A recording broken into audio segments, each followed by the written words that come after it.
Yeah, hello? Dad? Is that you? Whoa, we're in there. What's up, friends? How we doing? It is Friday. We've made it, and what the hell? Dropped some of my lunch under my chair. Motherfucker. What's up, friends? How we doing? Like I said, it's Friday. Day 2 of last Epoch second season. The first day was pretty darn good. Yo, what's up, Raphael? How you been? First day was pretty good of season 2. For one, they have WASD movement in last Epoch, and I don't remember seeing that ever before. For 2, our RNG was insane. We have like 3 uniques that are like really good for us. And some of them are even legendary and like have decent extra mods on them that we got from Harbingers. Banger. And the new mechanics are pretty sick. The idols are bananas. It's pretty nice. So, today, as with yesterday, we're doing another 12 hours. We'll be here all day, dude. And we're going to be doing... The goal today is to try and get at least 2 empowered monoliths. We took like 8 hours to get through the story yesterday. And... so we had like 4-ish hours to do monoliths, and we got through 1.5. So if we get through the other 8.5, we can unlock empowered monoliths and be in like the real endgame. Wasn't a psych yard for the last few months, but you're doing better. Hell yeah. Sorry you had to go through that, but I'm glad to hear you're doing better. And welcome back. Hell yeah. Hey, I have way more mage items than I realized. I did not sort out my stash at all. I should have while I was off stream, but I didn't think about it until just this moment.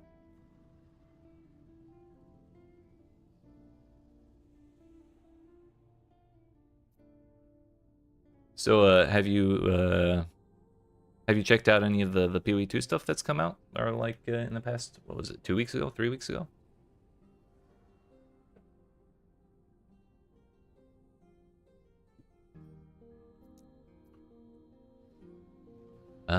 Shift, right click. Where did I get this? Once you have 2 runes for invocation, your runes cannot change until they're consumed. 2% chance per intelligence for 22 elemental pen with 2 rune invocations. Interesting.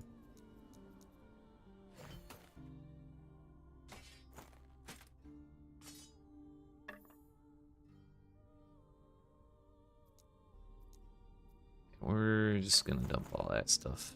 I really did mean to get at least my inventory cleared out before I closed the game last night, but I guess I forgot. Just gonna walk around with a couple of these.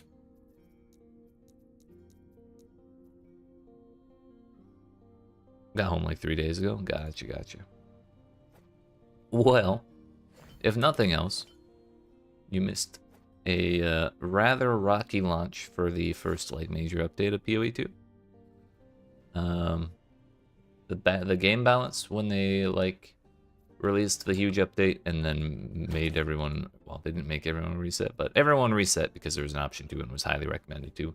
And it's just fun to do that in Path of Exile, I think. So everyone reset and did like a fresh start after like every class and every ability got nerfed quite a bit. And the balance was like ridiculously bad. I took like, I think it was 17 hours to get through the campaign. And I had to actually re-roll a character after Act 2. Like, it took me 7 hours to get almost through Act 2 on my first character, so I was like, I'm not doing this. And I made a new character, and then that character took me 17 hours to go from the beginning of the campaign to the end. Thankfully, they've done some buffing and stuff, and things are a little better, but I don't, it was a rough launch. Thankfully, though, the endgame does feel a lot better. Or even on launch, like, the endgame felt a lot better than the campaign did. And I think now that they've done some changes to general balance, and they even made some of the zone sizes smaller in the campaign as well. So I think the campaign probably feels a lot better now.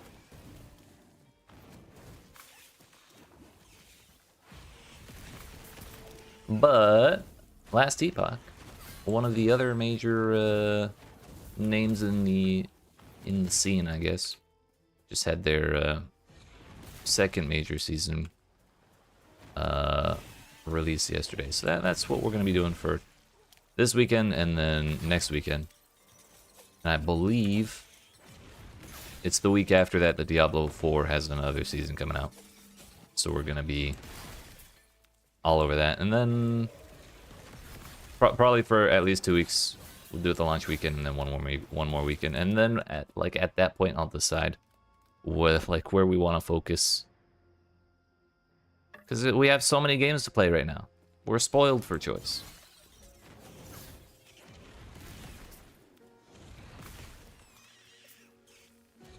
But I want to give each of them a fair shake at the very least. So that's where we're at right about now.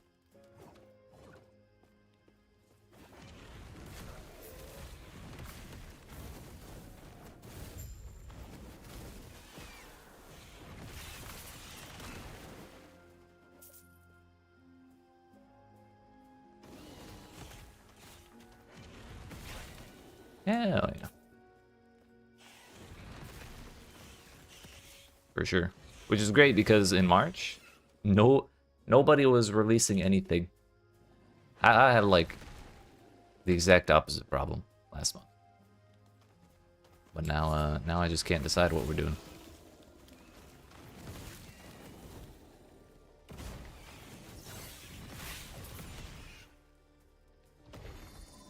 Hopefully they get their launch schedules staggered a little bit after this cycle.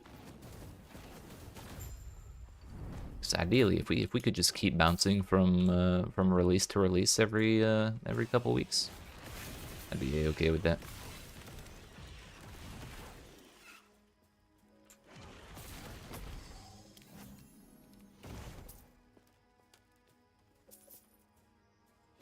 I think there's been rumors that there may or may not be another Path of Exile 1 League in June. That's still a little ways away, but it wouldn't be more than a month, right? April, May, June. So if Diablo 4 launches like right at the end of April or like the beginning of May, then we play that for a month and then go Path of Exile 1. Who knows?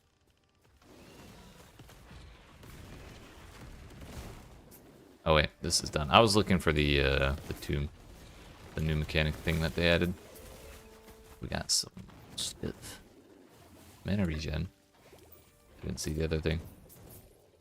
Crit chance, mana, and mana regen. Ooh.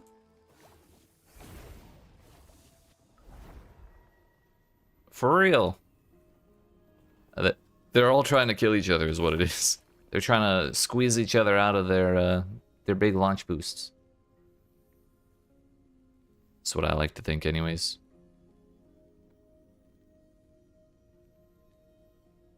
Yikes, these are not lining up. But I kind of want to grab them since I can enchant them.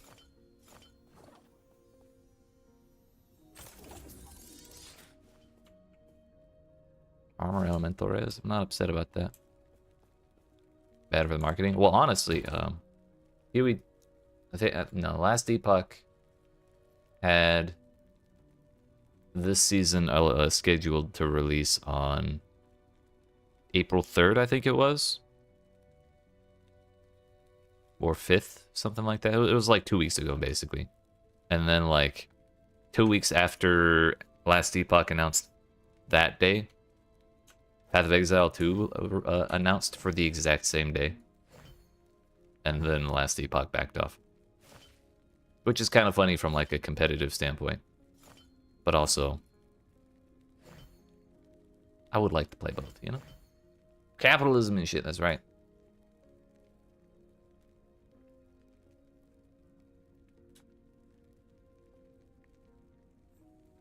Nine more spell damage.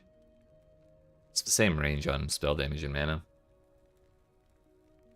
Crit multi, elemental damage. Chance to ignite on hit. I mean, my current wand only has 3 modifiers anyway, so just because this only has 3 useful ones does not disqualify it. Bruh.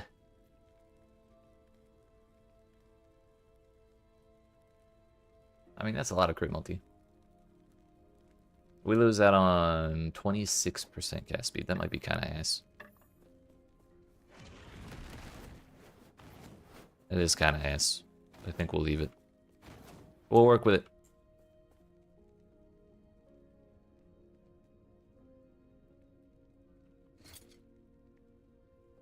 I'm gonna hold on to that in case I change my mind. For now, break that. Break that. Ideally, we get that mana and mana regen thing. I liked that mod, but the base that wand,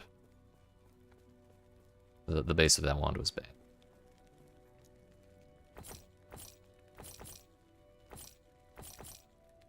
Still got some work to do to get a real reasonable weapon, but what was I gonna do? Oh yeah, that's right. Not that. Why? Yes. We're gonna grab some prophecies because I did not do that yesterday at all. Our item faction remains unused. Accessories, idols.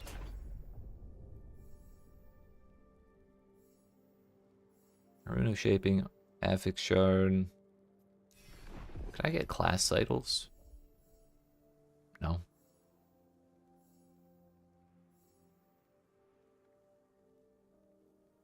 Increased movement speed affix.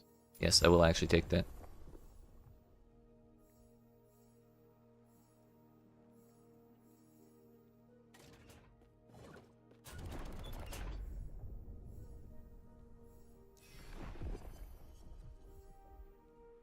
Death of boss. Sure.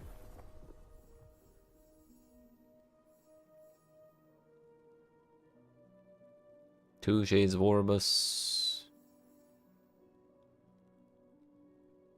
Death of a champion for some gloves. Why not? Or 2 champions, rather.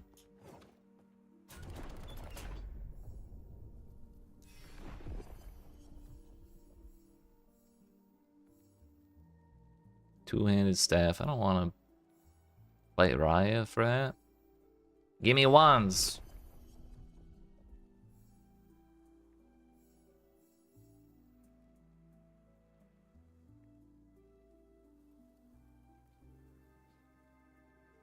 Defeat Fire Lich, Cremoris, and Soulfire Bastion tier 2 for a unique wand.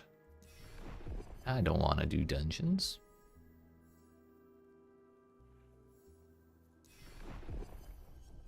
Getting weapon prophecies is like one of the most annoying things. Chamber of Vessels. Oh yeah, I forgot.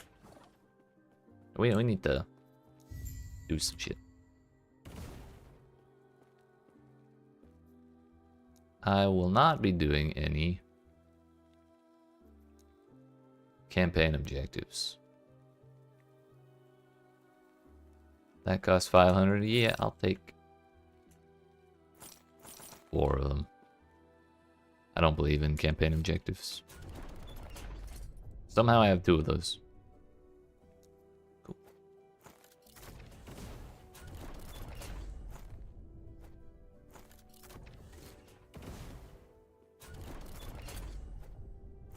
So you can use those little lens things to change what these prophecy telescopes roll. So now this thing that says, kill this campaign boss to get a wand will never pop up again.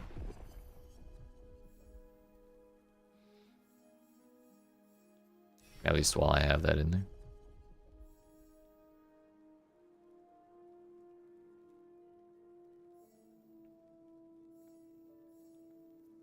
We'll give it one more time.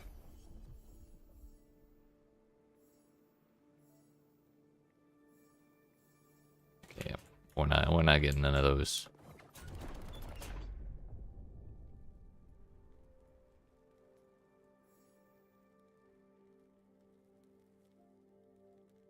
feel like that one never completes. It might be a campaign objective. Sure, sure.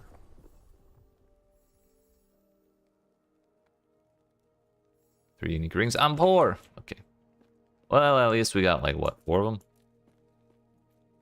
Yeah. Yo, what's up, Relaxed? How you doing?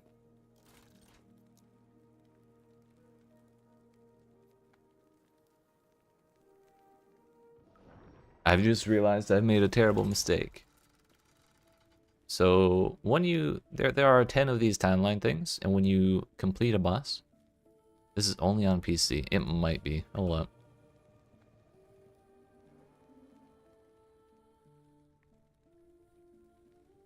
Yeah, it is only on PC.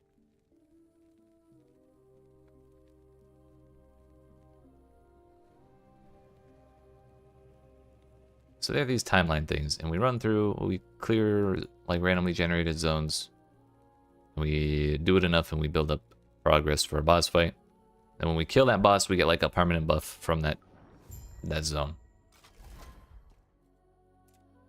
But they can be things like character power, or they can be things like more uniques drop, or more pants drop or something. But the ones on the right give you combat or character power. The ones on the left give you like item drop rate stuff. So we're gonna do the one on the right first. It's cool you're watching. Hell yeah! Glad you're here. Oh yeah, I need to, in like 10 minutes, I need to go grab coffee because I put some on right before I went live, and then I didn't realize how close it was to going live time, and I did not get it yet. We'll go up.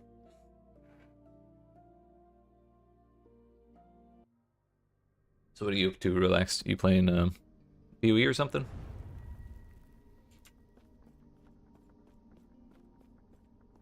Please.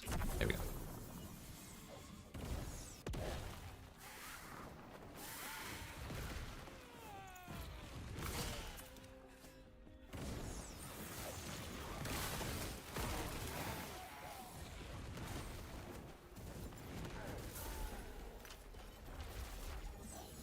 It's kind of a nice one. It's not very useful for me though.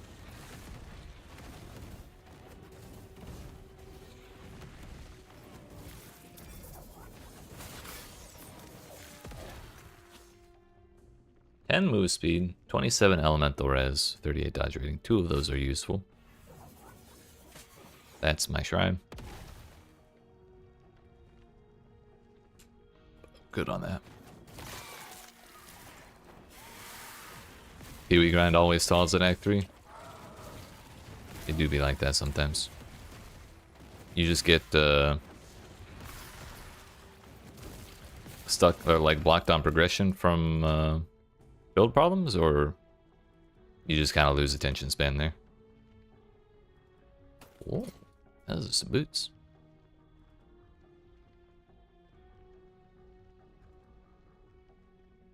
Then again, I have all that res on the other boots.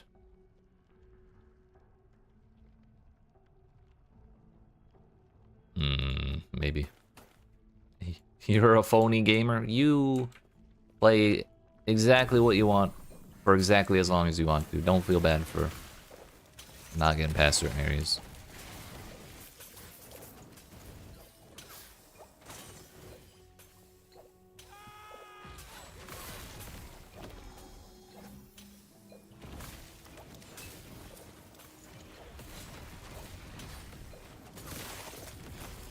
If all you want to see is Act 3, then that's just fine.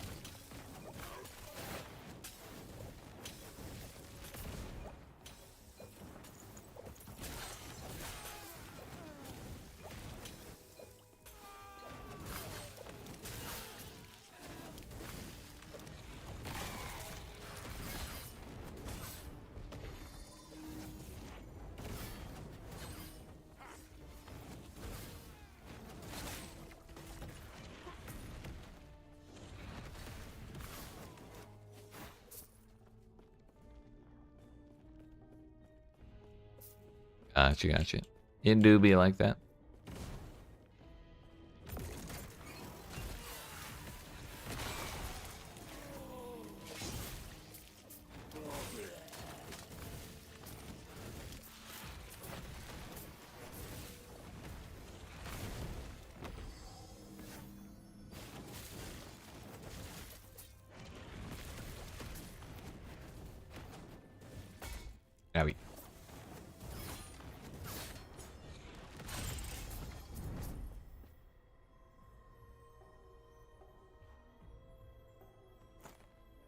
Still kind of short on the move speed. Fragments, so we are going to break that.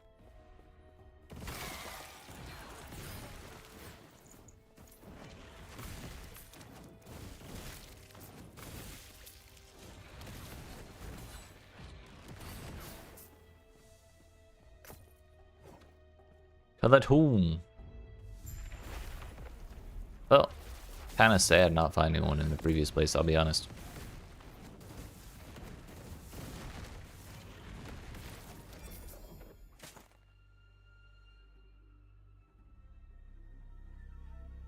Your max roll on the flat spell damage. Minimum roll on the mana, max roll on the spell mana cost. That's really unfortunate. We want our spells to be expensive.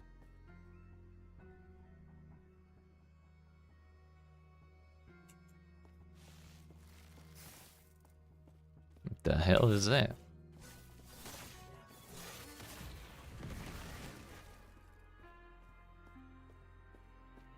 Fingies of the Phantom Mire.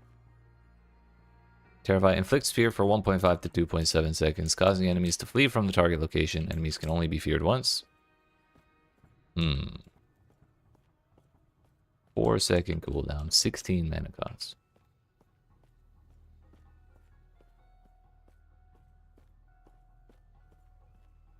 Kind of interesting, but I don't think I'll be using it.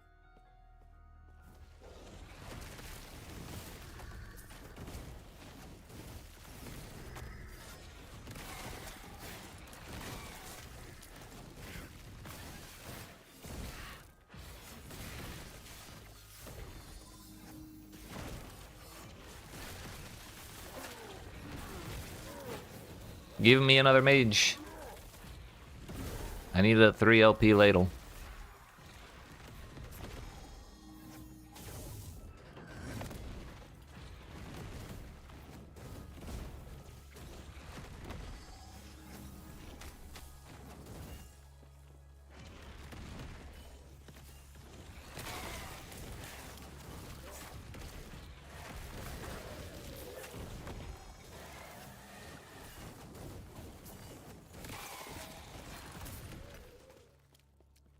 You didn't give me a ladle.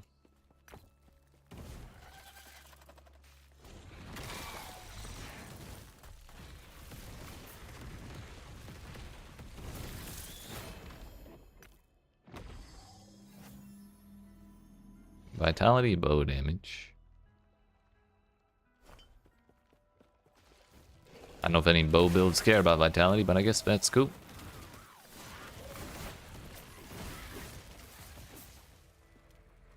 Fundamental criterion. More rune shit.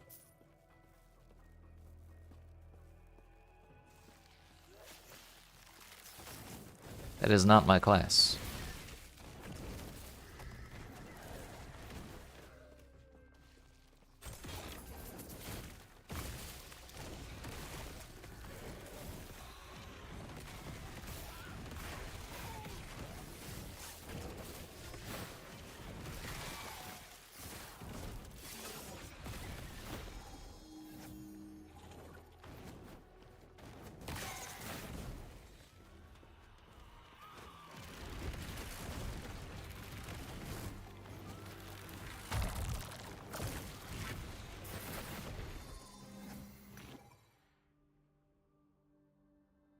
Wasn't there supposed to be a boss here?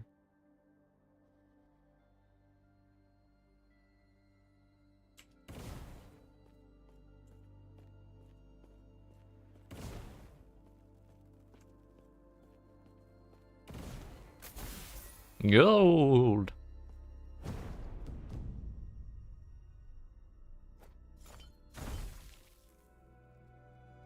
Ayo. Got 4 Weaver's Touch.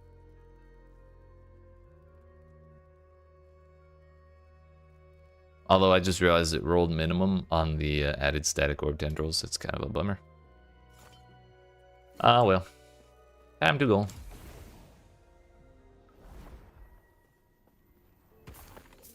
Alright, before we get too into it, why do I have a chat active? when I'm playing offline. Can I even use cosmetics? No. So I'm definitely still offline.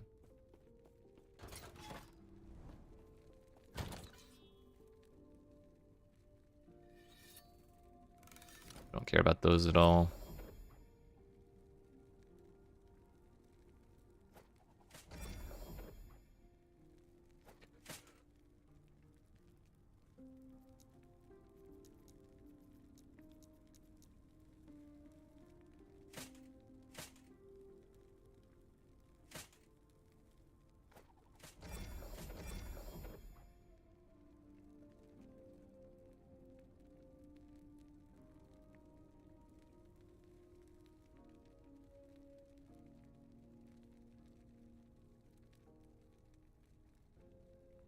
Let's see how well this one crafts. Oh yeah, I forgot. You're supposed to use these glyphs of hope all the time. I don't have any of those shards. What the hell? I thought I had some. One thing I forgot when you're crafting, you're supposed to pretty much always use these glyph of hope things, which say modify the outcome of craft, granting it a 25% chance to have no forging potential cost. I've been wasting so much potential by not using that. I'm gonna break that because I like this wand.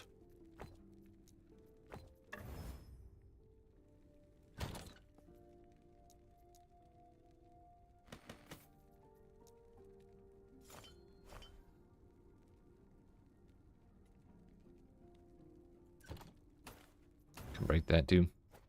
All right, before we get too much further into this, I'm gonna go grab that coffee real quick, and then we'll just be good to jam for a good who knows how many hours. So, appreciate y'all watching, but I'll be right back in just a couple minutes.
Yeah, hello?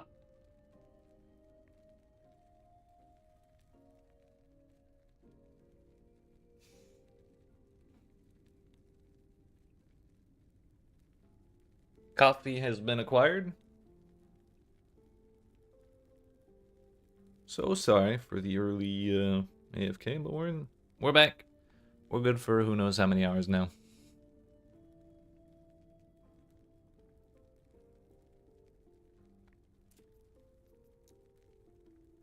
Please hold. Why is that playing through my speakers? Oh no, it should be playing through my speakers. Thank you, Raphael. Okay. For some reason, I keep thinking I hear the game sound outside of my headphones. I might be hallucinating. Whatever. I'm sure it's fine.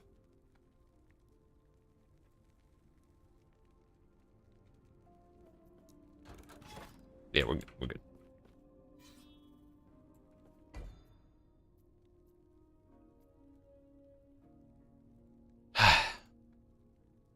Now then, the grind.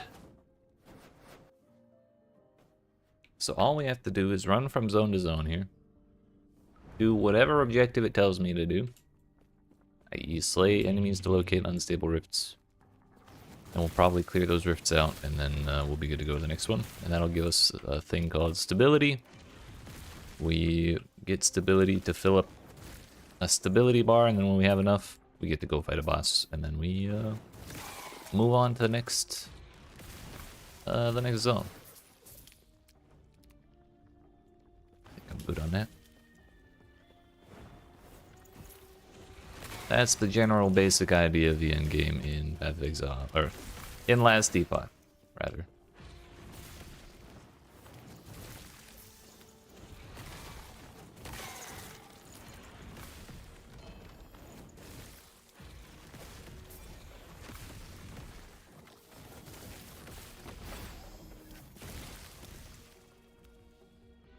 +8 all attributes. I'm gonna break that. We got 4 of them. Nice. 2 all attributes. Fizz taken as fire. Spell stun chance, stun duration. Elemental Nova is now cast at the target location. I'm not gonna use that. We're good on there. Have I ever played Lost Ark? No. I did think it looked interesting when it was coming out in the US. However, I wasn't like a huge fan of the monetization system, so I never really got into it. It did look cool though.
Where's my ladle, dude?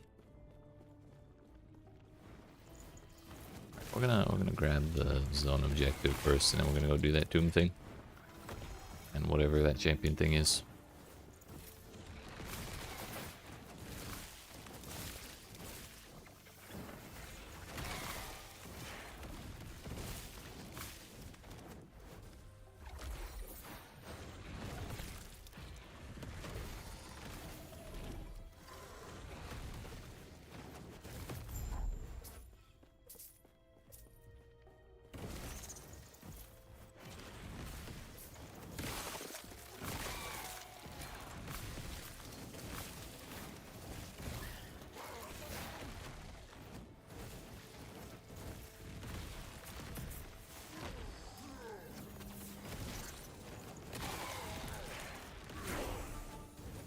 I like this Rune Warden, dude.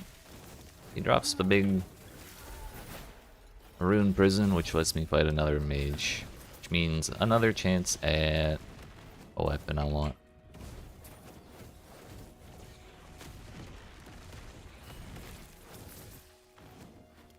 We learned yesterday I've outgrown the ladle.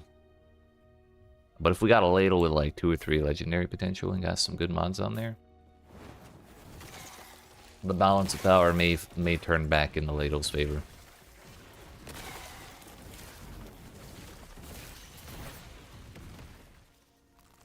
Mana gain spent as ward. I'm gonna break that one. Give me what I want. Damn it! We didn't get it.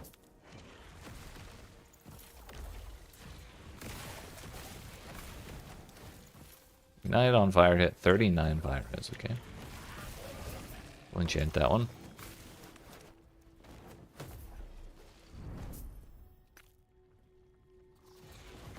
Mana regen.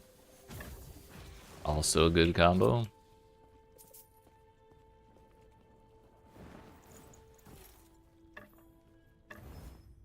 We got a shard for that one.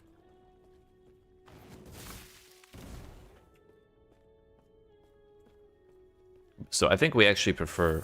You have a philosophical quandary, okay? I'm interested. There's a lizard. Get over here.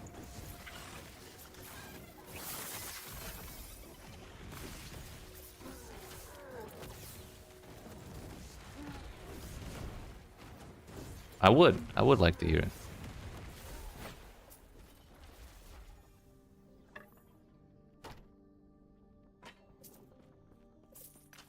Our third exiled mage in the zone. Do you know about the phrase party pooper? I am aware, yes.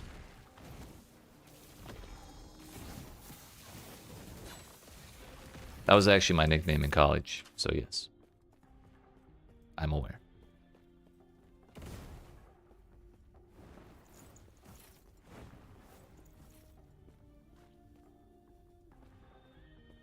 I think I wanted to finish out the AoE.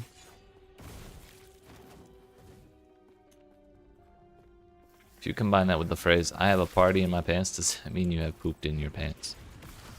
I guess. Maybe?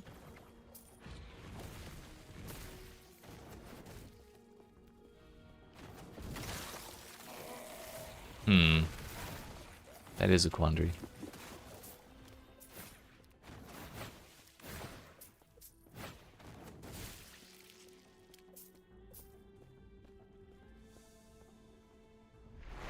You're welcome.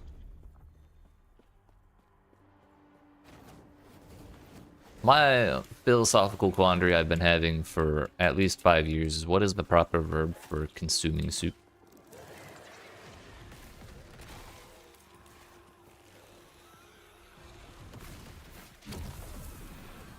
Super. Sounds like a person who cooks soup. Actually, no. Maybe a soup chef would be better.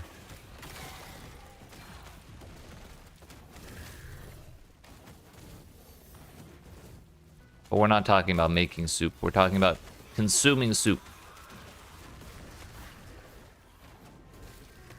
It doesn't really feel right to say you're eating soup. But it also doesn't really feel right to say you're drinking soup either.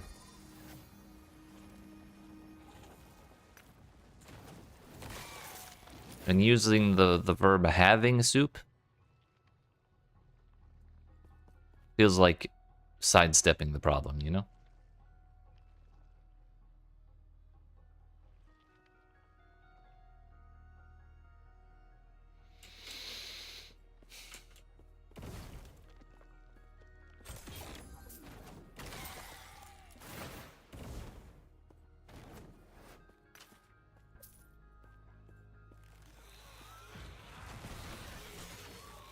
Can you use taking soup? You could in certain circumstances, but I don't think it would be more like I'm getting soup from the restaurant, like the buffet counter. I'm taking soup. That's a verb for acquiring soup. Not consuming.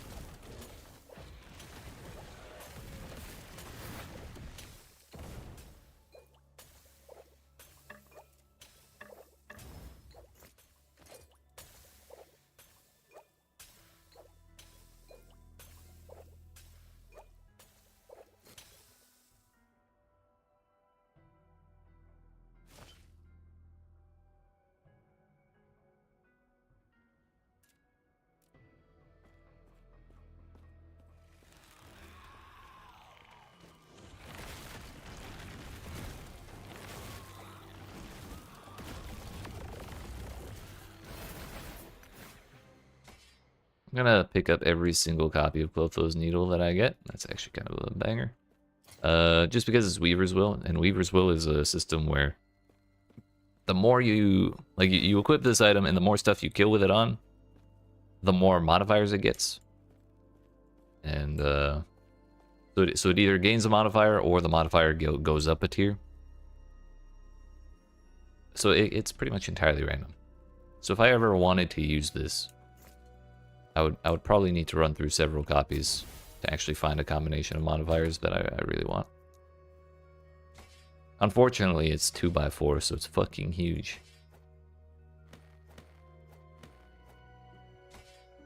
We got 7 wheel, 11, 10. It'll probably go higher as we get further in.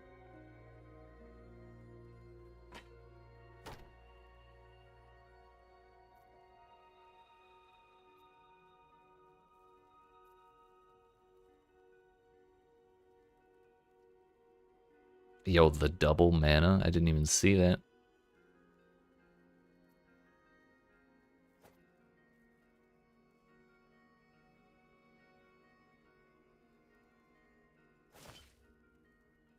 Think we go with that?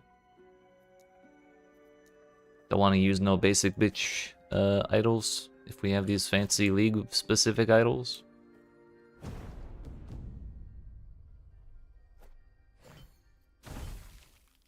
One?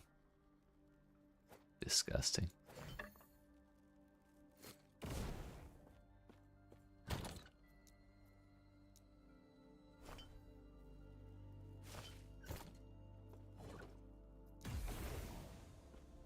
Get me the hell out of here.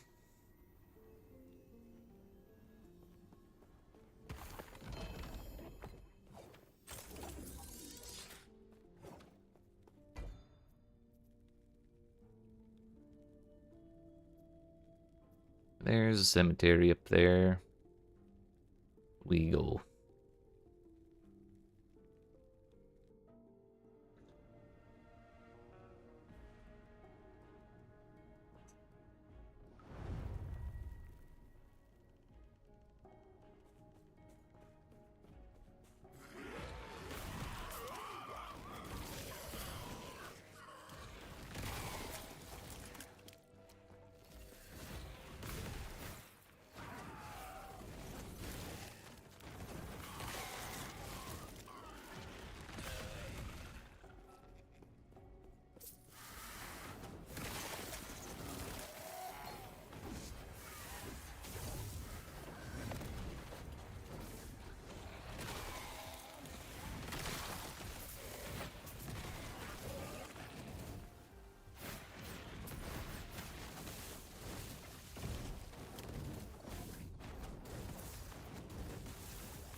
Not gonna lie, every time I see a monster that says regenerates health, I panic a little bit, but then I remember this is not Path of Exile, so it's not that bad.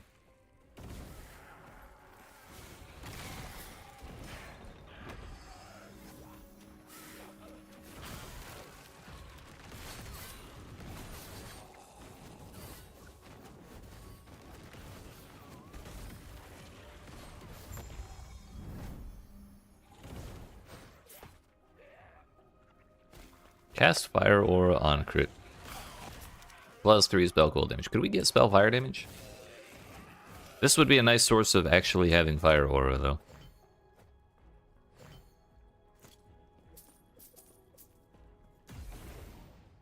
I could go do another tomb, but I'm going to not do that. We don't need to do them every time.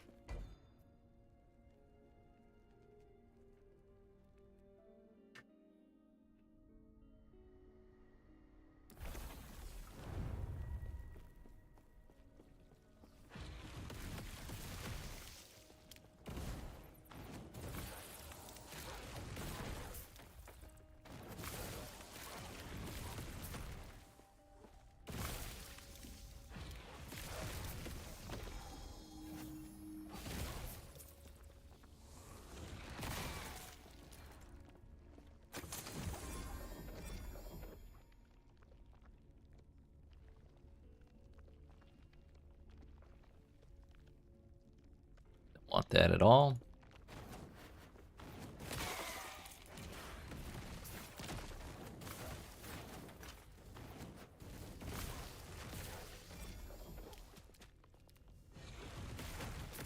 That's a lot of spell crit.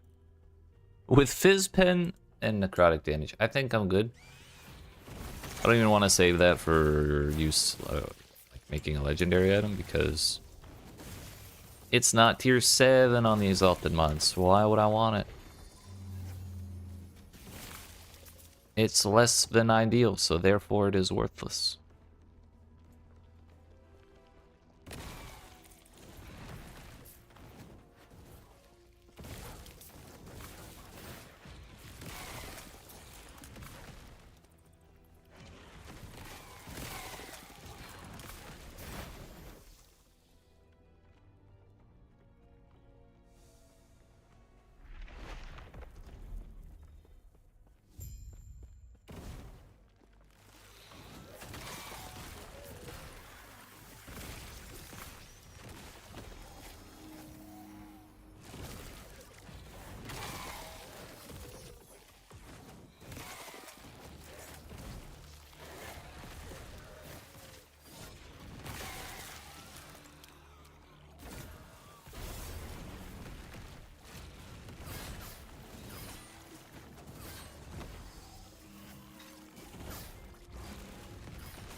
Necro res, armor, and reduce bonus damage from crits.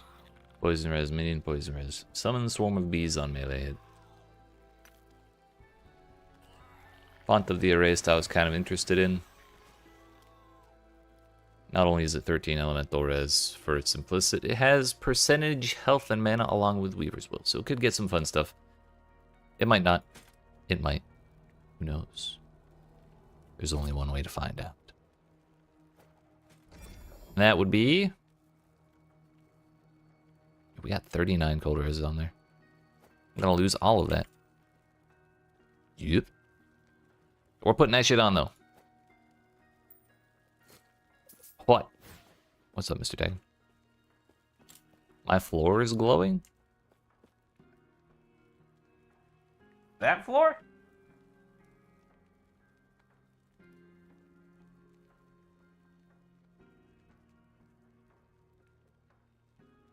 Oh, okay.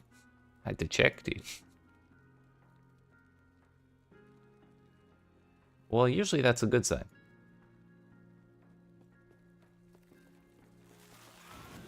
You sure do. It's because we're getting purpley bits. We're in what you call the end game.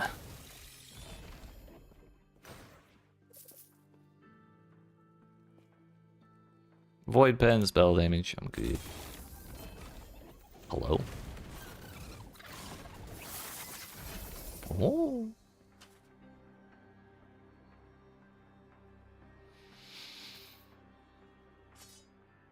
I think I already have that shield, but I'm gonna grab it again just in case.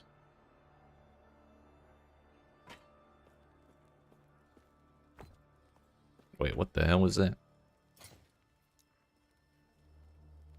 Redemption randomly changes the exalted affixes on an item into different affixes. Does not change the tiers of the affixes or the rolls within the tiers. So, if you have a bad tier 7, you could change it into a good tier 7.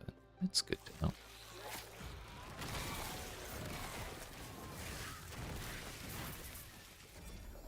How's your start going, by the way, Mr. Dagon?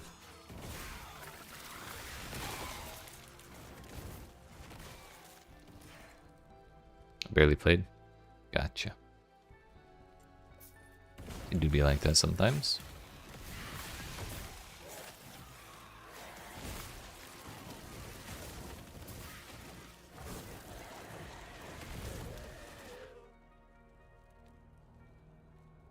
"20 minutes? Sheesh. You're in there? You're in there?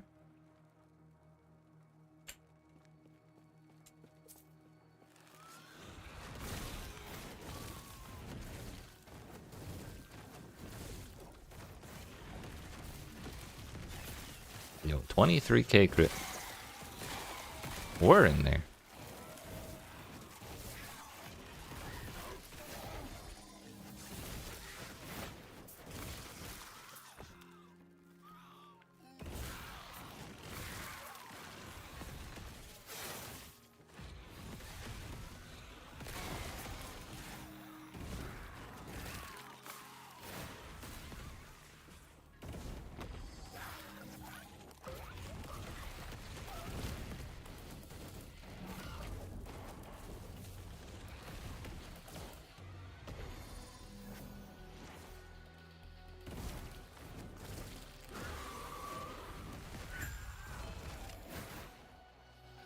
That's 2 Woven Echoes.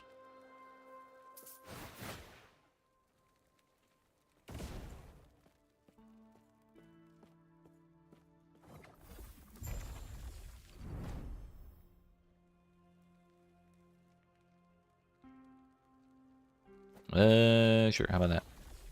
Can I do multiple? Oh, I can? I can! Wow. I thought I could only do one here. Sick. I know which way we're going then.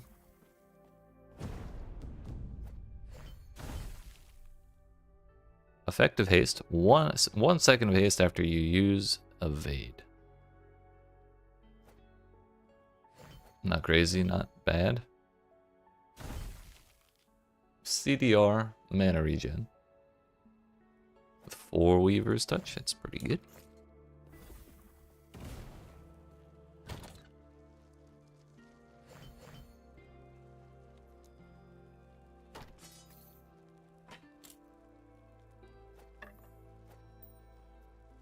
That still did not get any Weavers. Well, actually, you know what I can do? Rune of Weaving.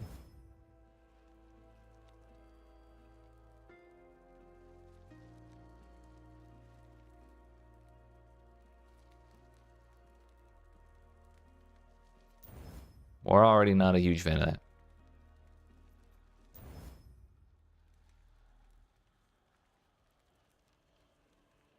I mean, somebody might. Yeah.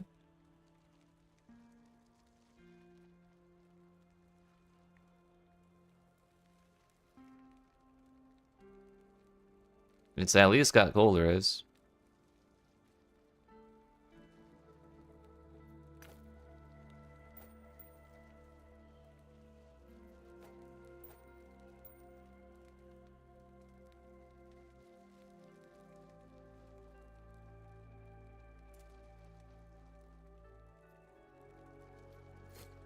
$644 versus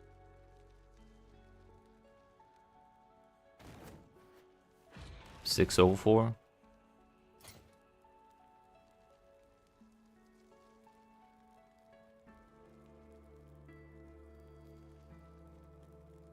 But my 4% move speed. This is actually all of my poison res too. I think I will keep it, and we'll just keep looking for a another Font of the Erased.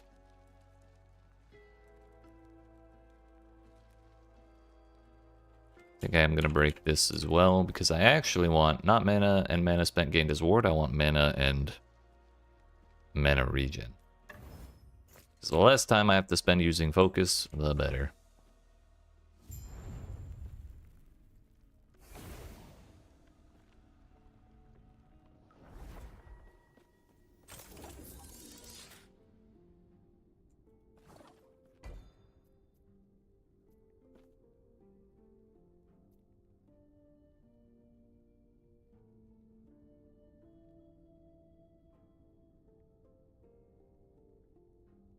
Man, I just realized we're gonna have to fight Raya. That's the boss of this place.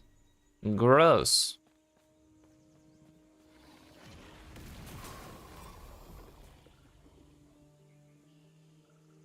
Tier 6 mana. It's not tier 7 though. I already have a legendary helmet on, so we kind of only care about tier 7.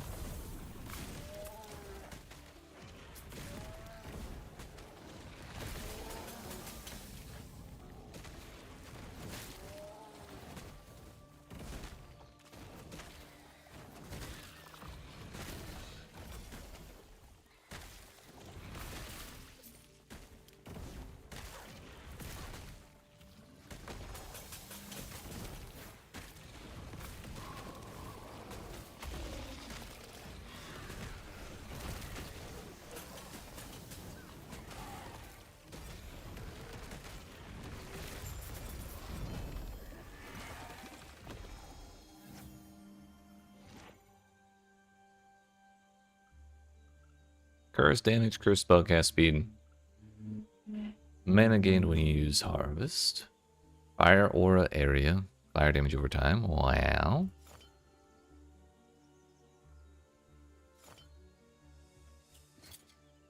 Neither of those are particularly useful for me, but they're not bad.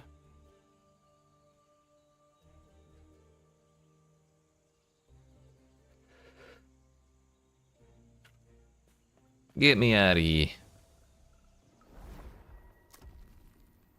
I'm gonna go block out those arena key rewards as soon as possible. Get our super beacons too.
Hey yo.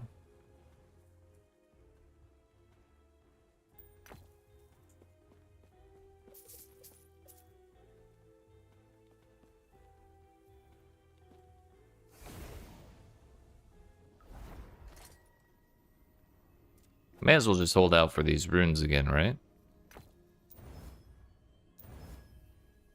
Wow, that's bad.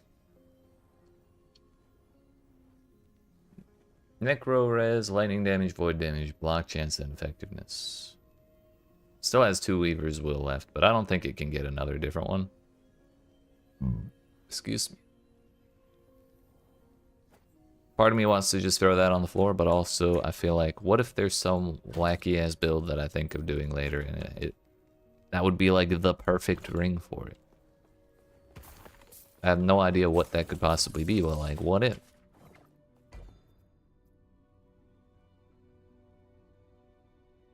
Either way, a ring only takes up 1 by 1, so it's not that big of a deal to store it forever, right? Yo, an egg!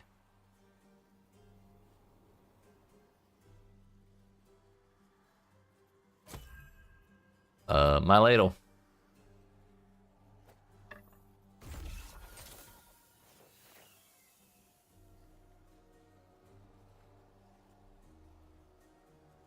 I can go all the way up to 35 mana. Wow.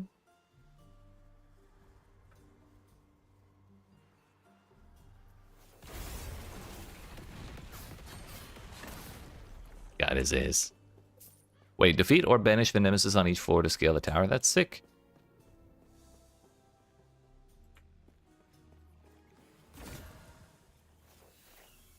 Lightning damage, brother. You were supposed to get legendary potential. Not give it to the damn spine.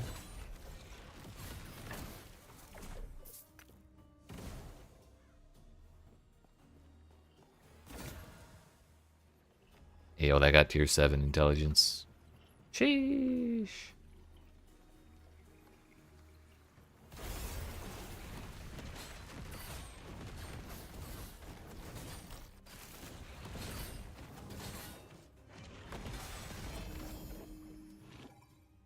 It got cold pen too. Okay.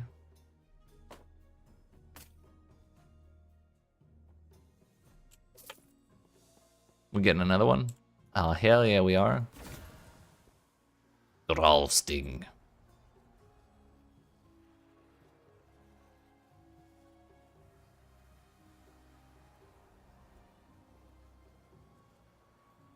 Looks like a druid thing.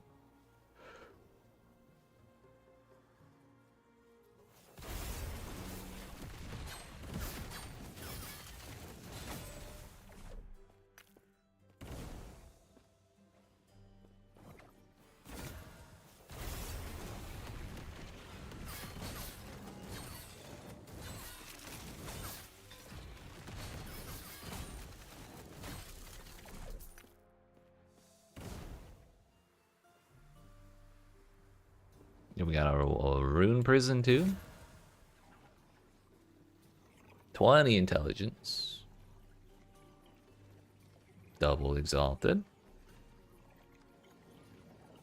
Actually kind of an insane combo with prefixes.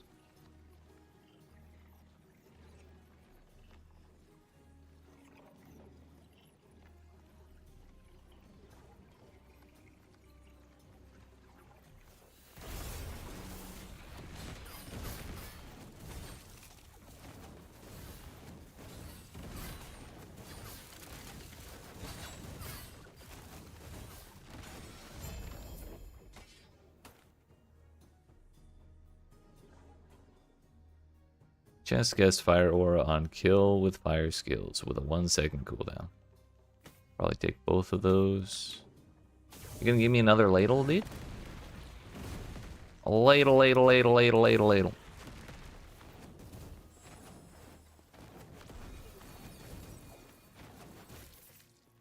Oh, that's not a ladle.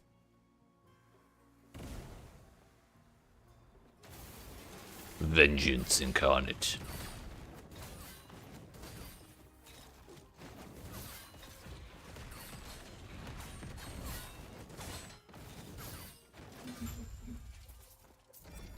Wow. 14 intelligence. Mana gain on potion use.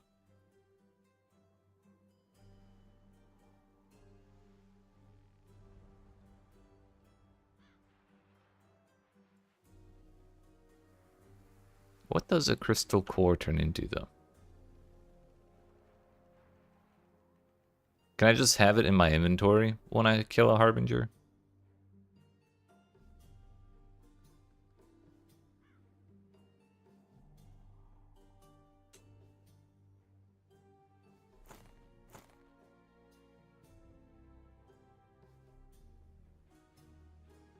Yo, that's a great Macahoodle.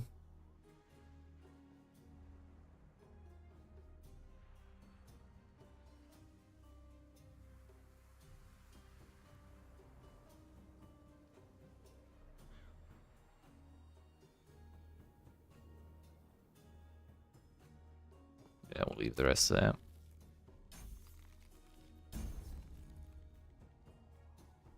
One more. We never have to get arena keys ever again.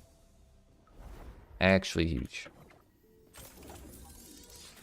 Oh, that was a neat echo, though.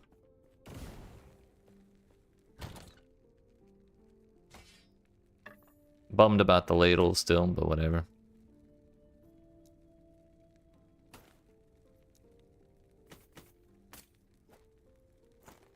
I'll leave those there for now. Another cemetery?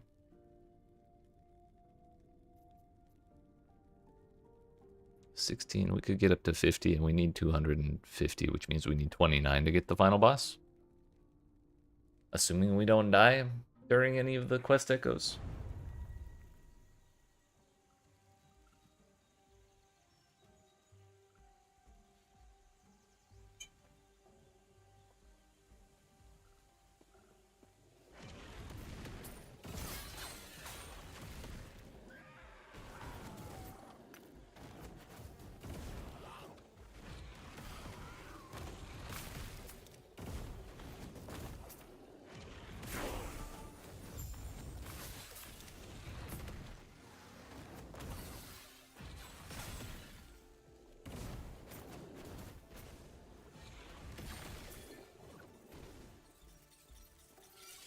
Melee attack speed plus mana.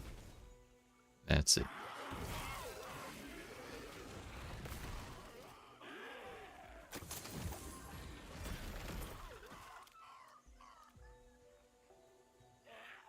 I should break that.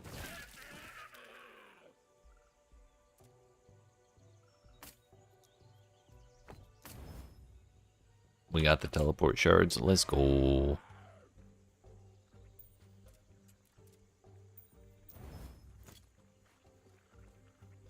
Ain't no way I can jump that, right? Yeah, not a chance. But I don't want to go all the way around.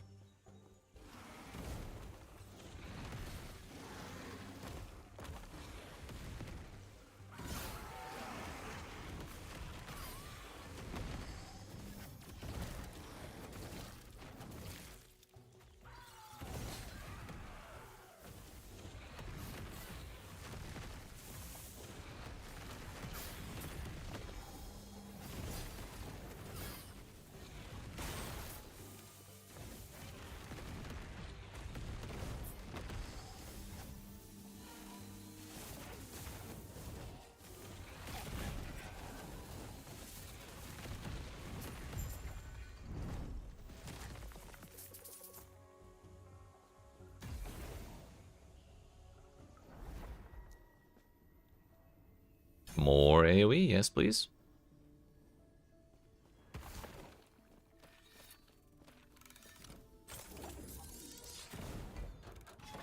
Yo, is that a super beacon? It looks like it's not very centered, doesn't it? Which is probably a good thing, because it looks like it's going off into revealing more area. Hell yeah, we're gonna do that super beacon. Also, I just saw we do have enough stability to go do the boss. However, I am gonna do this cemetery first. We may as well.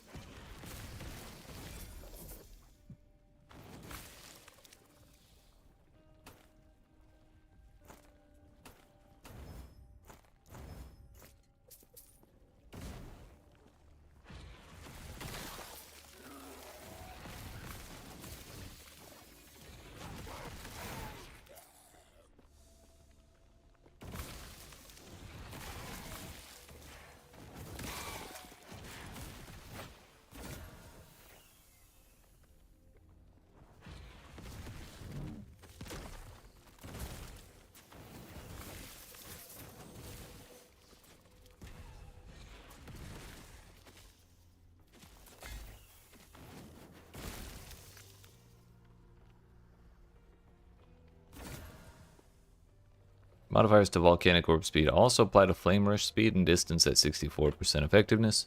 Increases to fire aura area also applied to Glyph of Dominion. Chance to cast fire aura each second while standing on your Glyph of Dominion. +4 spell damage with flame rush per stack of fire aura. 24, i.e. max roll elemental. Sick.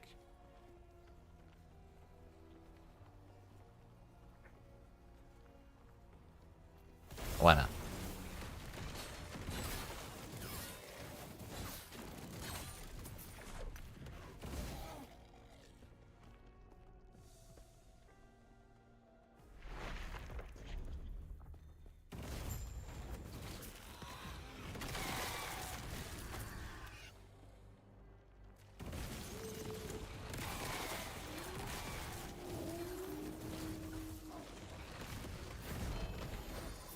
Yo, the double. The double echo. Confront the Baroness. Cemetery of the Erased, where woven echoes can be exchanged for others once the woven firstborn has been slain. Huh.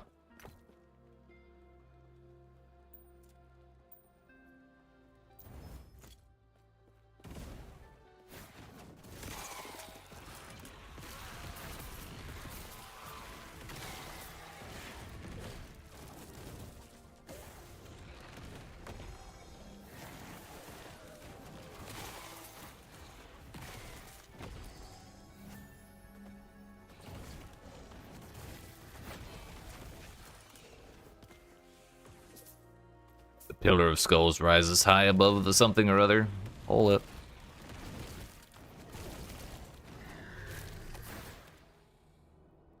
High above the Soulfire Bastion, it's here that the Lich Cremoris use Soul Embers to resurrect champions of ages past and ages yet to come.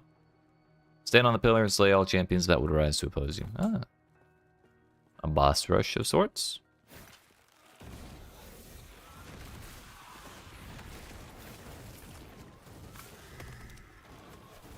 Interesting.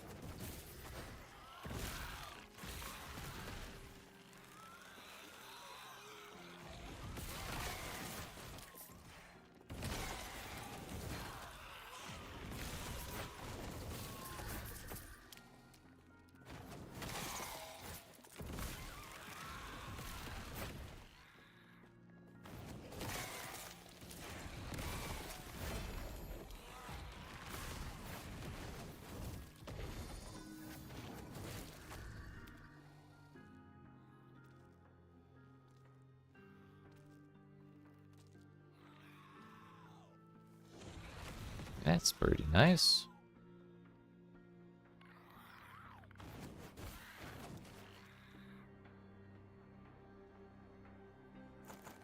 Don't think we're going to want to use either of those.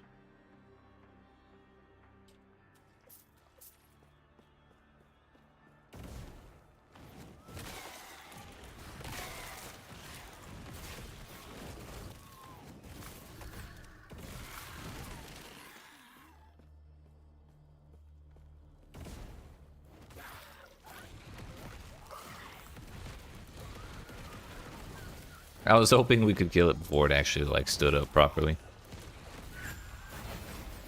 Ah, well. Another Baroness thing.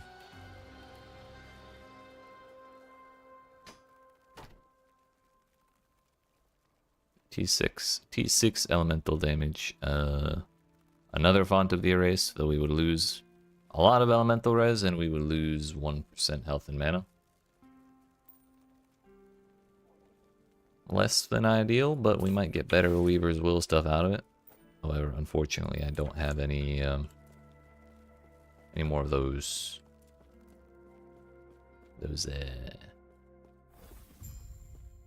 runes that make it way easier.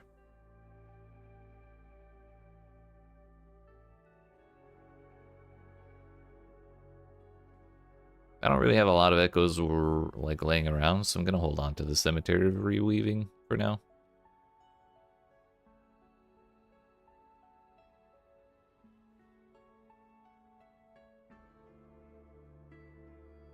I'm gonna go ahead and do Forgotten Keep. And we're gonna run that before doing the boss. Frostbite duration, brother. It's not a cold idol. That one though, not so bad.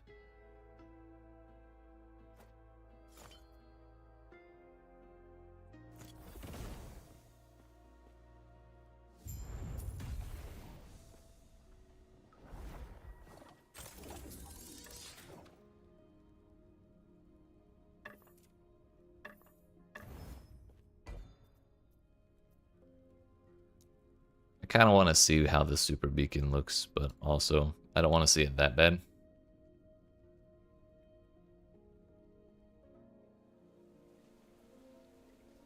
So we'll just do this and get our point, and then go do the boss.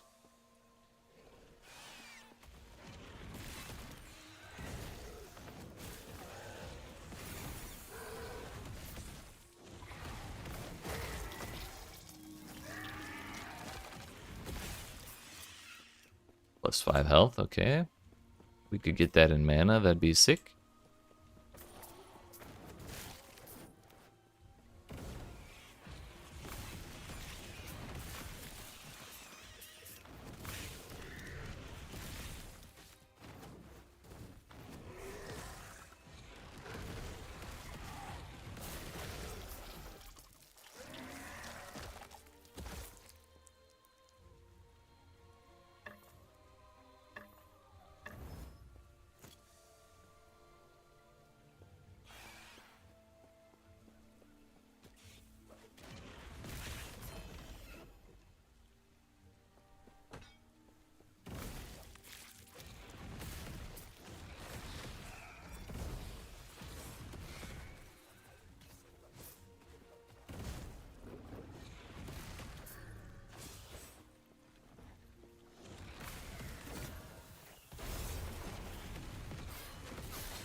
Yeah, I needed to respec Meteor drastically.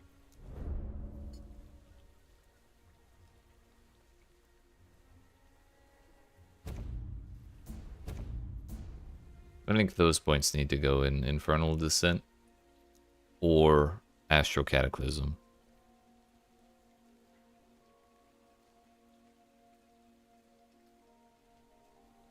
Then again, maybe we do Craterborn and 3 points in Astral Cataclysm, but I don't know. This is more damage.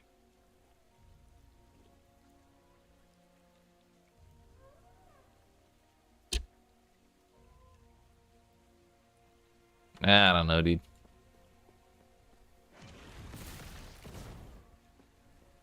Can I?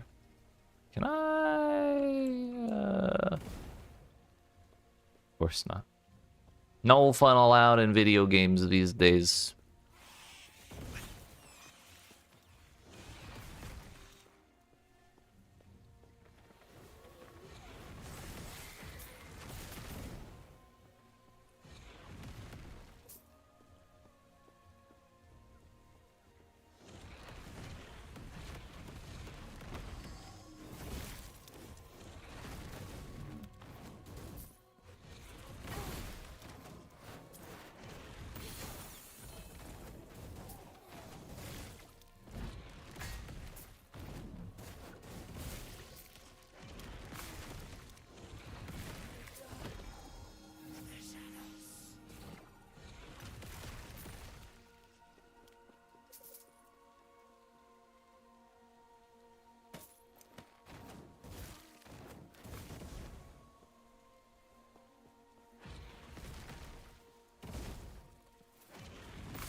Yeah, yo, we got mana regen along with the health.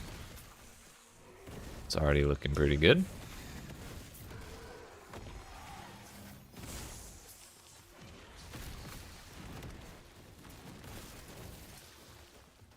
I think the maximum Weaver's Will you can get is like 28.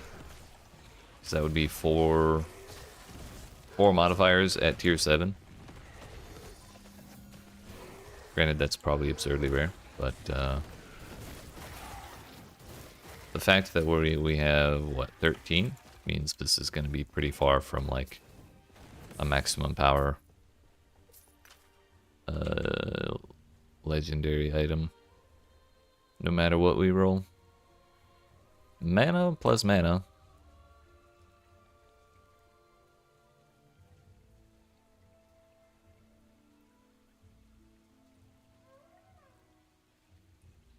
We lose a pretty sizable chunk of spell crit, but the more int we get, the more spell crit we get.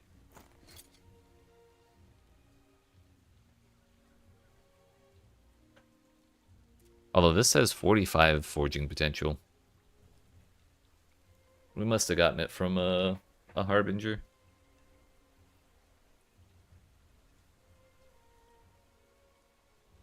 I don't think I want to replace this yet, but we should use that forging potential.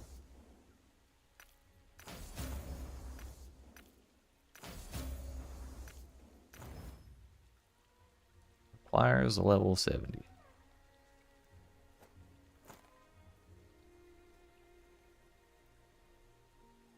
Kind of wasteful not to.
Oh.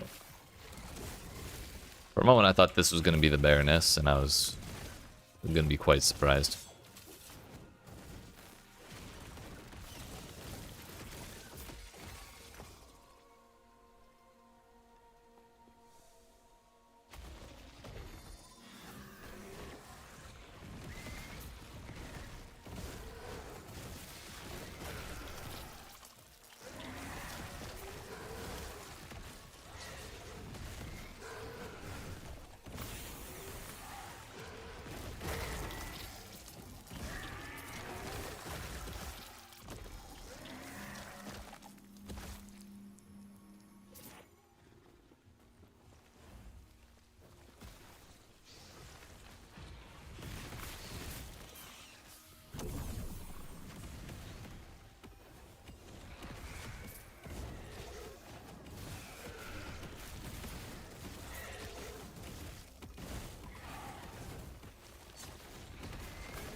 That base is something I don't care about in the least.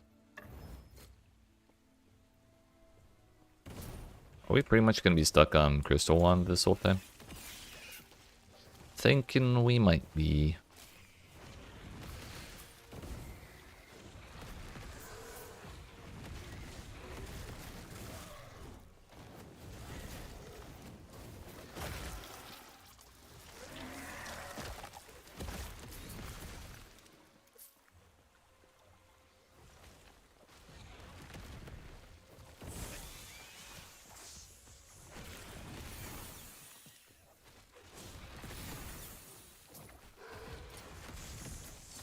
Damage over time.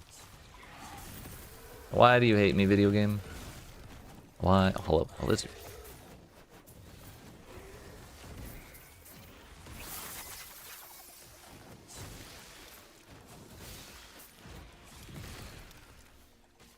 I don't really want to use the basic idols. The Weaver ones are kind of just better.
The Barnacle King. What's oh, he's got purple stuff. Wait, Vault of the Barnacle King? We can go there? Close enough. Welcome back, Brian King. Before he vanished, the Barnacle King stashed his treasure in a hidden vault deep beneath the ground. Goldie Barnacle? Is that who he is?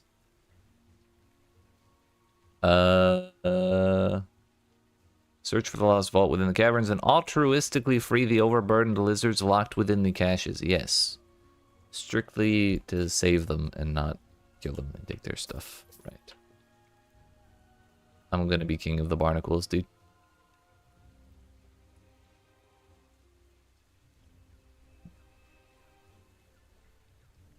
Mana regen.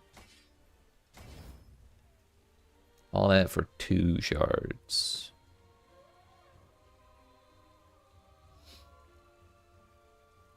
How do we keep rolling 51 mana on that stuff?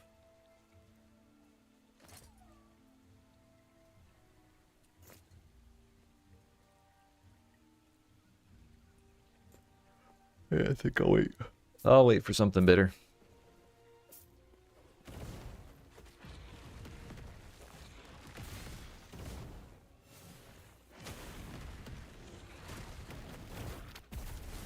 She exploded.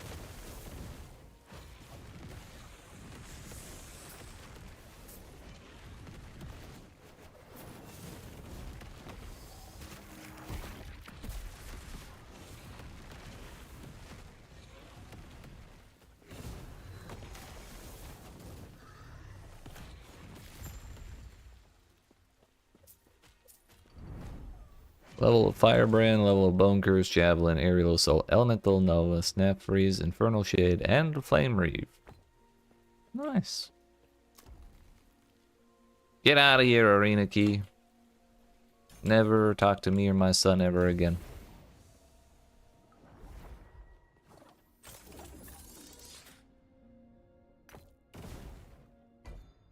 Alright, time for...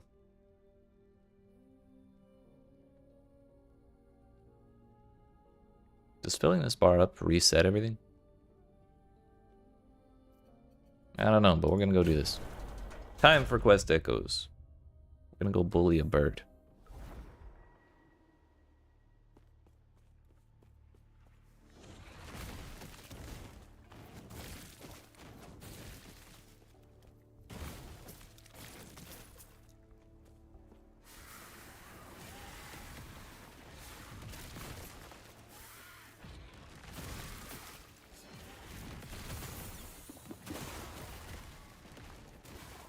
Come on, get.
use Flame Ward, but it's good to collect shards for skills I don't use, because what if I do start using them?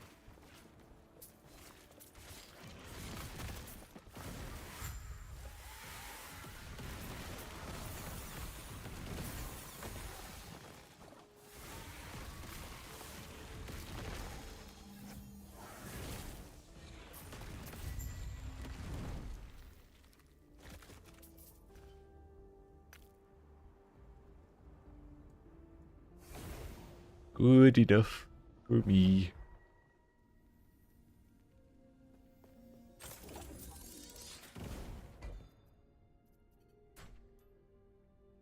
Again. Or rather, on to the next.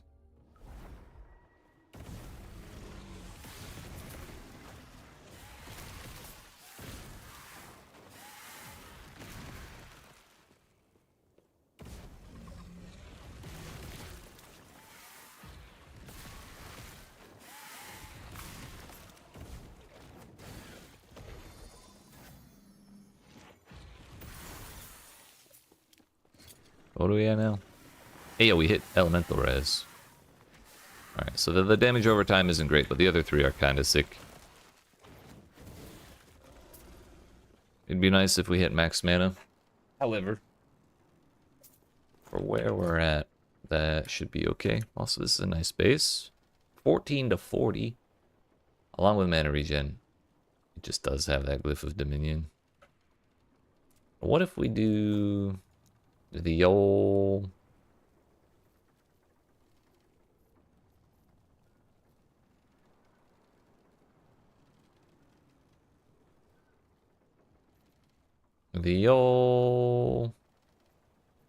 What happened to the chaos runes?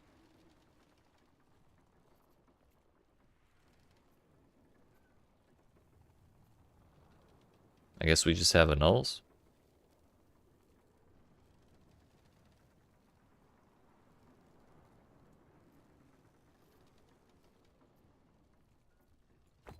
Well, we'll just hit the annul, dude. Fuck. We'll hit mana regen.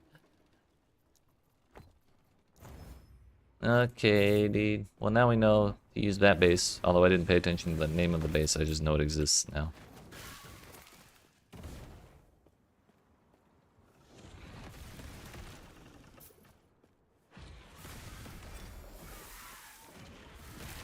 Crit multi-fire damage, chance to ignite on hit. We hit 51 mana again. We don't necessarily... I don't really want fire damage. I want a mana modifier along with a crit modifier.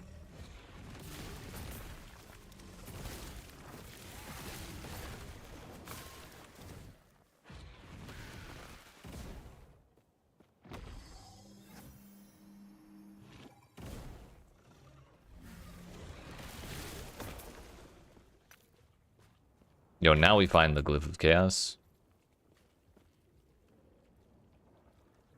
Oh, it was... Okay, glyphs, not runes. I had them backwards. Shit. And I do have 100 of them. So I totally could have done that.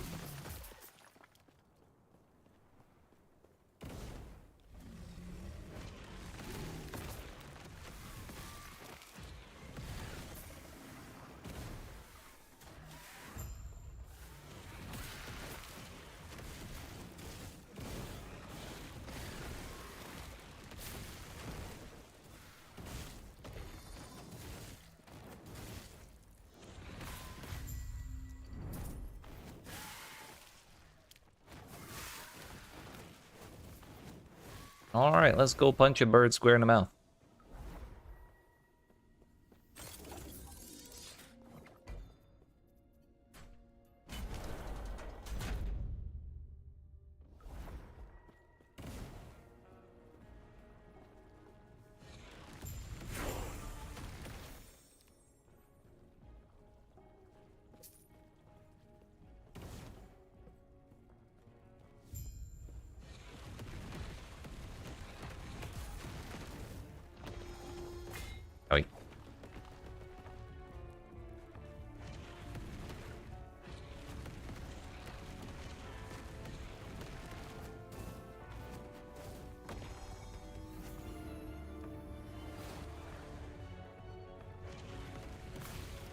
Forgot to spend my point after leveling.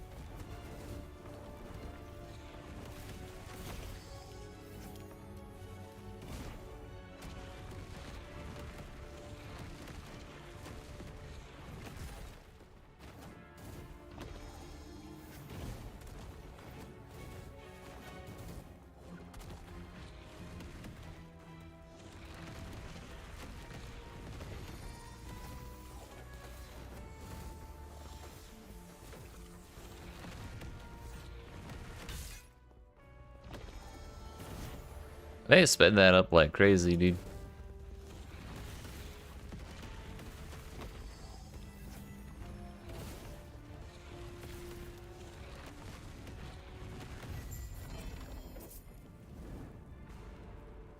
Yo, 1 LP chest piece from him. Health gain on block, leech rate, and dodge rating. I mean, that's all that's useful to me, although it's not that useful.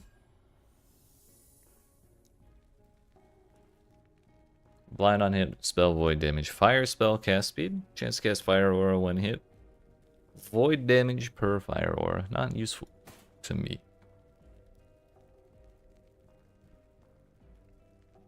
There's 57 mana there.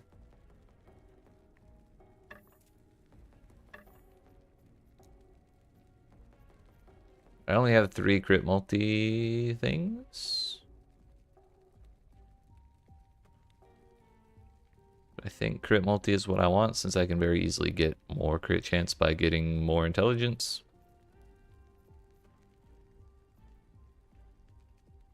Cast speed I'm not terribly worried about either.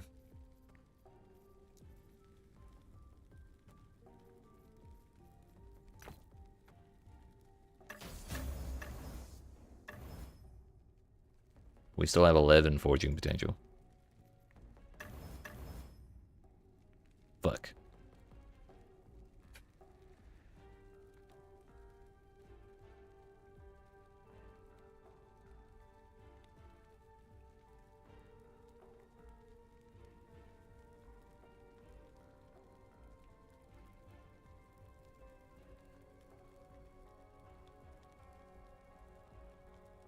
We'll give that a try and see how it feels.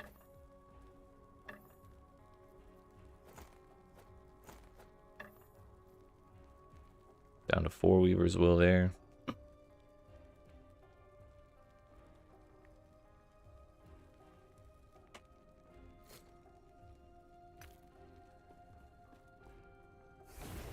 That bird was easy. More aliens. Yo, 140k XP. Nice.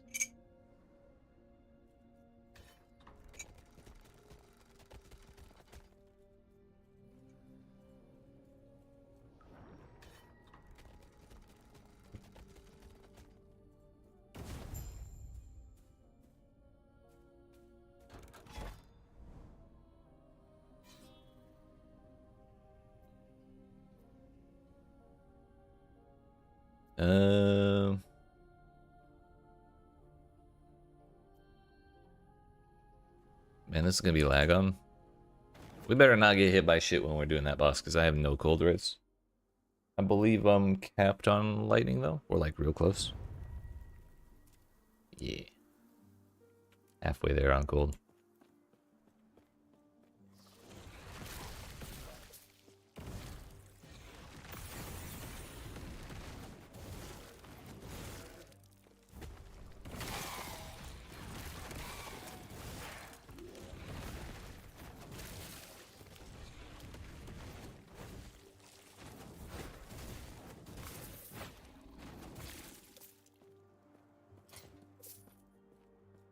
Bro, we hit damage over time again.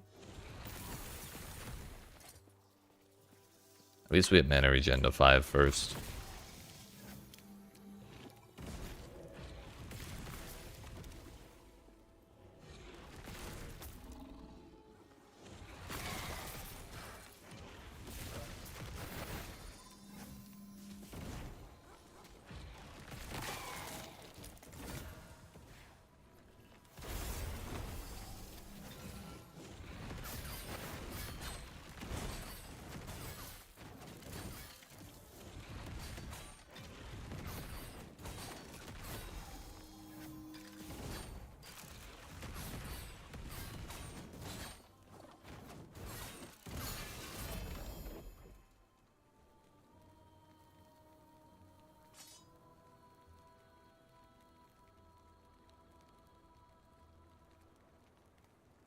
Tier 7 dodge rating on a weapon doesn't sound very exciting now, does it?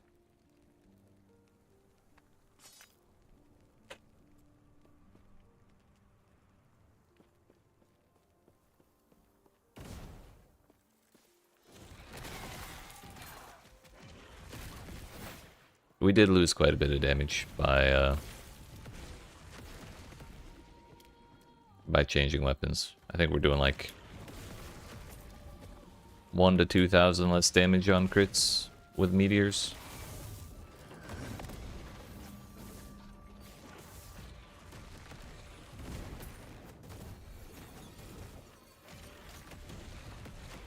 Maybe even 1 to 3.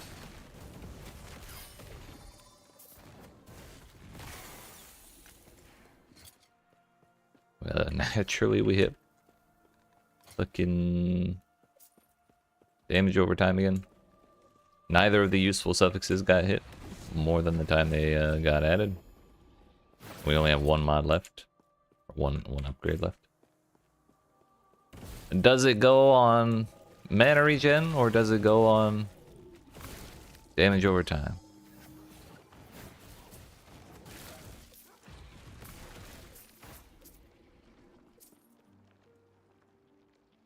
Find out on the next episode of Dragon Ball Z.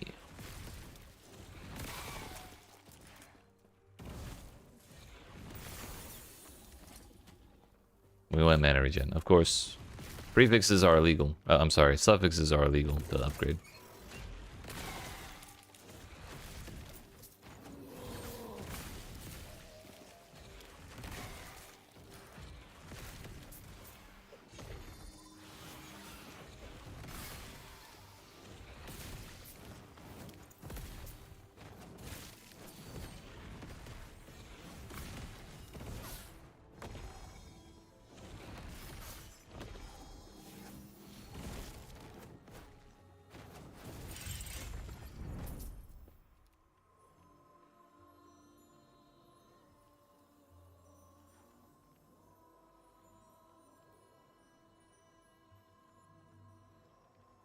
Mana regen.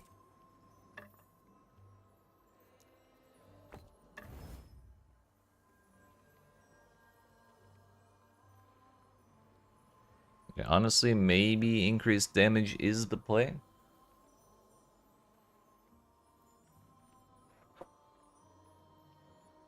Rather than crit multi.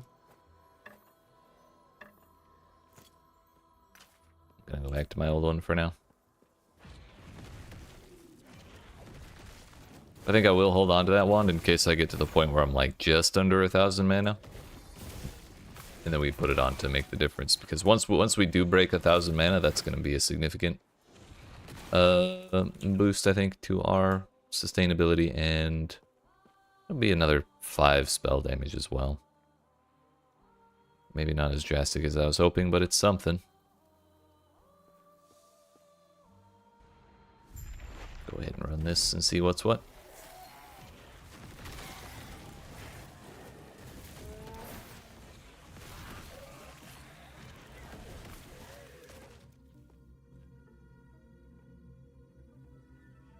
Speaking of increased damage, this is almost the exact same wand. Sick. Let's see how that does.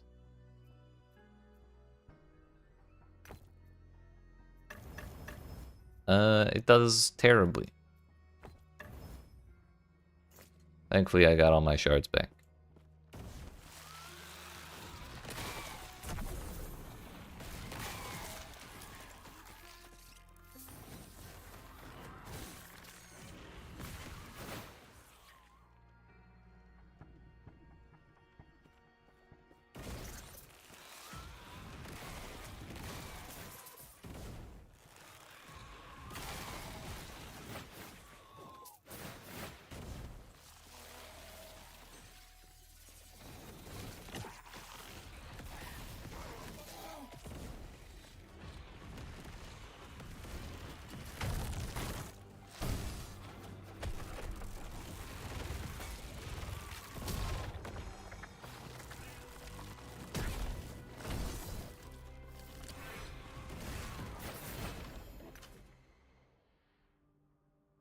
Stack of golden aegis each second. Block chance per stack of golden aegis. Lose a stack on block. Block effectiveness per 1% total uncapped resistance. Ward gain on block. I cared about shields more than foci? Focuses? Focuses? That might be interesting, but I don't care about shields.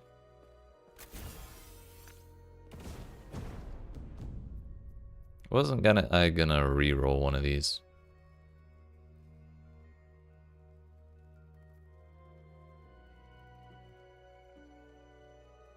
Probably that one. I mean, that works. Sure, why not?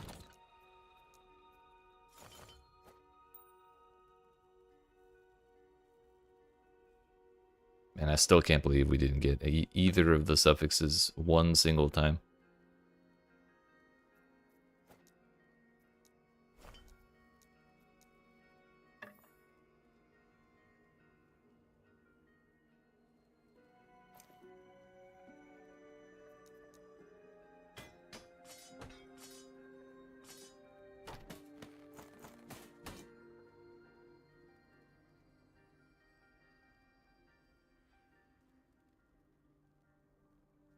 Not sure where I even got that.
That's a neat sword.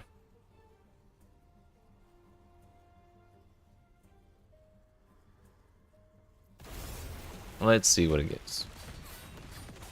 Oh, I have like no void res, that's the problem. I think. Yeah, I have 15. Not exactly ideal.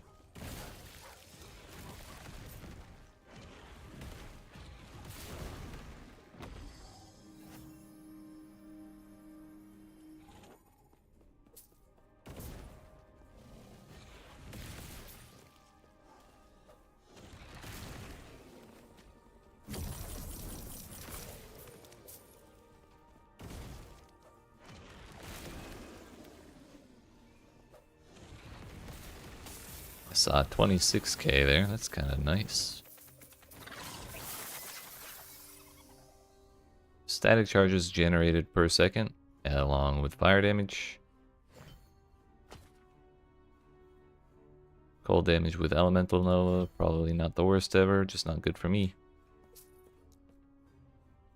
We got more mana into ward gain. CDR is done.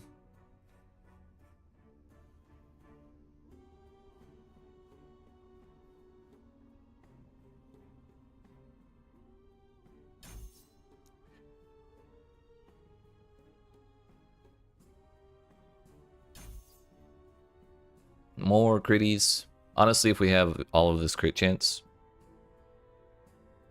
and we cast Elemental Nova 3 times every time we teleport, and we hit a bunch of stuff with all 3 hits, then that's a pretty high chance to trigger meteors through our belt.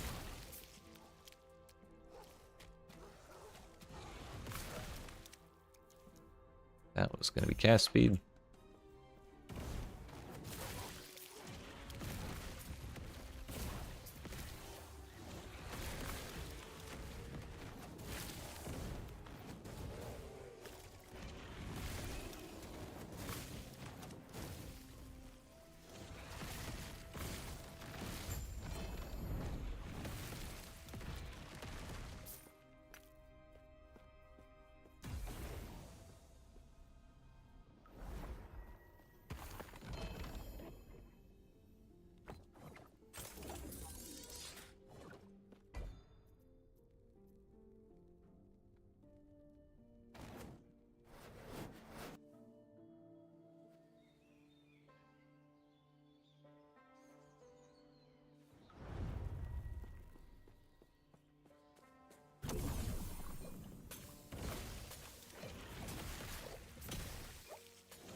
I don't think I'm gonna bother with the Doom this time.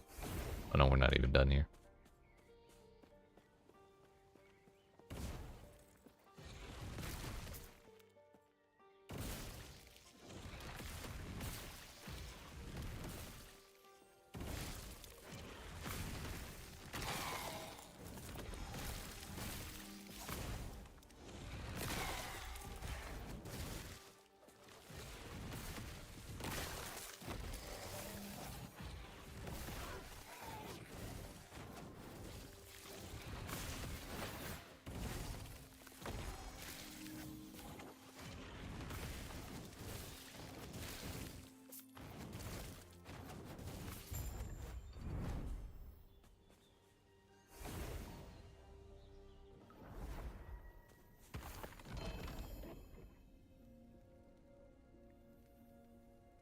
Summon Locust on hit with Serpent Strike. Maximum Locusts. Speed and stats for him. Alright.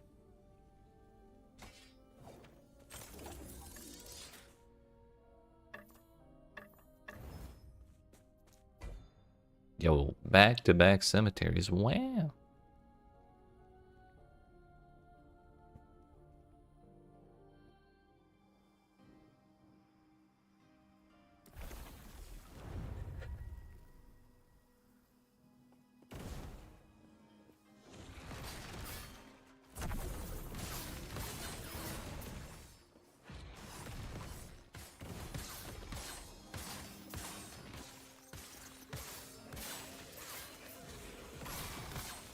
Turns out Shadow Cascade's kind of sick.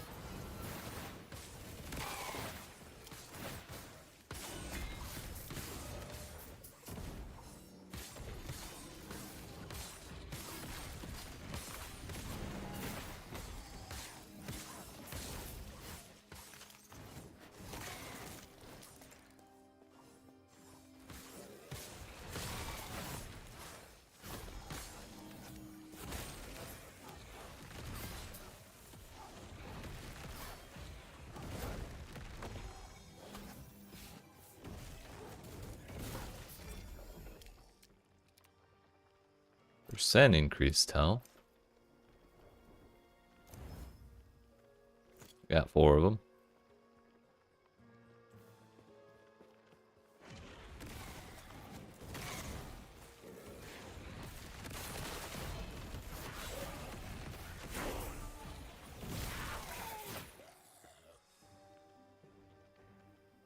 Slay roaming Fate Weavers among the trails and halls to scatter Weaver's followers across the surrounding echoes.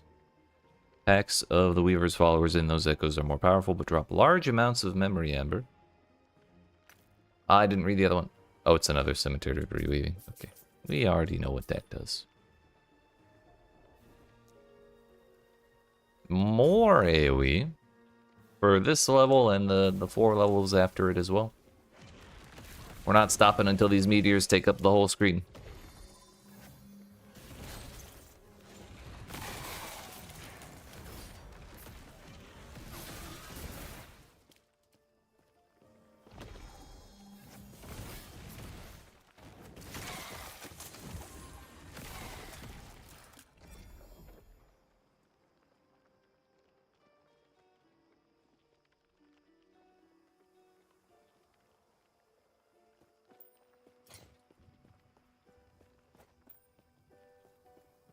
Don't want that at all. If I had those mods on an Exalted ring, then I'd probably be pretty happy. Then again, I may also just want to wear double Weaver's Font of the Erased. Although, I can do that, right? I didn't even think about that. I think that gives me 20 mana.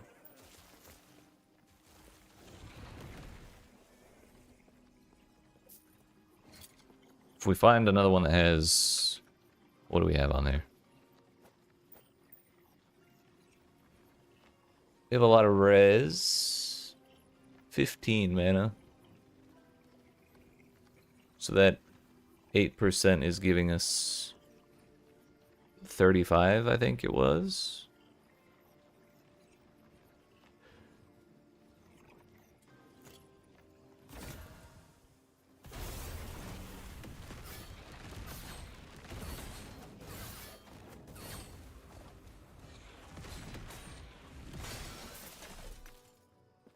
Guess I could have just stood up there with him.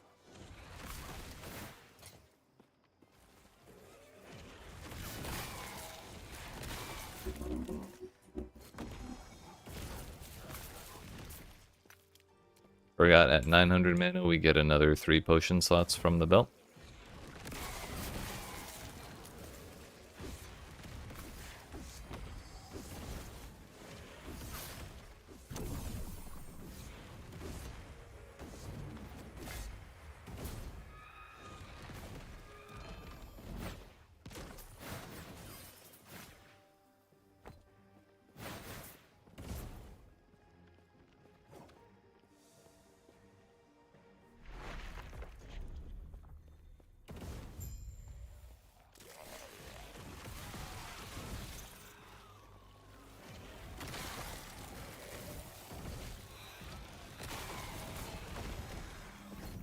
The Soul Foundry. Slay enemies to collect soul embers as you can, as many soul embers as you can until time runs out. Then spend soul embers at the gambler. 1 point already completed or earned from completing that echo, so it does tell you whether or not you've gotten that. That's good.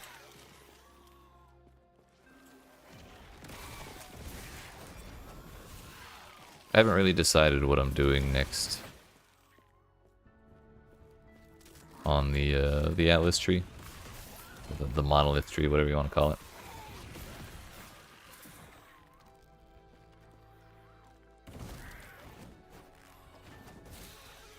Complete objective to claim loot fit for a great acolyte. I am not an acolyte. However, I will still do that.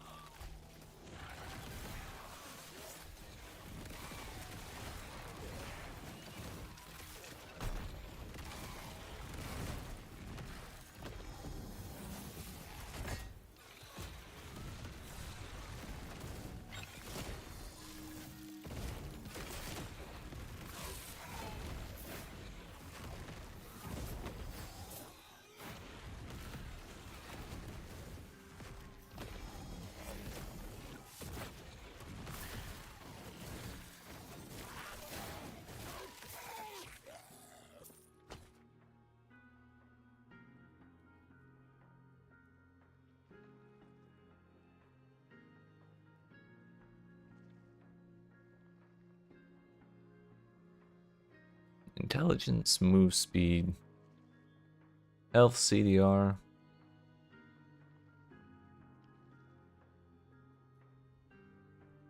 It has more armor and more base move speed too. It's a lot of fire res as well, but we lose out on that that physical res, which is kind of a bummer.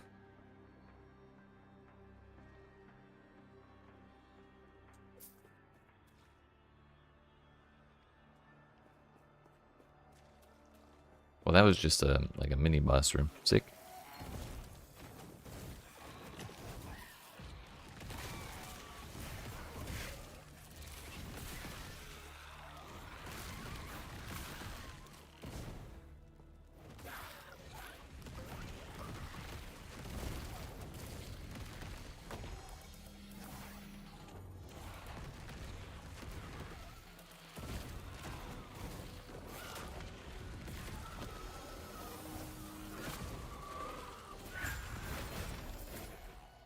Another pillar of skulls. Yo, can I get that with fire and intelligence, please? Oh, -1 physical and cold res per point of dexterity as well. That's a little yikes.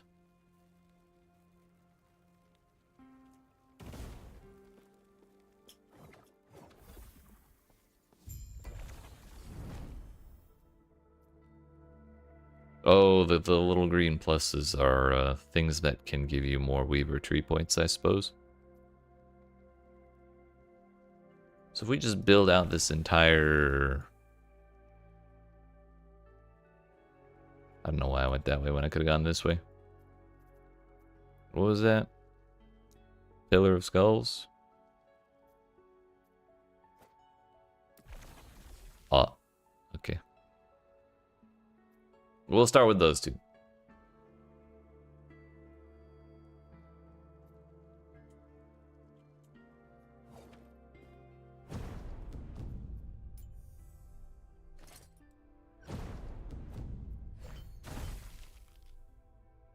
Rolled 5 Weaver's Touch. Gained move speed and damage.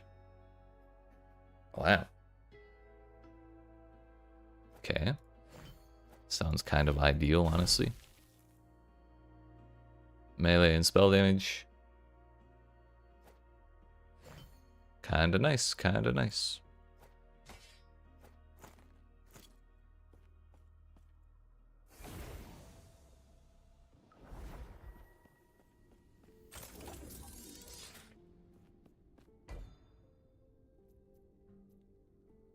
Man, I do not want to fight this giant octopus, I'll be honest.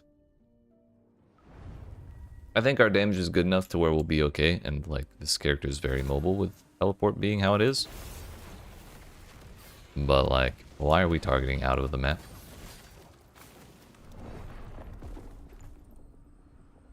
I call bullshit on that.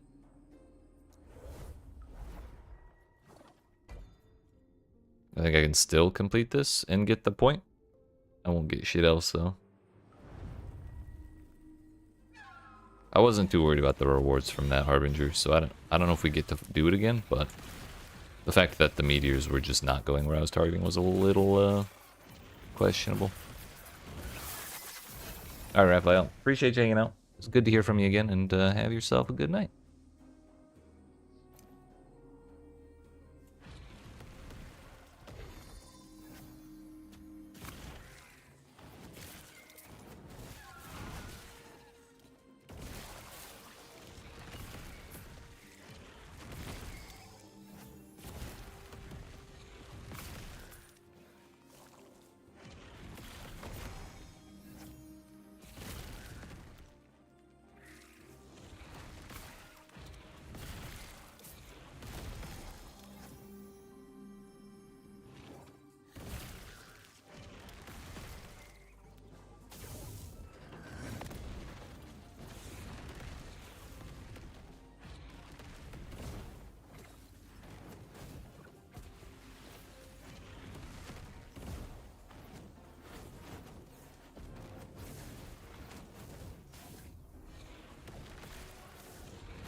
Not particularly against any of those other reward types. So I'm just gonna go ahead and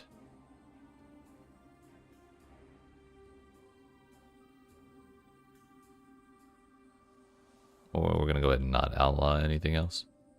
When a nemesis escapes through a portal after being empowered, it drops exalted weapons that can be upgraded if you kill a Harbinger. I guess that's guaranteed. Tombs and cemeteries of the erased. In your echoes have a chance to include a possessed nemesis encounter.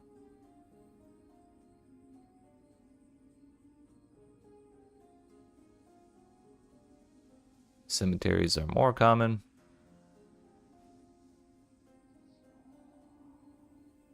Tombs are more common. Oh, so they're not guaranteed. They're just really high chance.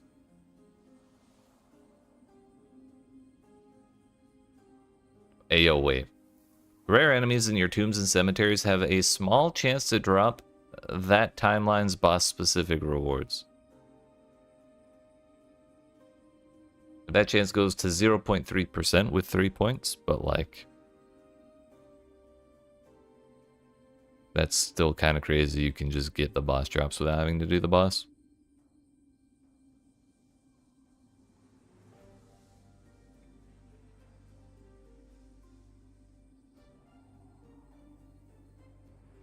Don't particularly care about having Mask as a buddy. Tombs and cemeteries have a guaranteed rune prison with a possessed exiled mage.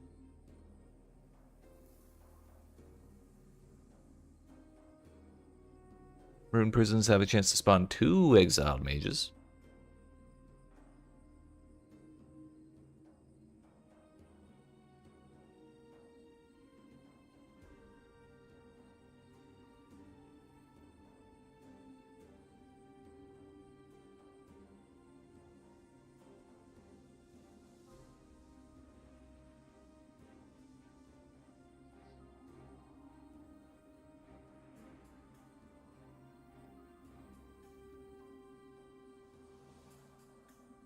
Echo rewards have a chance to be doubled on completion up to 20%.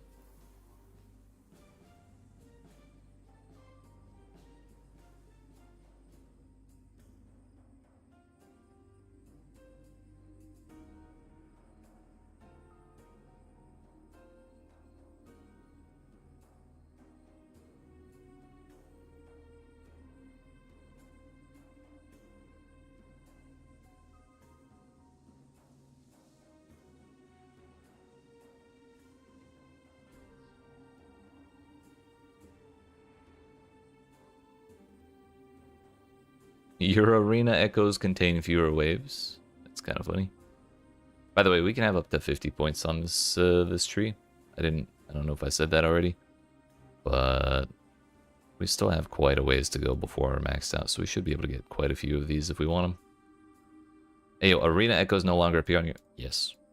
Give me that, please.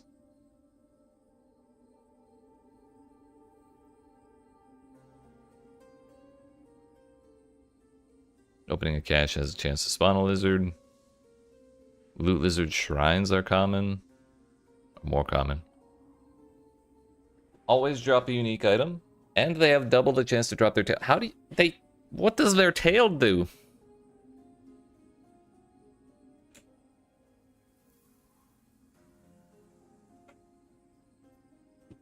Are we lizard maxing all of a sudden?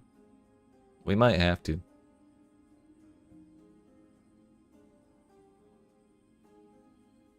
I need to know what their tail does.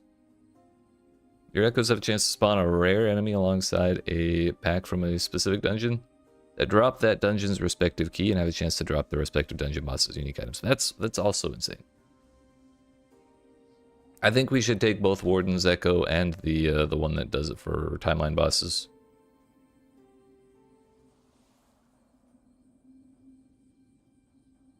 Dungeon keys and dungeon key charms.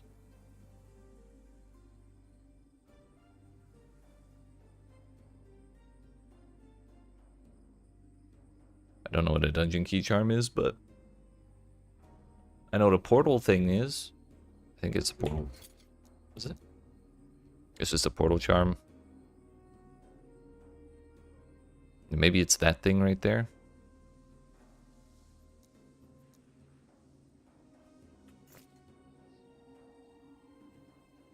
Hey, yo, Weaver's Will value in unique items found in your echoes has a chance to be rolled twice and keep the higher value. Also sick.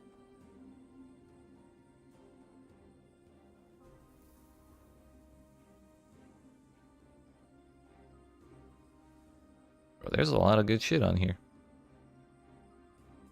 Maybe we're not lizard maxing because there's a lot of different things that I want.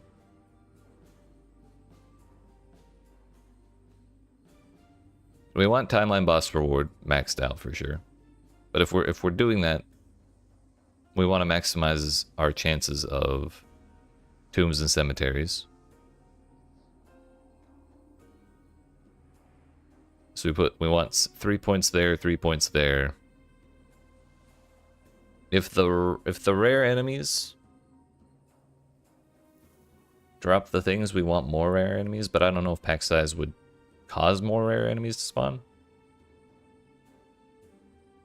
Or if it just means more dudes along with each rare enemy. But either way, we're probably going to want all three of these.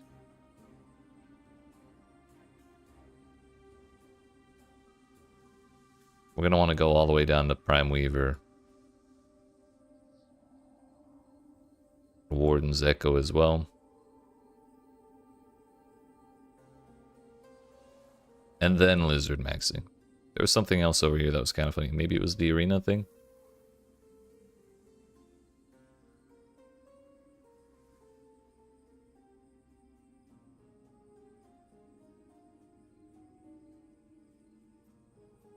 We'll go with that for now, but turns out we have more to think about with this monolith tree than I realized. But we did fail that one once. I died to a harbinger and or to a nemesis, but we still got the point out of it, so that was good. Let's do another cemetery. I guess we're gonna plant more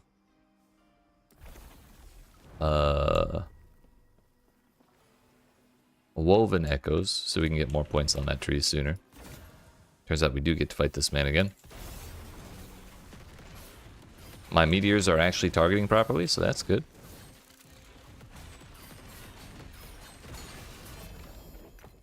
I liked that way better than last time. He's 6 on both of those, so I don't care.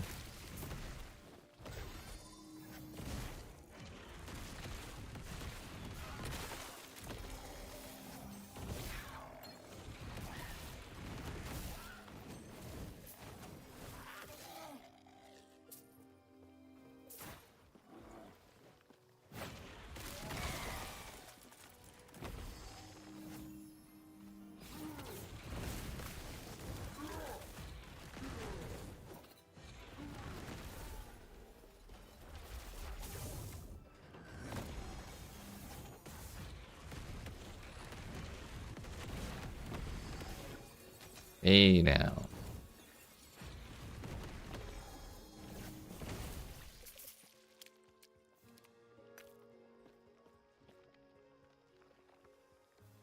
Warding Scroll is the name of the relic base we're kind of wanting to prioritize.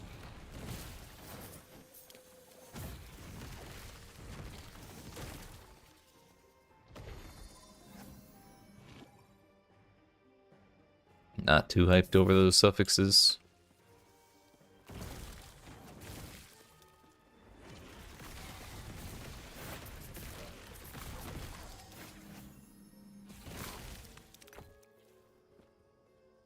"28 mana, 12 elemental res, 10 ward per second." Also requires level 74, which I am not.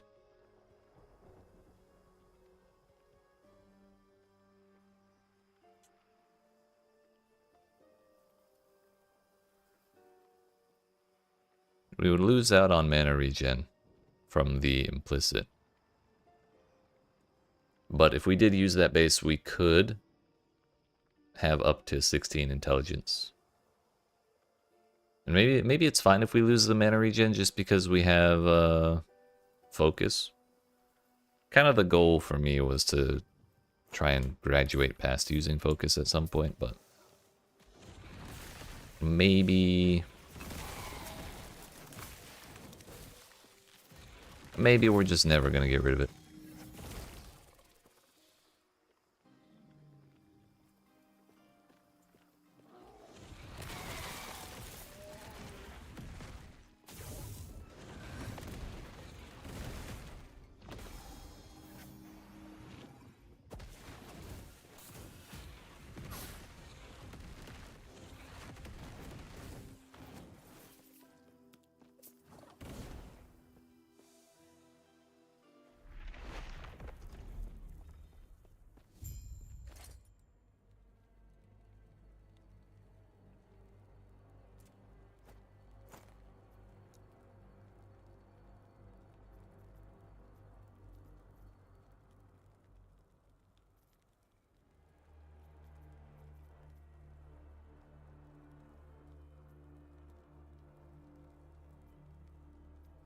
I imagine since fire damage is more specific, it's probably higher value. I hope it is anyways. Requires level 74 to forge. Motherfucker. What is it? K to open the thing? That's Y, and we look at the woven faction to see this. What does this do? Place a weapon or jewelry item to imprint it in the slot. Does this count as a weapon? Nope.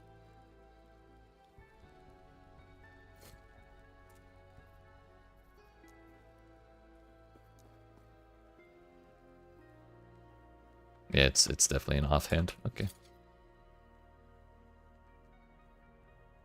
Next question. Is there a way to duplicate offhands?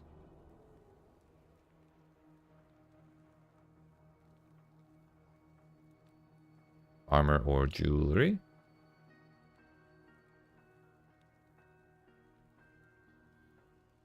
This can be any kind of item. So I guess it would be that top left one if we wanted to do that, but I'm kind of not that worried about it.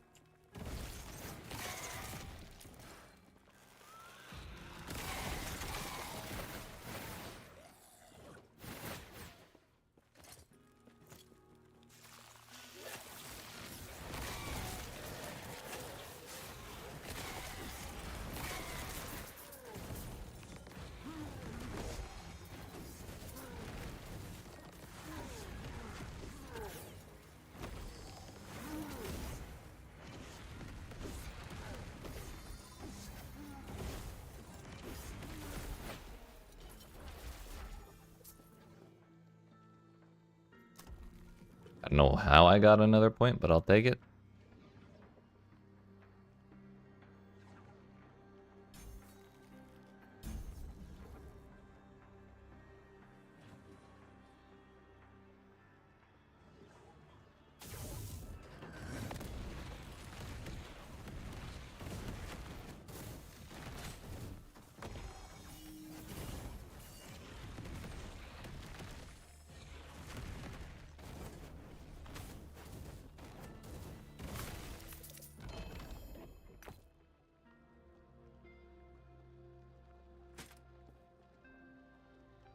Intelligence, elemental res, fire res. I think we're good on that.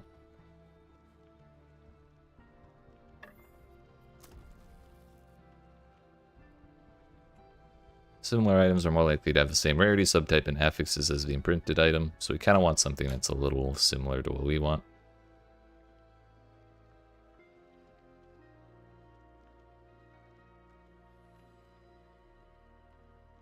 Oh, they cannot include subtypes, affixes, or uniques that are not dropped by regular enemies. So the ladle would not work. That answers a question I've had this whole time. Imagine reading, dude.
Another one.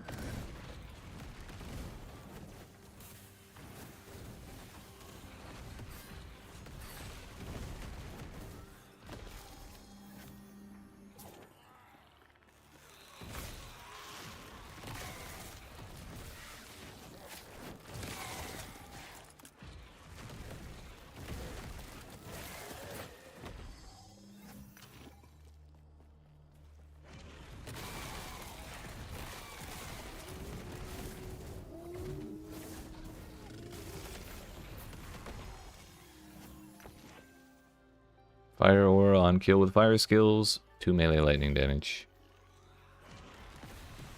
One day we'll get an idol that has fire aura on it, and then also a useful second mod. We're just not right. We're just not there yet. Antipode Rift. Soul Foundry is the Gamba. Travel to the ancient era and destroy whatever created the Antipode Rift. Always drops a unique piece of armor. Sick.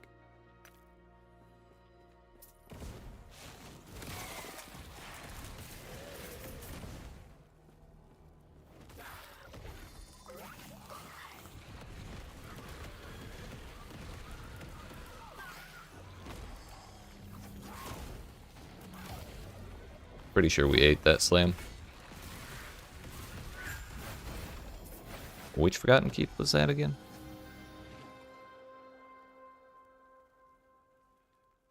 We already did that one.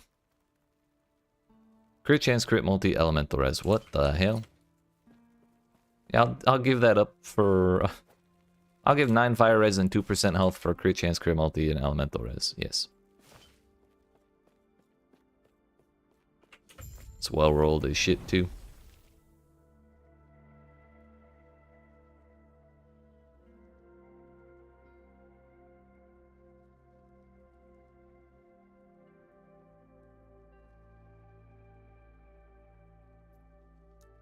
It's Pillar of Skulls, which is that one.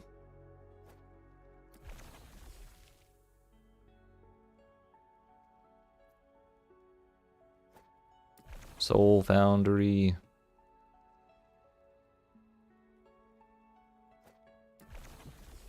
We're going crazy, dude. We'll leave those 4 for now.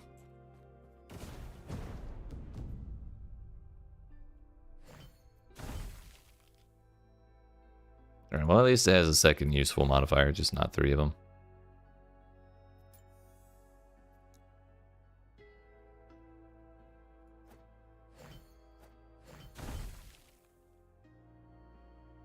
Crit strike chance while using a catalyst, crit multi while using a catalyst.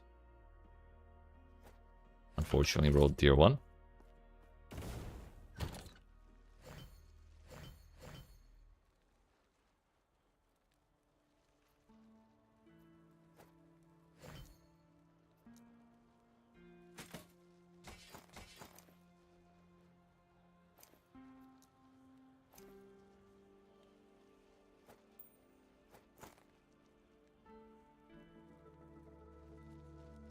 Hey, yo, we lose all of my void resistance if I equip this. Or we're gonna have to use a chaos glyph on that ward per second for sure.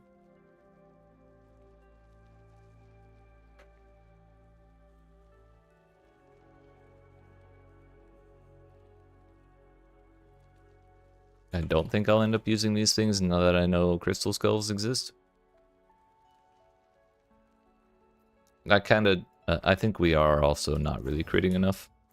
But I also don't want to spec into more spell crit chance on like regular items. So getting the flat plus whatever to crit chance will probably be really helpful, and it'll just make the increased crit chance we have from our intelligence that we got from the skill tree. It'll make it that much more effective. It's like 3% increased crit chance per intelligence, I think. So we got 4 in a row after we do this random ass gold one.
2% of current health converted to a ward when you directly cast a Necro spell. Astrolab with elemental damage and mana on it.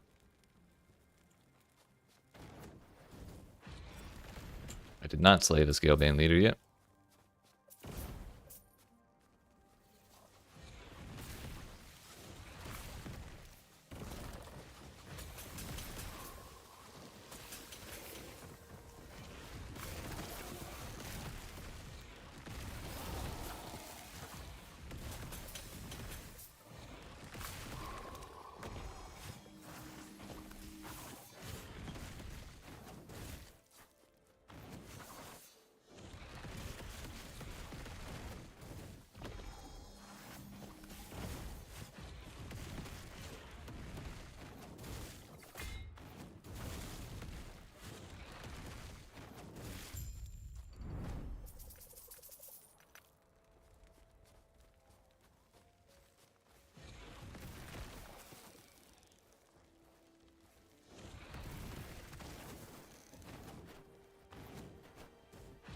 really starting to wonder how much I actually need Fireball.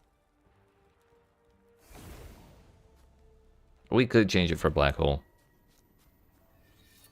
Maybe I'm just gonna put that on there and see how I feel about running around without Fireball. Because Black Hole would be really neat, I think.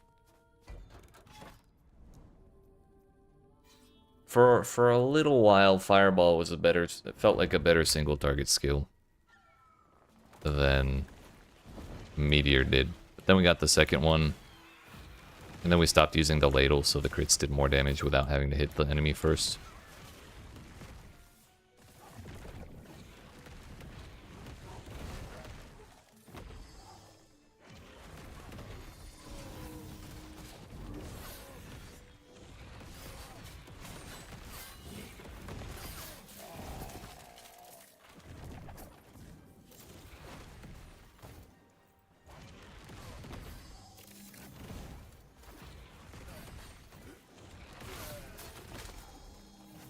It's 4.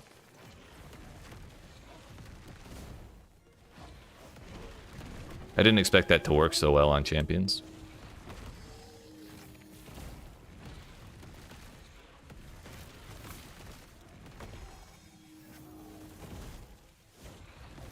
I think we're at 6 now.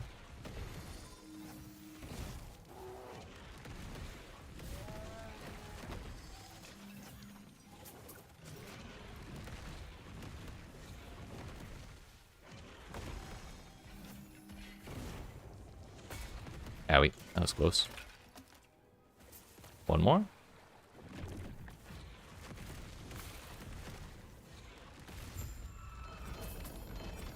Fucking got him, dude. That's a lot of stuff. Is that how much mana we can get on a body armor? I.e., that's how much we're missing by wearing this. We've got to get a damn... a legendary version of that with it, with mana on it.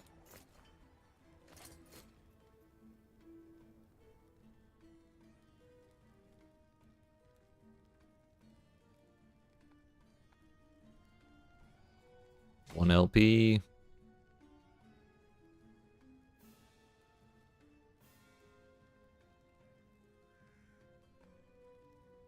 +7 flat spell damage.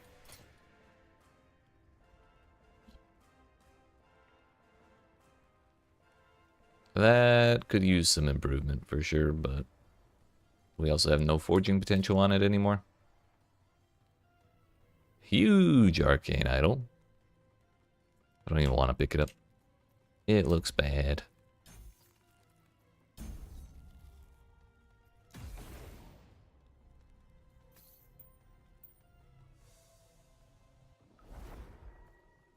Well, that was neat.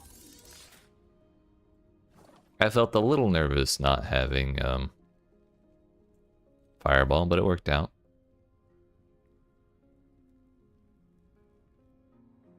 Could have been worse, that's for darn sure. Slay all 3 Fate Weavers. We'll do this one, and then if we're really feeling comfy,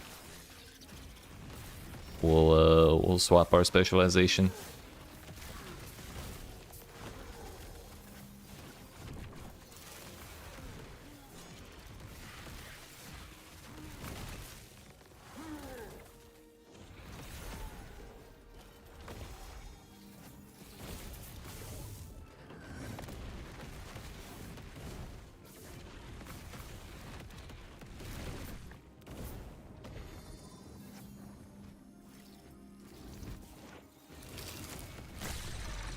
Oh, it's those ones.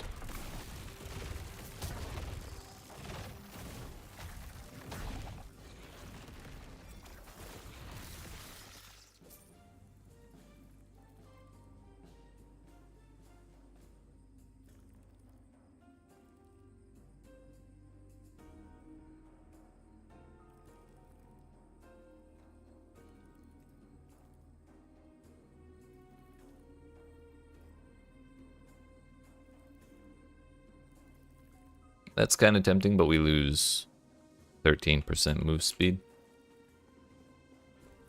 Actually, no, there's something you can do to that. So really what I should be doing here if we're using black hole is swapping it around like that.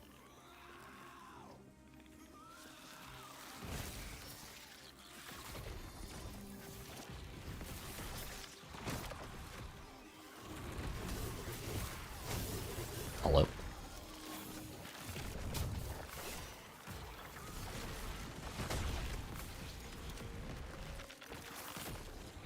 Yo, Clotho's here too.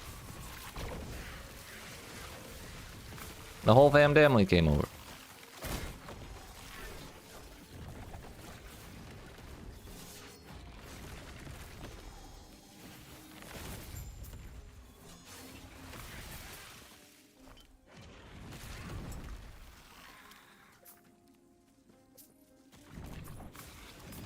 Part of the reason I was using Fireball for so long was because if I ran into one single enemy that I didn't want to use Meteor on with all that mana, I could just use Fireball and blast them. But it is kind of funny to drop 2 Meteors on like one single enemy's head.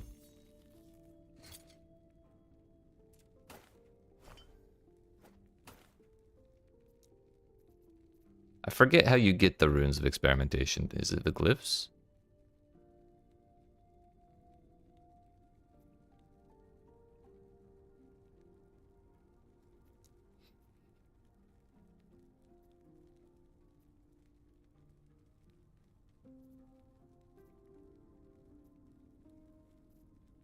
No, I think you get the glyph from...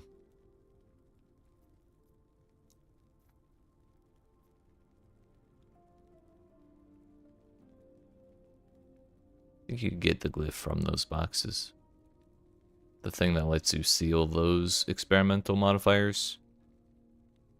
This is not a bad pair of boots though, so I'm not gonna go get rid of them.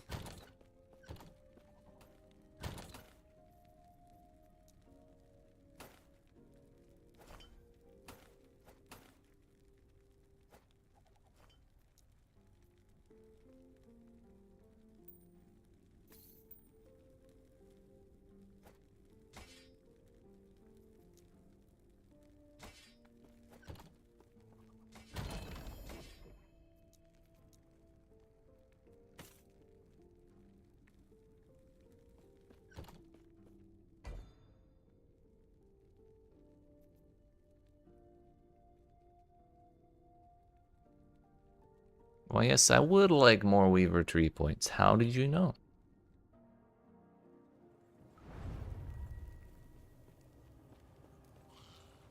Oh, shit.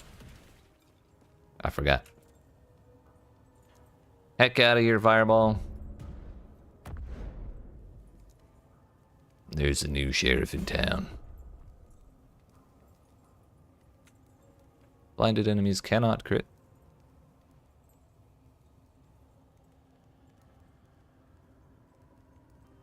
So it recovers. It has a lower cooldown, but it's just smaller. 30% recast chance. I kind of want the duration thing.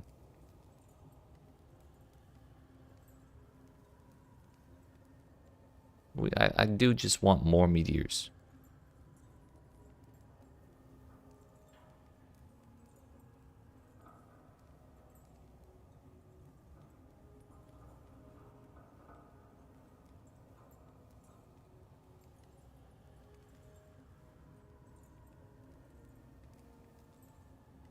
Lasts much longer, but no longer pulls enemies. It's kind of sad. Then again, we have all this AoE.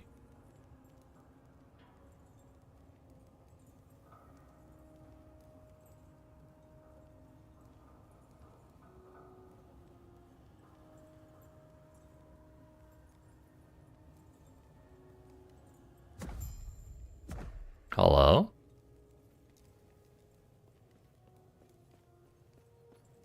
Oh, that was a time limit thing. Oops. I killed 2 enemies and got 0 things. But we conquered the Echo. I thought I disconnected from playing online, or from playing offline somehow. Scared the shit out of me. Whoops.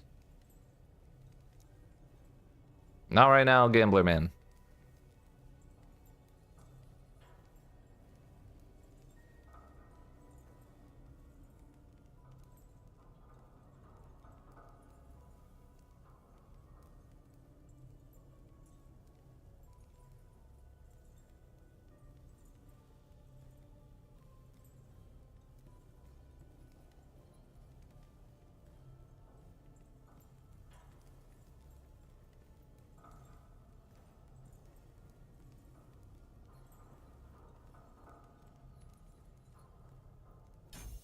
I think we're gonna try the Meteor option.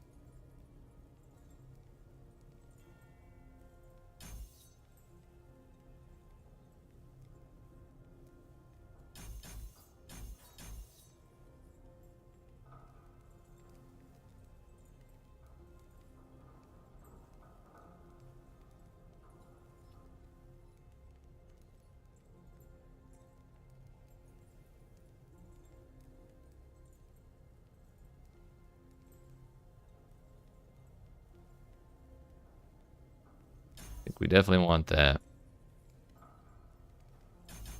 Go with that too. We'll probably put 5 points in there, 4 points in there, and we could put one more on Weekend Reality.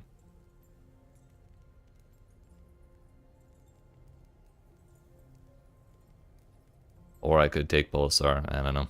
We'll find out. New cooldown is 25 seconds. That's a while, but hopefully it's a lot of damage.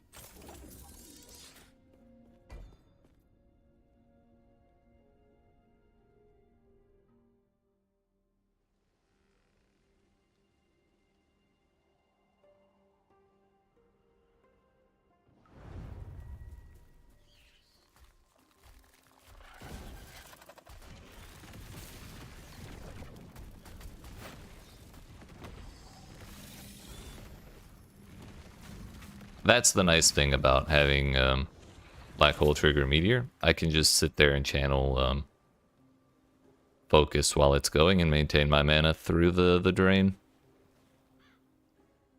Percent health, fire res. Kinda nice.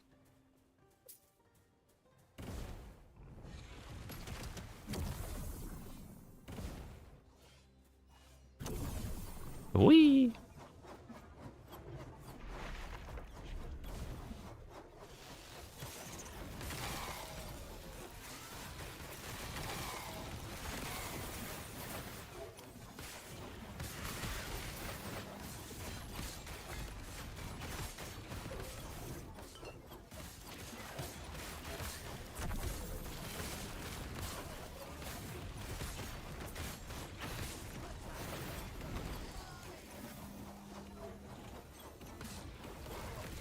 There's a lot of rares in here.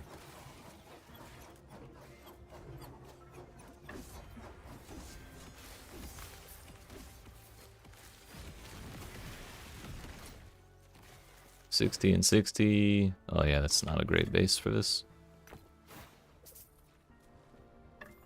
We break it.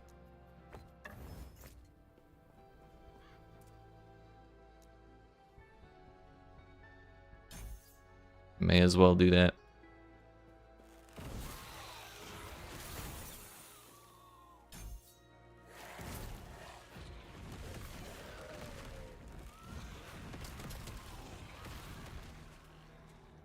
Turns out we went the wrong way. It was all an elaborate ruse.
plus 12 intelligence.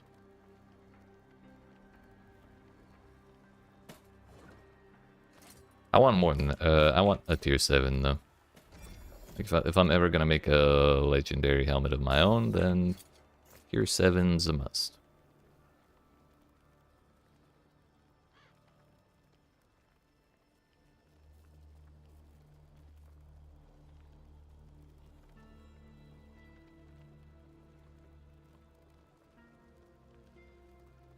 Actually, I may not want the Umbral Core thing.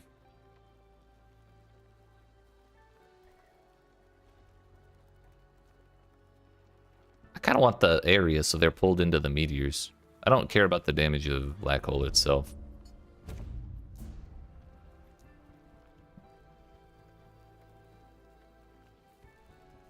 The recast wouldn't be bad either. So we could get more duration. At least just the 1 point, and then 3 points there. So we have 8 points left. This would be 3, 4, 8. Or we could split the points between these, because we won't have enough to get the recast chance. And that. And both of these, I mean. Or we could just do 5 and 4.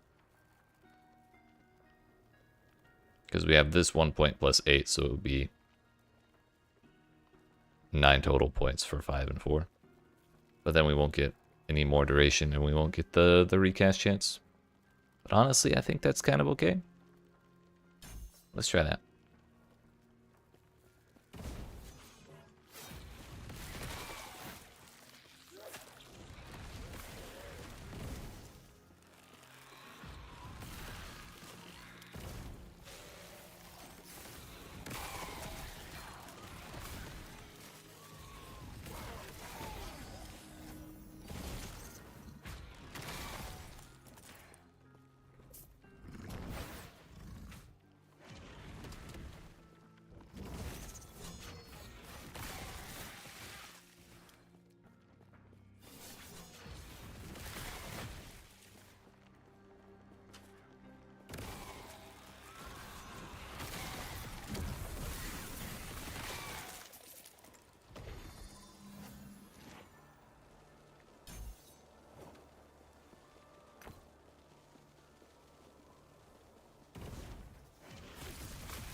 Maybe Drifting Singularity is worth a point, so we do 4, 4, and 1.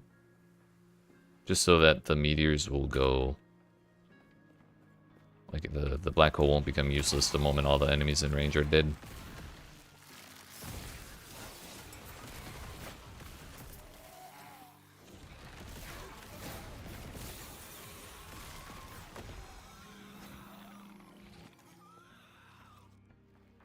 Let's go for that.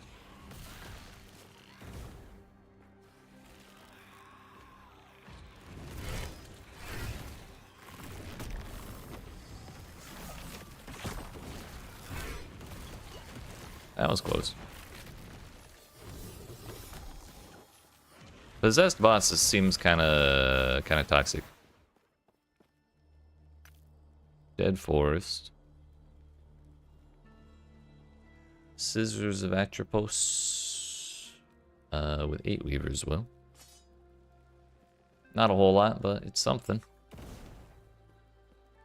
AO4 treasure chests.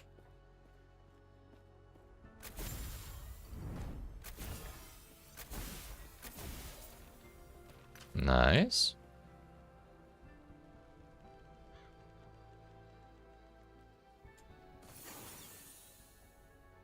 Mana, damage over time, crystal wand. Mana regen, crit multi, stun chance.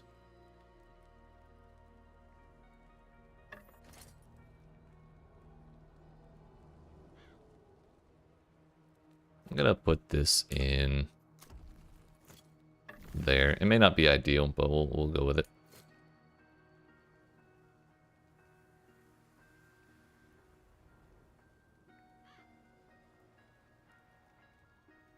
Honestly, these tombs and cemeteries are so, like, packed full of monsters already. I kind of just want to see what they look like with 15 more pack size.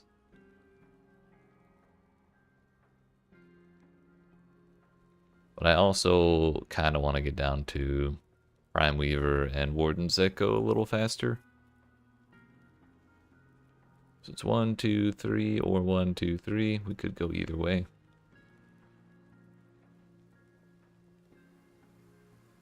Pile of glyphs when you complete an echo objective. Double echo rewards. Zarek to join. Increasing gold drops significantly. More gold. What do I even need gold for, really? There's Gamba?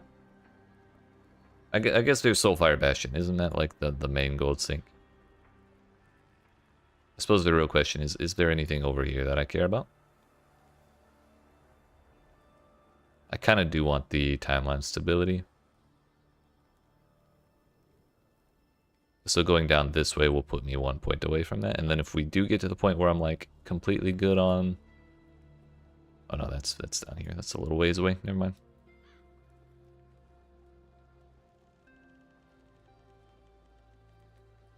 But getting stability faster means we get bosses faster, which is just better. At least while we're unlocking all these monoliths. So yeah, we'll go with that. 3 uses. Do I even have 3 things? Fire res and ignite duration. Ward decay.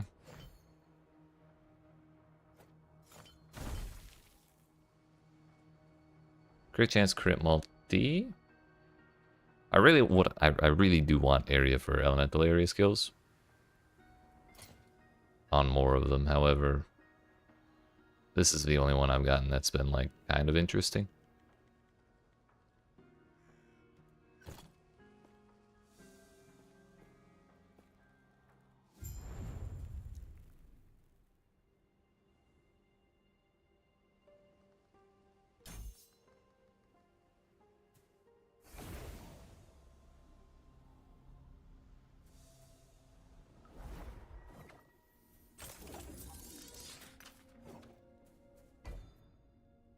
And that put us just over what we needed for the boss. So it's a good thing we didn't place more woven echoes in that second cemetery.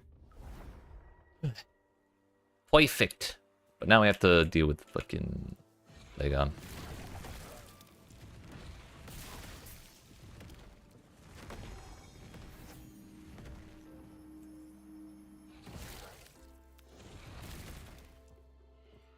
Legon, more like lame gun, am I right? Eh.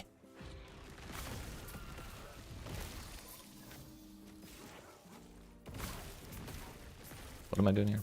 Fight off the Maruna.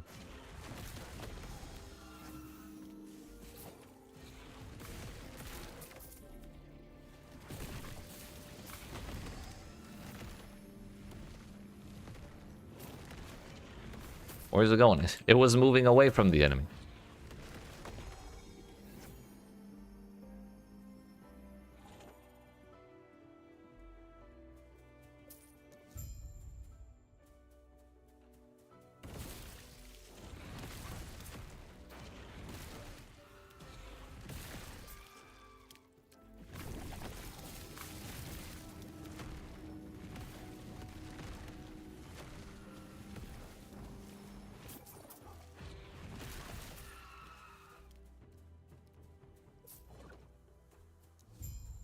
Go on, get.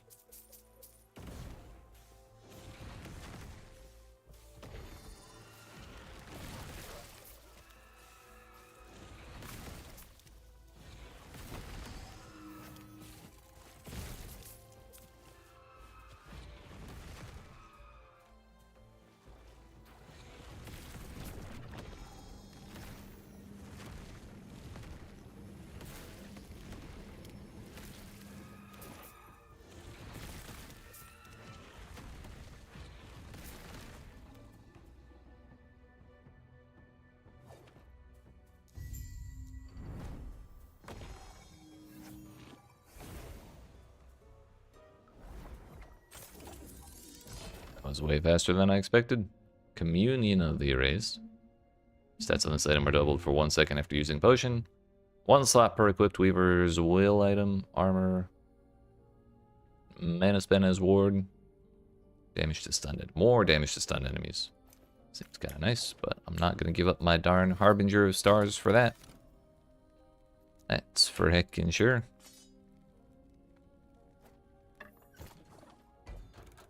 Next quest.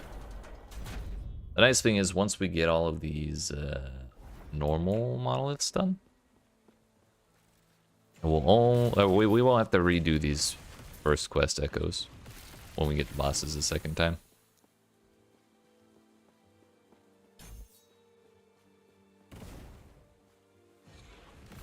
We'll be able to go straight to the boss. What are we doing here? Touching every corner of this map?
Good on that one. I really should adjust my filter for relics that are not, or to hide relics that are not that one scroll-looking thing that gives 1 billion mana on it.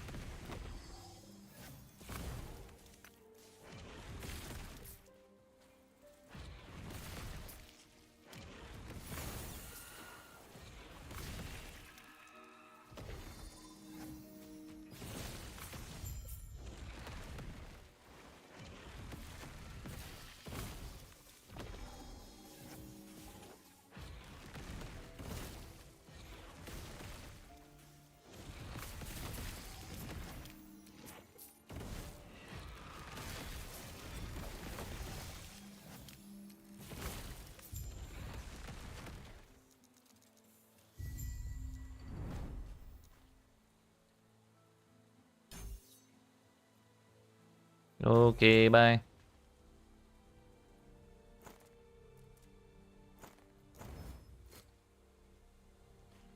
Now then, Mr. Bossman.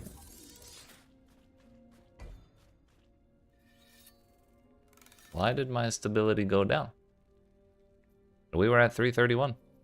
It's not like I died or anything. I have no idea. 277. We need 33? I'm sorry, 43. Unlikely that'll kill as much as I need to get that in one echo, so we might end up doing the super beacon. Should be fun. We have yet to try one of those yet, since I unlocked them.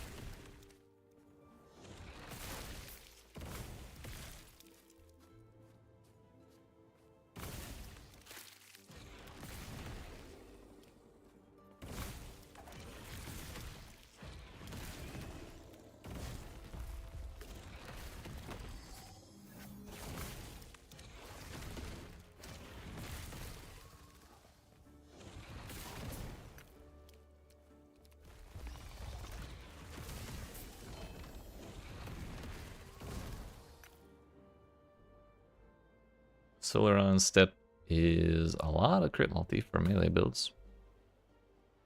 Not so much for mine.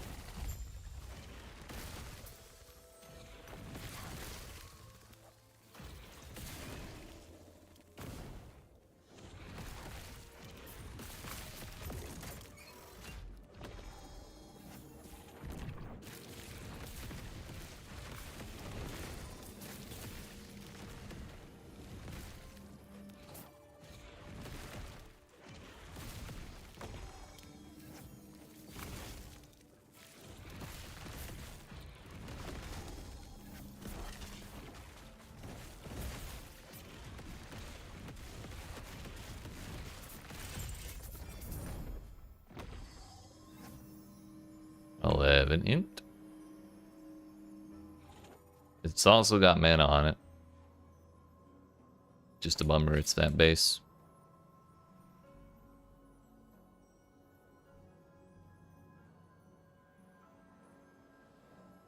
Yeah, I don't really want to lose all that spell crit chance, particularly before I get this flat crit chance. Our crit's already only at like 21%, and that's quite a bit higher for fire or for meteor, I think, because of this. So its base crit is already +8 higher than everything else's. I don't know what that calculates out to for an actual crit chance, but it's something.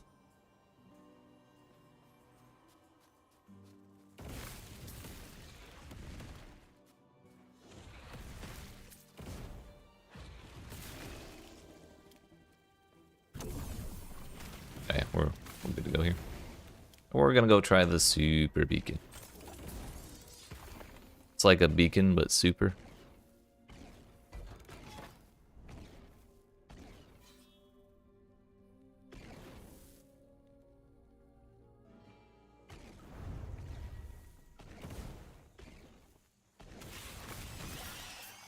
Wait, we kept this shrine from the previous zone? Hello? Neat.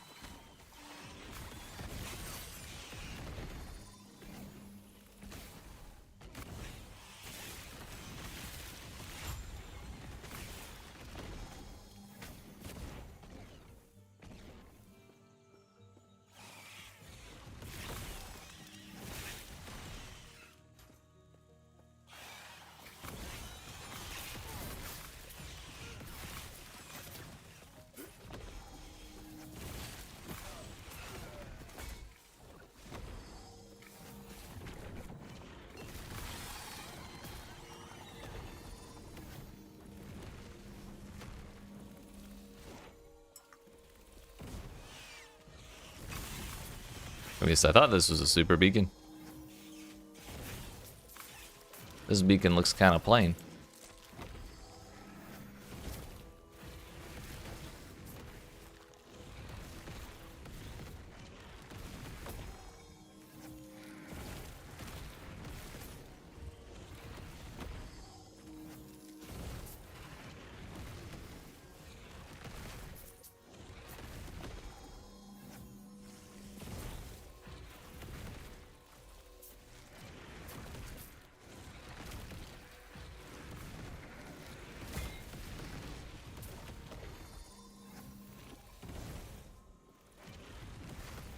just realized, I think they changed the stun noise.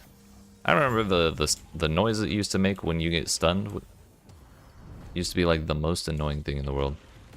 And it wasn't even that bad about the sound effect itself. It was just like getting stunned is super annoying, so then it was also a sort of annoying sound effect, so it like compounded into something awful. But I've hardly noticed it this time. Now then. Oh yeah, that's a normal beacon right there for sure. That's a super beacon.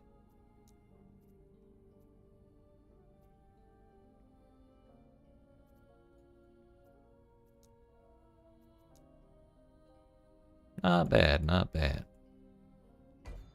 But we're off to go punch an octopus in the face. With 49 cold res. Surely nothing can go wrong. But thankfully we have teleport, so I can just jump over that beam, which is really the most significant part of this fight.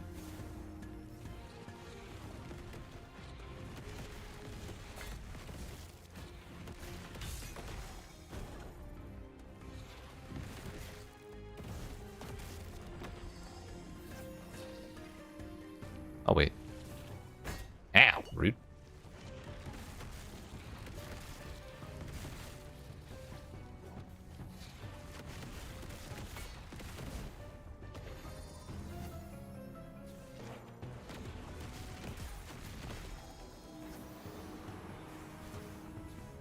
Don't phase me, bro. Hello.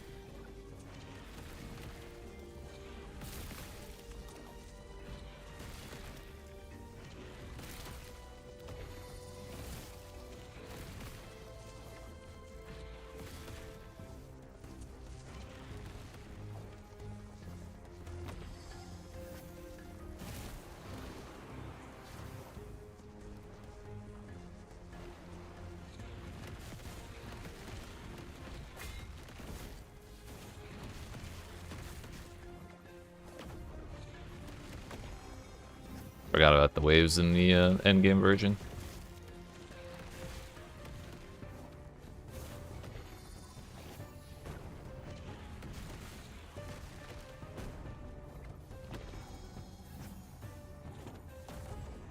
Thought that one was getting me for sure.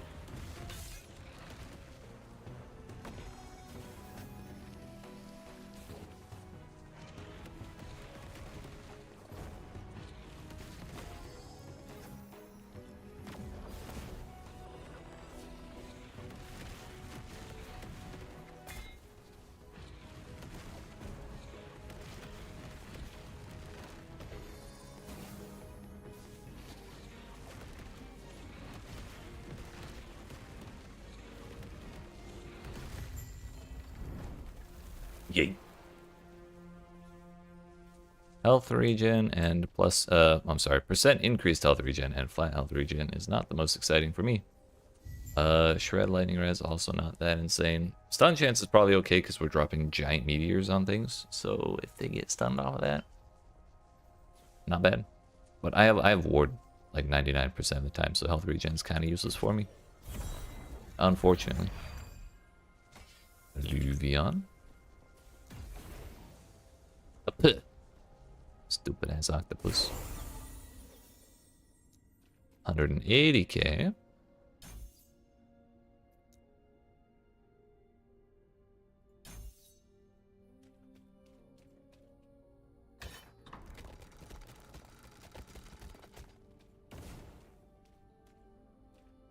I love bridges that I have to wait to assemble.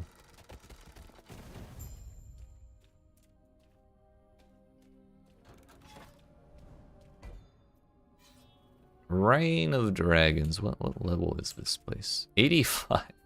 To my 72.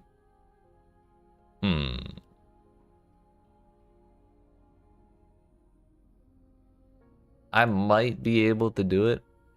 However, we may be better off going up towards Blood and Frost and Death.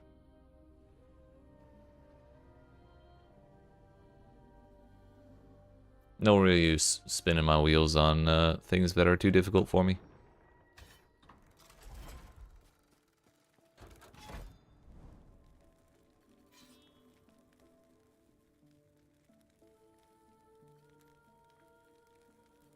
Hopefully this doesn't yeet my stability.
Find the blessed horn before it's too late. Oh no.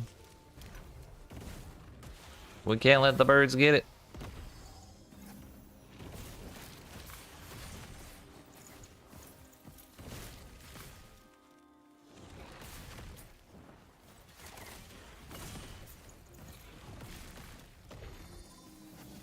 Spoiler alert, they're gonna get it.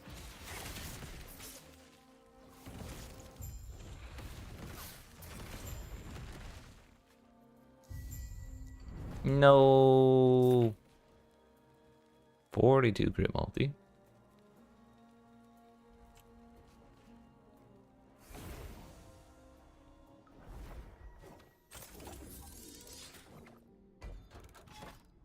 It did yeet my damn stability again. What the hell, dude? So we'll probably have to do, especially if this one brings my stability even lower, I'm probably gonna have to do like 2 or 3 more echoes to get the actual final boss. Which is kind of bogus. I am unstoppable.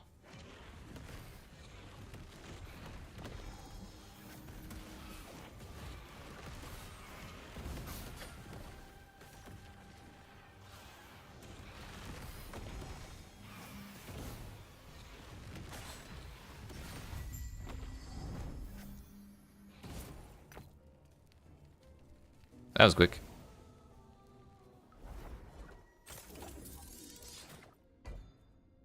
Yep. We may be able to get it in one if I full clear it. But we require 48 stability out of 62 total. We'd have to get 28 from killing stuff. Probably unlikely.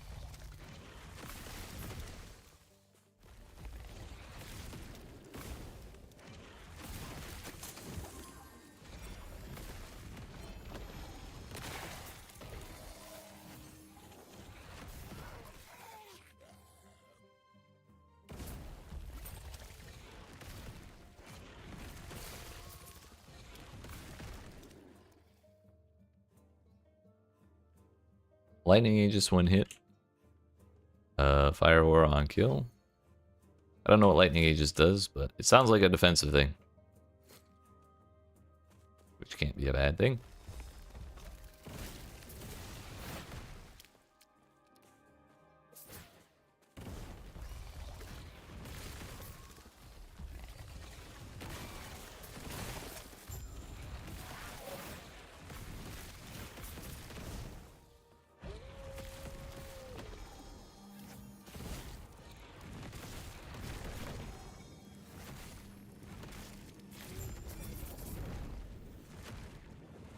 $32 while channeling. Kind of insane, honestly, but I'm probably just gonna break it.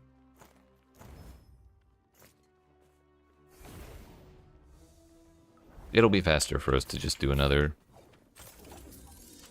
Echo than it'll be to do the Tomb and try and grind out things for stability.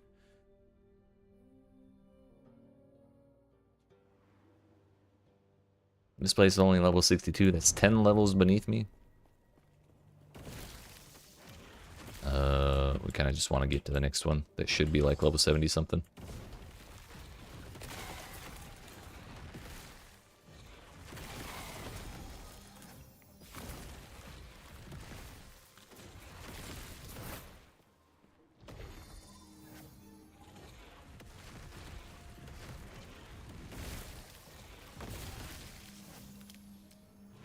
Slay all 3 ogres. It is the tomb. Did I just see 41,000 damage on something? Had to be something with like no defenses at all.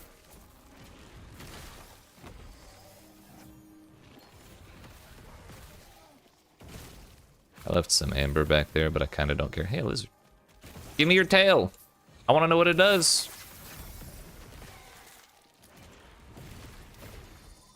He didn't drop it. What the hell?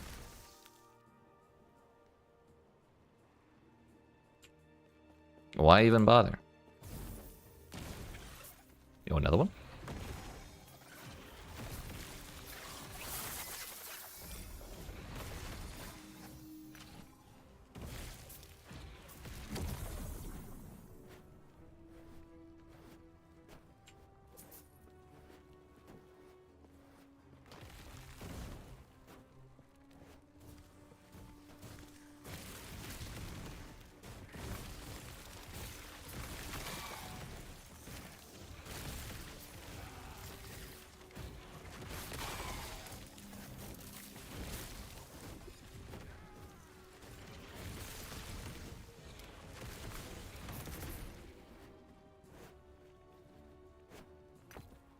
I think I'm good on that.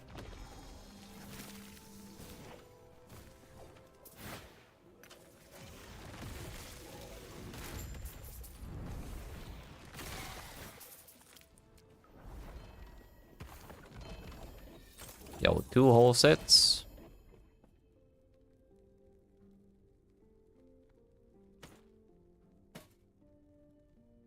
Don't have the grossly incandescent set.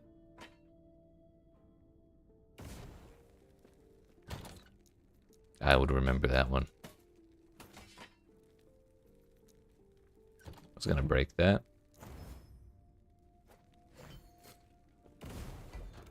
To the boss.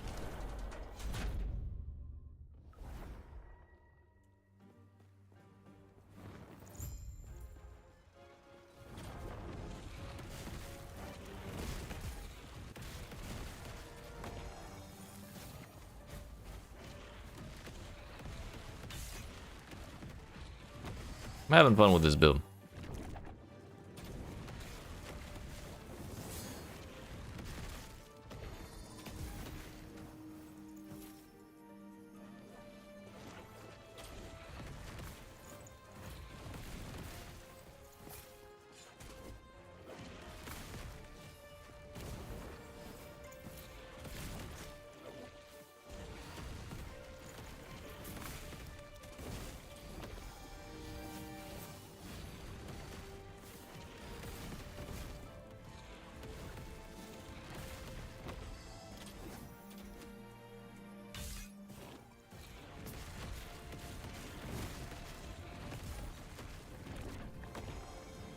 I just ate that entire slam and I didn't even run out of ward.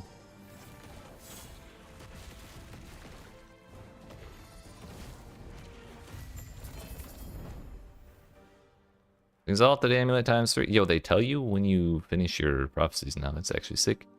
Quiver drop rate, gloves drop rate. Can I get body armor drop rate? Unfortunately not. Gloves is the only thing there that we actually care about. But thankfully it's a high roll.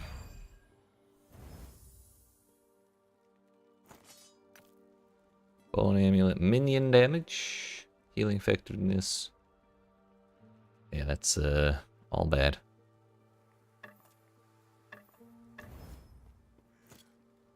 Oh well. That's how it goes. Them's the breaks, kid.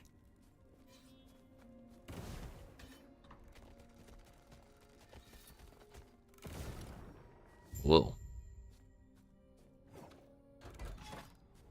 Alright, so we have done... how many? That makes 3 today.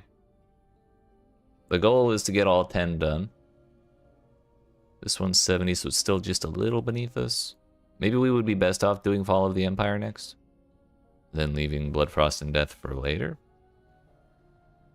But I kind of want to be like 78 at least before doing Reign of Dragons, just because I don't want to be giga far behind everything.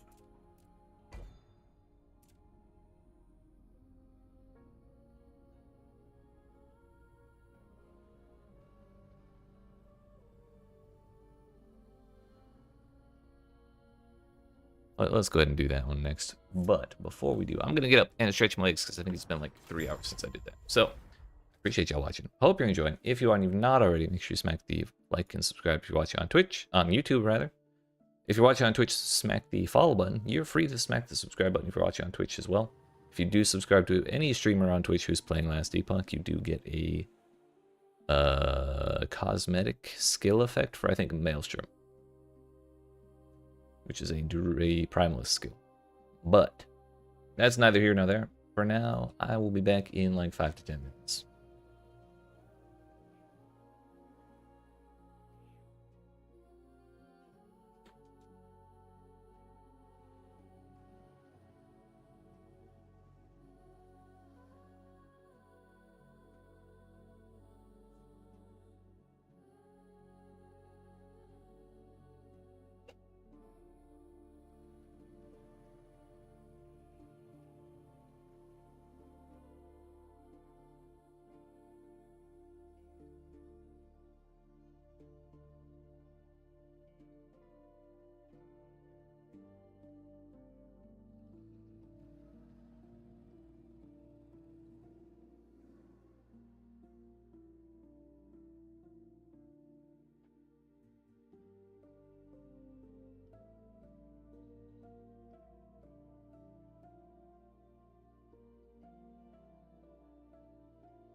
I'm getting coffee. I'll be like 2 more minutes.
Alright, friends, we made it.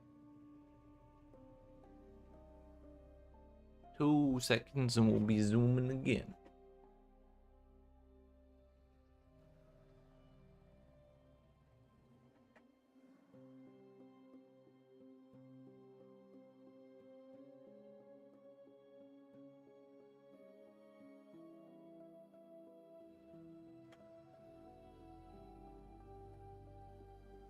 So I wasn't hallucinating. My speakers. I wasn't hallucinating at the start of the stream. Some of the game sound is coming out of one of my speakers. I think my shit's scuffed.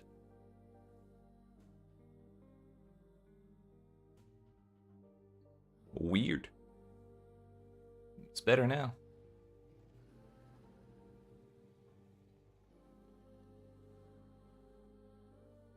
All right.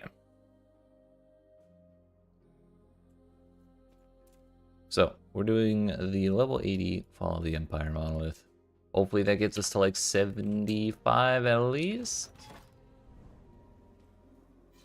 I want to say 78, but I don't think we're going to get to 78 before I get my stability up.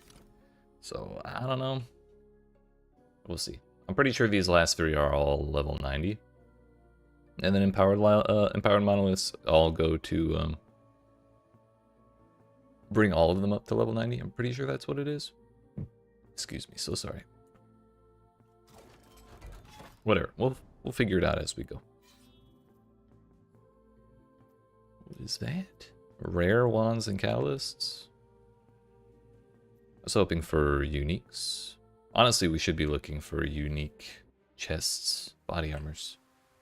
Because I desperately need a version of Prism Wraps that has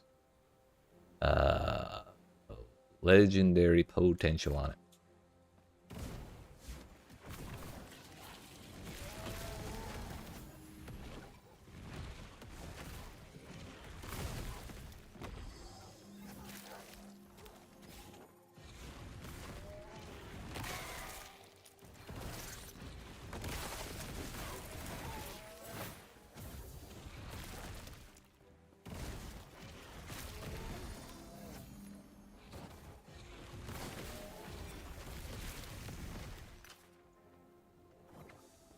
Go ahead and do the tomb. We'll probably get pretty good XP in here.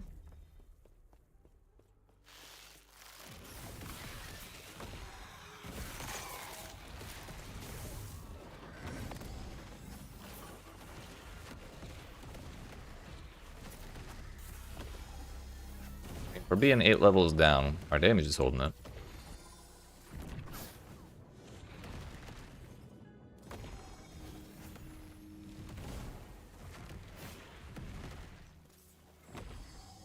Survive!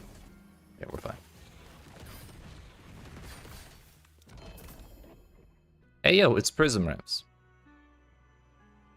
No legendary potential still, but this actually solves a big problem that I was concerned about, and that is if we find a Harbinger with another egg.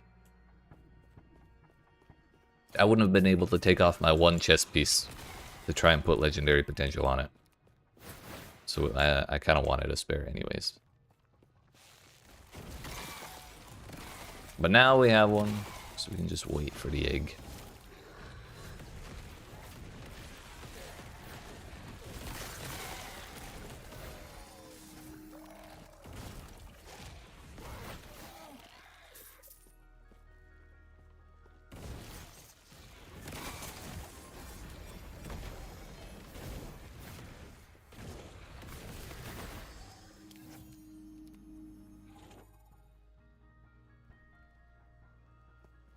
Bows and amulets.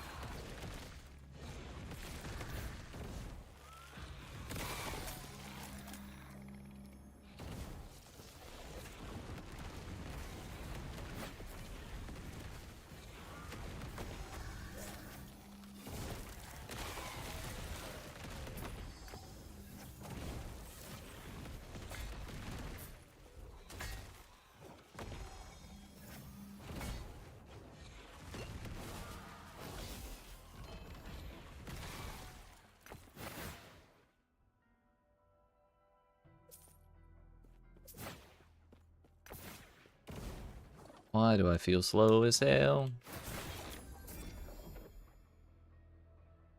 Movement speed. Too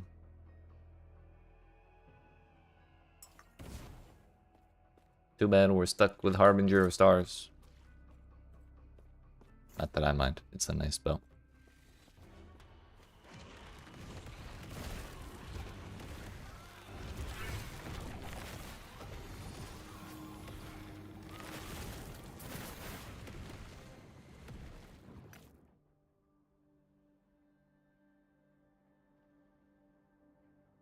That's a nice one. Crit chance, crit multi with 8 elemental res, which I actually have a better version of that there. Nice. What is this? Fire pen?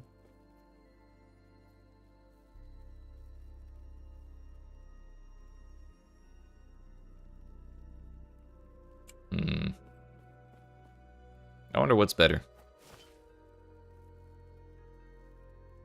That does seem like a lot of crit multi.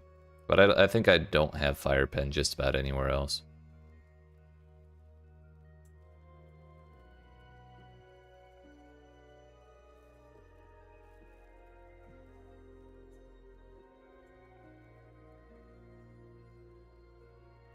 I'll hold on to it regardless.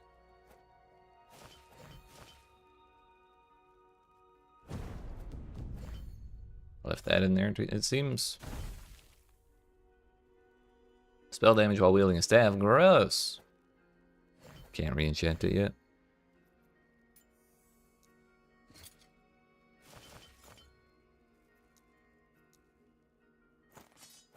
Gonna hold on to this.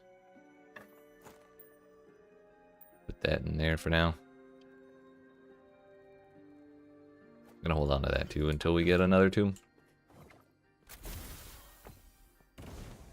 For all the extra time the tombs do take, it is nice that they give you a second copy of the zone of the echoes rewards. Ronolade.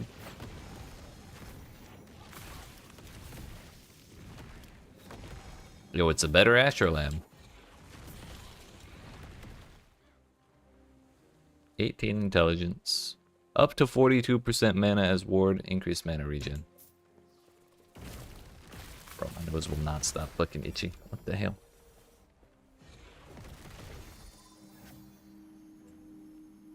Mana as ward.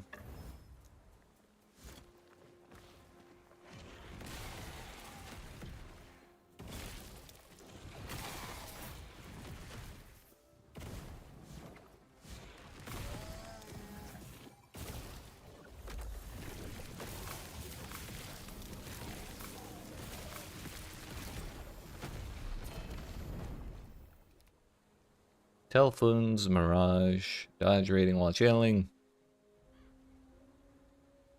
Ayo. Mana gained when you dodge while channeling. Increased move speed while not channeling. Kinda neat. It would be interesting to see how that interacts with us using focus in groups of enemies, however. I don't think I care about it that much. So, out we go. We got, I don't know, like a quarter of a level there, I think. Between the tomb and the rest of the echo. Not as much as I was hoping for. Maybe I should prioritize XP tomes.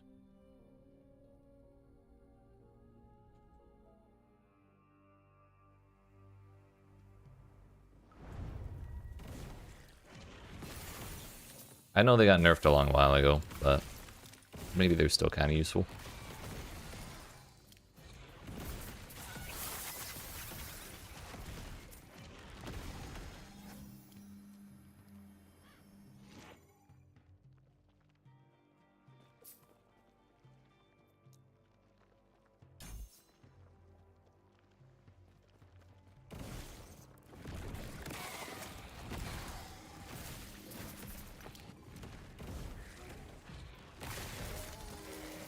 What I don't like about using Black Hole to trigger Meteor is that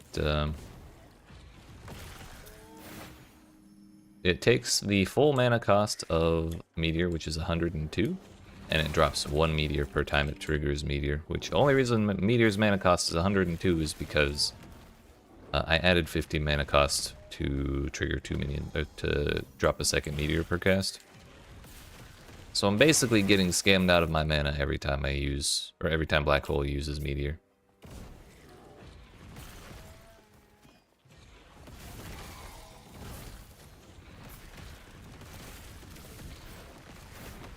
But it is nice to have something dropping meteors while I'm also channeling, so it's not the end of the world.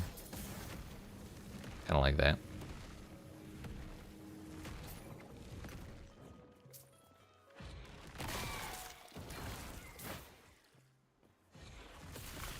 Mr. Harbinger, could I have an egg? No?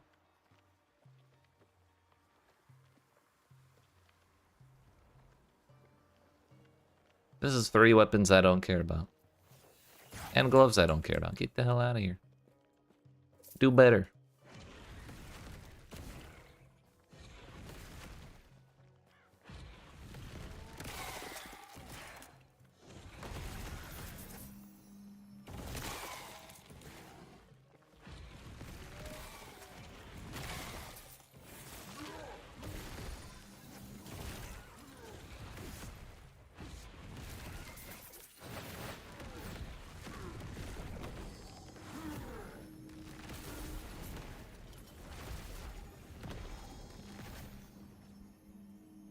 Get that back real quick.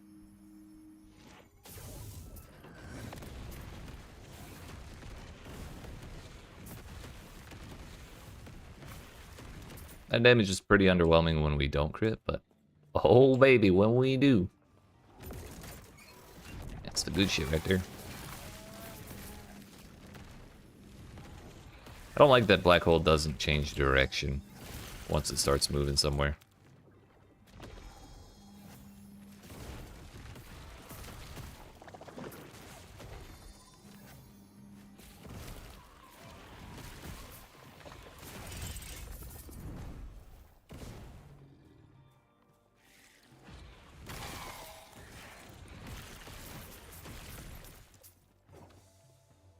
Going in.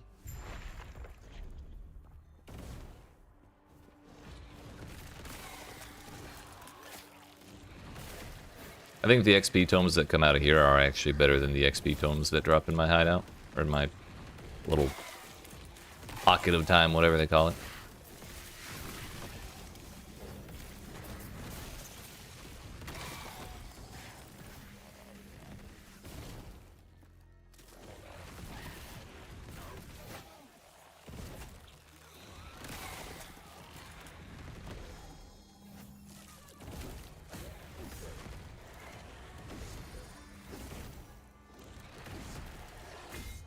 Literally uncrittable.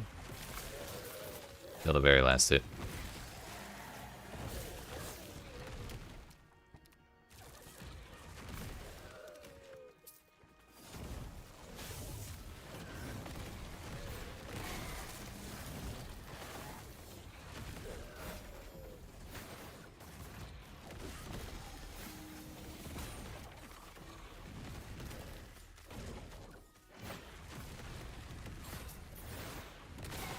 Where did that mage come from? I didn't click on no prison.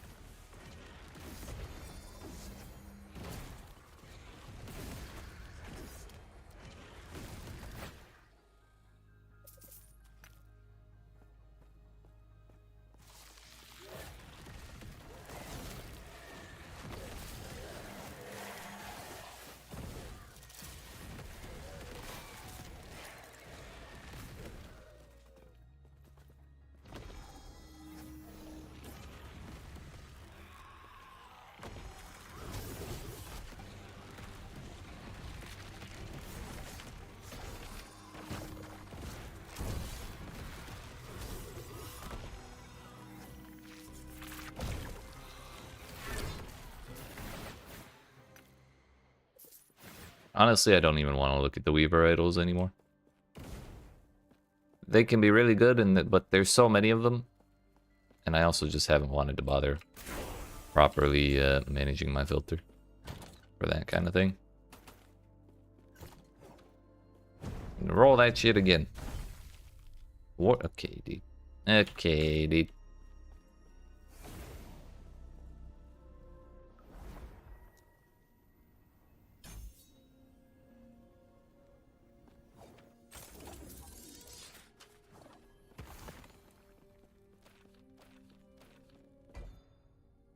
They were actually slightly better in my hideout this time.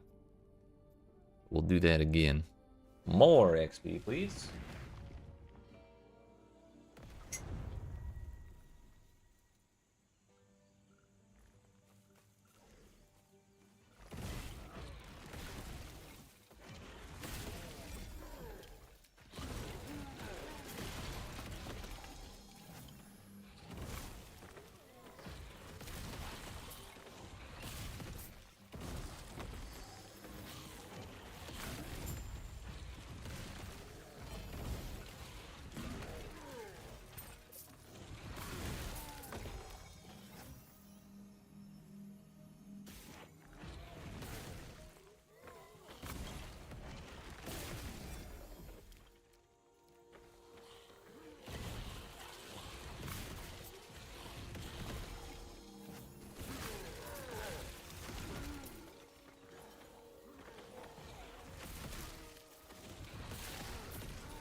Brother, an egg, please. I need an egg in these trying times. Both of those things I also don't care about. Do better.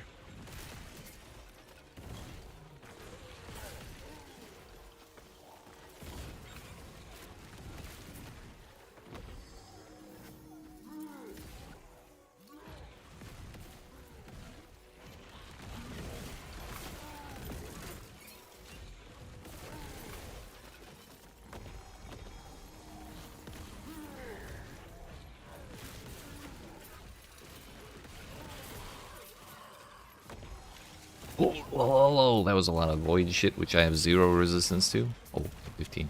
Good thing I have that 15. I probably would have died without it.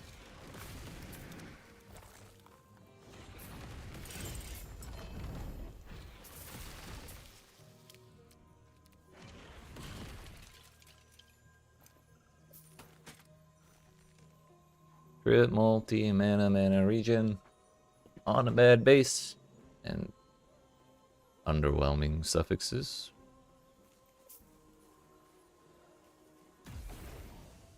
I think if there was a tomb, it would have marked it on my map.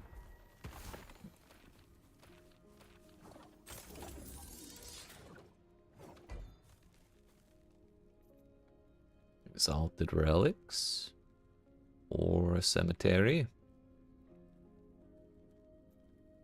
Honestly, cemeteries are kind of packed as hell. So we'll go ahead and do that.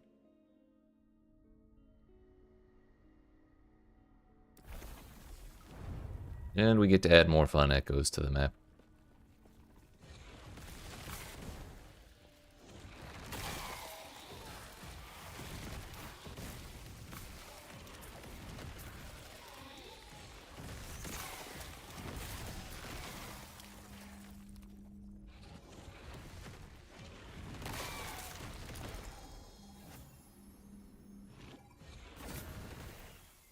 Nemesis. We really gotta talk about cooperation and team spirit.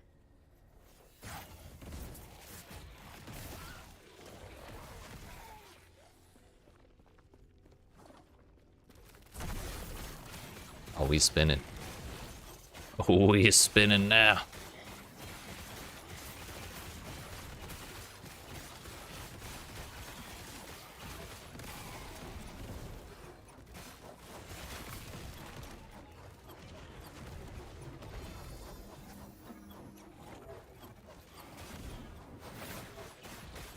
Glad we came back.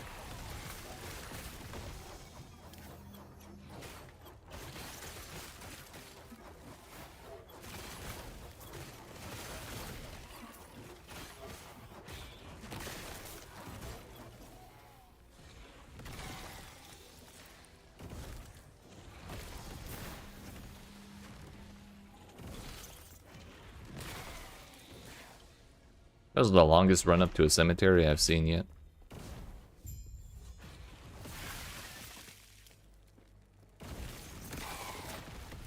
That was almost a whole damn echo on its own.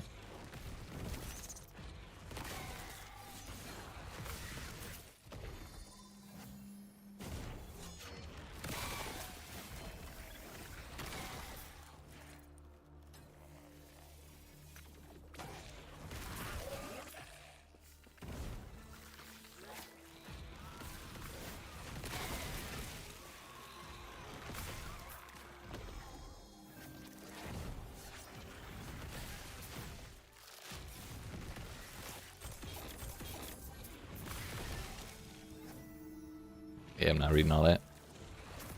Happy for you, though, or sorry that happened.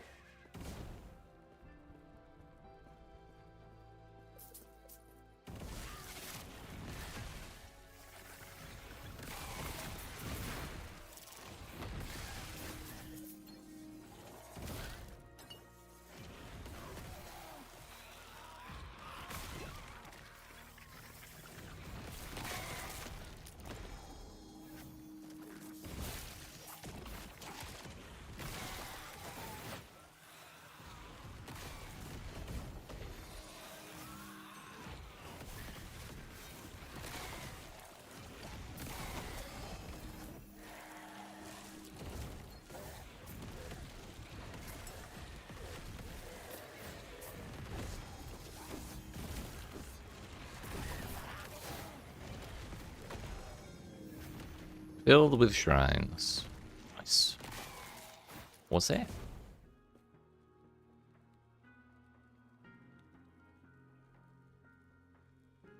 Oh, it's like a billion nemesis? Nice. It's the Nemesis Tower thing again. We might honestly do that. That was the last time I found an egg was in there.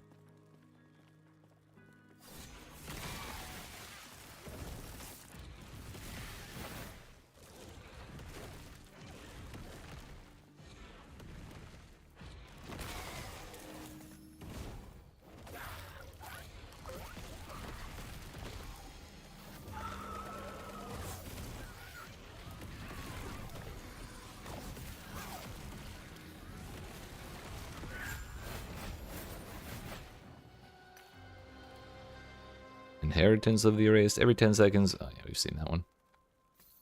It's a minion one.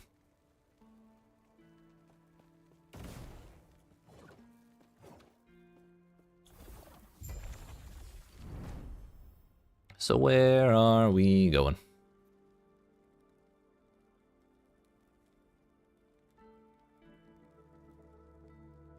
False Temple.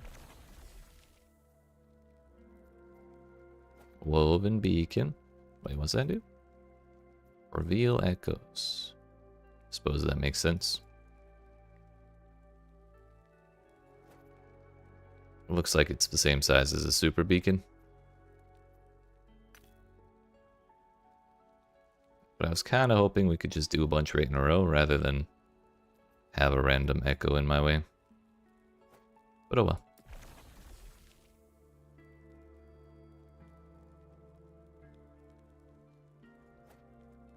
We'll just do the rest that we have, why not? So that'll give us as many Atlas points as we can hope for. Or as many as we can currently acquire. Try again. Ignite duration. Do it again. I went up to tier 2. Might be done re-rolling that one. It's not that insane. We're done here.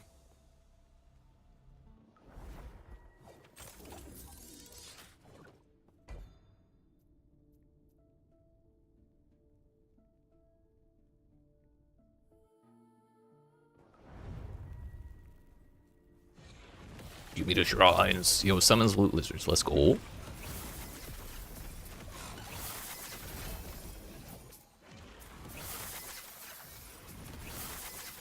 Oh man, damn. Can they ever escape? Like, if you leave them too long, do they ever, like, disappear? There may have been one over here.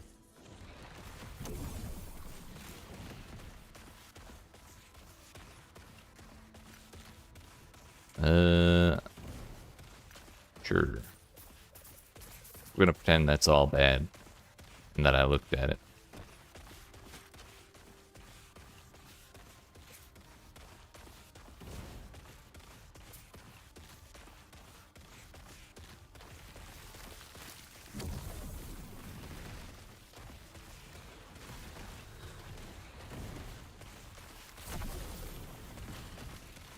XP on kill.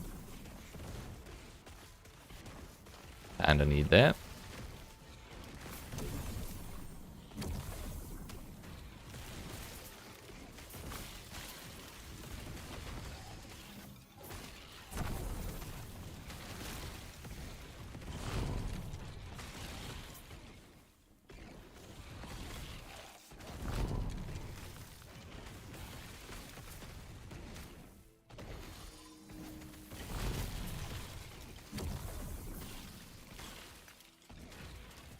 I was really kind of expecting we would hit like 2 shrines and then it would trigger the ambush and then it would feel really really sad to go running around clicking the rest of them. But thankfully we got to go halfway through this map before that happened. I think I'll probably keep running around. What if we find another XP shrine, dude? It's kind of like exactly what we needed.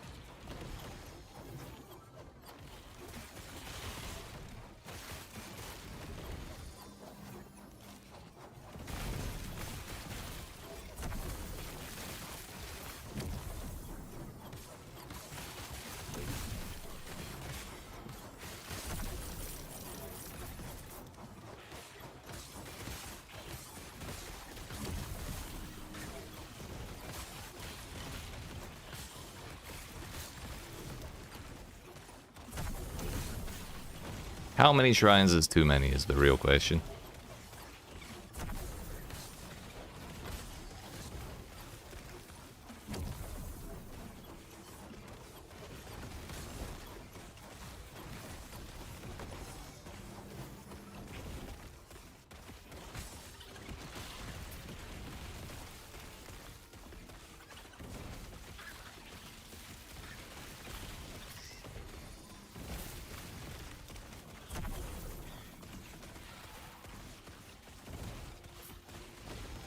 Something is eating up my mana. Oh, we're probably triggering meteors from the shrines critting. I think that's what it is.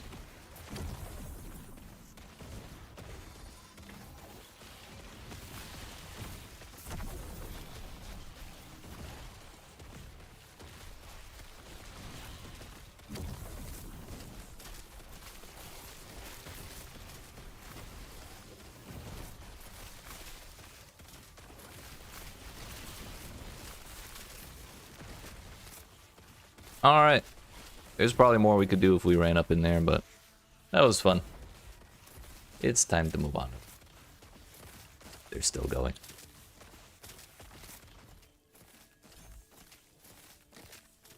We were making our way down to Warden's Echo.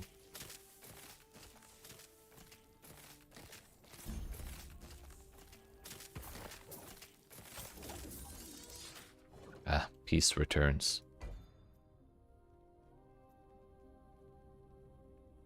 It was fun, but definitely a little noisy.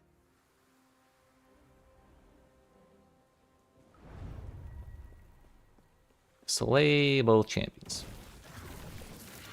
I just remembered we got the thing that removes the possibility for arenas to spawn, and that's the whole reason we haven't run into any arenas in this whole time. I think that's just probably one of my favorite things they've added.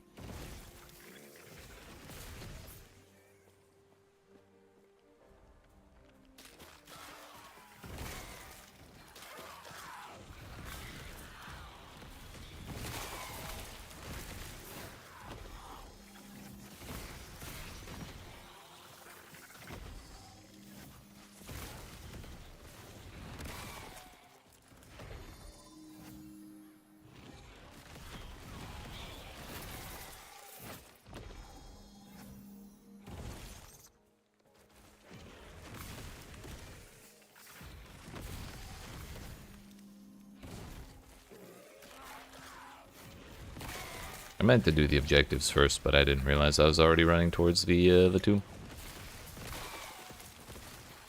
Oh well.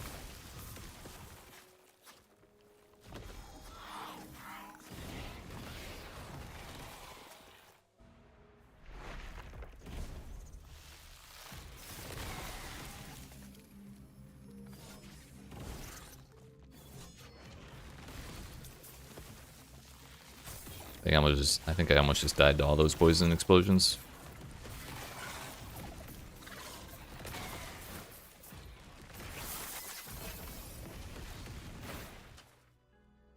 Torgreffin's Hunger. Hello? What is hurting? Every 2 seconds gain a stack of Viscera. 20% chance to gain a stack on kill. When you use a non-channel melee or throwing attack, you expend a stack to grant the attack 1% physical penetration with bleed and plus 15% bleed chance per 5% uncapped physical res. 150 to 300 health. 37 phys pen with bleed. Chance 131% chance to bleed on melee hit. And melee damage leech to self. Neato. Temporal Sanctum keys are good. We're gonna need those at some point.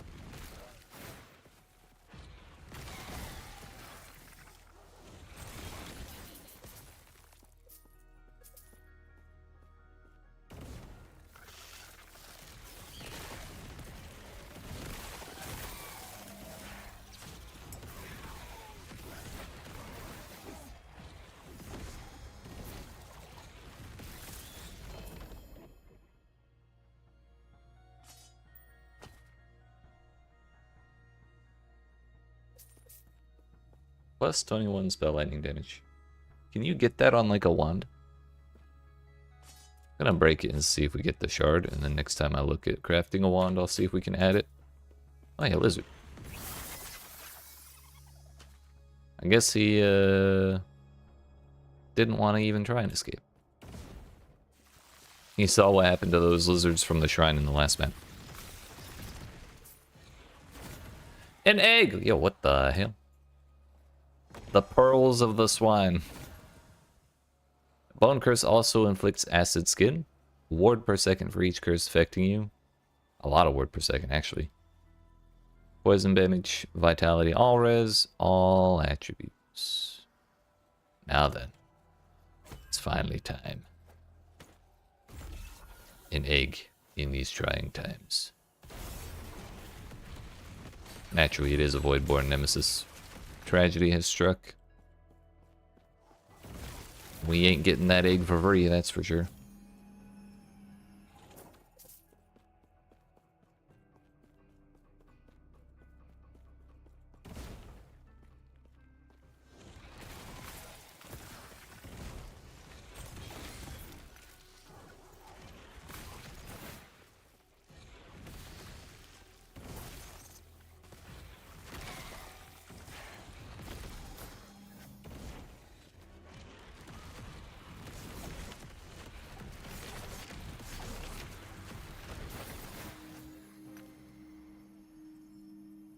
Seems good to me. Up to 29 movement speed shards because of that one prophecy we got that gave us like 15 of them. For killing, I think it was Raya? Or the God Hunter Argentus guy? That was all useless. Not gonna bother with this. I don't really have anything in particular I want there. Feels a little bit like a waste, but oh well.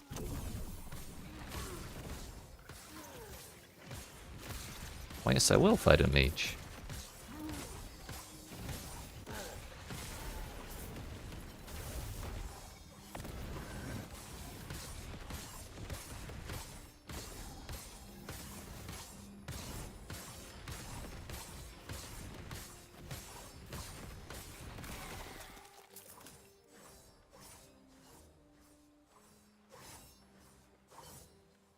Care about those.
$74.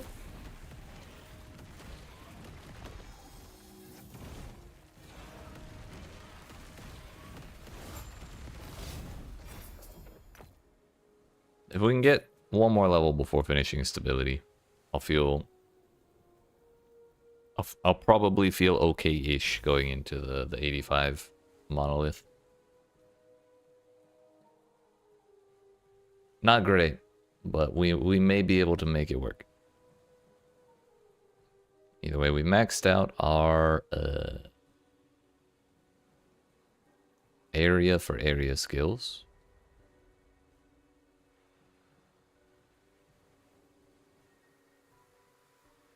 We could take Lavamancer. That might be more worthwhile than I've given it credit for. Honestly, maybe I should do that. We need 15. Sorry, we need what? 1, 2, 3, 4, 5. So we need 25. This is 24. So we actually do only need 1 point in that. A fire pin might be worth more. I'm gonna go try that after I get my stuff.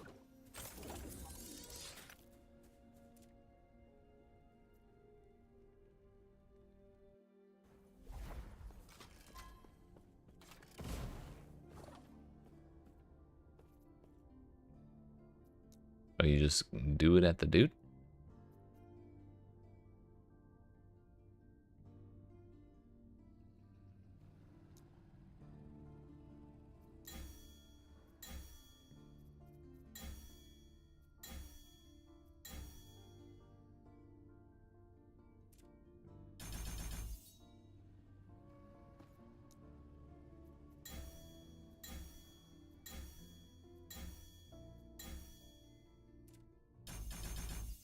Yeah, it's better. We'll see how that looks.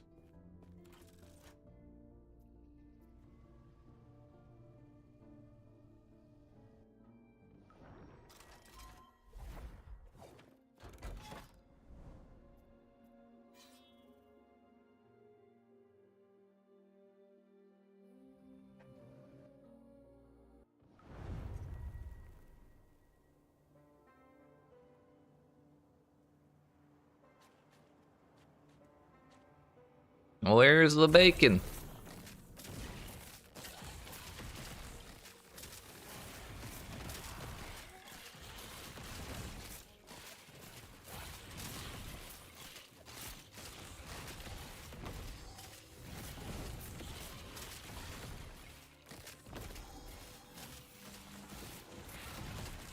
Looks like we didn't lose all that much damage by taking those points out of lava. No, out of the other one. But I suspect we'll be doing more damage to things like bosses. They got cold res, which is not nothing. See what it gets off the second empower.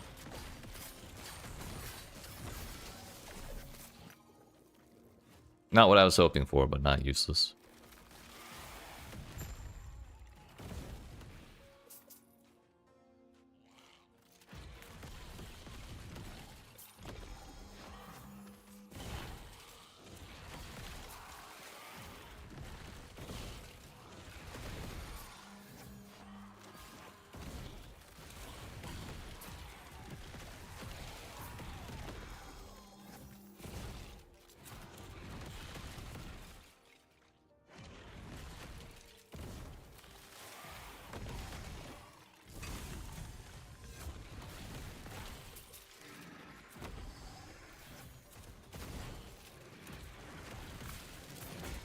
Owie!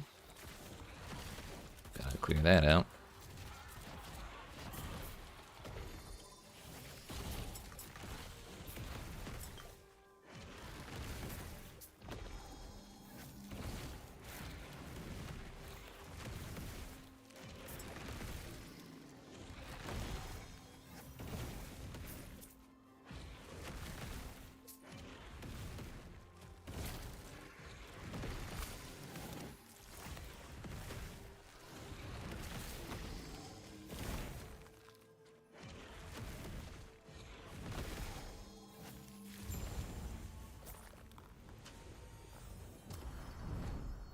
This is going down there. One more pathing point, and then our next 2 points will go into what we were actually hoping for.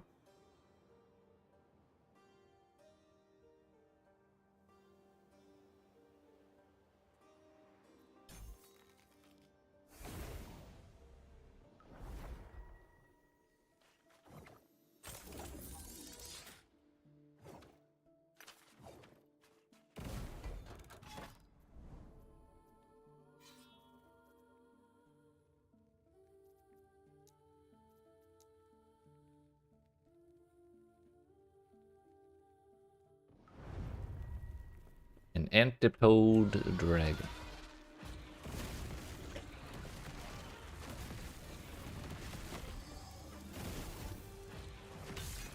$14K, $16K. Sheesh.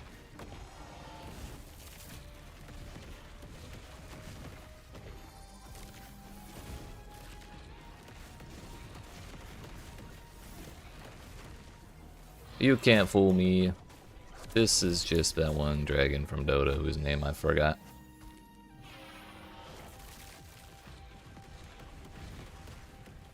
Fuck, what's his name? How am I forgetting this? Jakiro. Fuck.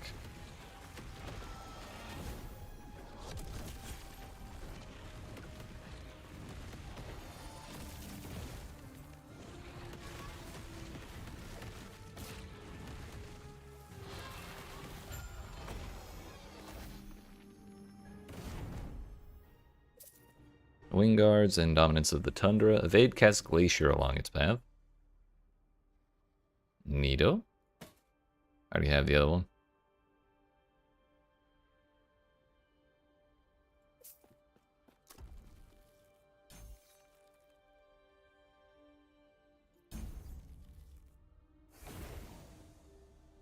think that's our last woven echo for right now.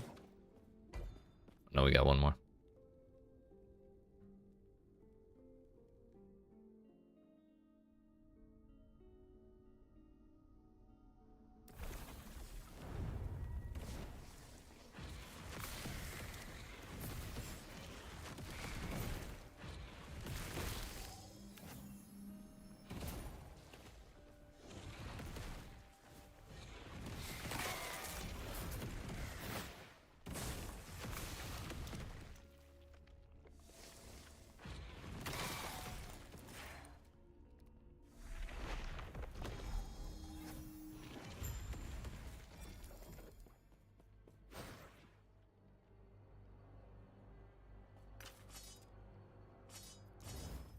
We got one shard off of that mana and mana regen.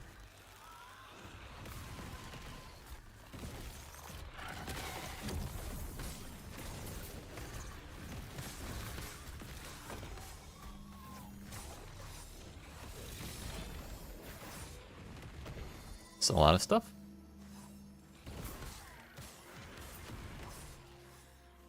Mana regen, cast speed, shock, and ignite on hit.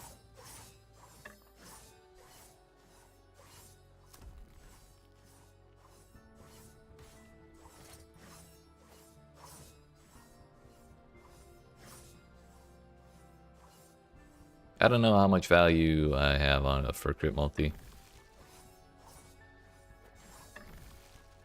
But I also don't know how much value or how much care I have for cast speed either. I think I care about crit multi more. They're both cast speed. Hello?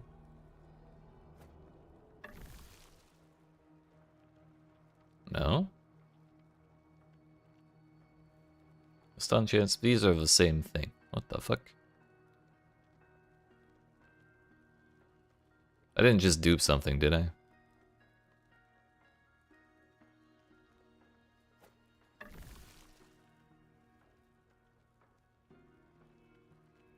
Oh no, they are different items. Okay. It actually did drop in. Wait a minute. No. Cast speed.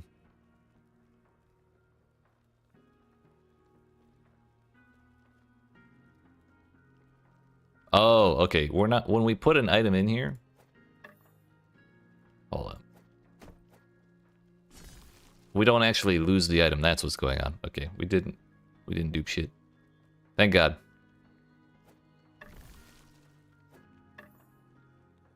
I don't want to be discovering that shit.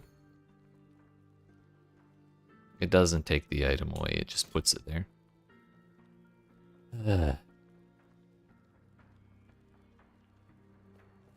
Moving on.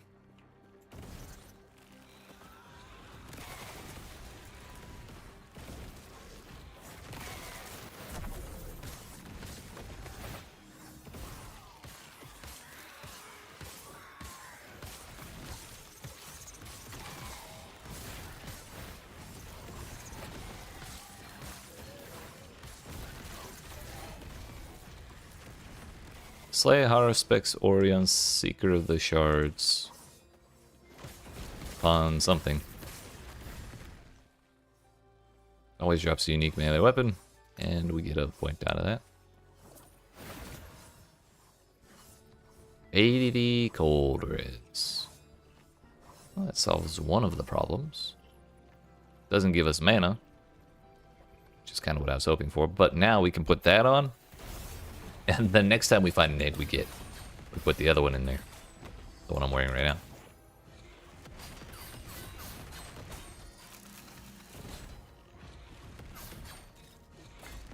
Owie, that was scary. Yo, can we stop? Can we stop? Can we stop? Ugh.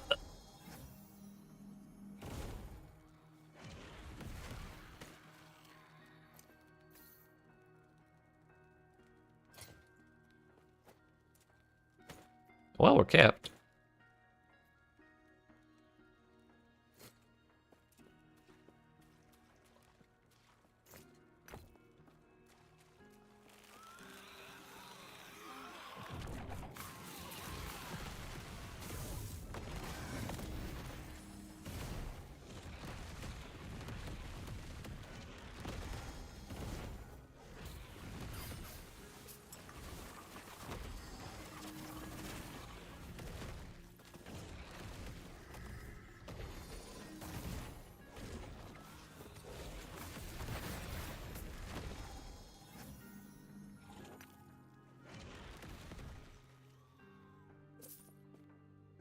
Purple and blue.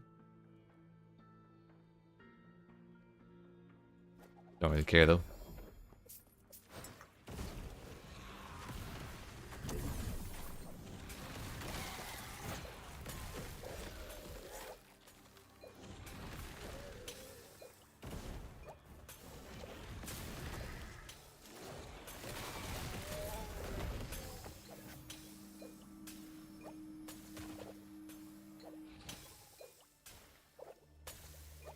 I mean, I could probably just wear those if I was high enough level. Probably can't even craft on them until I'm at that point either. Although, I can finally craft on this, it looks like.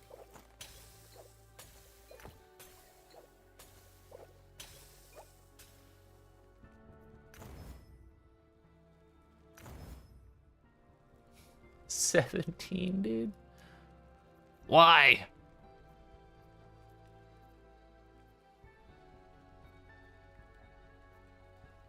We're just gonna get the luckiest run of... Oh, we got one. Nah, that's it. Was hoping for the luckiest run of Glyphs of Hope procs, but absolutely worthless.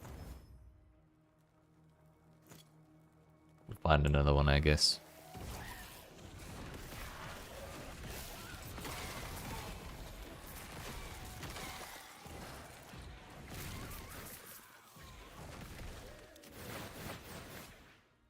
Warding Scroll is the base we care about.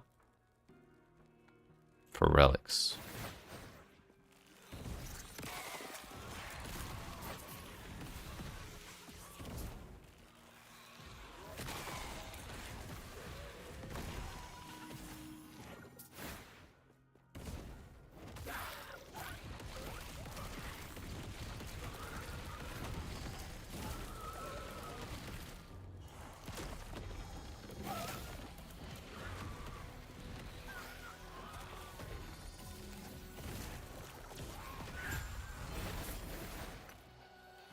Lambergy.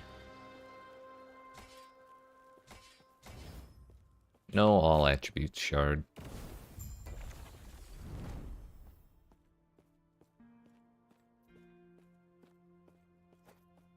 Well, may as well. Don't really have anything to use in there. What's that? Exchange 3 unwanted woven echoes in return for a random new one. I don't think that really dropped anything special at all. The Forgotten Keep, but we'll do 2 of those and 1 of these just so we're not out of any of them. Pillar of Skulls once again.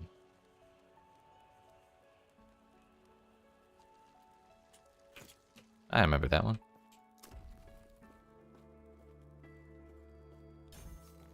So now we should get to max this out off of the next one. Huge. Huge!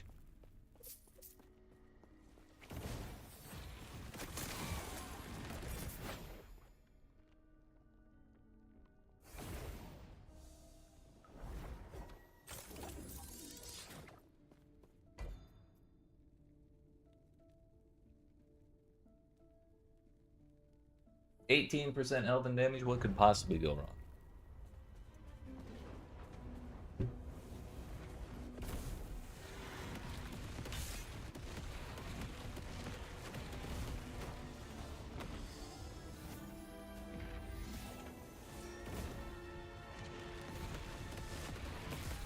Not a huge fan of the ward system. I'm the only one allowed to abuse ward. Or I should be.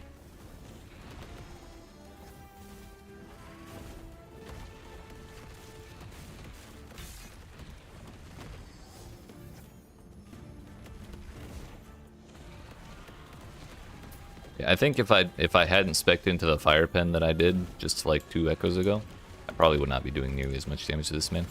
I suspect he has quite the fire res. Don't ask me why I think that. Lethal concentration. Poison stuff, minion stuff, melee stuff. Chance to cast Jade Dust on hit with Harvest. is a non-stacking debuff that grants your minions 50% chance to poison, tripled for throwing attacks, lasts for 4 seconds. Poison damage modifiers also apply at 174% effectiveness to your skeleton rogues and your falcon. Minions also each 8% of poison damage as health, and we got a max roll throwing minion skills level modifier. 38% chance to cast Smite on hit, max 6 per 10 seconds. Awfully specific. Cooldown resets when you use a potion. Using a potion restores Volatile Reversal's cooldown. With at least 50 intelligence, Volatile Reversal deals 20% more void damage, and its damage is converted to fire. Also, you get half of that intelligence on the belt. Kind of wild. Potion chance and mana gain on potion use. Not bad.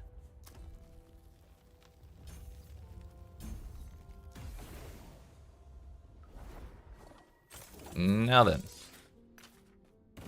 I believe we're quite close to filling out the stability gauge. I'm keeping this on me.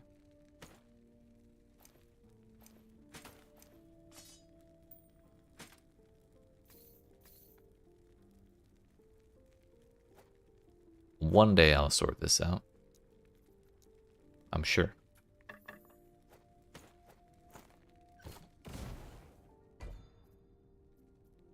We actually can go do the boss. We might level up one more time during the quest echoes. And I'll probably have to do 1 or 2 more echoes after doing the first 2 quest echoes, because for some reason my stability's been going down.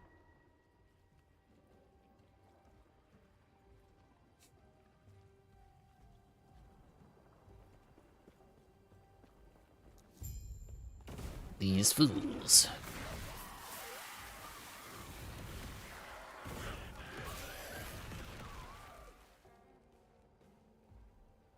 This may be one of my least favorite quest echoes. And the sooner we get through, the better.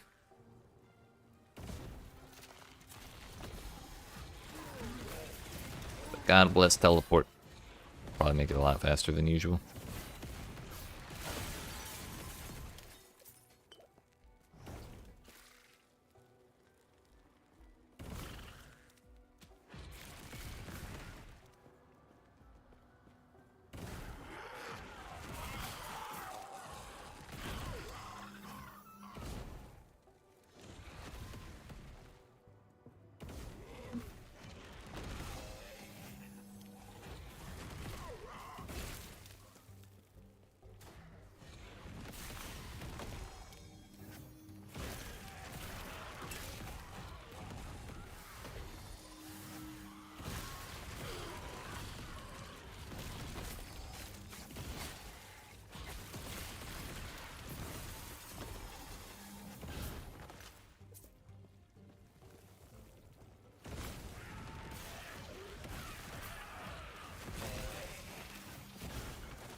So much running.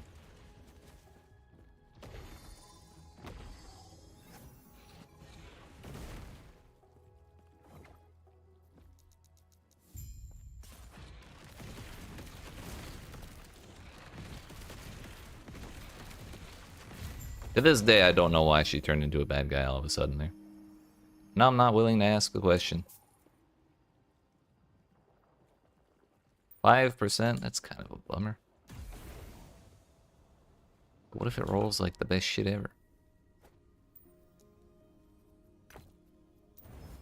Fizz damage and T6 fizz damage and T2 fizz res. Okay. I'm not wasting another rune on that. I kind of want to delete it, honestly. I think I will. It's not like I can 3-to-1 them for a fresh one. I should probably vendor it, but whatever.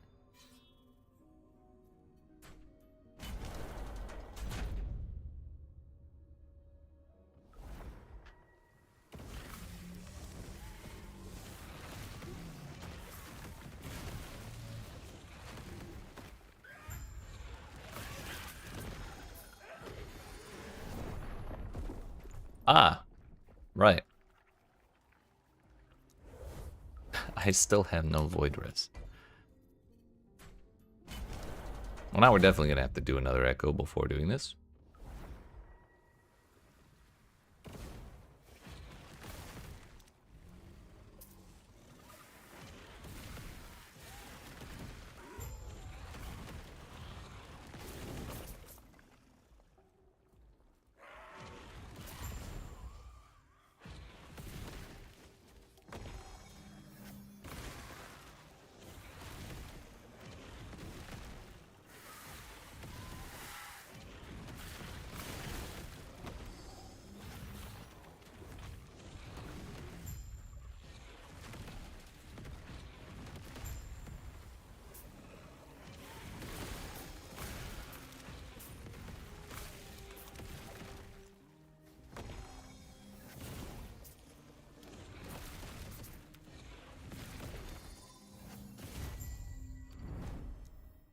Was that so hard? Also, at some point I broke 1,000 life. Basically, I'm thick as hell. We're 39 away.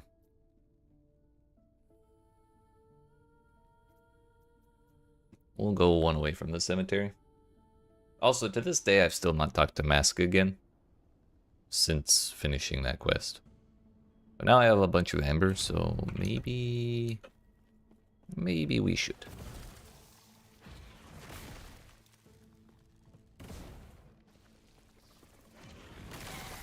Kind of want to see what he has for sale, honestly.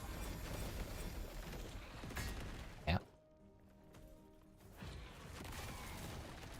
Any bases I care about. It is in fact a weapon.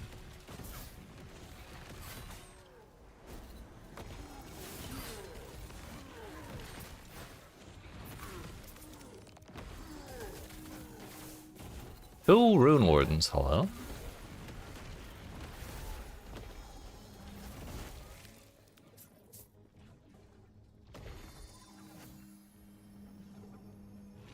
I can drop 2 meteors at a time. It's fine.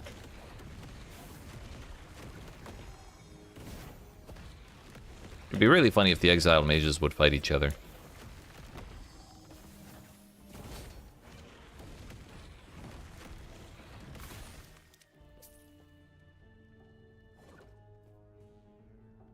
Crit with crit chance with lightning skills, armor, mana, fire aura area, lightning damage. Again, no fire. I don't even know if fire exists in that type of modifier. Could go either way, honestly.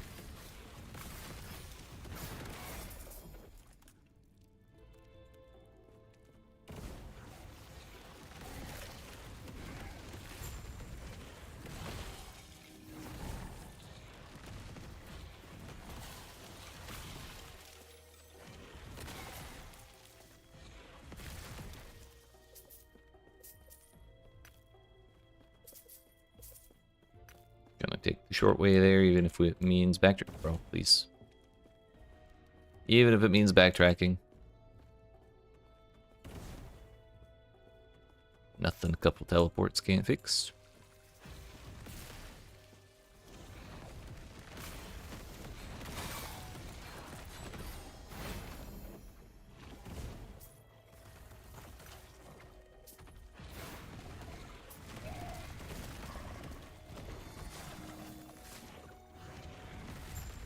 Immolator's Oblation.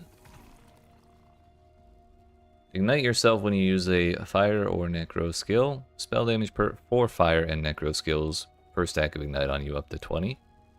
Chance to gain frenzy for 2 seconds when you directly use a fire or necro skill per stack of ignite on you.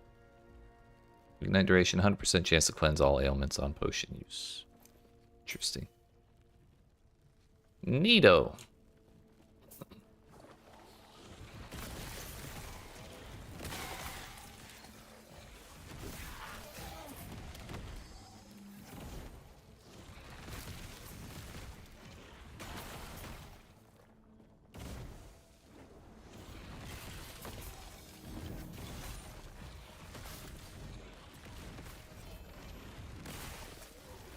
Soulfire Bastion key, but I'll be right back over there in a second.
More Soulfire Bastion keys, hello. What the hell is going on?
Frostclaw, spell crit, health regen. Nothing too crazy.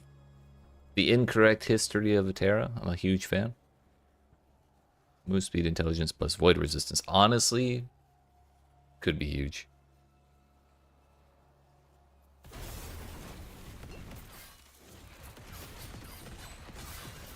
Another void one.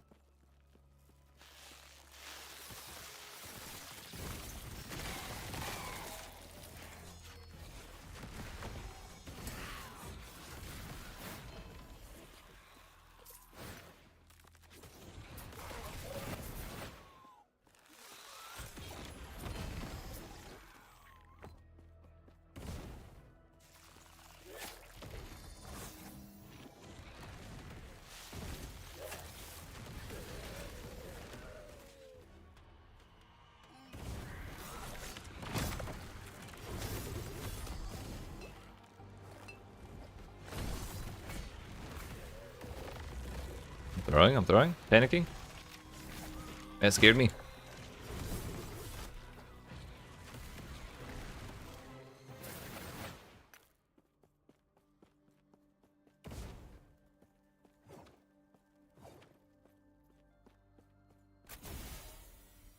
Nice. How about that one? Frostbite. Not so hot. What's this do? Frost wall duration. When you directly cast Frost Wall, it casts directly in front of you and you leap backwards a short distance and invoke Revix Blizzard at the wall. More cold damage over time to frozen enemies. That rolled well as hell.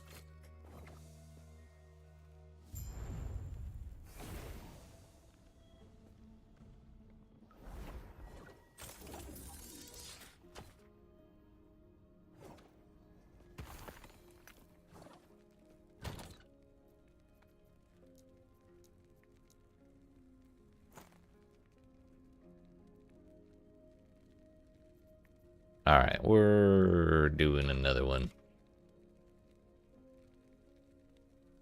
We're doing the right thing finally.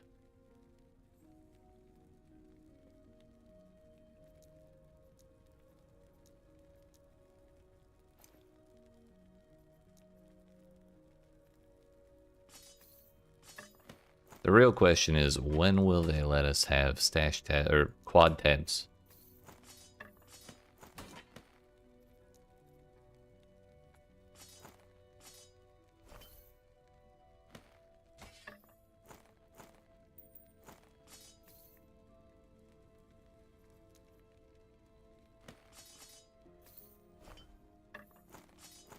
Technically, we're also throwing legendaries in there too, but who cares? Go crazy. It's my stash, I can do what I want.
Can you not move them between categories?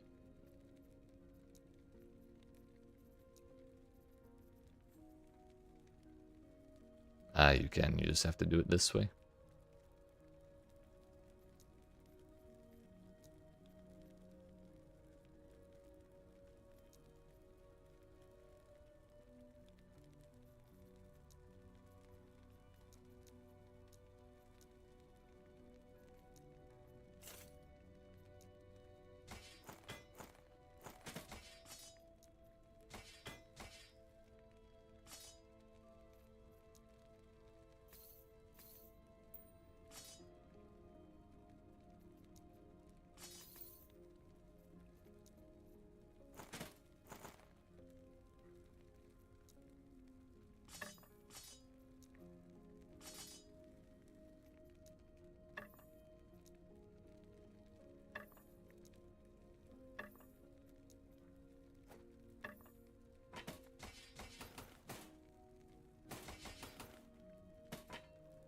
Guess the sort button might have been a better idea, but oh well.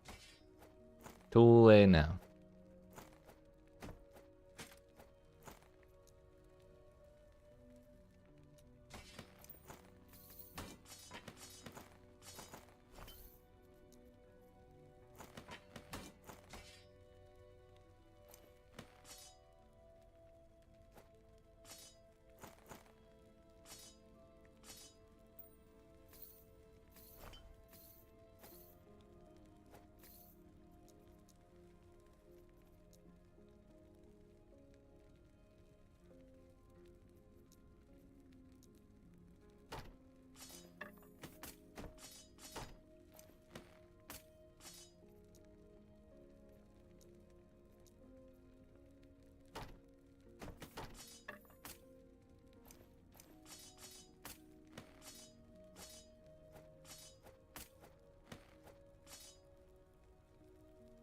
Honestly, I should break these out further into like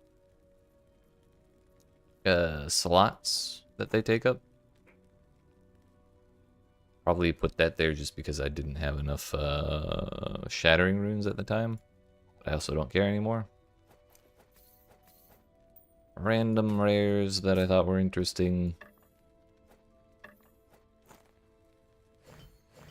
This was before I had idols. Or before I had a tab for those.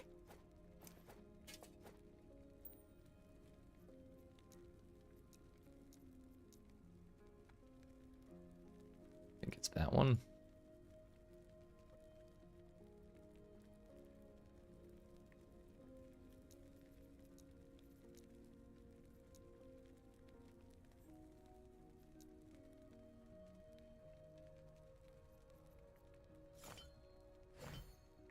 Alright, we're like properly kind of sorted now. Could still go a little further with it, but for now this works.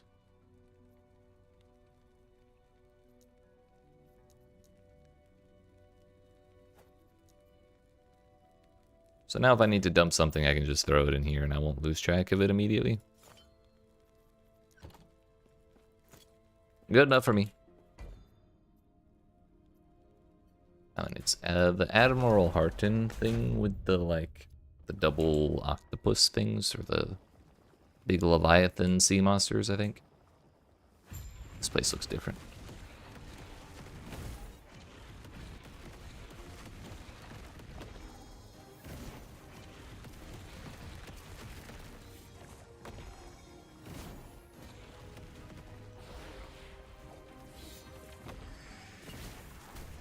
This man looks like pure void damage, which sounds like a terrible time to me. And me specifically.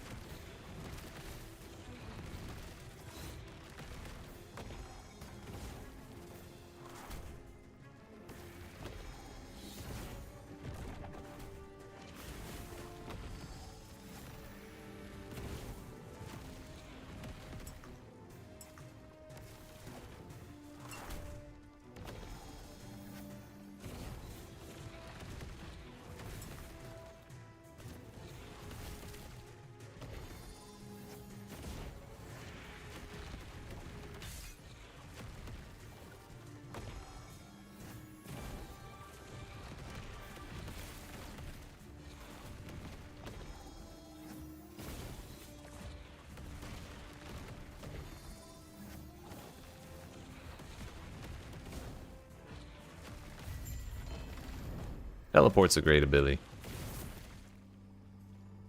Amulet shard drop rate, ailment shard drop rate, two-handed staff shard drop rate. I think we want amulet. That's the only thing that's even remotely useful.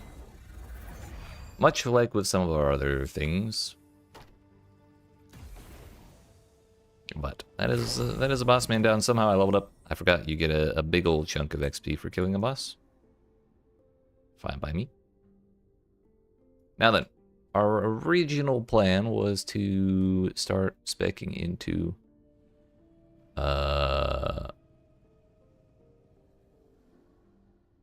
int.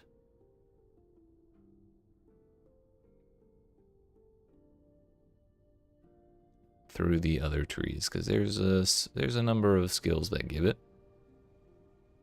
There's 6 there, there's 8 there.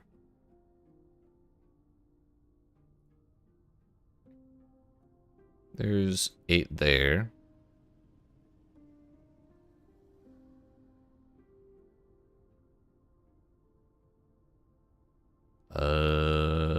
There's another 8 there. I thought there was...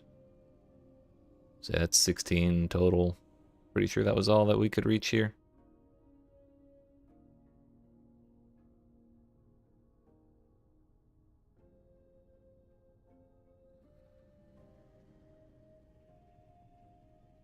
But we'll do 8 points. That'll put us 2 points away from getting Incinerating Aura. So then 1 point, 2 point, and then we're in there.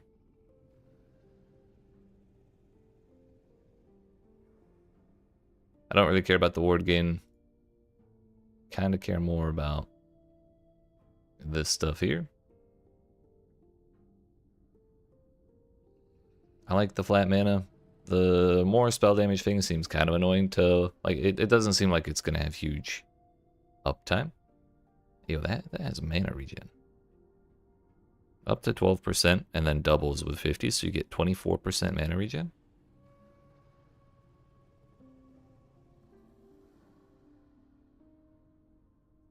If we have points afterwards, we may put them in there. What level am I right now? 75, so we have 25 points left. Meaning 5, 13, 19. We won't even have enough for all of the intelligence between both trees.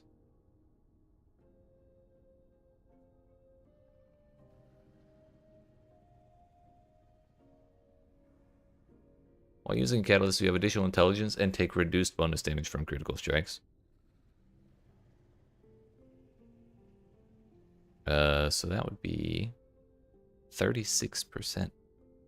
Kind of nice for just skill points. But we'd have to get up to 20 points, and I don't know if we'll do that. Yeah, I may just stick in this tree, honestly. Getting the flat mana cast speed is nice too.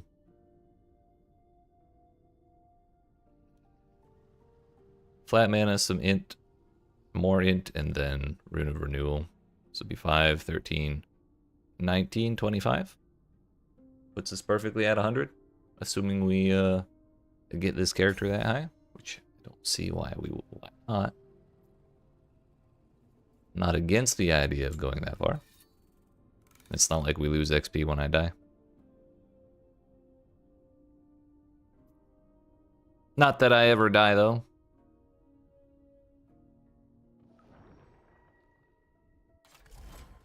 There's no proof.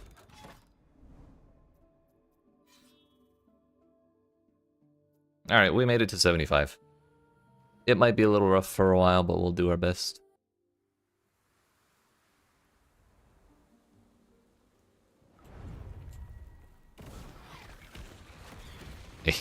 Yeah, I think we'll be okay.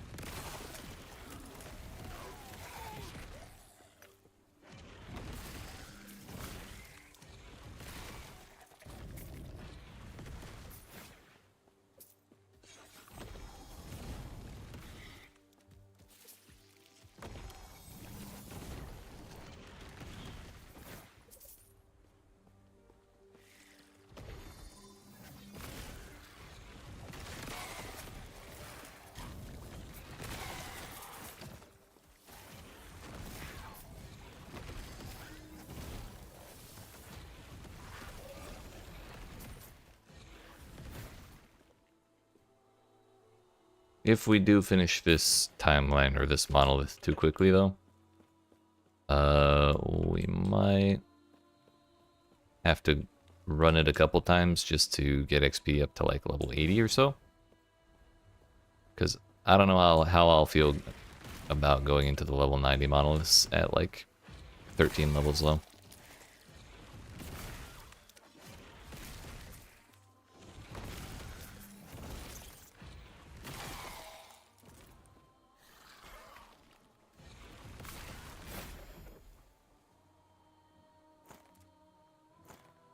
Forgot to put the shield away from Mr. Harton.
I'm getting real close to the point where I'm going to want to start hiding all the rares.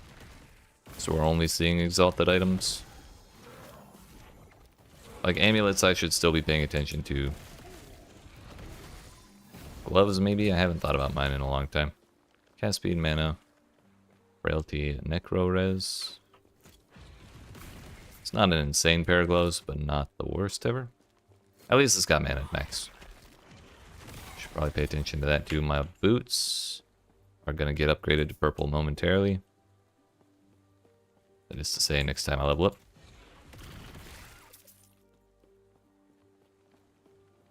The Grail also could use another upgrade, and I'm pretty much just waiting for another Font of the Erase to roll halfway decent to replace that ring.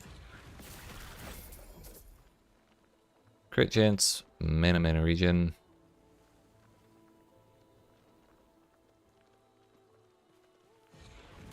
We're gonna YOLO the shit out of this. If it works, it's gonna be the best thing ever. Intelligence. Fuck. Intelligence. Son of a bitch. Tier 5 levels of surge. Hello? Break that shit. We got, out of all of those modifiers, we got +1 to level of surge. Disgusting.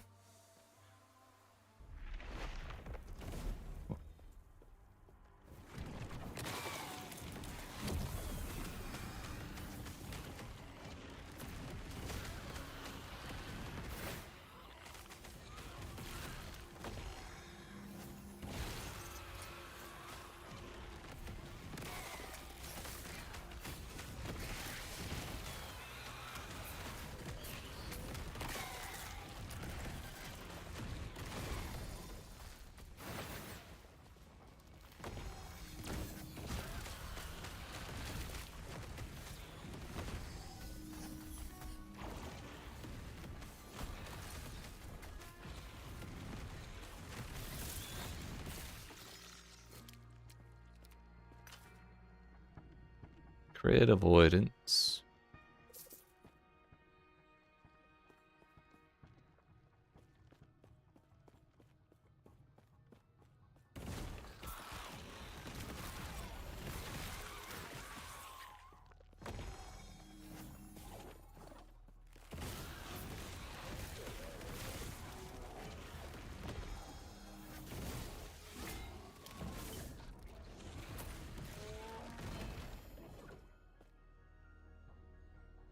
Two LP on that. If only it was something I cared about.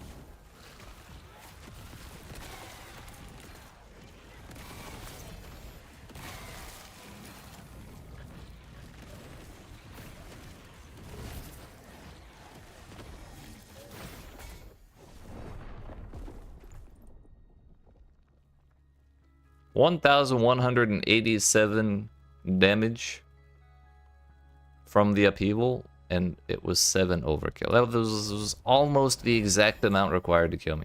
It's kind of impressive, honestly. But we did clear that before going in there, so I'm not terribly upset. But we did not get sent back to square one.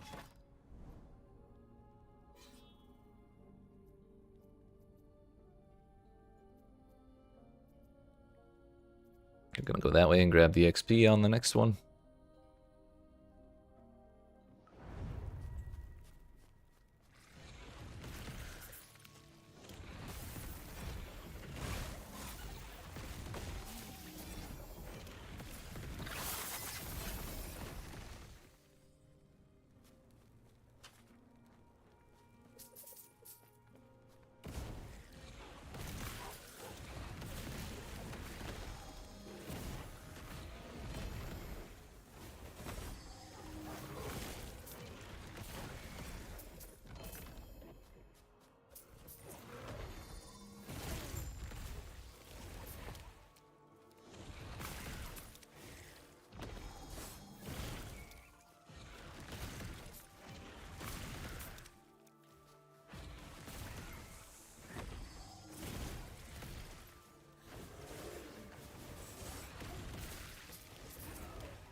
Somehow I'm actually capped out on Necro Res. Kind of okay with that.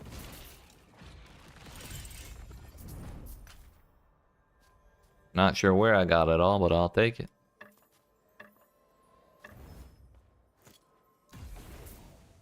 Onwards.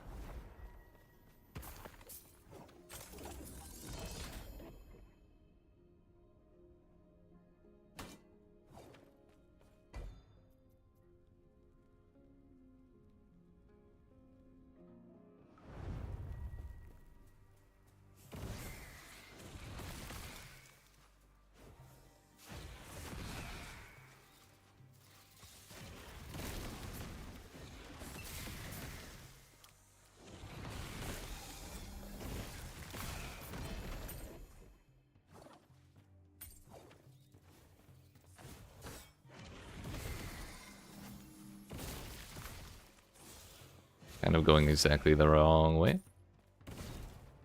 Yeah, wait, are we guaranteed 3 or 3 exiled mages? Or is that 2 plus a tomb? Might be a tomb.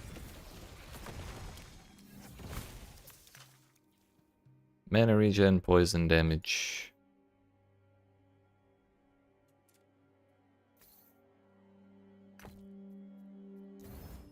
Ward on potion use. That yeeted all of it, and it gave Void Pen. Entirely worthless.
And what is that? Jorah's Star Dial. That's a boss drop. Pretty sure. Isn't that from a Orbis? Oh no, that's the dungeon one. Because Jorah's the Temporal Sanctum monster.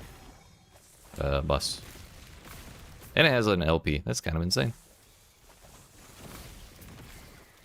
Hell yeah, Andy. When you use a movement or time travel skill, all stats on this item are tripled for 4 seconds with a 12-second cooldown.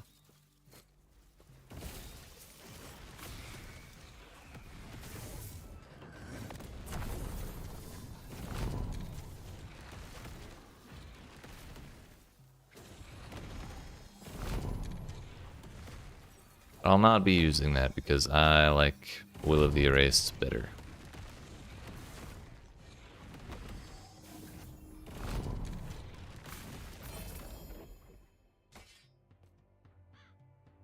Sirpin's Fractal Tree is one of the ones that are exclusive to exiled mages.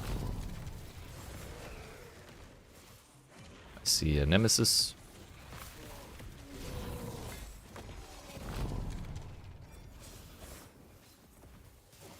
We'll deal with him in a moment.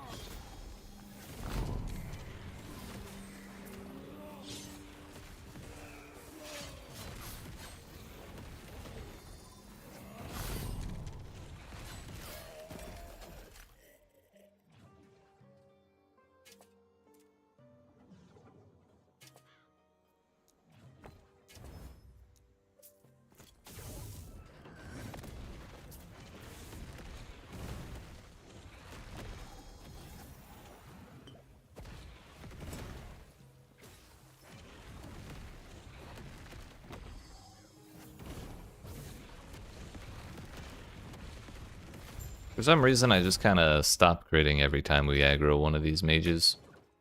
For 2 out of 3, these are first, like, 4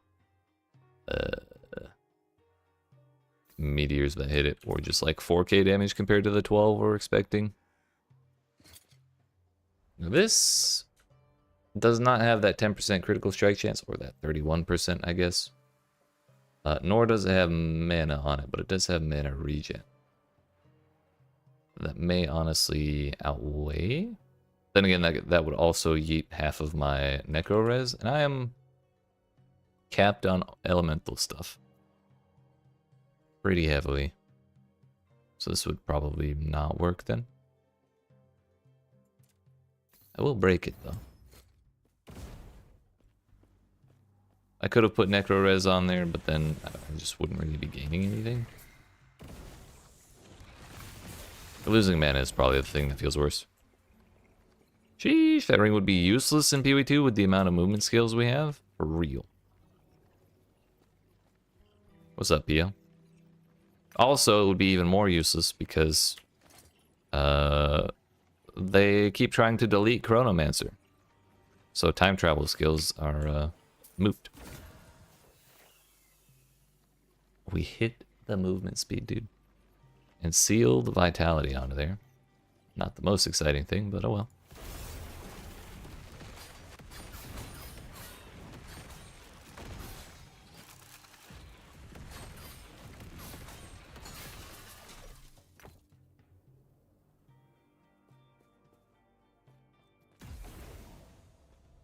So we didn't even have a tome in there. We just got three dudes. 3 mages.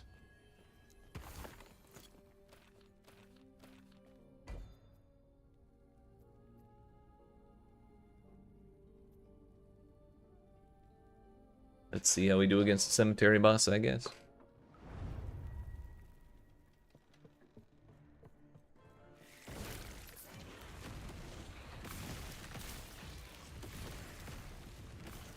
I'm interested.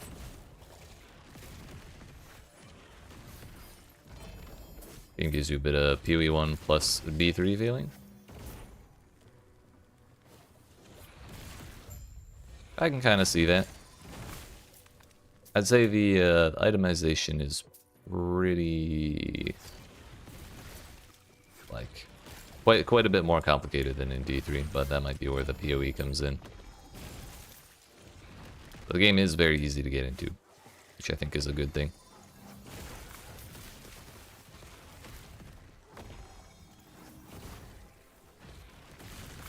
So I think you're probably pretty accurate in that estimation.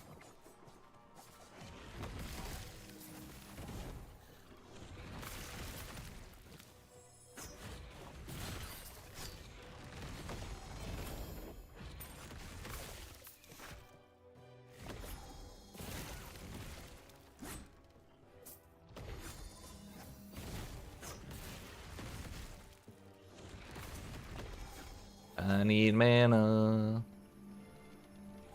I can't wait till my mana issues are solved. We got fire damage, poison res. Don't think that matters for that. On the warding scroll, we got cast speed, +1 to Frostclaw, and a bunch of forging potential. I think this just got more forging potential from the second empower. Apogee of Frozen Light. I didn't even read this the first time. Cold and Necro minion skills. Chance for minions to chill attackers when hit. Minions deal more cold and Necro damage to chilled enemies. When a minion dies, you gain a stack of Frozen Vengeance. When you hit an enemy with a melee attack, you expend a stack of Frozen Vengeance to grant all your minions Frenzy and 24% more damage to chilled enemies for 8 seconds. And freeze up to 8 nearby normal and magic enemies for 3 seconds. Did they really need the extra freeze in there? I mean, I'm sure it's not that bad. Like, it's nice, but whatever. 7 melee critical strike chance. I don't know how much of this is actually trying to encourage you to use melee attacks, so much as trying to get you to just walk up and hit things when you get the Frozen Vengeance, but maybe you can do both.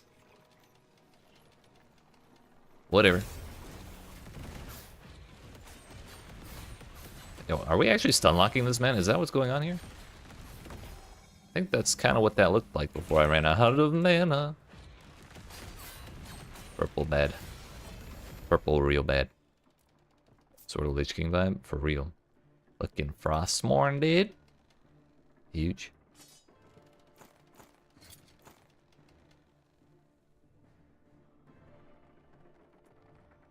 All right, we're gonna YOLO this. Somehow I have a shard or level of Frostclaw. I don't know where I got that, but we're gonna turn this into mana. Fuck. It's useless. I can't do anything with this. I can do nothing.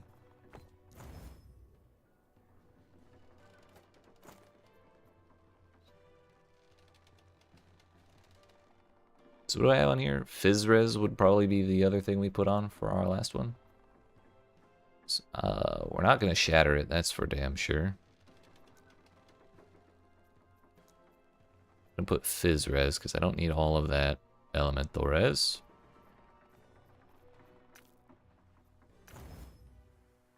And then we're going to prioritize Int. We still have 54 forging potential remaining. I just did 3 crafts and lost 1 forging potential, I'm pretty sure. Which I had some crafts earlier. I crafted the entire item out of its forging potential in 3 uses. I was super pissed. I'm gonna prioritize that. There we go, minus 22. It requires level 77. You're shitting me. Oh yeah, I forgot about these boots. But these have fractured movement speed as well, or exalted. I think I like the shrine boots better. We lose out on movement speed and effective haste, but we get resistance, and that's been a problem.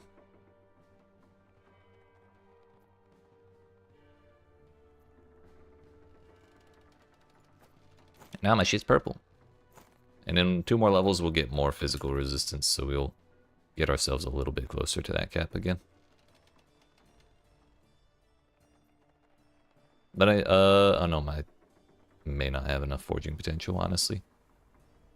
But the thing is, it'll be, what, 26 tiers? I think that's how people tend to measure the strength of an item, is like how many total mod tiers are on it.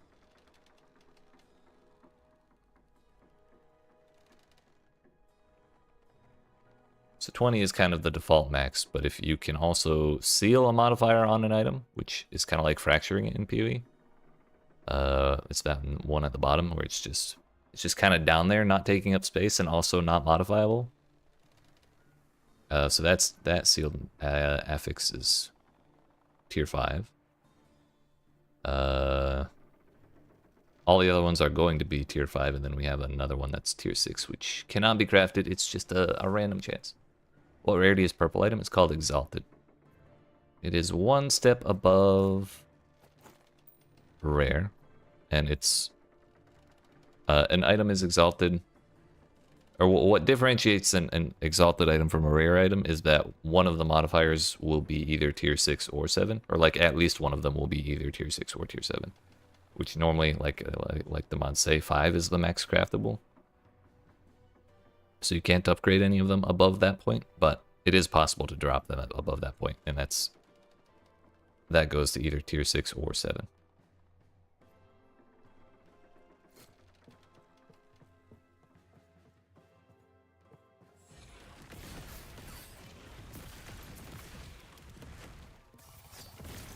So suddenly I'm not nearly as afraid of Void anymore. I'm just still afraid of poison though.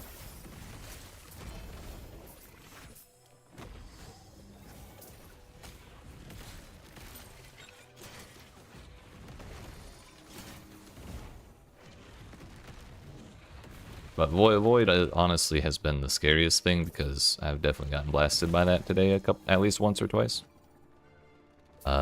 I can't think of a time that I've been blasted by poison, in all honesty.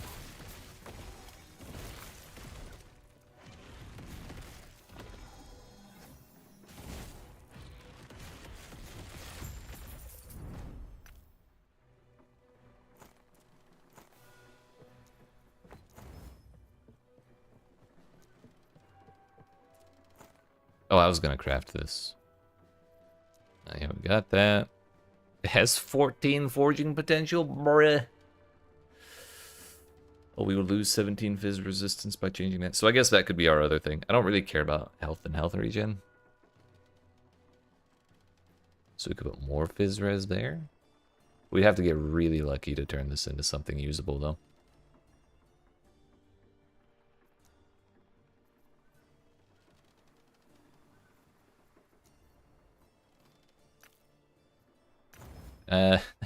It's gone.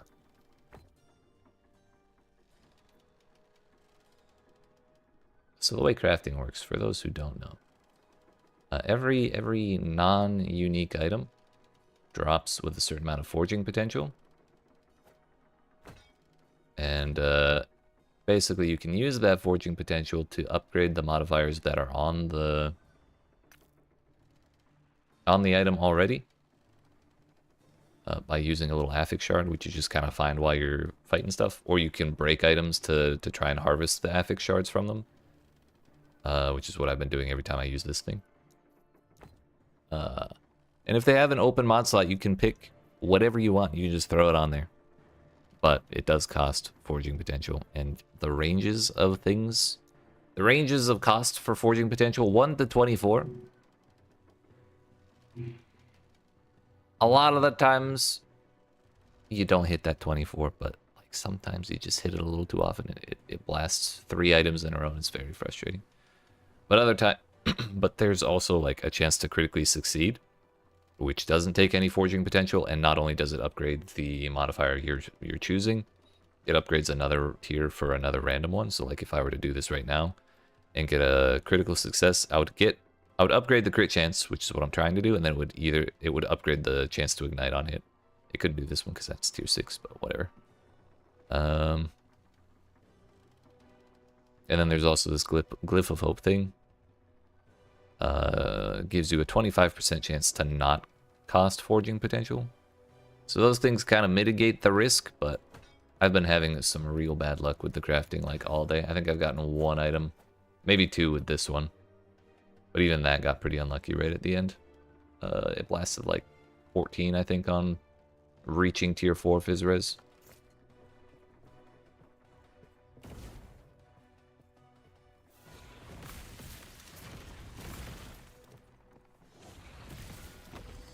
But we have forging potential left, which means we're guaranteed to be able to get it to tier 5. So I'm not worried about that. It was just sad that we lost it all.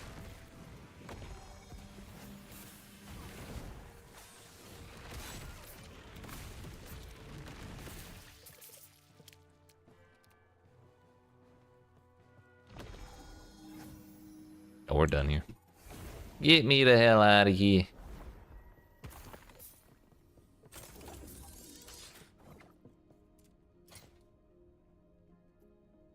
Thankfully, boots can't have intelligence, so I'm not forced to choose between... I'm sorry, boots can't have mana. So I'm not forced to choose between movement speed or one of the stats I care about.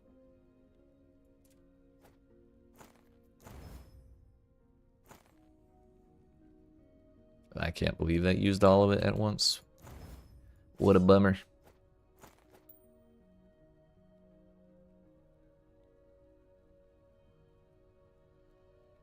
I think I don't want those anymore.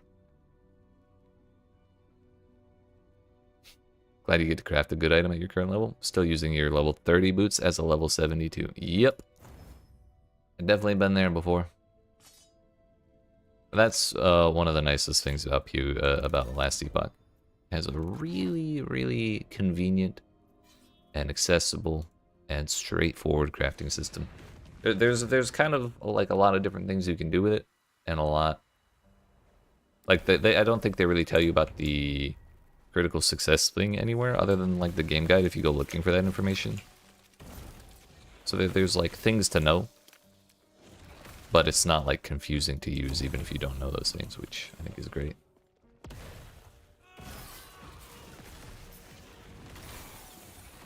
Well, our stuff's leveled. That there. Ward retention and mana gain to ward gain.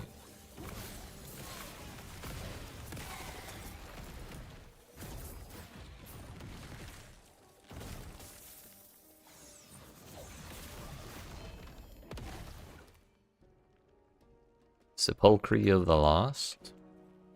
A blue lizard. I think that's idols. Yeah. Frost wall damage converted to fire. Ignite chance per second with frost wall. Fire damage over time. I mean, I don't want to use that, but that is interesting. What's even better about the... sorry, one last thing about the last Epoch crafting system. You can do it anywhere. You can just walk around and do stuff. You don't have to go to some spot in town that's like out of your hideout and 3 loading screens away, you know? Shit's great.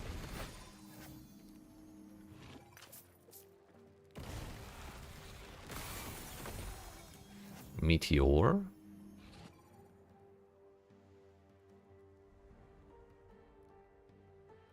Oh, it's more damage and more damage at full health. I thought it was just damage at full health. I did not read that properly. It's also 7% for each category per point. Which means that's like... Oh no, this is 10%. Just at all times. At the cost of cast speed.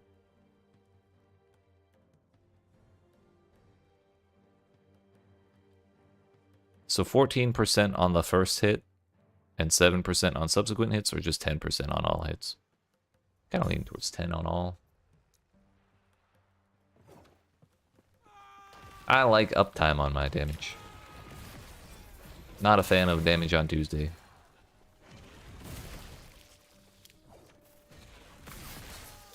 Crit, strike, avoidance, plus dodge rating, plus movement speed. Sheesh. It's not a tier 7 or anything, but that's a nice pair of boots.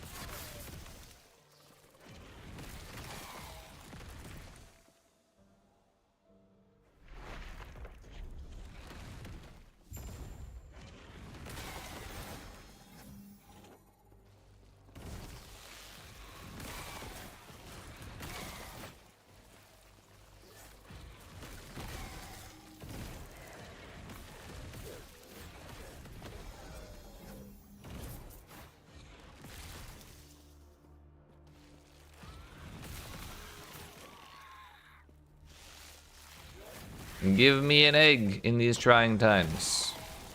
Please. Let's fucking go. That's back-to-back eggs, I think. Or only one between each egg.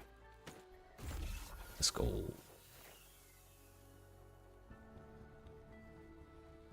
Ah, yes, serpent's milk. Hell yeah, dude. I have no desire to use that, but cool. And we didn't get void this time. The game figured out that I got void res, so they're like, you know what, we're not making them fight that one anymore. Hello, lizards? Nice. Elemental Nova area. Armor plus mana, huge. Elemental Nova area, spell cool damage. This is a 3? Yeah, that's fine. If this was a 4x1, I would not be that happy with it.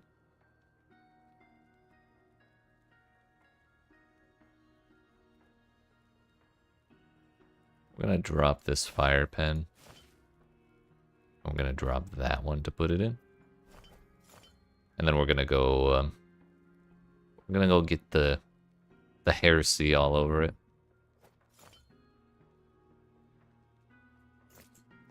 Neato.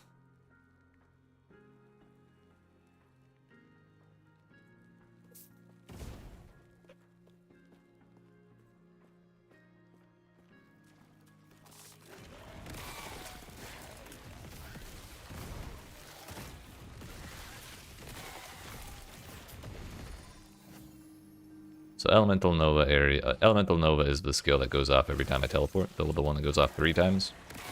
So the more area that has, the more they overlap, and the more likely I am to hit something with all 3 of them.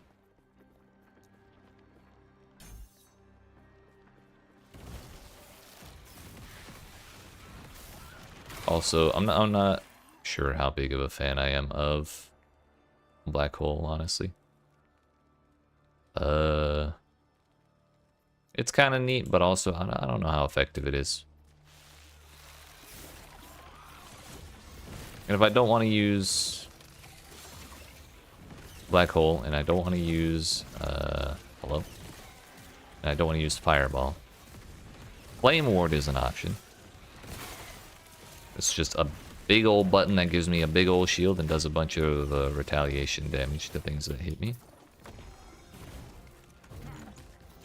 Could be fun. Is this Torbjorn? Good old Torbjorn out here. Like now would be a great time for Flame Ward.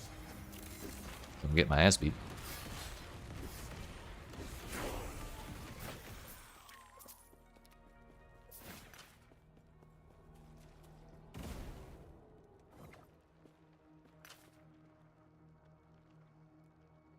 Elemental Nova when hit. Spell cold damage.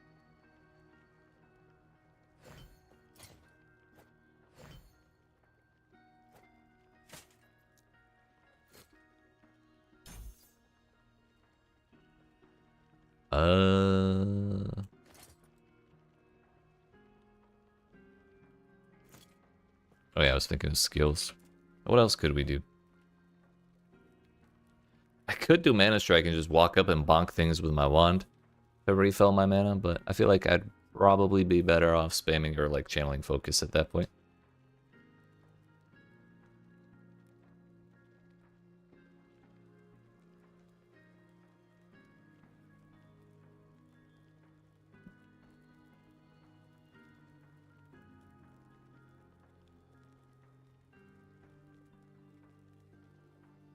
We could use Arcane Ascendance, that's another one, but it blasts mana even harder.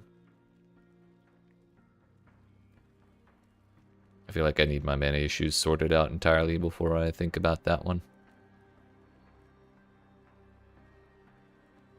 Alternatively, we could do something like Disintegrate, when we just channel it and hope it crits over and over and over and over again and triggers lots and lots of meteors.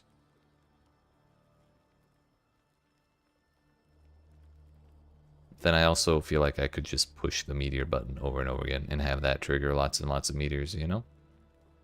But maybe this would be faster? Like, what's the tree look like?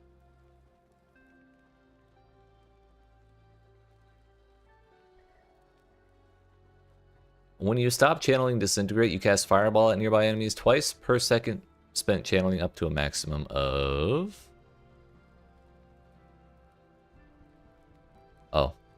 6. Though it does eat up the mana.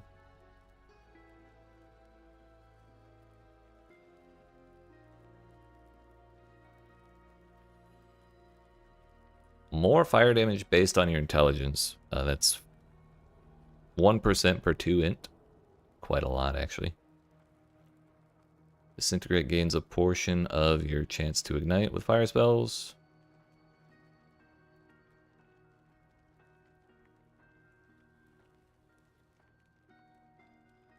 Disintegrate is upgraded to tier 2 after 2 seconds. Deals more damage but costs more mana to channel by 40%. Tier 3 is another double the bonuses and double the penalty, looks like.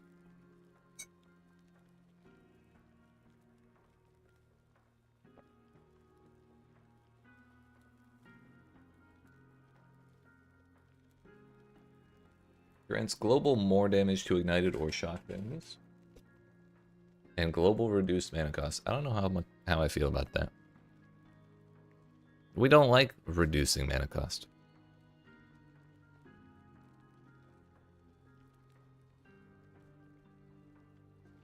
Disintegrate starts at tier 3 if you have stacks of Lucomancer. If you're doing that, that sounds great. 60% more? Yep, more. Deal more, take more. Up to 60%.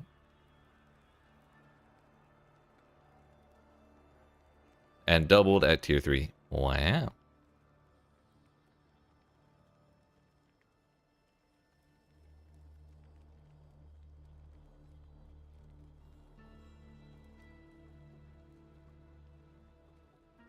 Double the beams, double the cost for less than double of the damage. They say, so enemies caught in both take double damage, but they mean double the damage of one beam. But those beams collectively do less damage than like a single beam. But if we were trying to like maximize the raw amount of times we are critting, like per second, that would be the way to do it.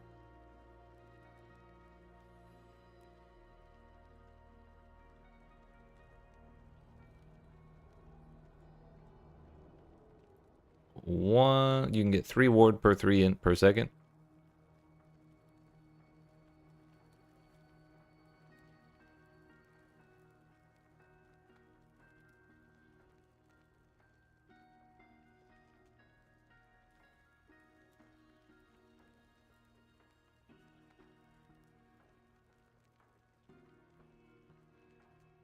Yeah, this sounds like it's gonna cost a lot of mana, so maybe we do that later. Flame Ward is probably the simpler choice.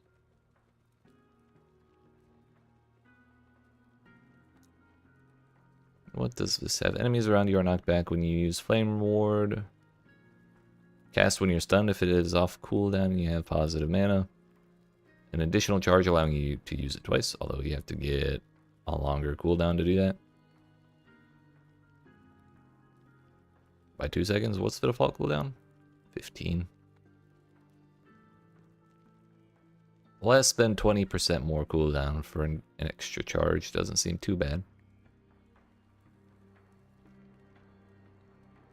Shorter duration.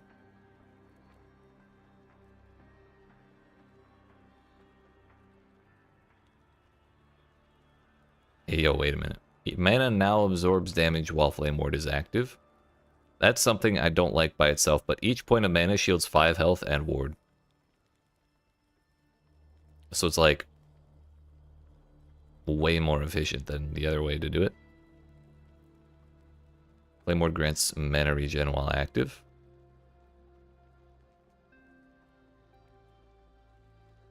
Take less damage. Kind of huge.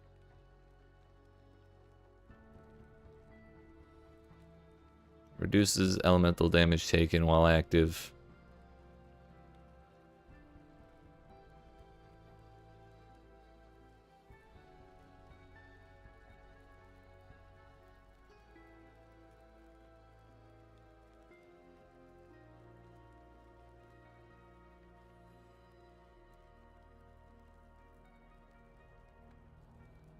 Flame Ward's retaliation is centered on the enemy that hits you, but it hits in a smaller area. Not too worried about its damage. Its damage is really nice early on, I know, but I haven't tried it late. I kind of like the idea of the mana. I wouldn't want to put a bunch of points in that. Like, just the one to get through it, so we can get the mana regen. I need all of that shit that I can get. So let's respec. We finally got that to 20, and now we're giving it up. I've changed my ways.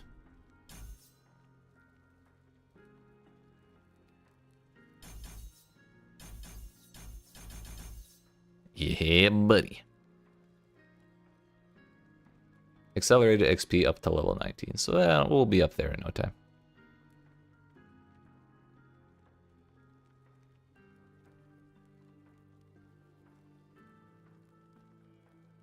I probably will go ahead and take the extra charge.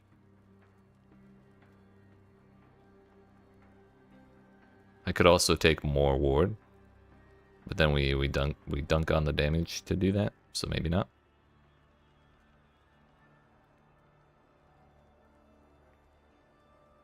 I'll probably just max out barrier because that's insane. And change a button. Actually, I'll probably put that on 1. And then put that there. I don't ever really hit the Elemental Nova button, but I like to see that it's there, you know? Now that we've done all that, fit for a great sentinel. That's not my jam.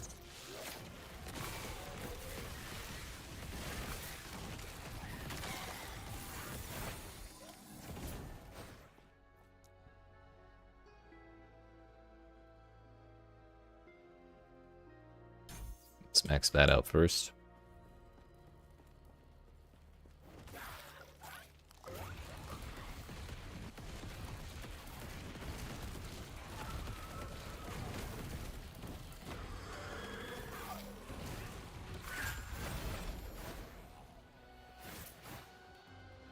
have done both of those. Dagger and plate.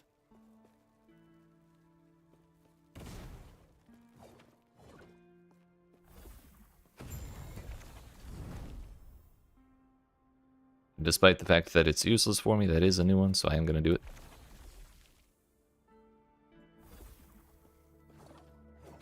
And now we have some stuff.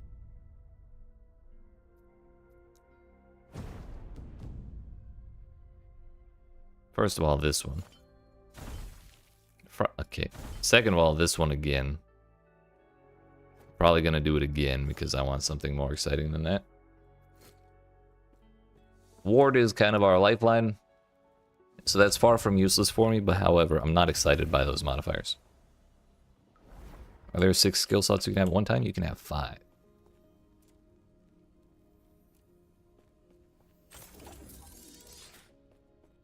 I think, hold up, if I take this off my bar, yeah, I could use a 6th one. Like this teleportability triggers Elemental Nova, which I just took off my bar. So I could use another one. However, I couldn't put the skill points into that, whatever 6th skill I use.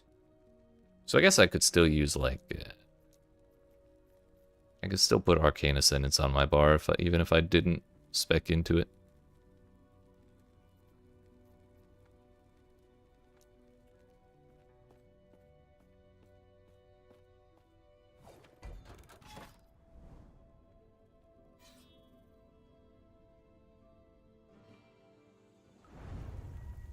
We'll see if I ever hit that button.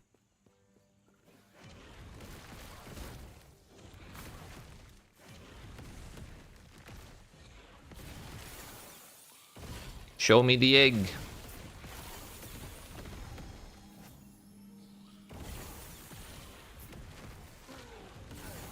Bro, Weaver keeps upgrading my shit. Sounds like.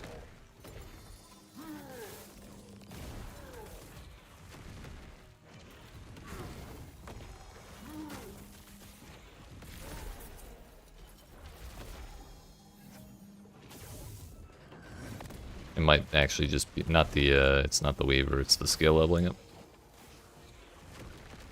They aren't kidding when they say accelerated XP gain. That shit levels fast as fuck. Yeah, we got 3 levels there.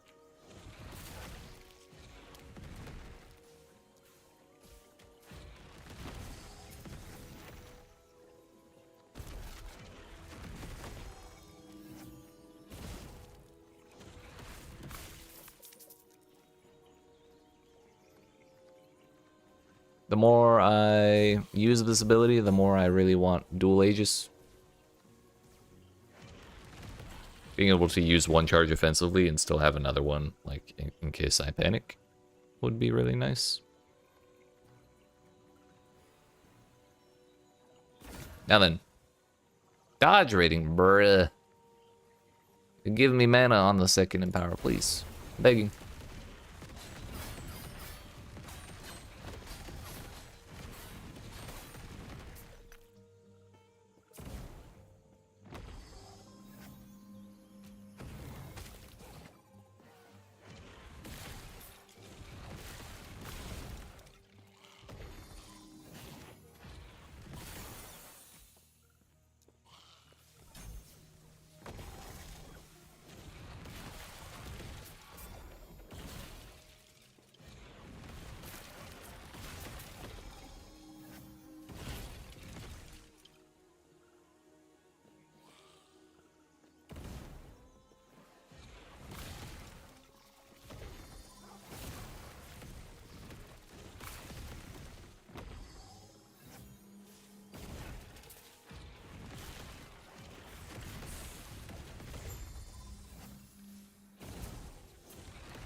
Give me that thing.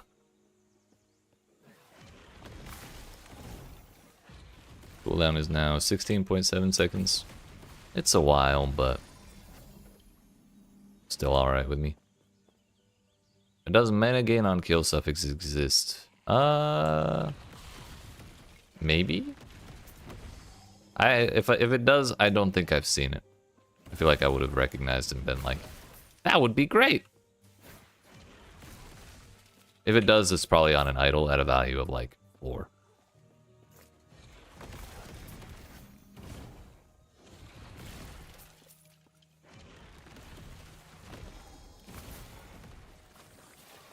Which would still be effective.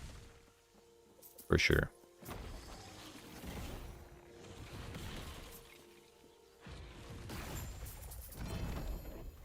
There's probably also some uniques I just don't know about that do some stuff with mana regen. I would not be surprised.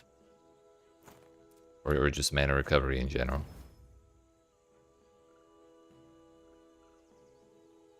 And there's a website I can go look at to scroll through all of the uniques.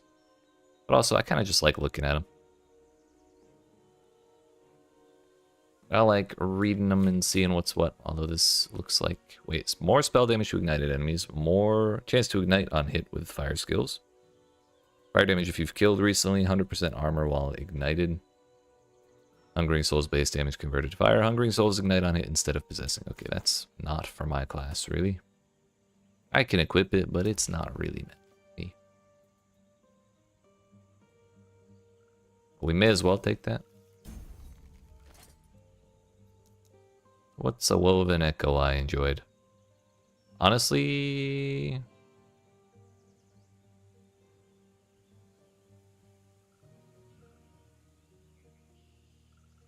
the tower one is pretty sick. 3 nemesis, like 4 of them or something. Maybe it was even 6 of them. It's kind of bananas.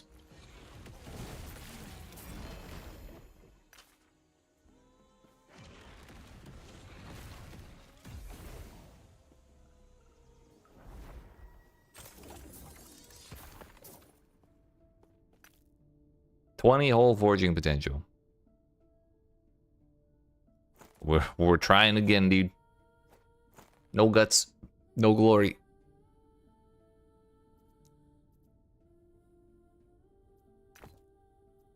Oh, we're down to 4. We got a critical success, so intelligence went up 1. We still have 4, so we could have 2 modifiers. Yo, it rolled 15 out of 40 mana as well, meaning and 14% of mana spent gained is worth. So I would actually be losing 2 mana on the implicit there, which means I would have to reroll that, which also costs forging potential.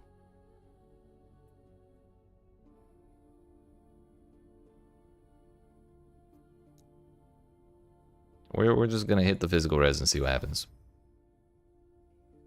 We're still in there, dude. Oh! Wait, we got a critical success? Oh, it went up by 2. Okay. I was hoping the int would go up if we did that. This is what I mean. Like, luck can make you get, like, a really insane item that you really shouldn't get.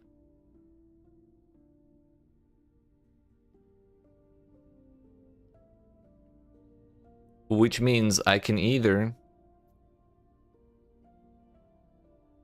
go for the tier 5 intelligence and call it good. I can go for 1 tier of like poison res, or I can reroll the implicit for more mana. I'm leaning towards the implicit.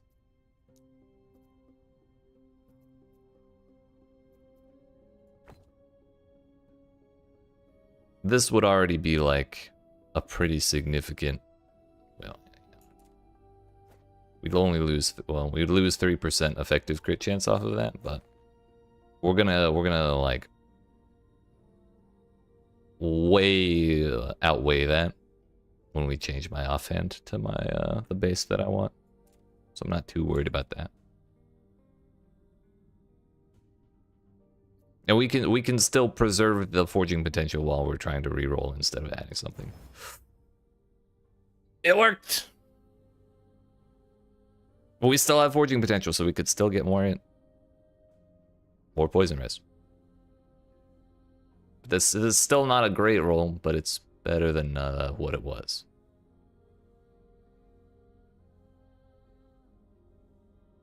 We're 11 above the lowest and 15 below the highest, so it's like almost middle.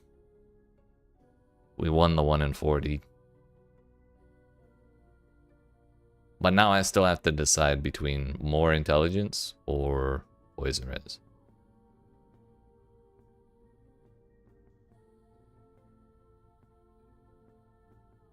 Intelligence would give us a slight amount of more damage.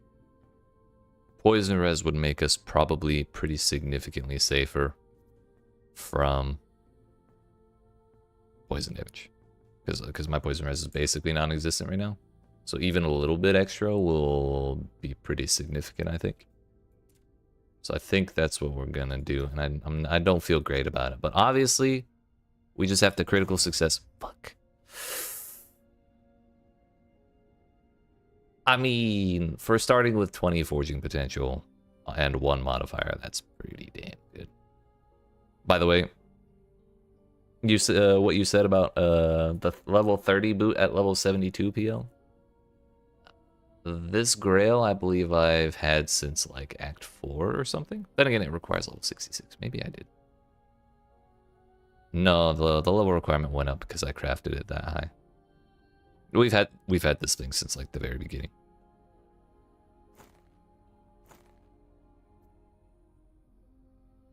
So now we're at 757.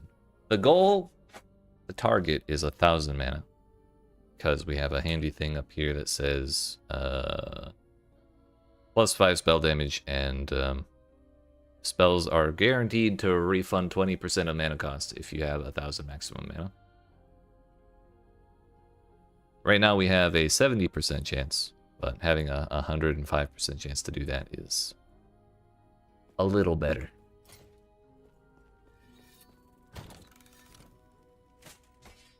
I don't know why I have this. I probably meant to break it.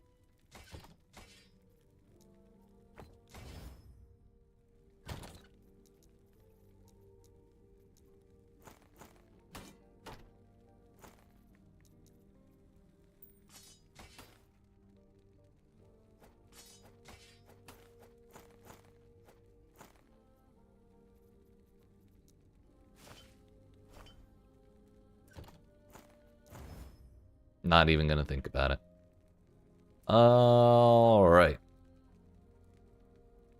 We're back under 1,000 health, but oh well.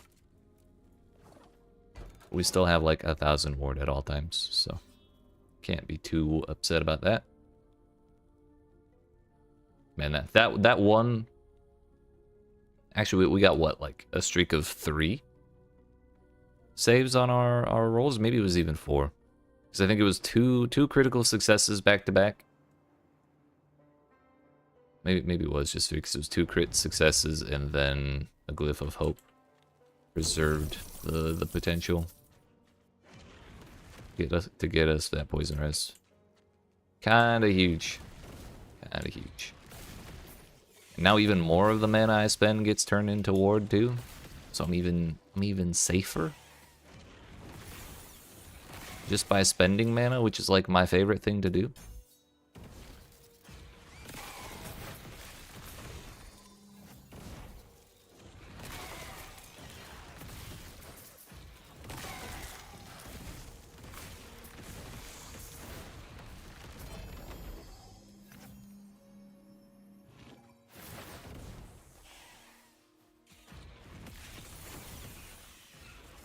What did this get?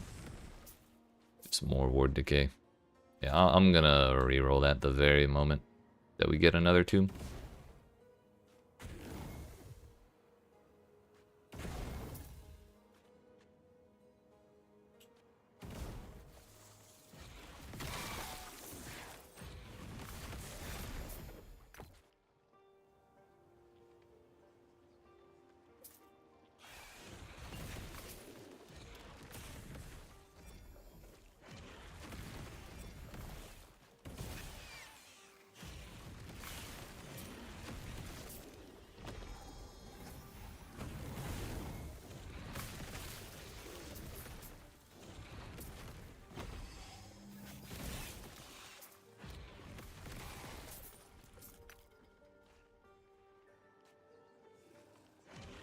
These missions to chase down the patrolling bad guys, it's kind of annoying sometimes.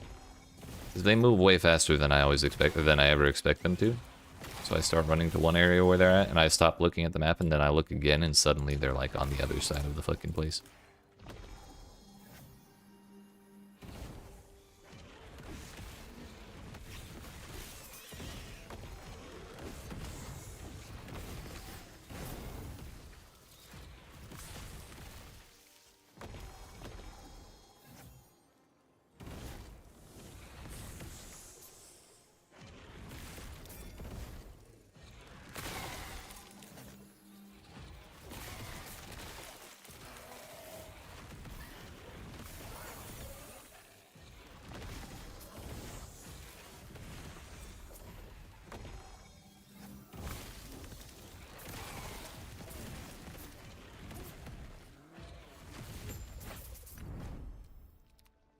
Shock duration, lightning damage. I mean, that's a nice combo now that I think about it.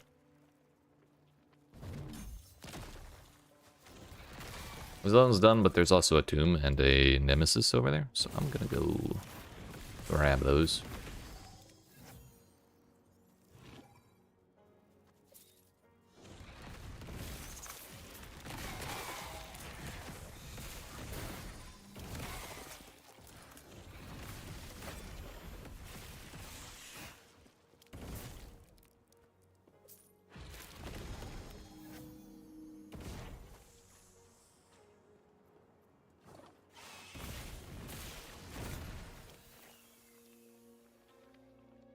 Probably got 77 dodge rating. What a tragedy.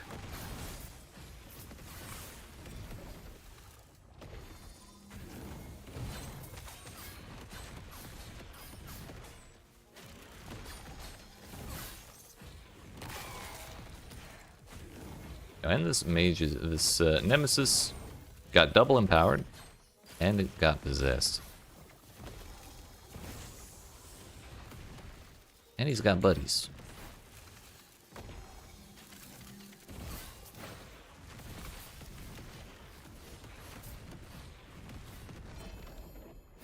Wow.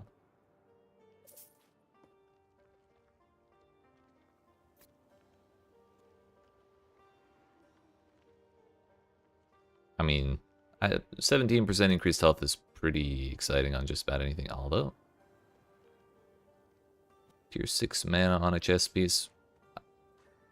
So one thing you can do with purple items, exalted items, one of the main reasons to look at them and collect them all the time is when you find uniques, they have a potential to drop with a stat called legendary potential. And you can, if a unique has a legendary potential, you can do a certain thing with it to upgrade it using a purple item as like a base for the upgrade. Basically what it lets you do is steal one of the mods from the purple item and put it on the unique item. And the legendary potential can go from like 1 to 4, I think it is. And each point of legendary potential is another mod it steals from the purple item. So if you get a unique with 4 legendary potential, you can stuff an entire item on top of that unique item you have. And that's what the red mods are. So this is like just one extra mod. So what we're looking for is we're looking for this chest piece with like mana on it. Or mana and intelligence, or, you know, just like all of the things I care most about. Spell crit or like crit multi or something like that. And so we got dodge rating instead.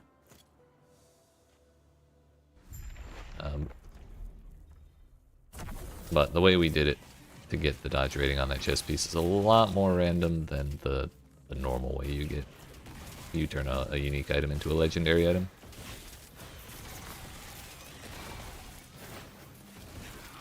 So itemization in the endgame of last Epoch kind of goes in like 4 steps. It's like you're trying to find rares that all work together. Or you get to endgame and you're trying to find rares that all work together so you can like get through the early stuff. and then you get all your rares sorted out, and find whatever like normal uniques you want to use,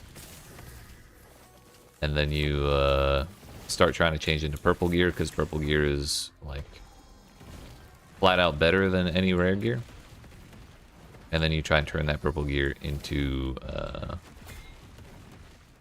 legendaries. Ow. Okay, cool.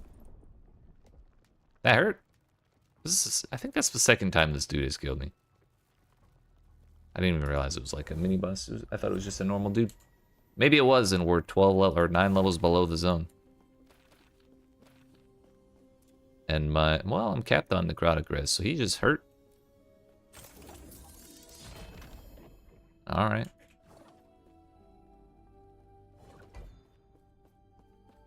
I did clear the zone though, so. Now there is that.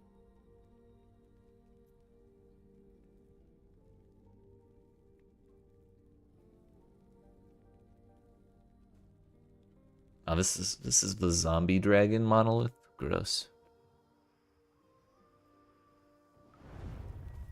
I saw a hair rot and I thought it was the deer.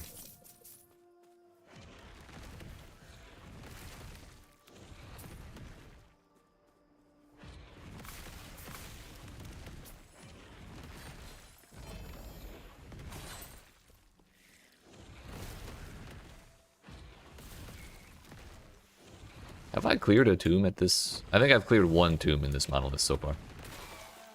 I've died in 2 of them. We gotta even out the score here.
Oh, so it turns out an incubated soak is actually literally just a dude.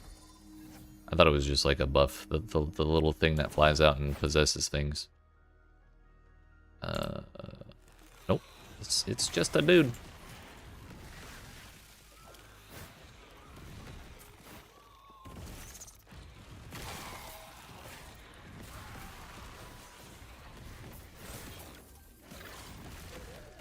Lizard.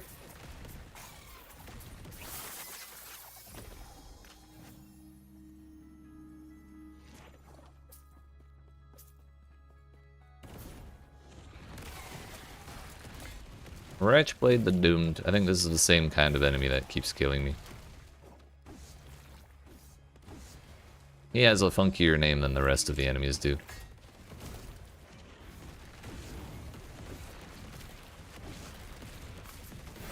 That's better. Lo and behold, they dropped 4 exalted items. I think that's a good sign as to the increased difficulty.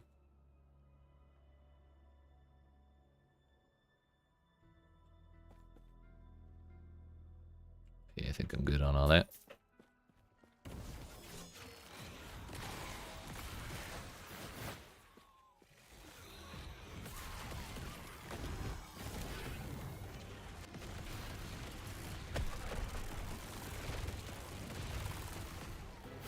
I didn't even go to negative mana as far as I could tell.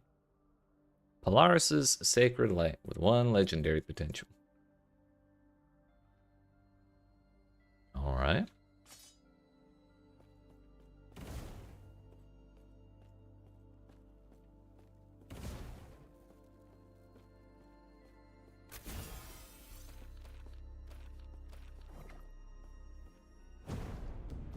Reroll this shit. That's the same shit.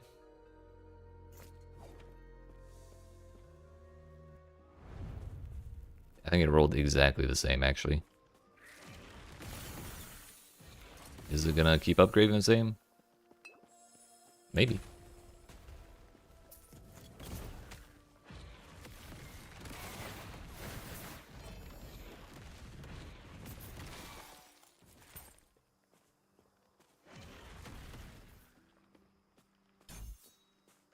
Honestly, the mana reduction is probably not worth it. I think that was a mistake.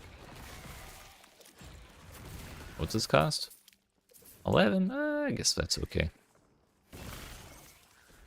It would really suck to be unable to use it because of mana.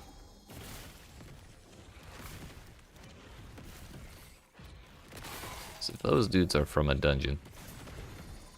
And we added them to our map through the tree, and that node says we could get a copy of one of the uniques that the boss of that dungeon drops without ever setting foot in there, and I think that's bananas. You prefer getting blue items from your heirs in PoE 2? Imagine. Imagine.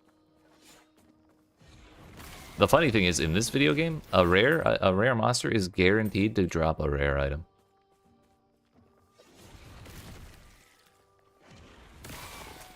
You were today years old when you found out about support for Polish in PoE 2?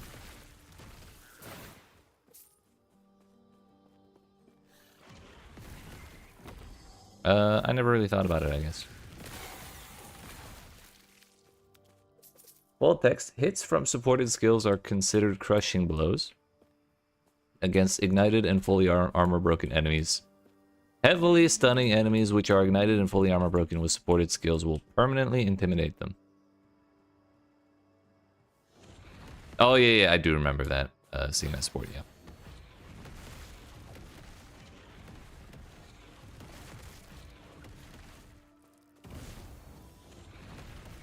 Bro, did she just heal the fuck out of herself? Yeah, it just got edited in 0.2.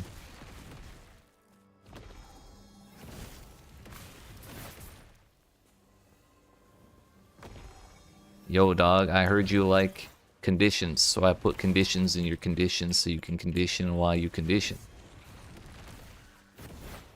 That's right, dude. Is damage on every leap year Tuesday. Did you see the DDR support?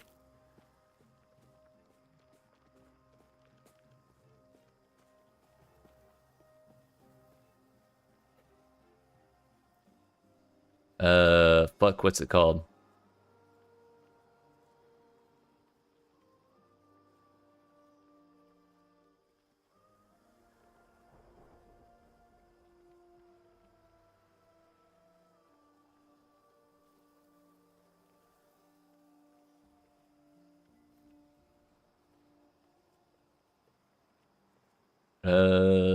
Please hold, please hold.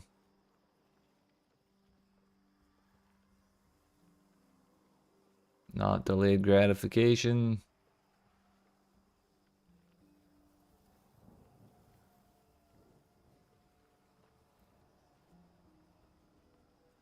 It's not gamble shot, is it?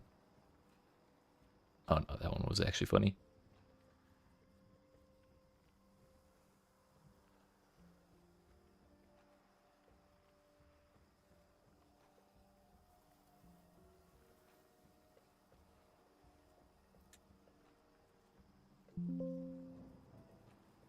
I know what color it is, I just can't remember the name. Fuck. Yeah, exactly. That's my problem as well.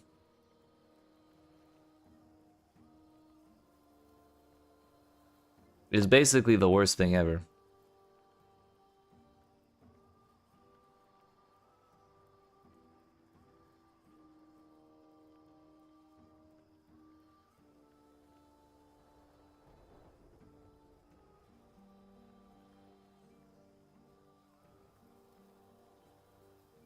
Oh, is this it? Yep, this is it.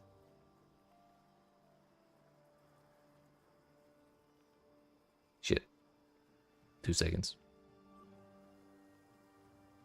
Here we go. Alignment support.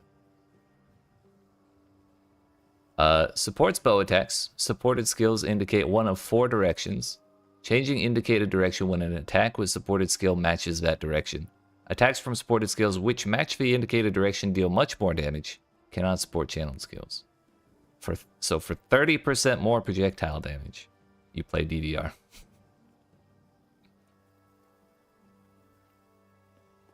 I was tempted to socket it just once, because I really wanted 30% more damage, but even then, it was not worth it.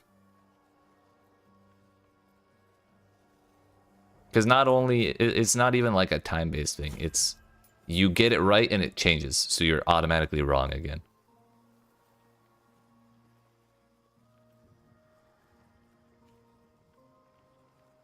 I mean, it's an interesting idea. They are saying they're going balls to the walls crazy with shit.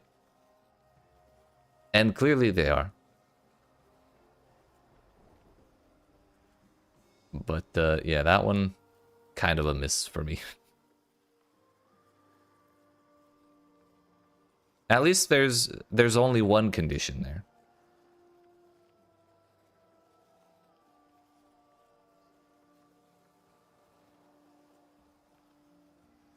Are there any other uniques I care about?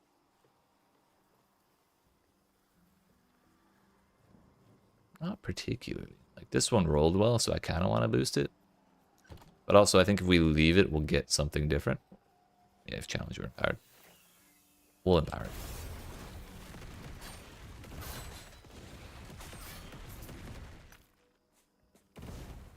There were some good supports though. There's like one that makes it's like projectiles what is it, fork from enemies, I think, or chain from enemies. Projectiles from the skill, chain from shocked enemies, which I thought looked really interesting with lightning arrow. But I didn't really want to try it because I just wanted damage supports. Game of the year right there. Creativity, the vision, courage to create such mechanic. That's right. It was certainly there was certainly some vision there.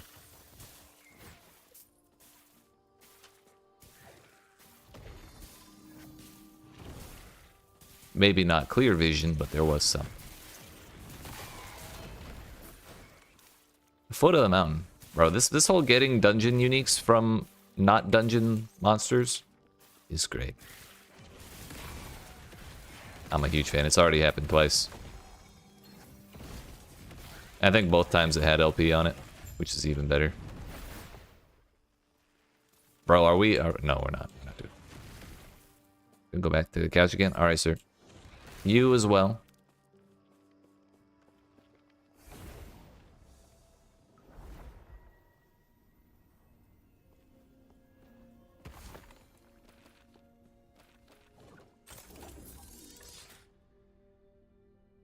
Rolled your character, then decided you wanted to roll something else, then got pulled away. It do be like that sometimes. You'll get your chance. Did you decide you wanted to change off a Forge Guard? Rip. Or are they both Forge Guards?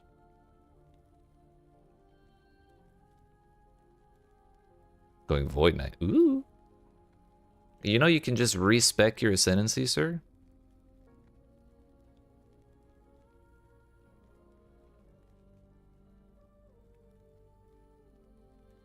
Oh, okay.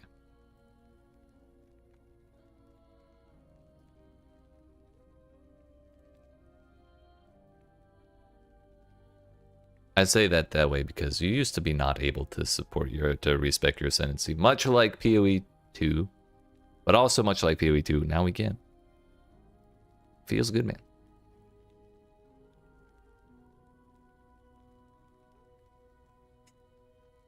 Just gotta throw that on the floor, it's worthless to me.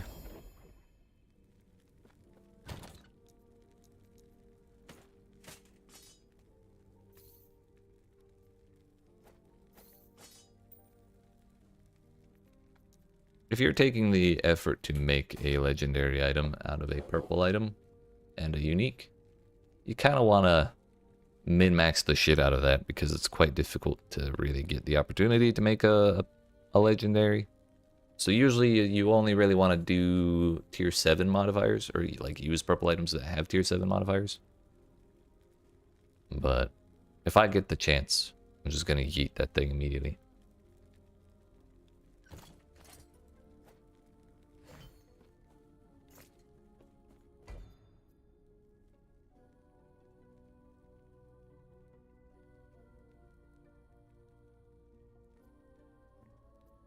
We're just gonna keep going farther away from the starting point because that makes us get more stability more quickly. What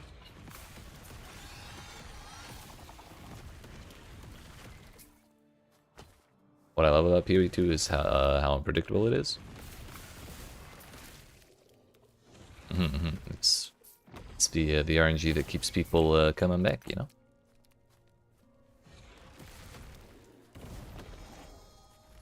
What do you want the game to be easy?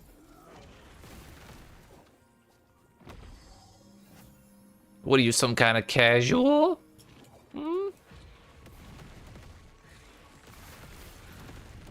No, honestly, I think there's a very key thing missing from Path of Exile 2 right now that I don't think a lot of people have actualized is part of the problem with it. And I think it's just missing things to hunt for. Not specifically like uniques and stuff, but really it's like div cards. I think when we get div cards, the game's gonna feel a lot better for a lot of people. Like all the juicers who say there's nothing to do in endgame.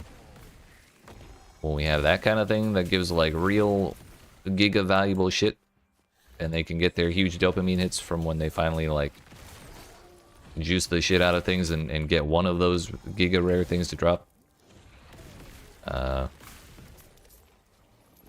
That'll probably make the game feel a lot better for a lot of people.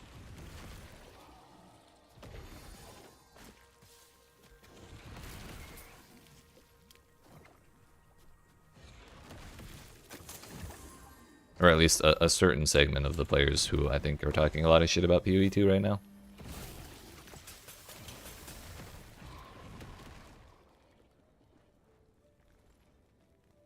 That's why you don't open chests anymore, but you do like the new loot boxes that they advertise on your screen every 30 minutes? Yep, yep.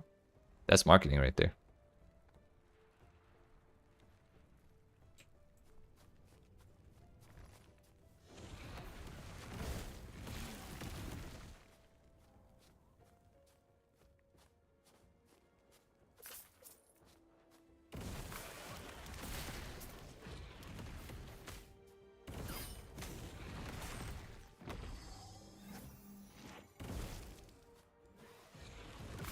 I think also the Atlas tree probably is just not fleshed out enough. It's a little limited.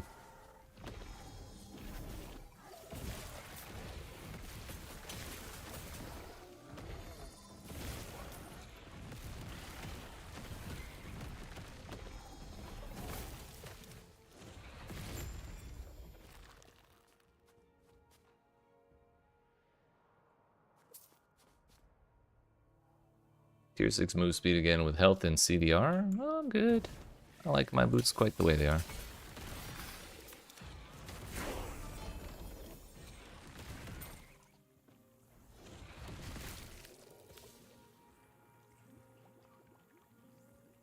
$43 elemental res is kind of insane, honestly.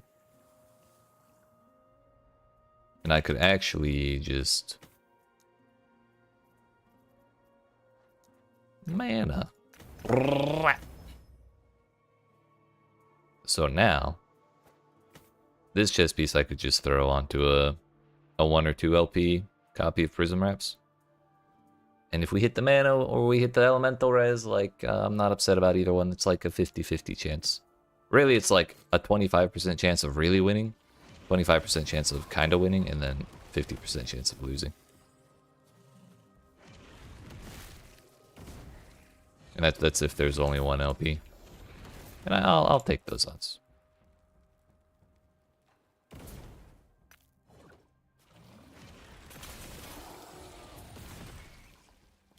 Dodge rating incoming. It literally couldn't get dodge rating.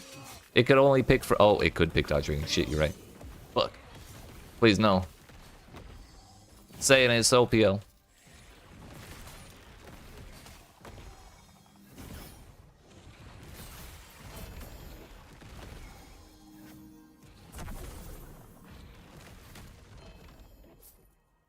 Yo. Yo, that's actually the third. Sick. Gain damage immunity for 3 seconds after being hit with a 15-second cooldown. 9 all attributes, 12 to endurance, 48 to endurance threshold, and 9 I said that already. 32% increased armor. It's a real nice chest piece. Not for me, but it is a nice one.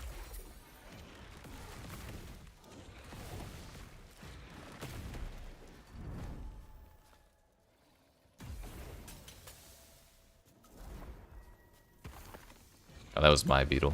I just tried to kill him, but he died before the meteors landed. Poor fella.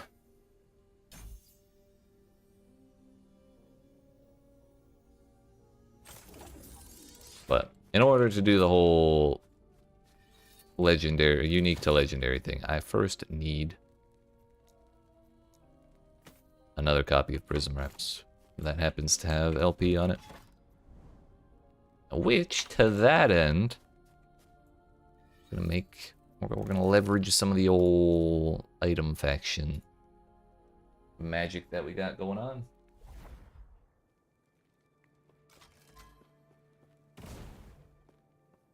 How far have I gotten with this? Rank 6 already. Affixes are 50% more likely to be exalted. Nice, nice.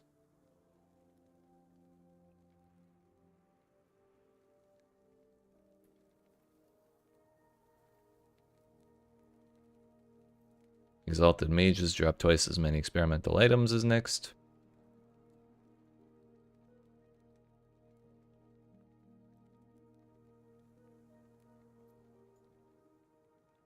It's idols, accessories, armor.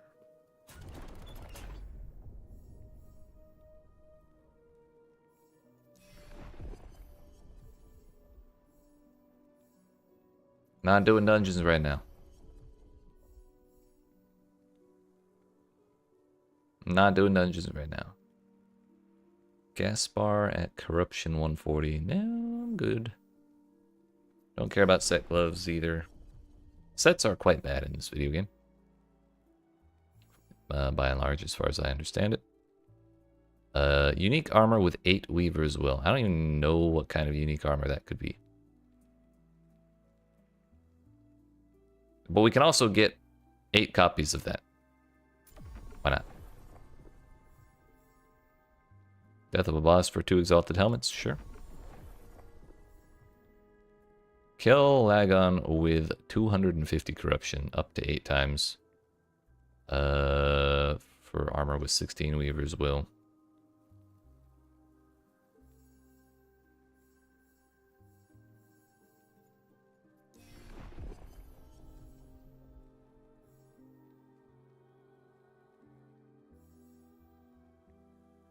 Herot, we're going to be doing soon. Death of a Nemesis at Corruption 100. That's like baseline corruption when we get to the true endgame, which is empowered monoliths. That's kind of my goal today, sometime in the next 5 hours or so. And we are getting there.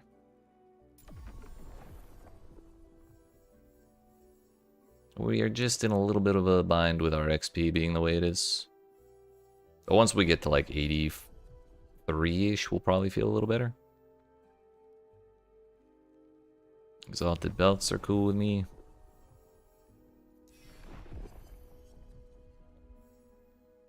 $140 corruption, we're not there yet.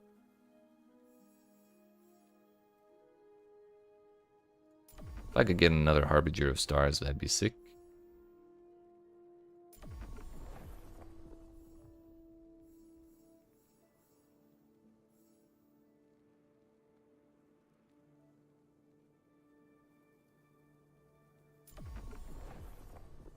I should have gone for the helmet one.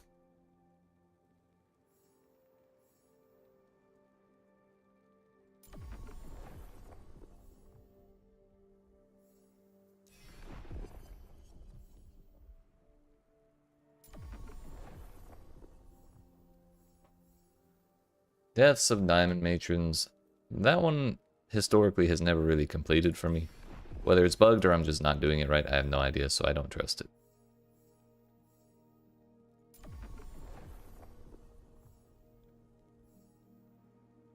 By the way, every prophecy that says the armor is the reward, it's a random kind of armor. Like it could be helmets, it could be gloves, it could be boots. It has to say body armor in order for us to get well, body armor.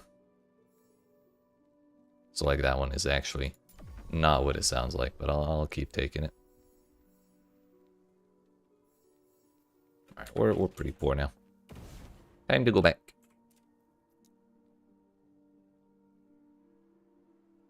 Reign of Dragons.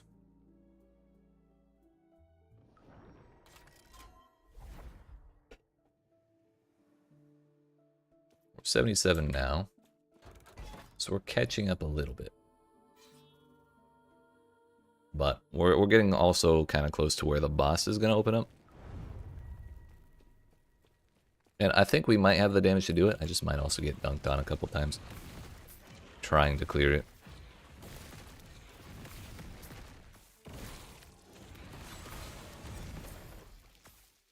Hey, yo.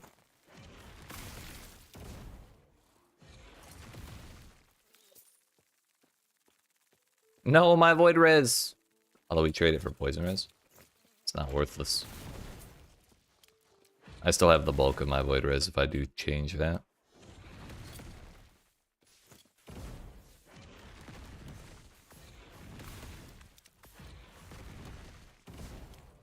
Okay, I guess we're not going that way.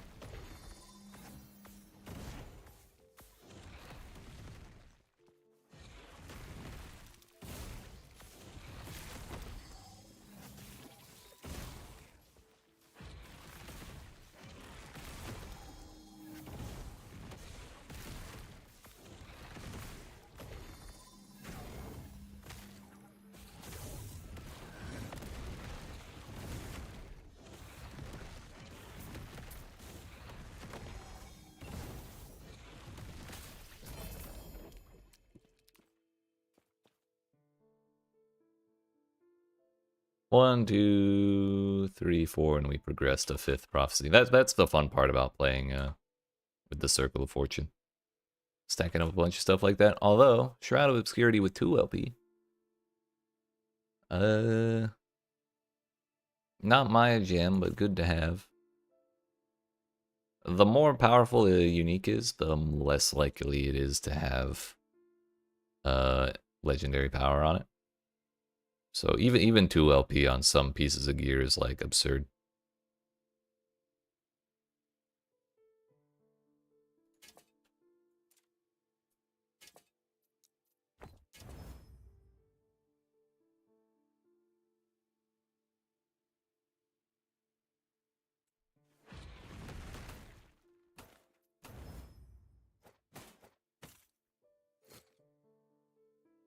Crest of Unity, +6 to Elemental Nova. Huge amount of area with Elemental Nova. Now always try Elemental. 1% Elemental Pen with Elemental Nova per 10% uncapped total Elemental Resistance. 12% less damage taken from ignited, shocked, or chilled enemies. Honestly,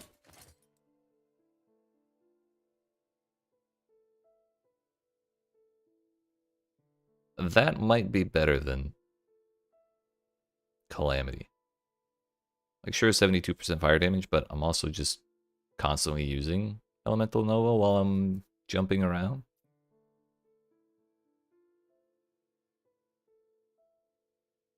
I'm gonna swap that, and I'm just gonna go hit something with Meteor. Also, what is this? Crit strike chance also applies to your potion uses. When a potion use crits, the health and ward you immediately gain from it is multiplied by a percentage of your crit multi. That percentage being 25%. Health gain, ward gain, crit chance, crit multi. Okay, that's kind of funny.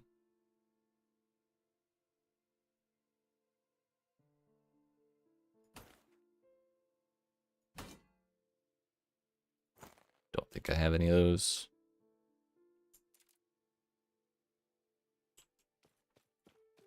Let's go see how much damage my crits do. 7.8k. 12k there. On the rare, it's 10k. So we're still up at like 12k. We're just not at the 15 or so. Our floor has gone down quite a bit, I guess. But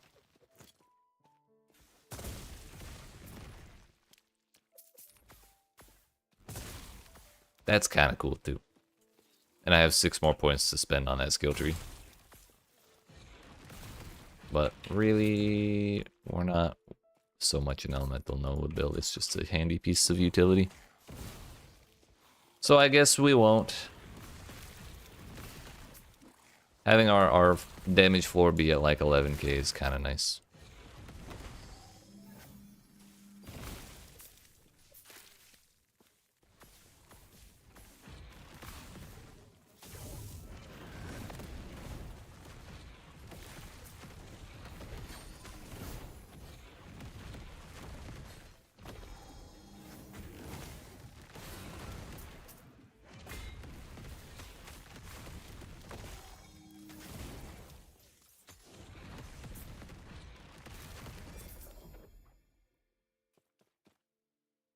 "13 strength, 126 health."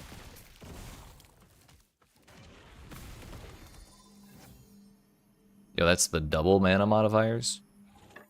It's kind of nice, but also I don't think I would want that on the weapon I'm actually using. I feel like I'd want 1 damage mod, 1 mana mod.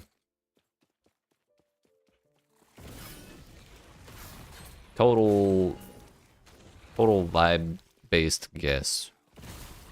But, that's what sounds right to me.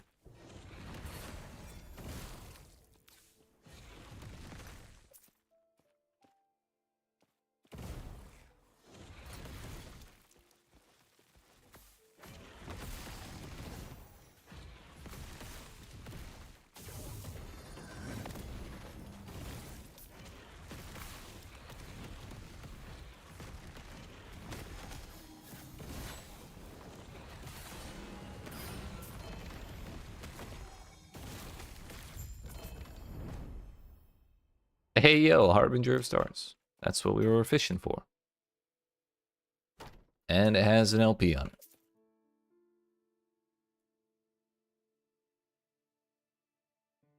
It rolled a 6% chance to trigger the Meteor though, which is like really, really low. I mean it's as low as it goes, but it's still a 33% reduction from the 9% we have right now. So I'm not a huge fan of that, actually. And unfortunately, there's no way, as far as I know, to re-roll the values of a unique item.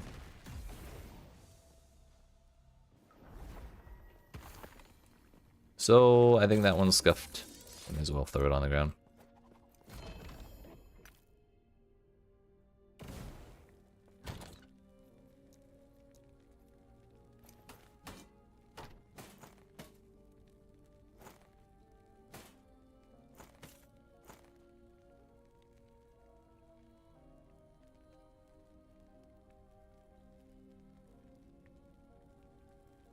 Wait, this is not the base that I thought it was.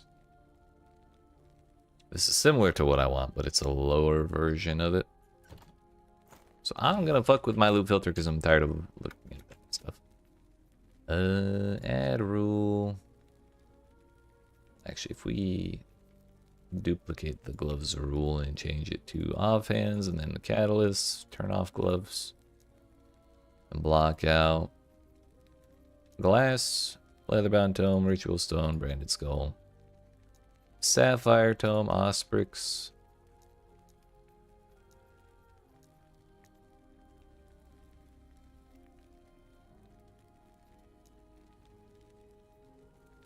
we'll even block out the Chrono Lab. All I care about is crystal skulls. Although, wasn't there a base that had 8%? Am I blind? Might be.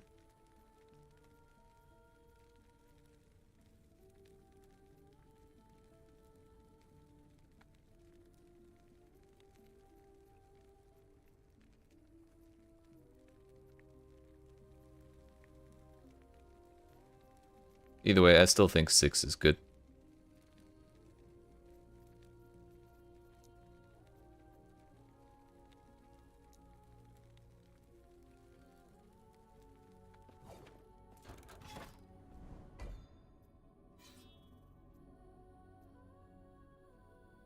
This one will probably, yeah, this one will put me over what I need.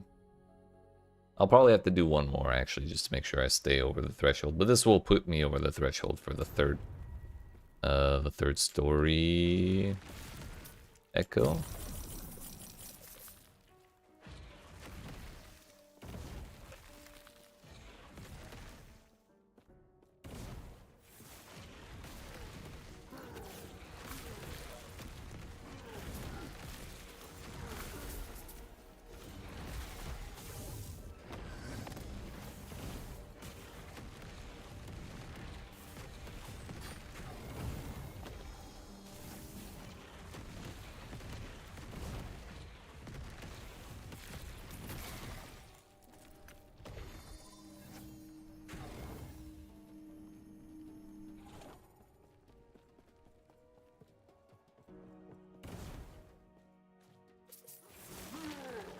Oh, another rune warden? Hello.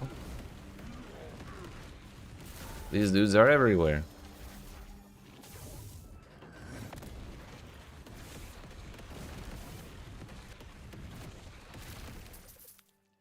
This whole stun chance thing is kind of sick.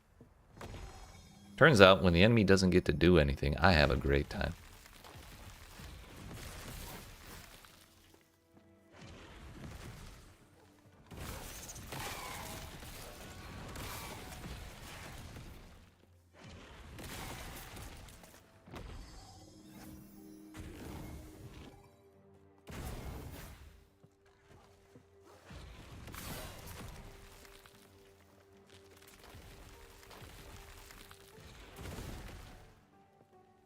You get back here.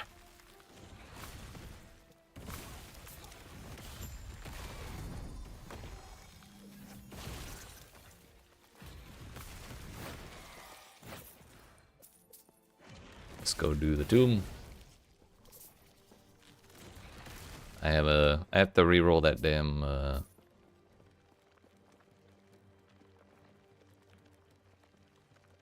Oh, I looked at catalysts, not relics. I have to reroll that damn idol again that keeps rolling fucking ward. I mean, we got 1% armor. I think we can do better though.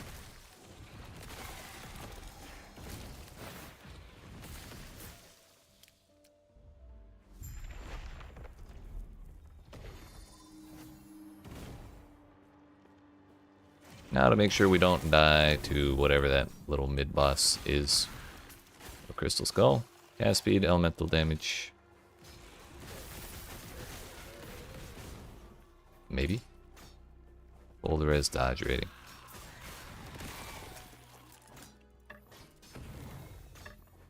That's the shrine I picked up. Not an enemy. Just did 141,000. Hello? Lizards? Hello? There's still more? I thought they all died. Alright. There's still another one. Damn. Chaos. Hello. And if I died before you had to pick all that stuff up, I'd probably be pretty sad. Elemental damage with mana and mana regen. It's the same base, but it's implicit is shit rolled.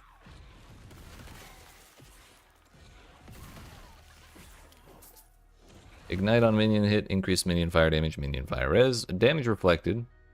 Chance for the nearest minion to target the location to cast Dragon Flame Nova when you use a minion skill. Minion health. +1 to disintegrate.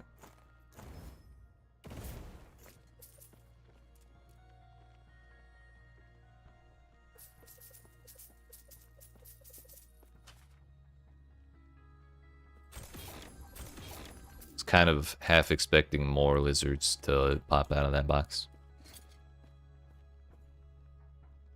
Hey, yo, 86% stun chance? I'm suddenly a believer. So giving up crit multi for mana is the question.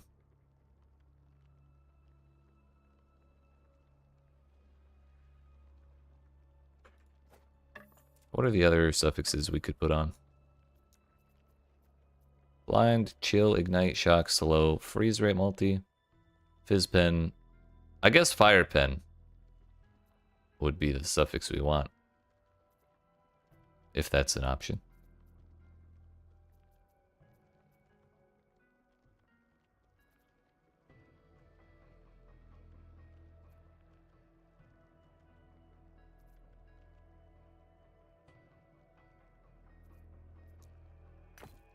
So I guess we just do that.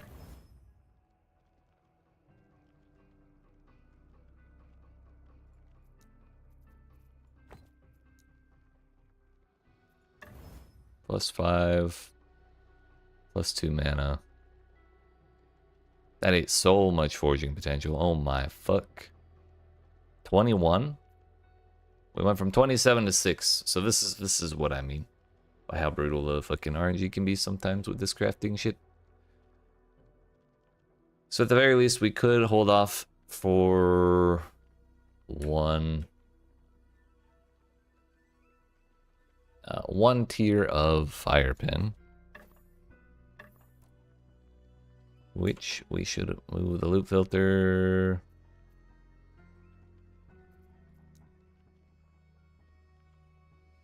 Fire pen.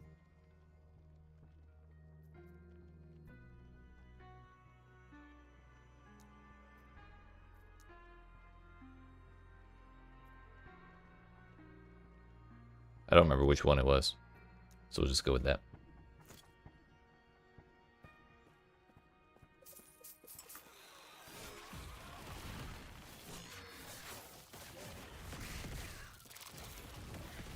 The damage did take a pretty severe hit, though. I mean, it's not exactly surprising you drop 40 crit multi and you lose a bunch of damage.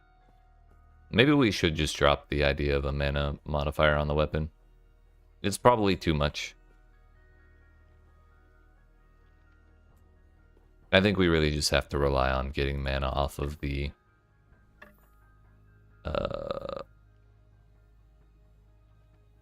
chest piece.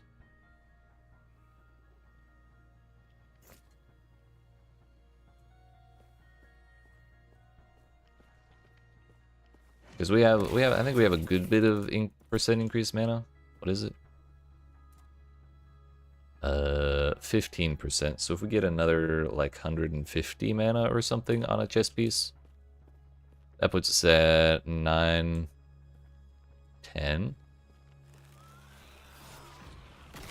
Plus the 15% of that, which is like 22. So like 930, and then we can get some exalted mods in other places where we have like non-exalted copies of mana.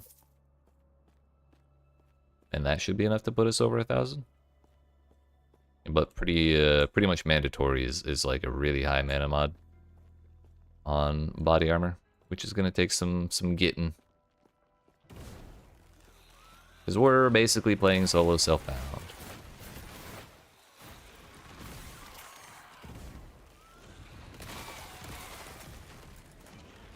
Gilgamesh the Corrupt. He sure is.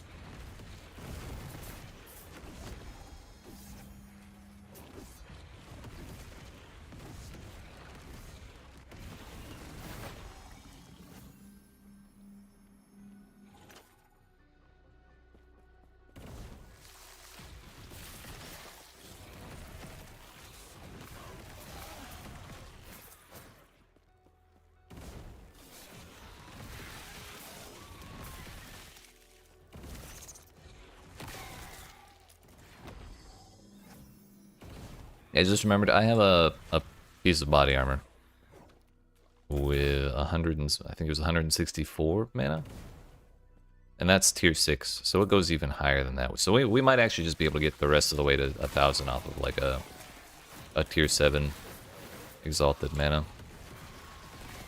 then the challenge is getting that onto Prism Wraps, because I am not feeling like ever taking that off.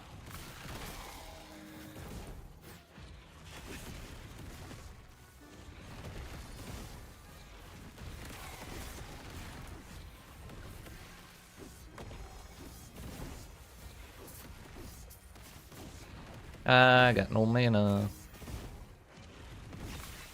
But what else is new?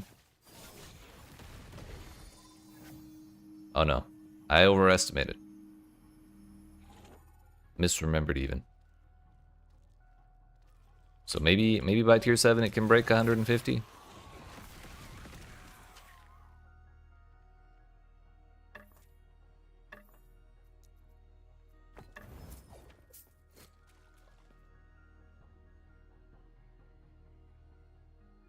More disintegrate.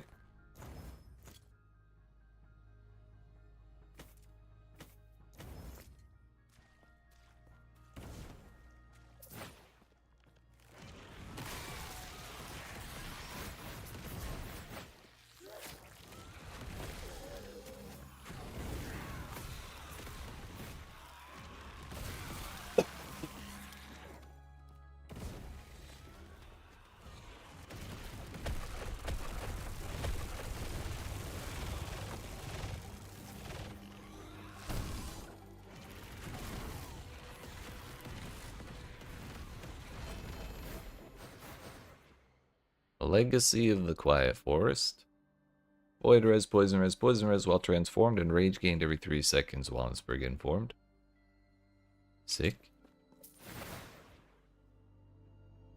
That's a rogue thing.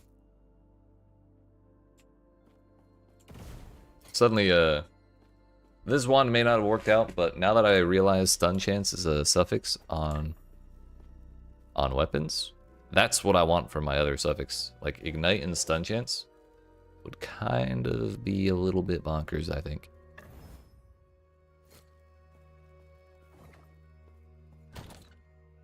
Because we've definitely been stun locking like the exiled mages and the nemesis and stuff. Yo, 71% increased spell crit. Doubled if you have 300 max mana. That's kind of insane. I didn't even know that was an option. Give me the shard, you coward! It worked. We got 5 of them. Actually, I probably should have kept that to try and put on Calamity, but oh well.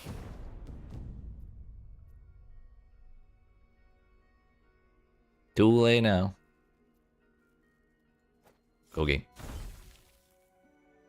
Brother, you gotta roll something nice one of these times.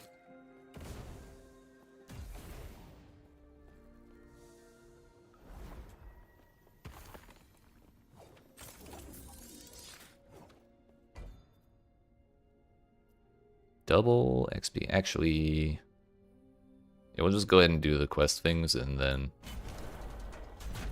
recover whatever stability we need to afterwards before the final boss.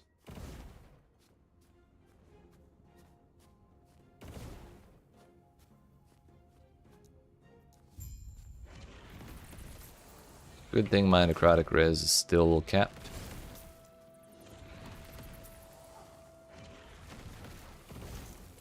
I believe this dragon boss in the final boss fight of this place is mostly that. I think that and fire.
Let me in. Aw, we wasted it.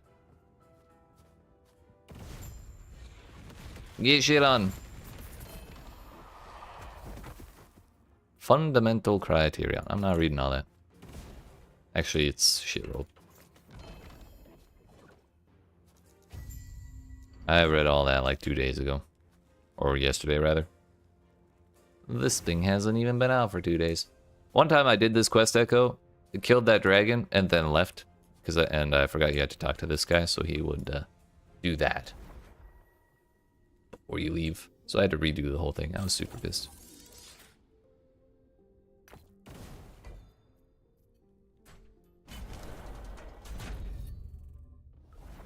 This one tends to mess me up quite often. But I also don't usually have as much boss damage as I do here.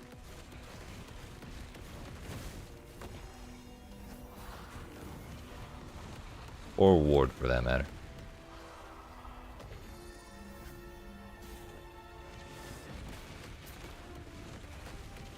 Or range, for that matter, too.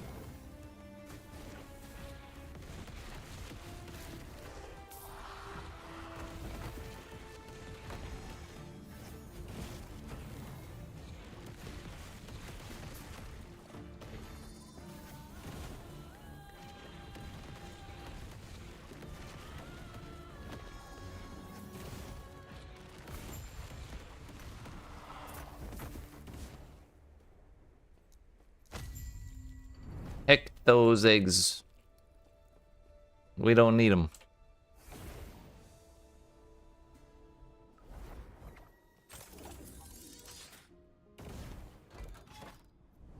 .400 stability. We're at 369. Nice. Well, let's see if this will level us up before the boss.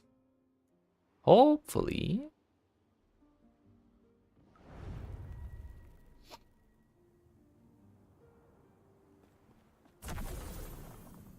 We have half a level. That's probably not gonna happen.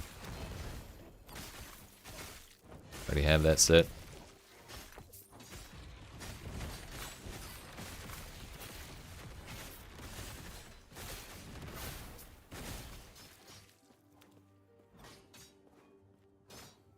Find rune prisons, slay exiled mages. It's really nice when the objective for the zone is something I already want to do.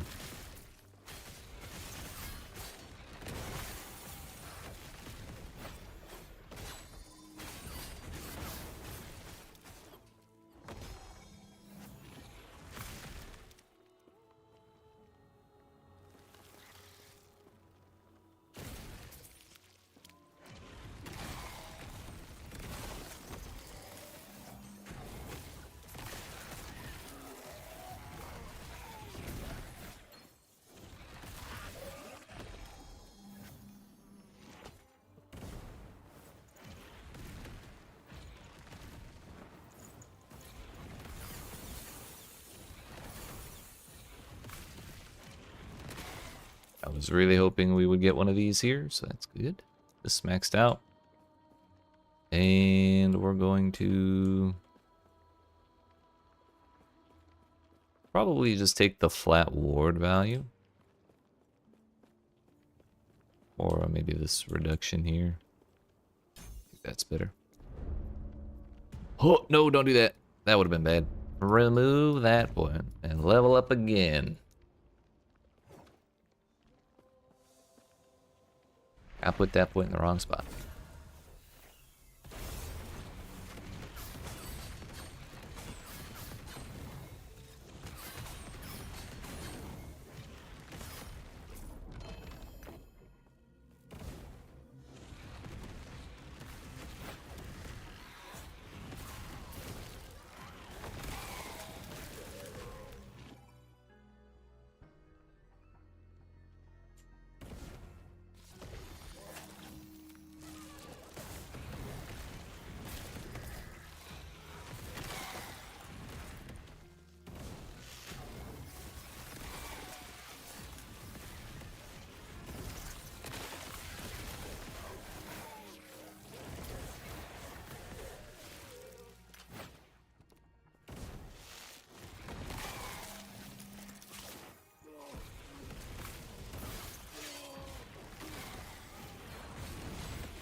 It's so toxic when they get that damn shield.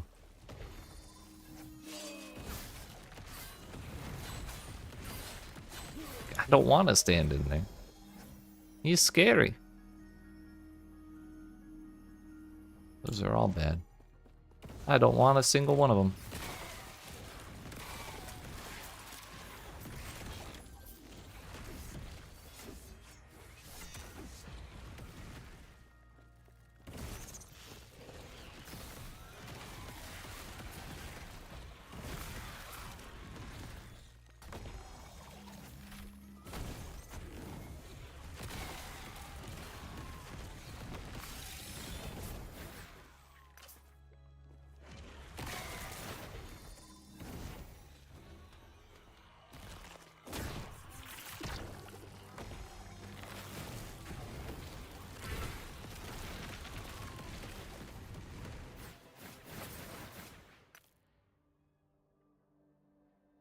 Decent, decent.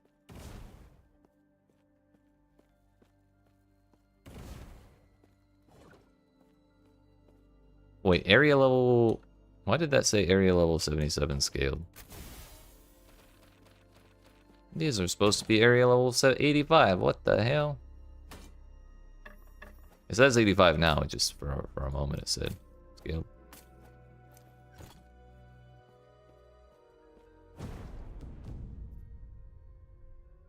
We gain fire res and ignite duration. I really don't give two shits about ignite. Oop. I'm not using a staff, you damn weaver.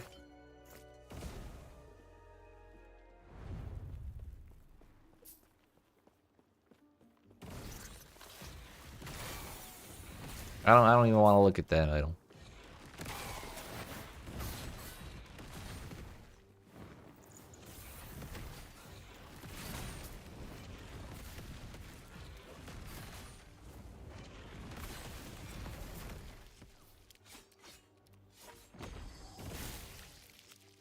Ward from Flame Ward.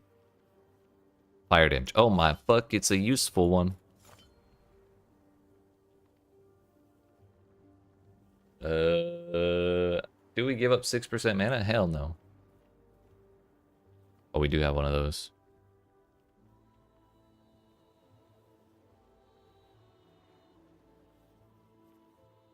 I may not be able to fit this one.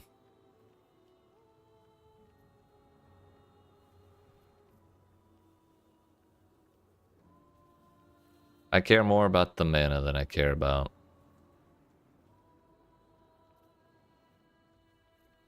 doubled increased fire damage, I think. That is a nice chunk, though.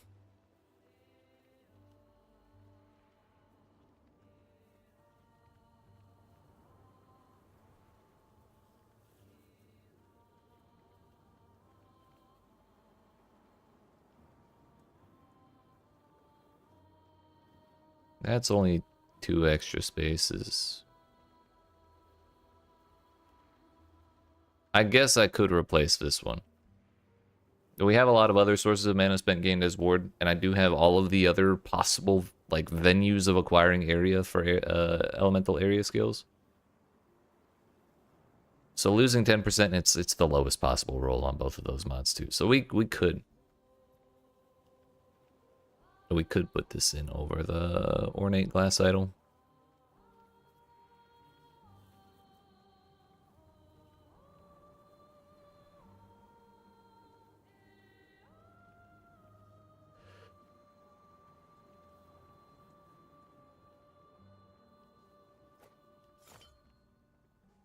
But losing area feels so sad, dude.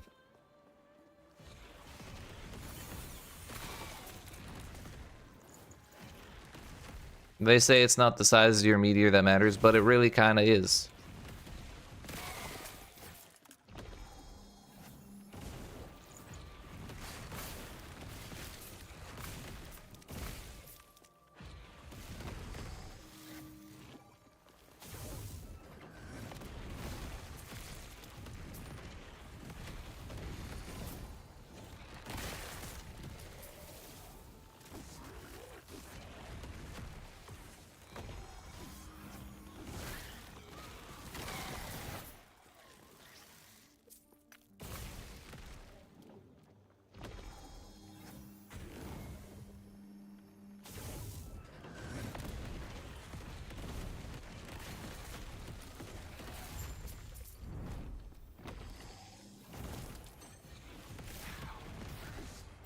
That mage dropped the Tomes of XP.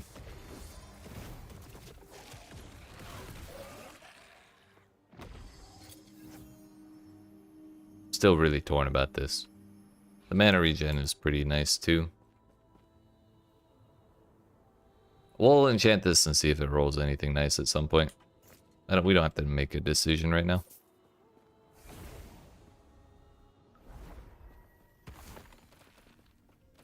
So we actually gained way more XP there than I thought we would. I mean, that's a nice one for lightning builds. Now then, let's go dumpster. Actually, continuing the theme from the rest of the day, let's go punch this dragon in the face.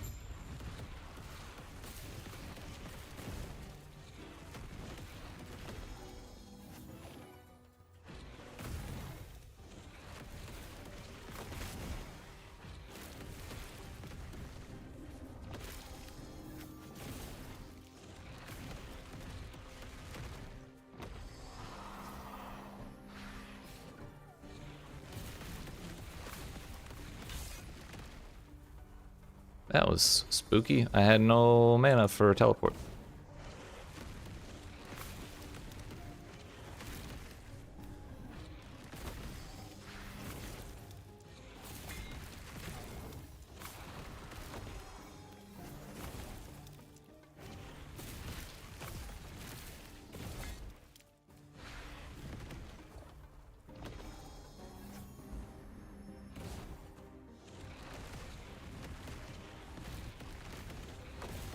Oh, I know why I said 77 scale.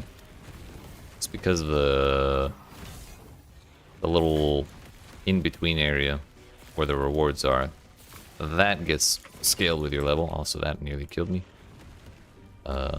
This place does not.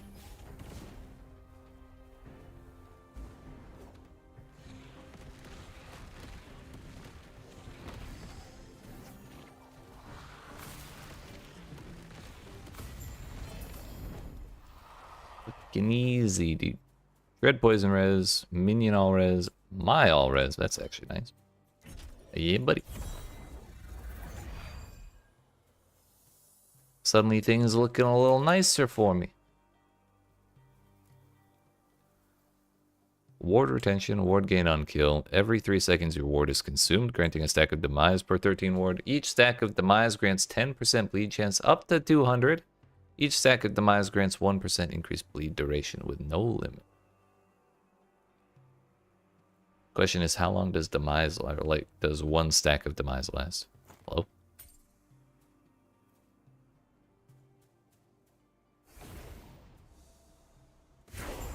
$250k. Well, that leveled us up. Nice, nice.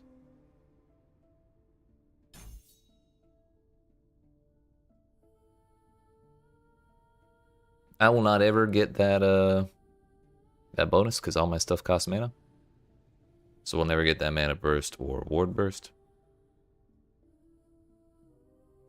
I suppose that could be one reason to bring Fireball back.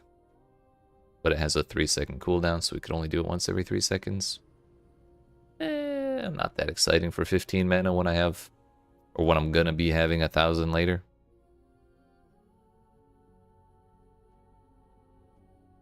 So those are the highest 3 monoliths. Question is, do we attempt them right now? I suppose we could. We're only 12 levels behind. And that'll only get easier with time. But if we are going to do this, we're going to start with Spirits of Fire because that's the easiest one. They're all the same level, but this boss is like not a problem at all.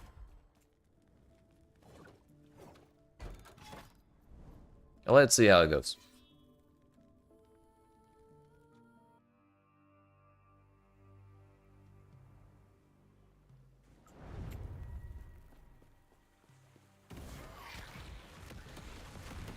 Good start.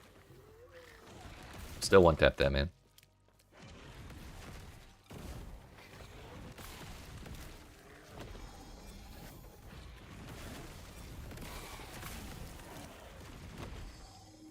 It's a one tap or get one tapped kind of world right now. A lizard. Come back here. They get to running pretty quick, but like 2 seconds later, they just stop.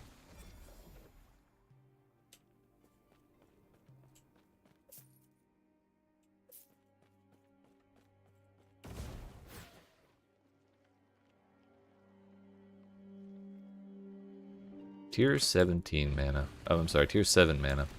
That's the kind of thing we're looking for. It has health and armor on it as well. I think you have to have a minimum of 4 modifiers on the piece of gear when you go to use it for making a legendary. But I'm gonna wait for it to tell me that before I do add another modifier.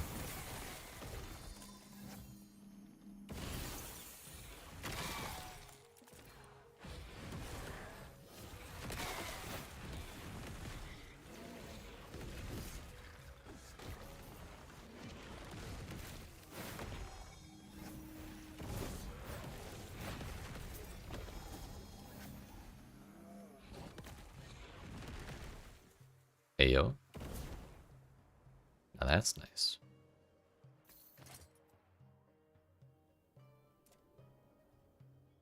We'll go down to 67 necrotic res if I don't get anything else. We could fix that. The damage over time is unfixable, and well, it's very difficult to fix, and I'm not willing to try. Because we could just yeet off the mana, and that would not be good.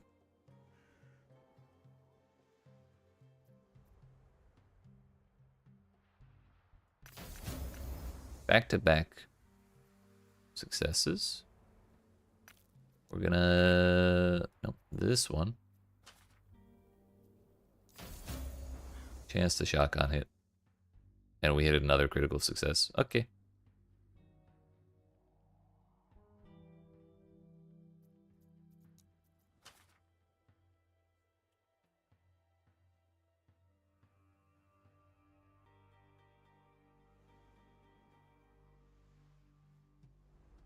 We only actually lose 4% crit chance. Just because of how much better the implicit is rolled. We gain 19 mana, lose necrotic res, but we gain health. And there are trade-offs, but I think overall it's worthwhile. Coming up on 800 mana now. The goal is getting closer.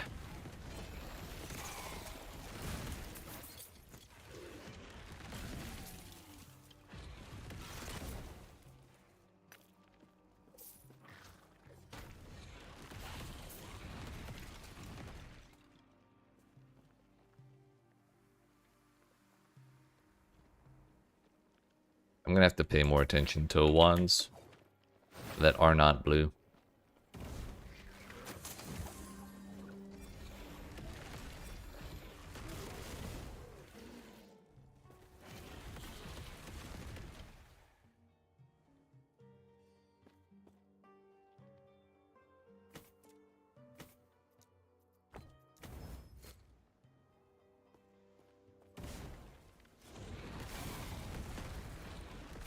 Yo, it's Ord Lorca.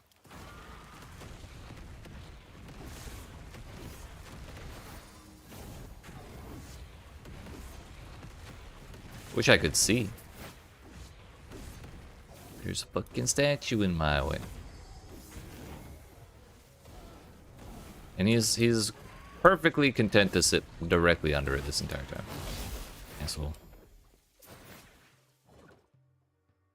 Throwing attack speed.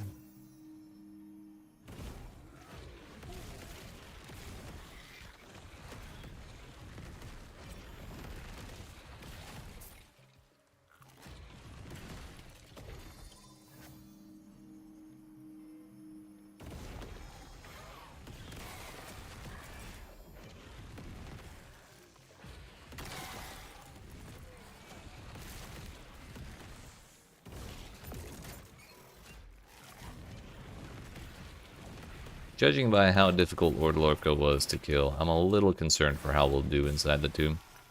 Which is why we're doing this objective first. So long as we so long as we do this before I die, we'll get to move on the Echo map.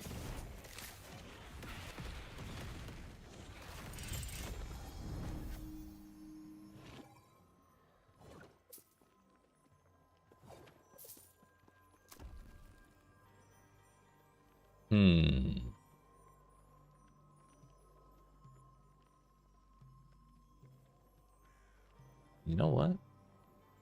I could just Lizard Max.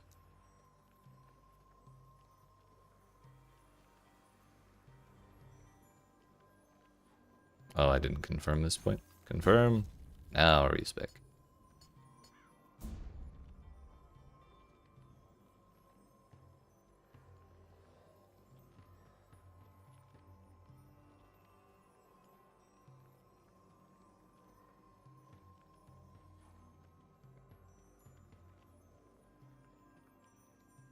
So do we put all 3 points in pack size? Or do we put points in making tombs more common?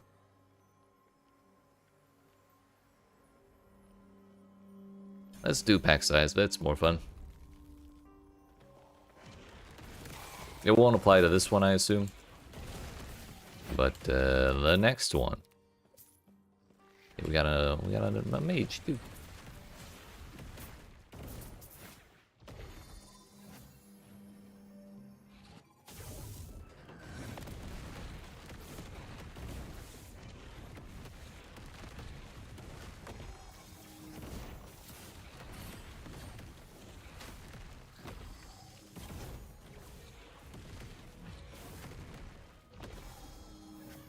Problems with Meteor and Mages.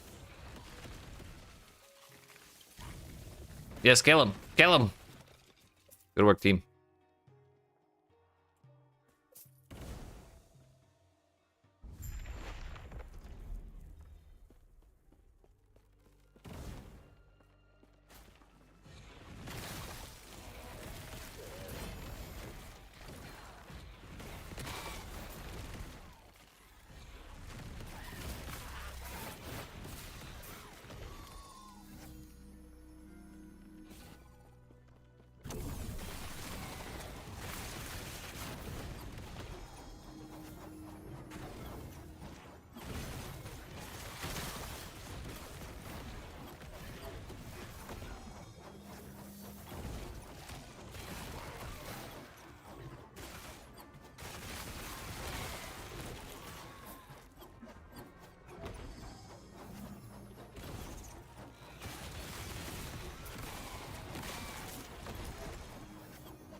Yo, that's a big ass lizard. What the hell?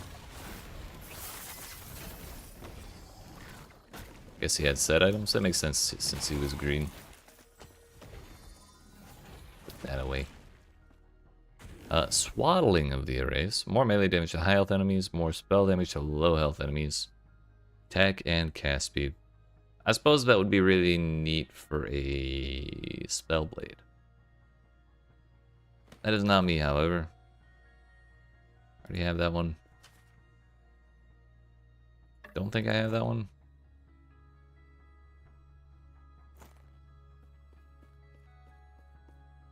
Gold amulet is 52 mana. I'm surprised that's not blue. Frailty on hit. We could craft the crit strike chance, but I'm not that interested in that base, I don't think.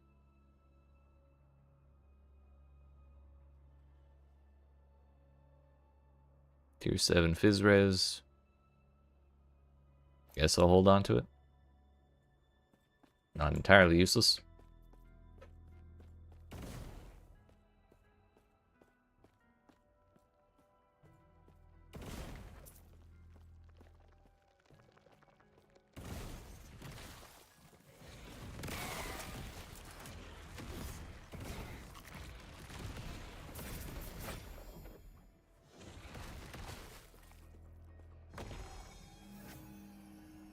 Boss is right up ahead, so we'll just top off.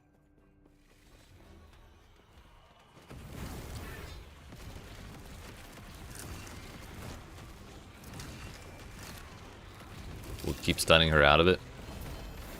That's supposed to turn into a like a 4-way beam attack. We stunned her out of it every time. Essence Weaver. Gain a stack of elemental essence when you directly use melee attack and hit at least one enemy, up to 9 times per 3 seconds. Add 9 stacks of elemental essence. Consume all stacks to randomly cast Smite, Frostclaw, or Stormbolt at a nearby enemy per essence consumed. Stats on this item are tripled for casts which consumed elemental essence, and it has plus 66 spell damage on it. And 160% increased elemental damage and a billion mana regen as well. That's kind of sick. Not for me, but kind of a neat item.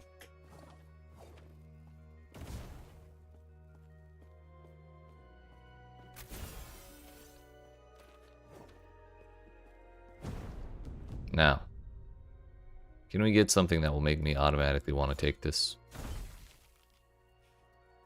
Why? Why even bother?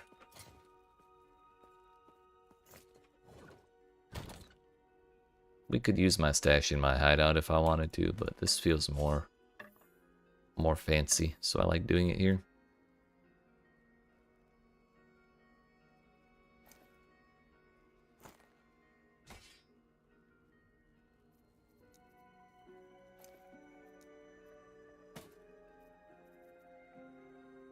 Gonna change that to usables.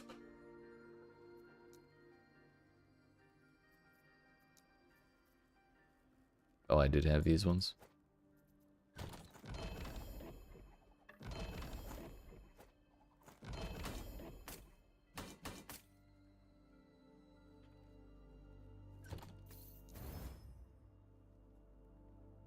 Cast speed, elemental damage versus mana and elemental damage, but that cast speed is max rolled. So we're gonna YOLO. We're gonna YOLO annul this thing and not hit the cast speed. We hit dodge rating though. That hit the cast speed. But now I have 14 forging potential and a dream. Mana! Oh. Oh! We're in there, dude.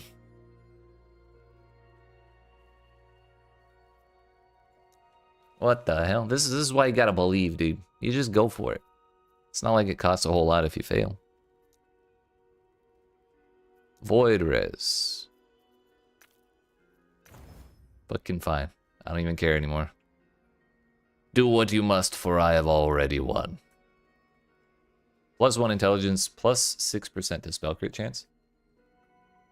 Which by default is like 5%, so that should be pretty significant. Up to from 18 to 41% crit chance.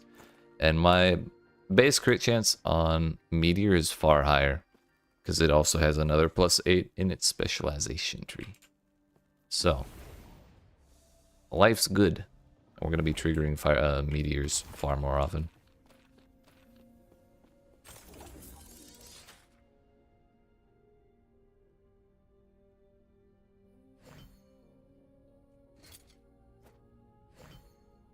I'm going to hold on to that for like 1 echo.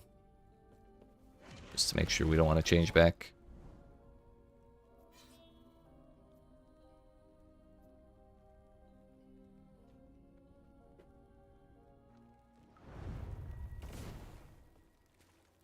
Precisely 800 mana, that's satisfying.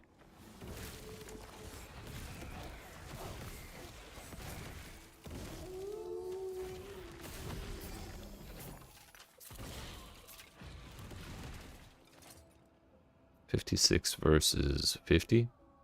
So we're actually 2 off the max roll on that too. Nice. I can't believe that worked.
That's a lot of mana.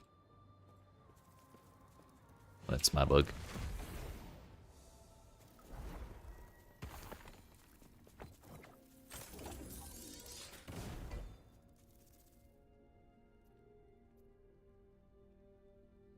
Oh, there's a cemetery. And an XP shrine, or an XP reward. I don't think we've seen a tomb since I got the 15 pack size. I'm very, very interested to see how that looks. Probably terrifying, but I'm excited.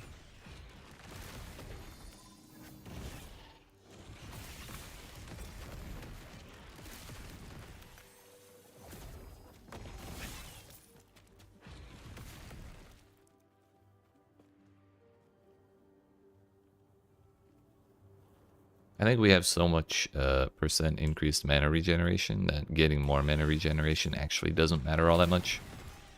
Because, like, every time I use Flame Ward, so while I have that shield up, I gain plus 100% mana regen. Could you tell the difference? Like, maybe a little bit, but not that much. So, mana regen on that ring that we were looking at earlier is not a very interesting stat to me. We probably need to try and find some other way of recovering mana, and I suspect there's a unique I don't know about to help with that kind of thing.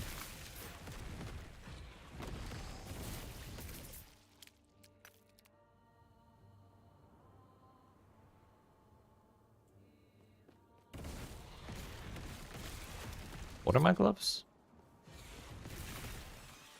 Cast speed, mana. Frailty, Necro Res. What are these? Intelligence, Void Res, Dodge Rating. I mean, 50-50. We learned our lesson. Yeet. Perfect. 11 Necro Res puts us down at 56, which is like starting to get a little scary. But our Void Res would be tier 5 here. So that would be overcap.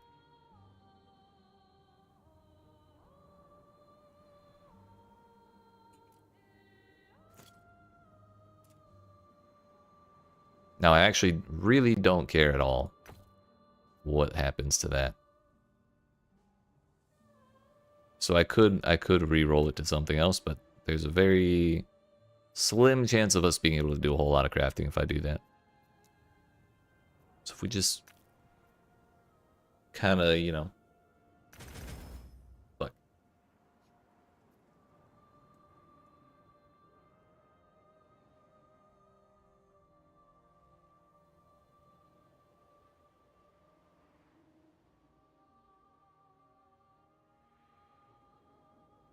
Giving up 21 mana for 7 int. It's actually more than that. It's 26 mana because of the implicit.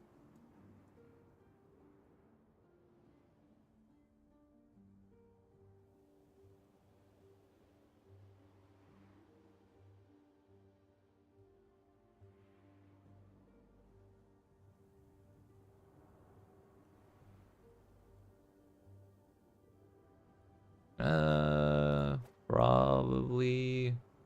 What's it put us down to? 765.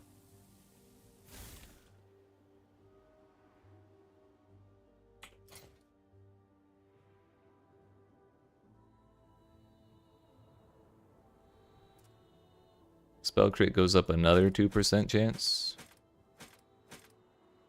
I gain a bunch more ward retention.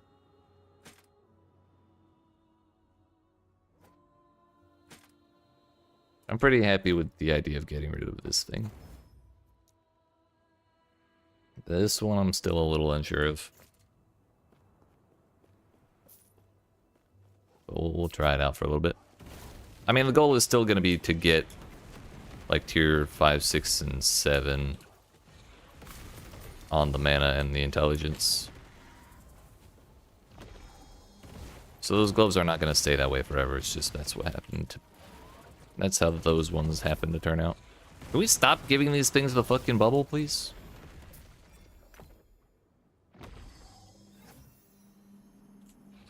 So maybe it's fine as it is for right now. We'll go with that. It is going to be more damage as well, because it just kind of gives all of my stuff more damage. Or probably increased damage if I'm being honest. Yeah, it is increased damage.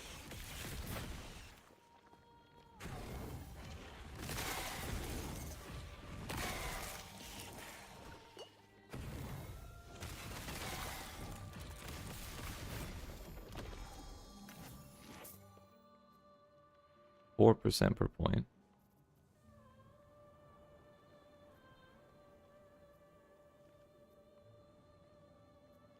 So really it's just mana, it's Meteor and Flame Ward that benefit from intelligence. Oh no, and teleport for mana efficiency. Another 122 mana. Tier 6.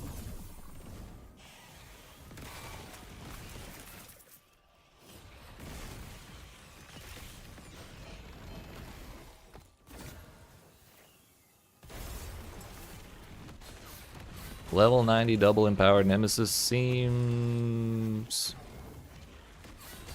if I'm being honest, fucking easy, dude.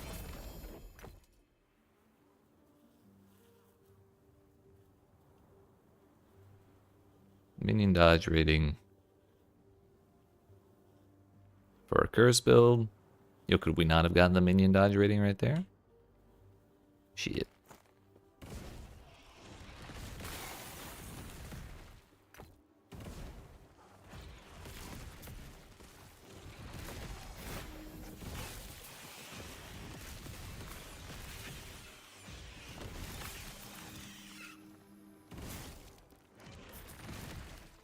Surely there are more modifiers than simply this bubble, right? There have to be more options than that.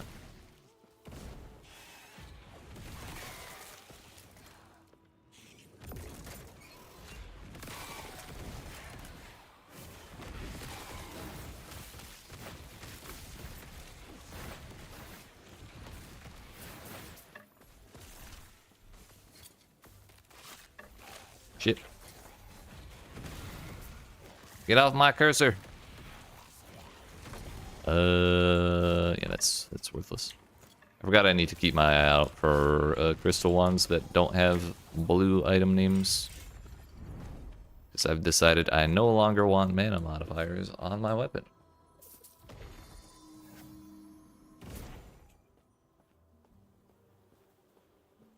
Now then, this place is done, so if I go in here and die, we still get to move on.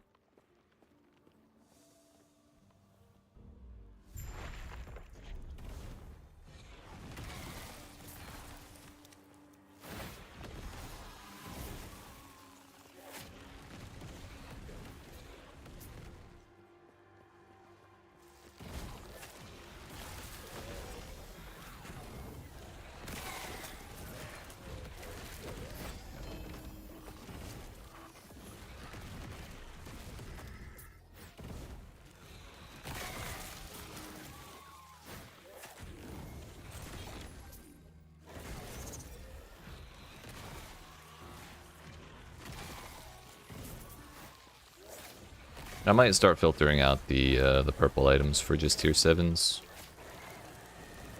I don't know if I'm ready to do that quite yet, though.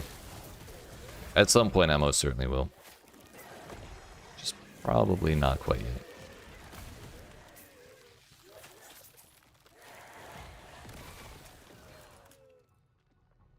I mean... Fuck.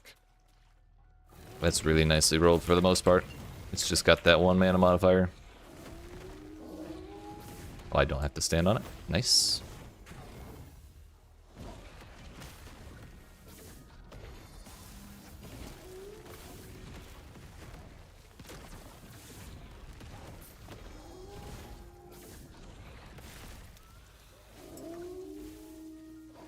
I don't know if I like this pup dog.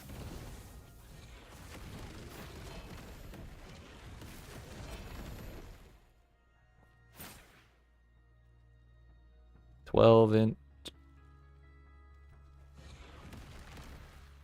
Physical res and vitality. Oh, Fizz Res and Void Res. That's what it is. I don't mind the armor and the reduced bonus damage from critical strikes, however, I do mind losing res. We just got that Void Res cap down. Although, I'm at 97. So losing 34 would put us at 63, which is, I guess, is still tolerable. Not great by any means. And there are a lot of, like, when we get to empowered monoliths, there's a lot of void damage flying around. With one particular boss fight that we're going to end up having to do a whole bunch. So maybe that would be worthwhile. But then we lose the... Oh no, I don't even care about that base. We've been using that base for so long, I thought I cared about it. The cold res doesn't... It's actually bad how much of that we have. I don't even know where I'm getting it all, honestly. Oh, it's right there. Okay. So without this one specific modifier, I would be at 60 cold res. So it's actually not a bad thing to have that then from the boots.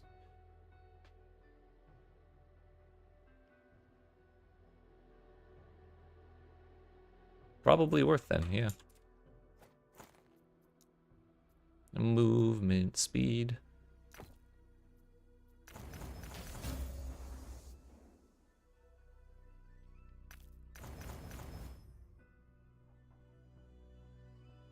I mean, I would have liked to level that up if we could have, but I'm not upset that we don't have it. Fizz Res is actually going up. So now we're capped on that and a little under on Void.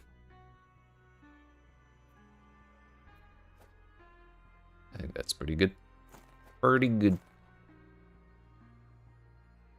34 move speed. I think I only lose 1%. 13, yeah, 35. Sure. We can manage that.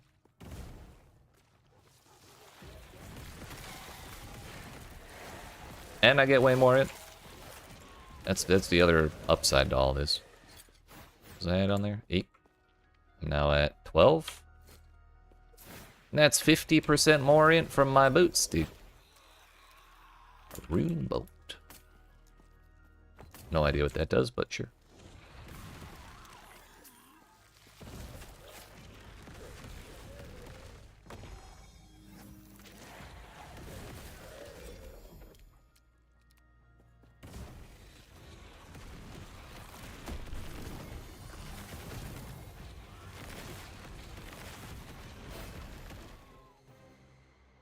+1 to fire spells, spell fire damage. Increased fire damage. Spreading flames on hit. +2 projectiles for fireball. Honestly, what's the implicit?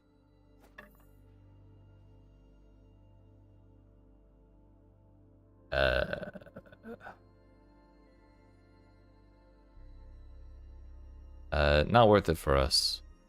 I don't think. If it had something similar to the Crystal Wand as a base, then, like, almost definitely, but without it, I kind of find it questionable. Added damage is really good for Meteor. It's like, what? Added damage is applied at 950% effectiveness. So this is not +60 for Meteor. It's like 10 times that almost. So losing all of that, we get what? 23 instead of 60? Even with all those other bonuses, it's like kind of... I'm unsure which one would win.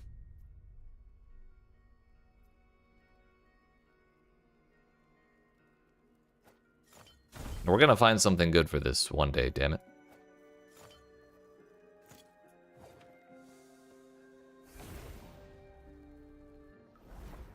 By the way, I didn't really notice the pack size too much, unfortunately.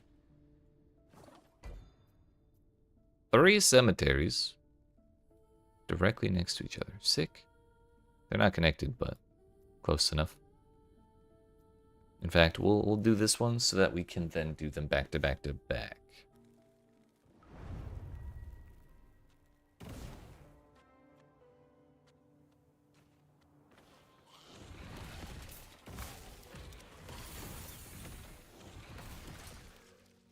Oh, still nothing nice. Did it only have the one Weaver's Will? I think it did. I didn't even look.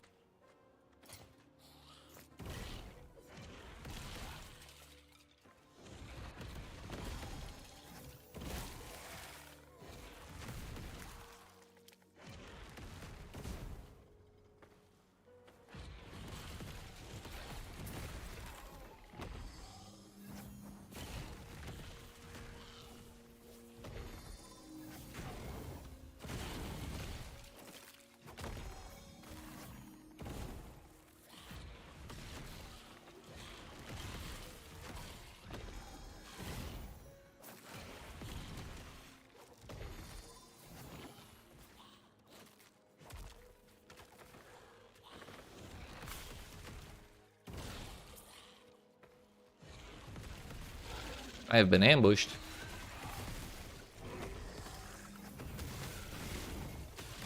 Oh no.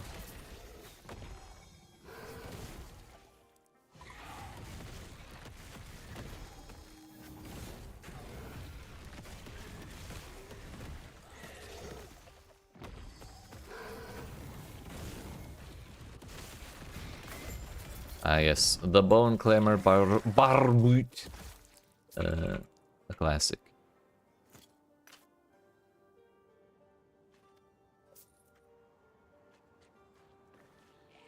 I believe there are no tombs here, because I think if there was one, it would be blinking on my map.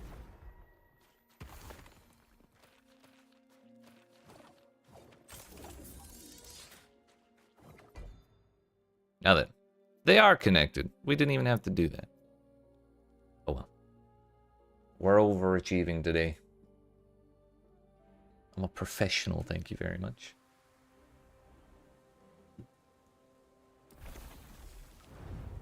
Can we not have these things ever, please?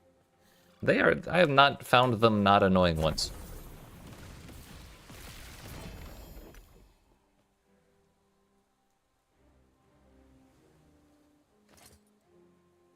Kind of questioning how much I want mana on this thing too. Like if it can have weapon modifiers, maybe we should just give it weapon modifiers and try and find our mana elsewhere.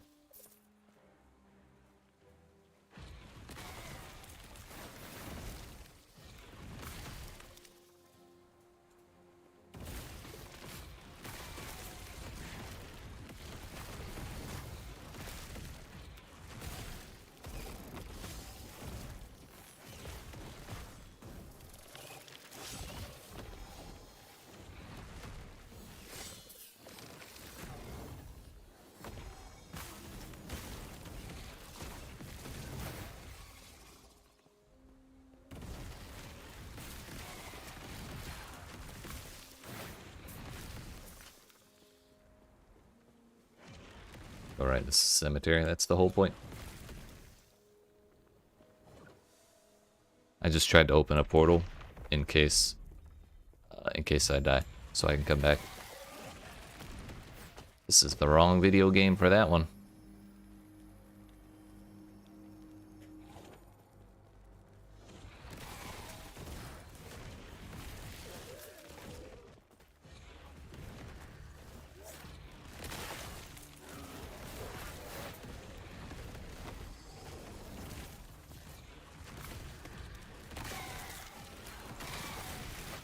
That is a lot of dudes. Maybe the pack size is kind of noticeable.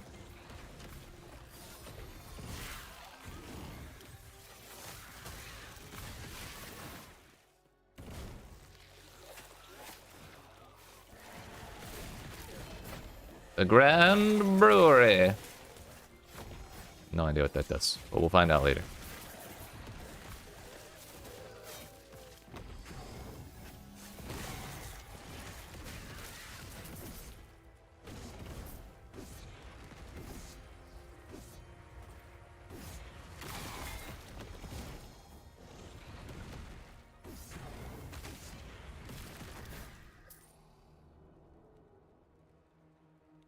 Cast speed, mana, elemental res, and necro res. My void res is already kind of questionable. I don't think I want those.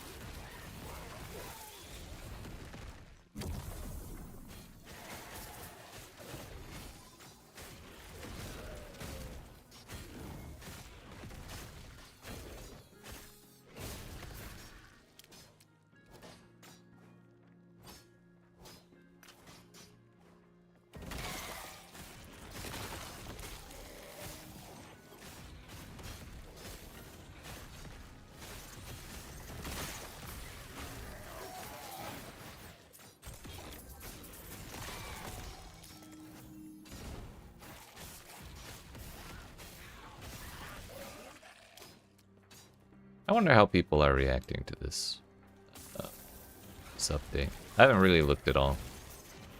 But if other people like the Atlas tree as much as I've been enjoying it these like today and yesterday, I wonder if Diablo 4 will ever add something similar.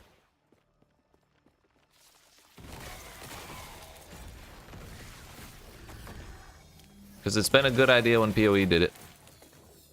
It's now been a good idea when last Epoch did it. I wonder if they'll try and find a way to fit it.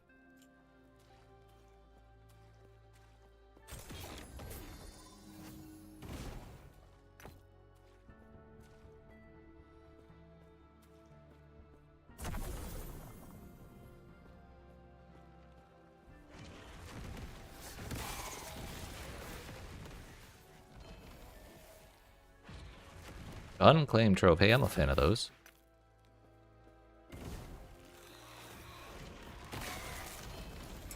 Crossfire caverns.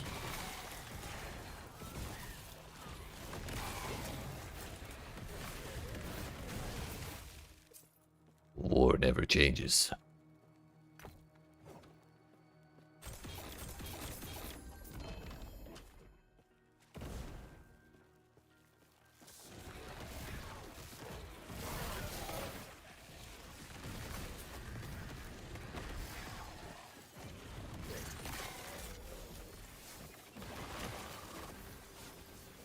I'm gonna back up.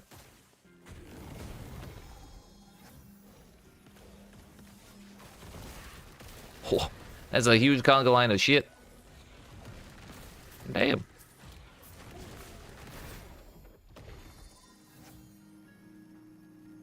Lightning pen with lightning invocations, 46 ward per second per Gone rune, 52% poison rates. Int and cold damage. With 16 whole forging potential.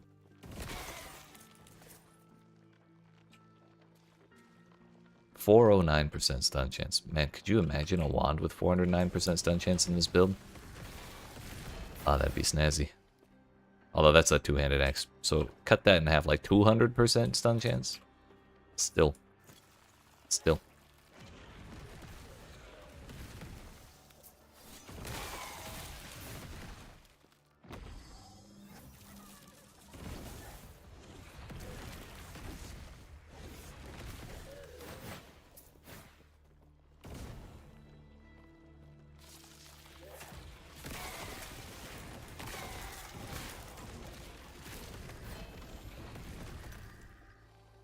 Weaver's Gift, increased duration of bleed poison and electrify per equipped Weaver's Will item. Up to 5. Chance to electrify and slow. Damage reaches health from damage over time. Damage and against all res for damage over time. What the hell? Neato.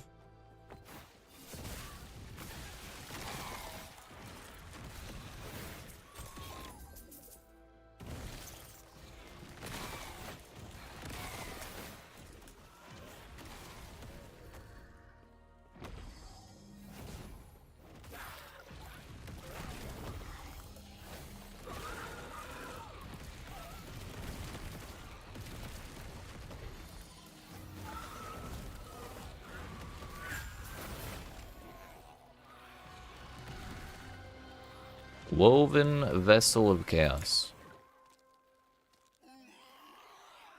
Destroy the Vessel of Chaos in this echo to reroll the rewards of nearby uncompleted echoes. Interesting. Kind of neat that they let you manipulate the board like that.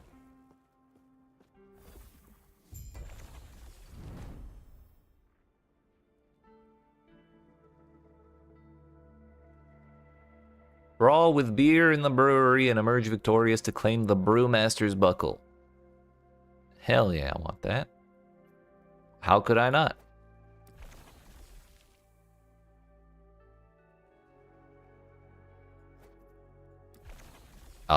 We have to go around. These ones require corruption, so we cannot claim the points from them. Alright, we get 2 attempts this time because it's a cemetery. Surely something good will come of this. Fire res? I mean, That's not nothing. Just kidding, it is nothing. But like, I don't know, dude. I feel like we're gonna lose elemental res somewhere. The belt. If I get the belt I want, I'm gonna lose elemental res. So that's probably not the worst thing ever. Ooh. Still not worth dropping 7% mana. 7% mana is insane. In all my build, I have 15% increased mana outside of these two idols. So really, I should be looking for more of that, like priority 1. Increased fire damage is sick, but unfortunately it shares a slot.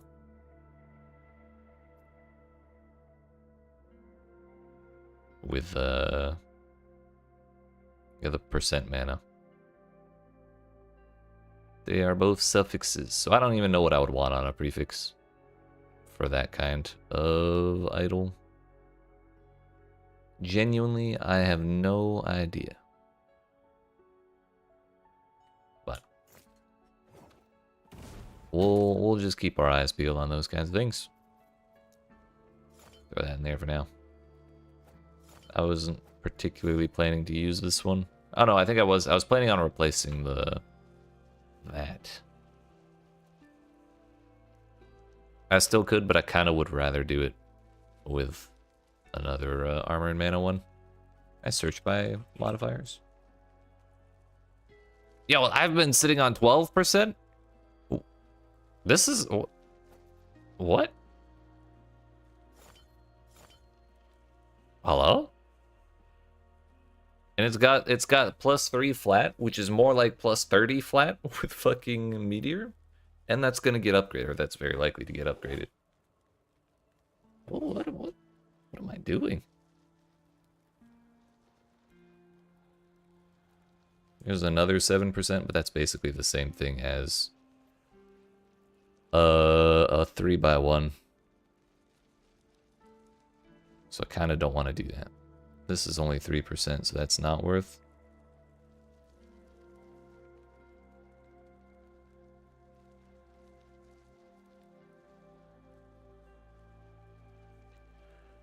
Where the hell is the mana?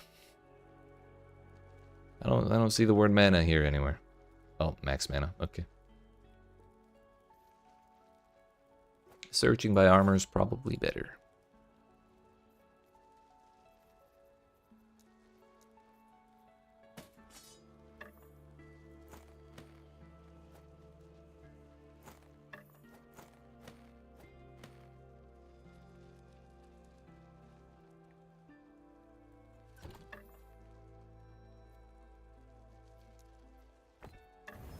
Fuck.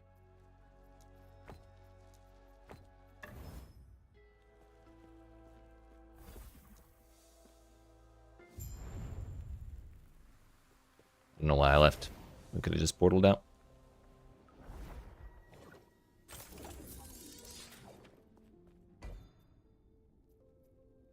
Is this the brew? No, this is the Grand Brewery. Okay, we're gonna do the Grand Brewery.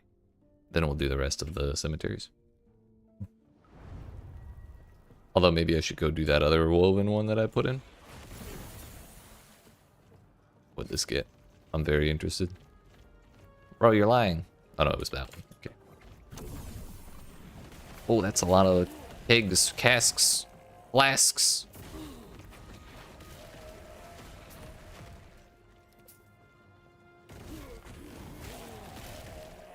Brewer? I barely know her. Rose casks of foul libations. Incredible.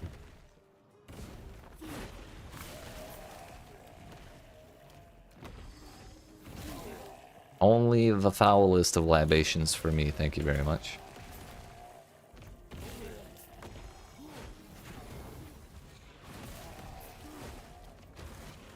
It is Bud Light and Bud Light only.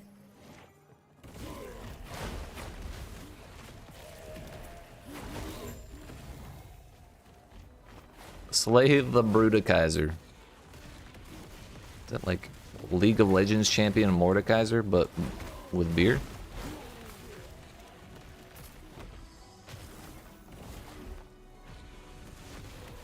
From his font doth all stale ale flow. We gotta get rid of this guy. He's a problem.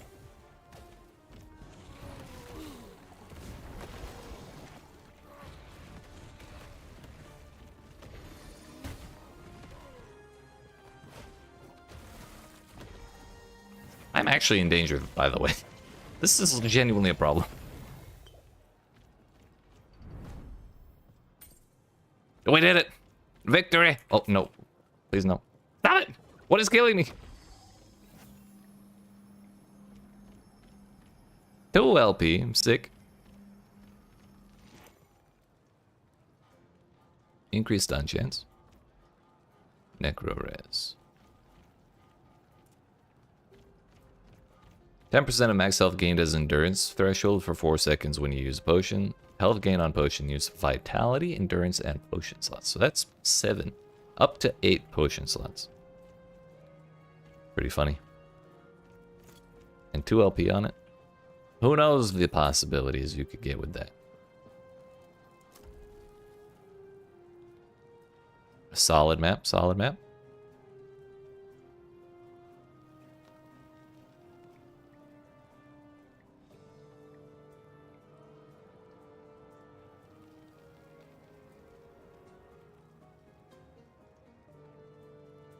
Cemeteries are more common.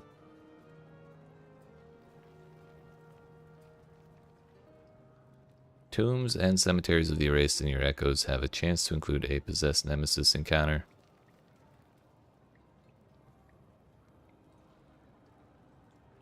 I think, by the way, I need to swap that in there.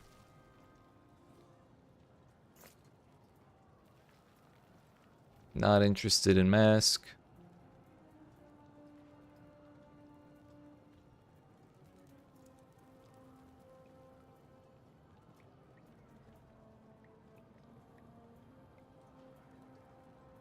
Maybe we are just lizard maxing at this point.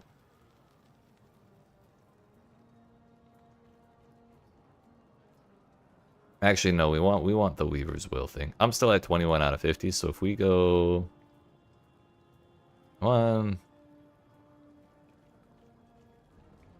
Boston Champions in your echoes drop an additional pile of gold and have an additional chance to drop a unique item. Wait, boss objective echoes have a chance to contain 2 instead of 1? Deal more damage, have more health, and drop an additional unique item when slain. Wow. So we'll probably go 1, 2, 5, 8. So that puts us at 29. 31. 33. 35. 36, 39. That still leaves us with 11.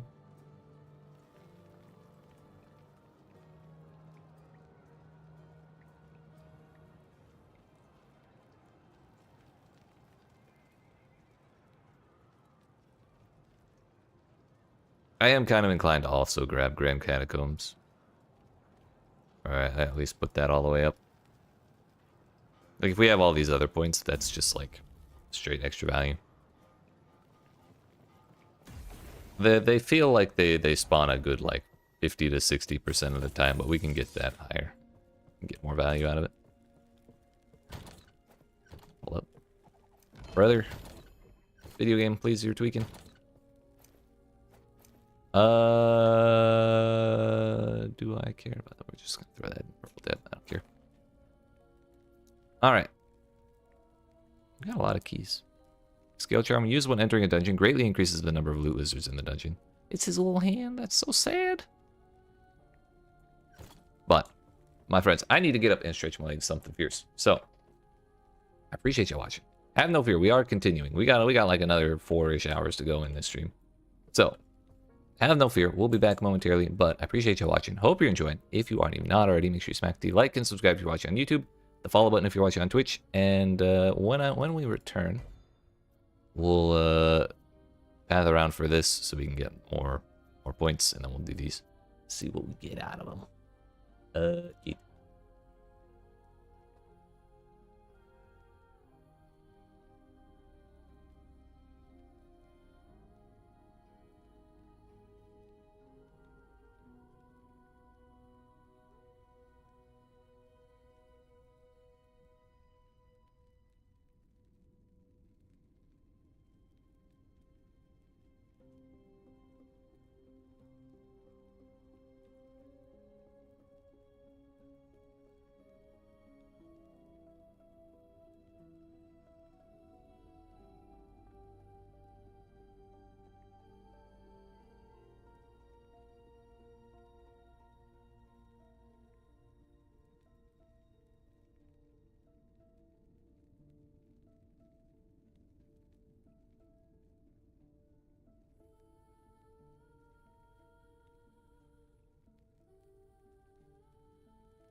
All right, friends. We're back. Sorry about that. I was down there stretching my legs for a couple minutes. And then I walked around and I found pizza in the kitchen, so I had to have some of that. And I got a candy bar. So it was a little bit of a longer break than I meant, but we're back now. And that's what matters. So I'm going to acquire this candy bar real quick and then we'll continue.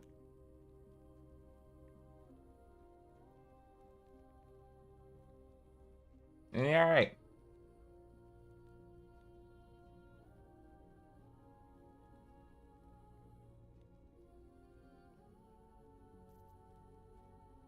Do the next one.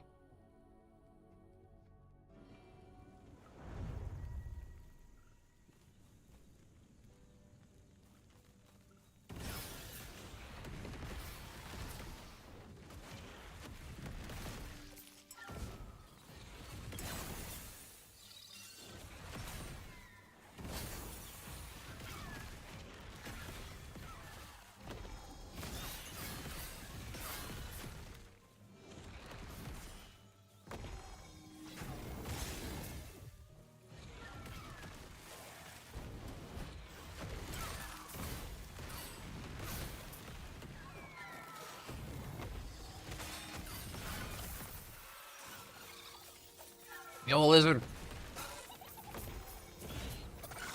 I don't know why. I like these little lizards way more than I like treasure goblins. I can't even explain it. It's just so funny seeing them wiggle around like that.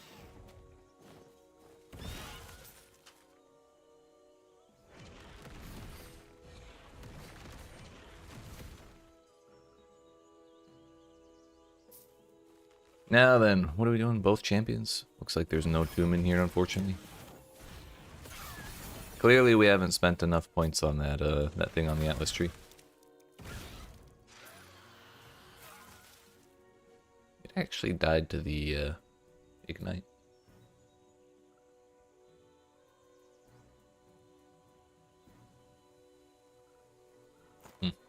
Yeah, alright.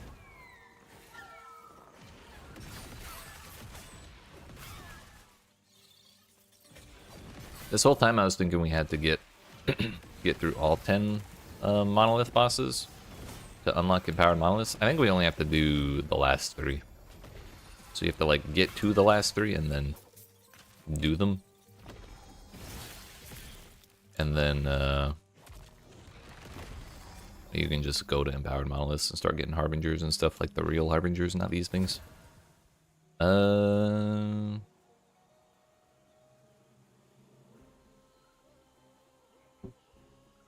I guess we're gonna find out because I did skip one of the monoliths. So we're gonna do all 3 of the last ones and then see about unlocking them. If we have to go back and do one more, we go back and do one more. It's not a big deal.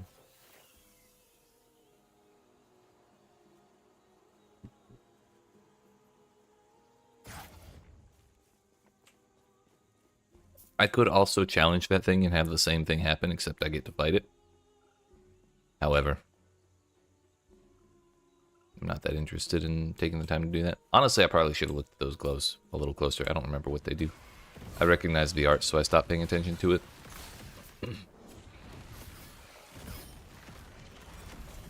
Oh well.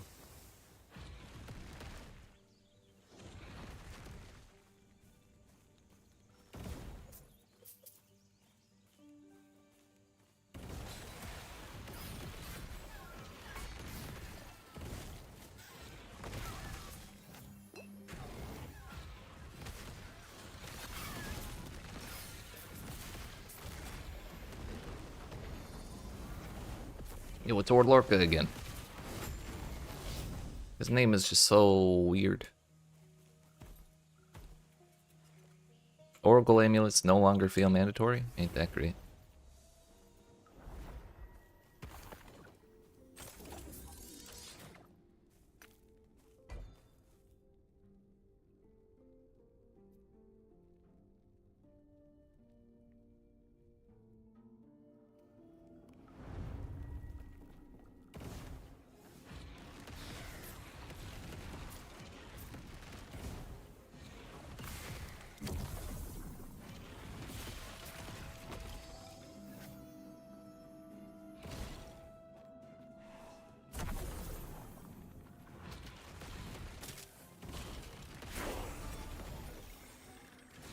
Oh, we're only 11 levels too low for this place now.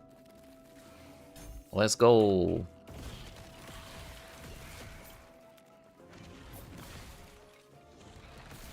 I believe there's a tomb here.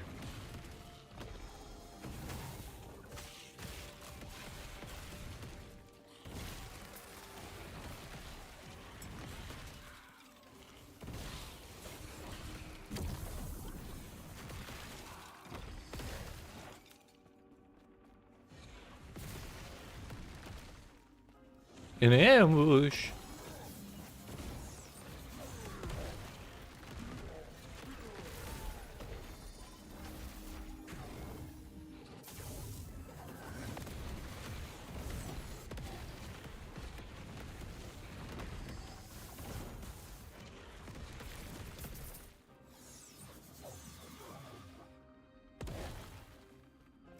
Oh no, there are three rifts rather. So I guess there is enough to. Maybe we really do need those increased chances.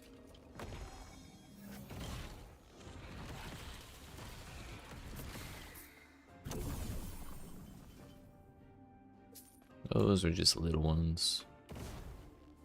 Those have kind of been superseded by the Weaver ones.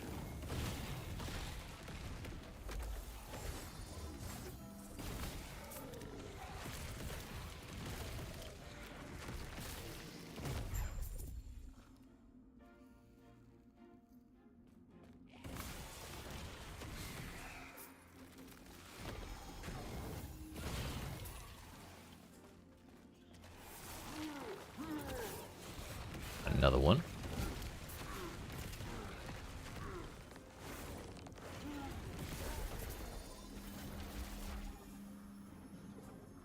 Please hold.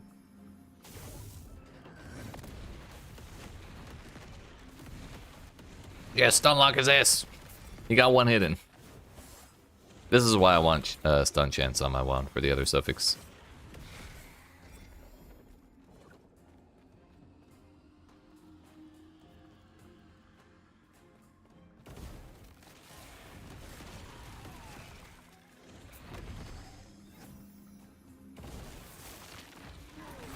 Okay, another one. Number 3.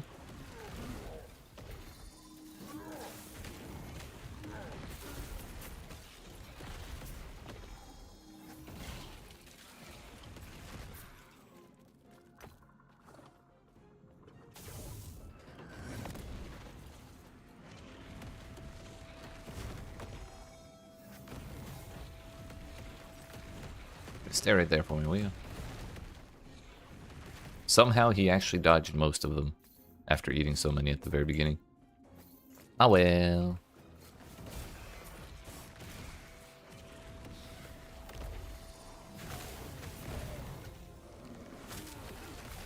Is that a 4th one, bro? It's not it's not surprising anymore. Well, I guess it is kind of surprising the 4th time, isn't it? Behind every rock is a rune warden now.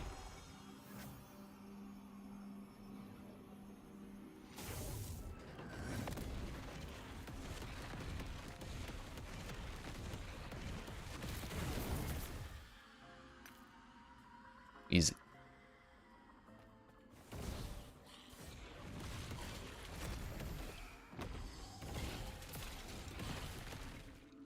Still don't know what that thing floating over my head is.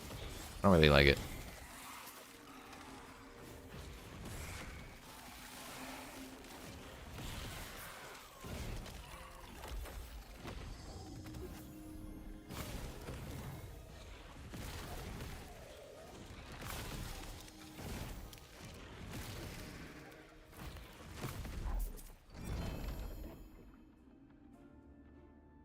$31 mana, cold and lightning res, cold damage, lightning damage. Chance to cast a water orb when you hit a boss or rare enemy. 3 water orbs per cast if your attunement is equal to your intelligence. That's not happening. Cold and lightning damage for each water orb you've cast in the past 12 seconds. Neat. Create a prism shard when you directly use an elemental skills that costs less than 40 mana. Max of 5. Prism shards orbit you for up to 10 seconds and then expire. If released, they target the nearest enemy and explode, dealing elemental damage and shredding res.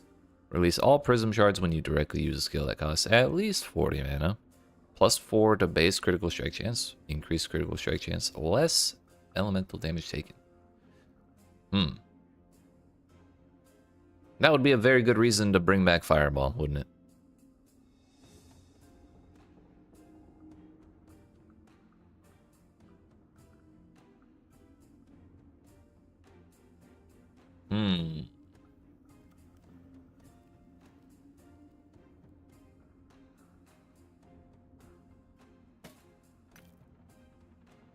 I might put that in an egg if I see one.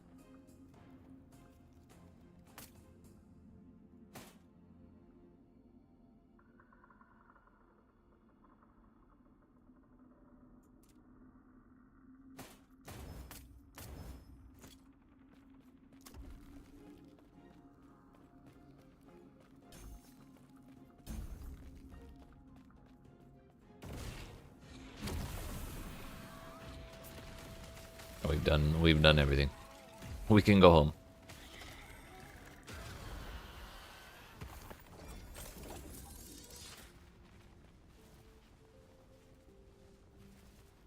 Opal ring, we really only care about Will of the Weave or whatever, this thing. Font of the Erased. I was so close.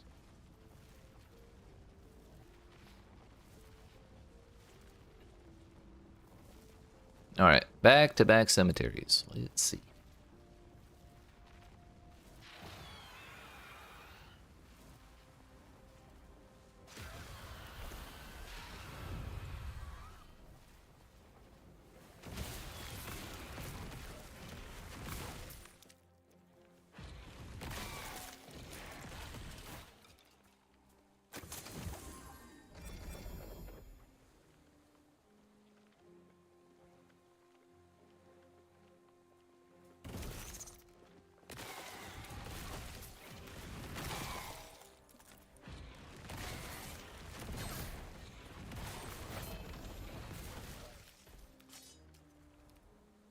Some coal.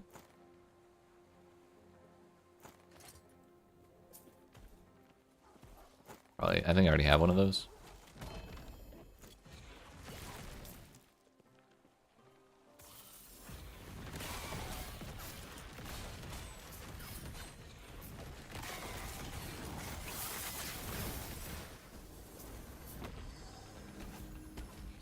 Yo, there are green versions of these dudes?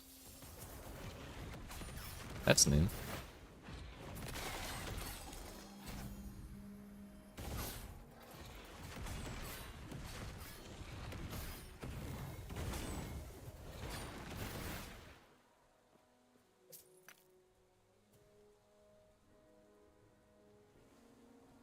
Good on all that. That's exactly the same value as the 3, isn't it? 11 to 27? Oh, 15 to 38. Okay. That makes more sense because it's a larger idol.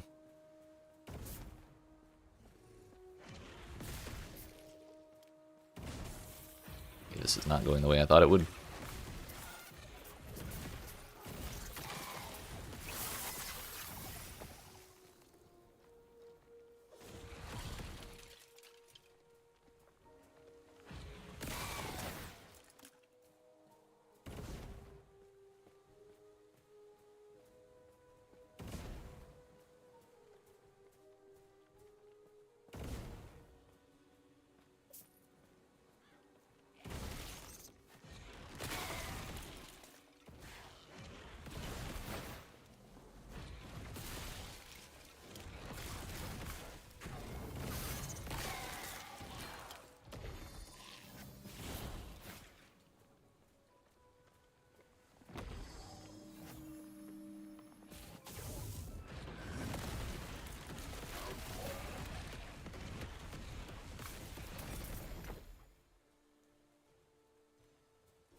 I think the main reason I would not use Prismatic Gaze is because it would feel probably kind of bad to do exactly what I just did. Because then we wouldn't be getting those Prism Shards, but we could kind of just ignore the Prism Shards. All it is what, extra damage? Like they cause their own little bursts and shred res, which is not useless, but I'll get a couple just by using like Flame Ward, I guess, is the only other elemental skill I have. Or maybe, I wonder if triggering the blast would cause that. No, it doesn't. That's unfortunate. Because if we got 3 shards every time I did that, that would be insane. But we could just look at it as +4 to flat crit chance, increased crit chance, less elemental damage taken. Like that's a lot right there in and of itself. We lose out on up to 35 mana from Calamity's base. Like, do I care with that much base crit chance? Probably not. And I can get more mana from, you know, the LP. Not to mention the defensive power on that.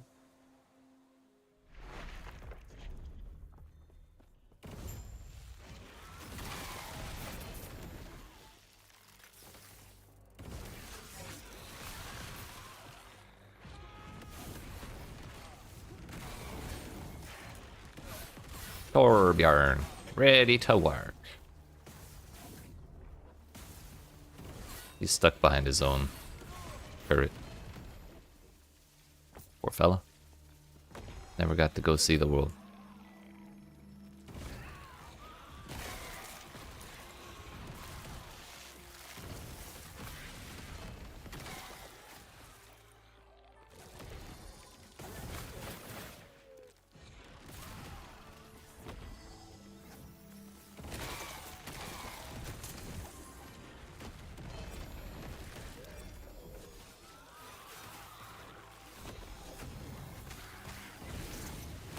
I thought I died when that meteor landed. Scared the hell out of me, dude.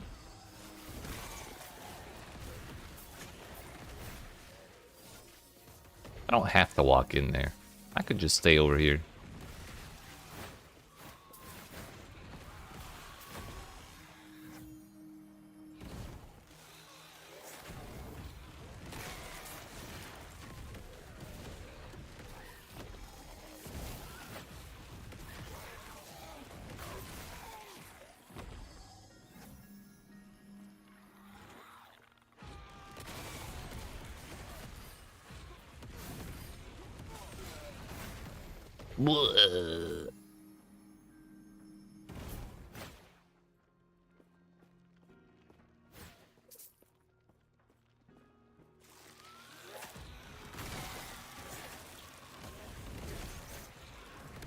Well, this is the wrong way for the objective, but we did get two extra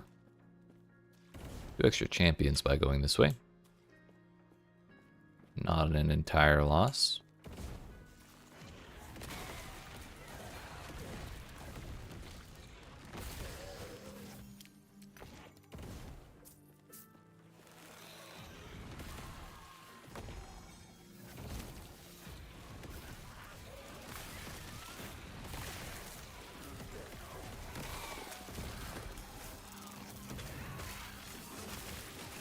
Turns out the retaliation damage from Flame Ward is actually still significant enough to kill small monsters. So I can just walk in front of them, channel focus, and then pop Flame Guard. Flame Ward, whatever.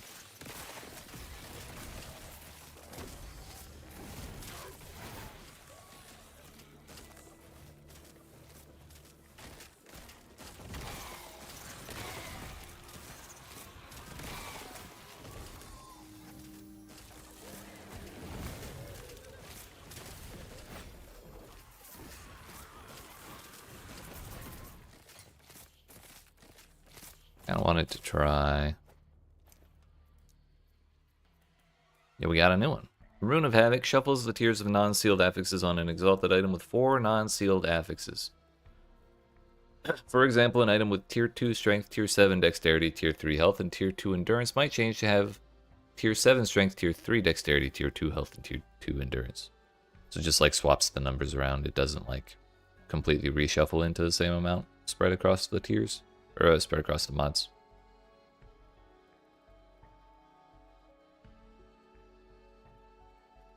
Can we get LP off of something like this? Rip. I don't even want that.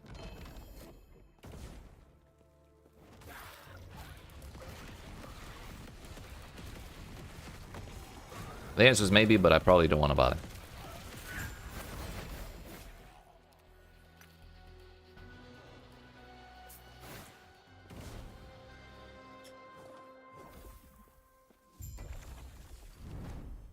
We have no more echoes that give us points, so I kind of don't want to bother with these right now. We might be able to get more value out of them if we hold on to them for a while.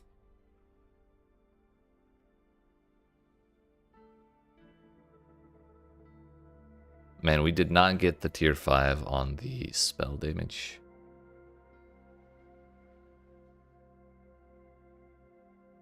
Nor there. I kind of want to redo it, but who knows how many tries it'll take to actually get the damn correct modifier again. Let's just do this one for fun. Increased armor. I mean, that's not bad. Rolled at tier 1 and got 4 Weaver's Touch, but could be worse, I guess.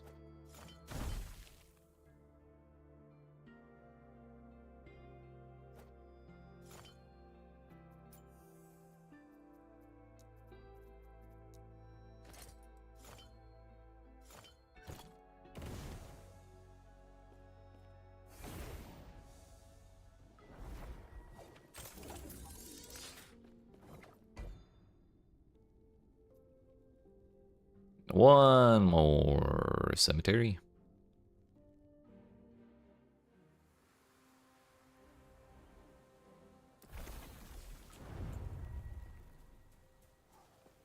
Oh, there's a Harvey victim. A nemesis. There he is. Give me an egg in these trying times, please. I'm in need.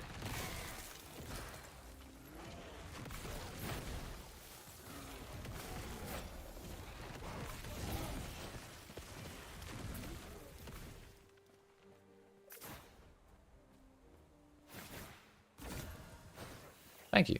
We just had to ask nice, that's all. Well, there you go, buddy. Good luck. Just get 3 LP for me. That's all I need.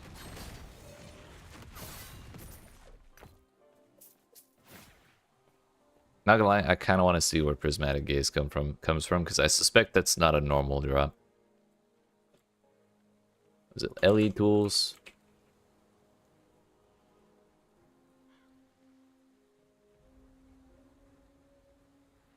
This is pretty much the one website I've ever used to play Last Epoch, and it's just for looking at uniques, really. Or I've just used it for looking at like uniques and what affixes go on what items.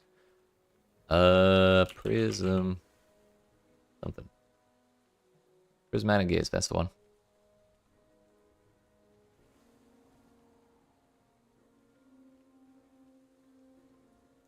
It is just a random drop. What about that one? We actually have like a 10% drop.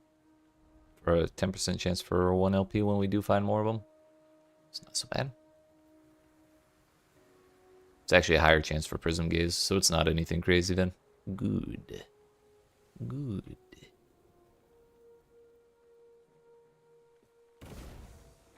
It means it's easier to farm more copies. Hell yeah.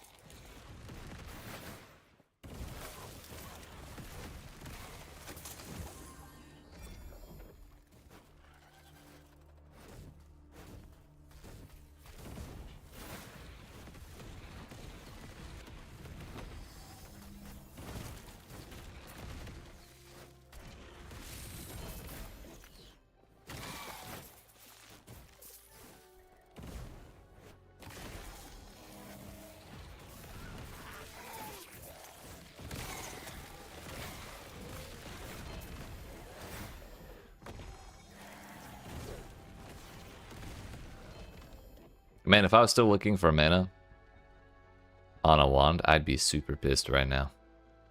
Because that's the right stuff on the wrong base. However, I've grown. I don't even want it. I've outgrown that idea.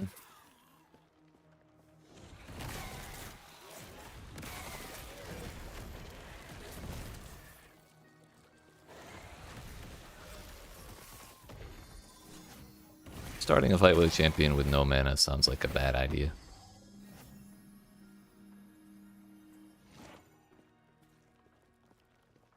Go toward Lorca again. How did he heal?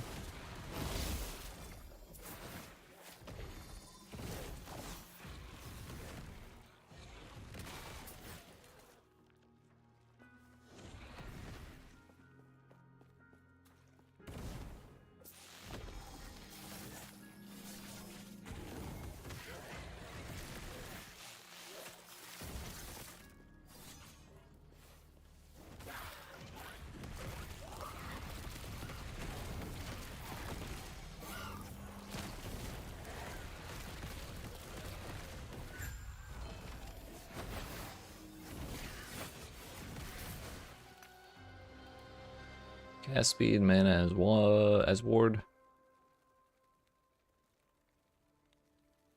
Think we're good on all that.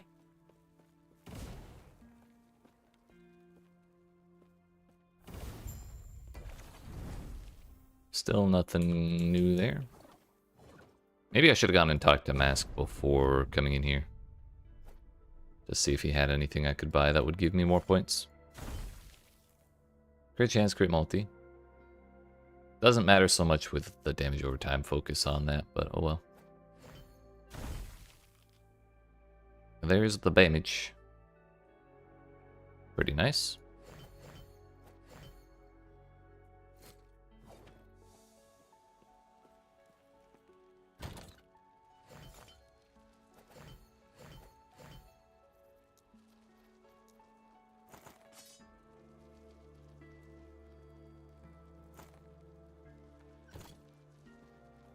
Get me out of here. What's our minimum skill level? Still 10.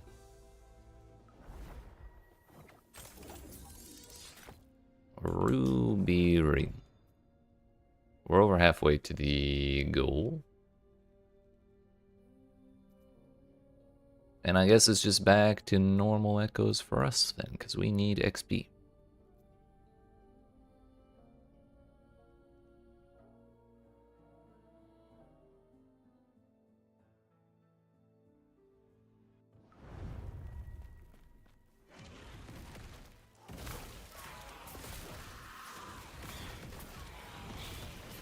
I remember right, Ritual Lake is like a huge place. I vaguely remember thinking that this place had like a bunch of XP I could get in it if I just stuck around and farmed in here without really regard for stability or progressing through the map. Stealth. If they're so stealthy, how can I see them? Checkmate boots. +4 to smoke bomb, nice.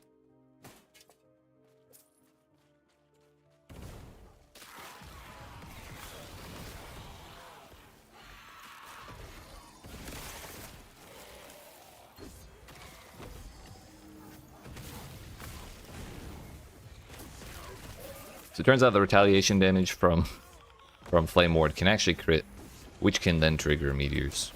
So I could just stand there channeling and trigger them that way. We don't even need to cast Black Hole.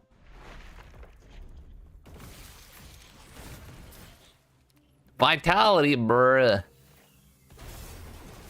Redeem yourself with the second one, please. Get that mana. Tier 7. I believe in you.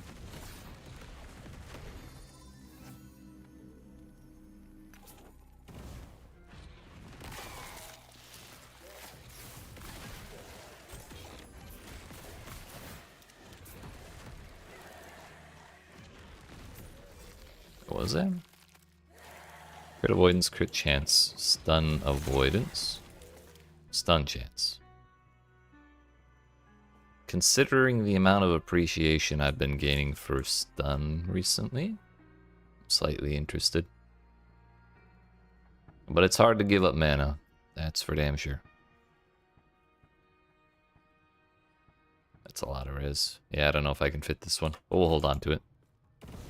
We may just have to limit ourselves to the stun chance on a wand, since there's really nothing else I could possibly care about in the suffixes of weapons, except maybe fire pen, but I haven't even seen a single shard of that. But we have movement speed, chance to gain haste for 3 seconds when a nearby enemy dies. Less damage over time taken while you have haste. When you gain haste or refresh its duration, you gain 40 ward, and your minions gain haste and frenzy. They had me up until they said minions. I was kind of interested in those boots. But no more.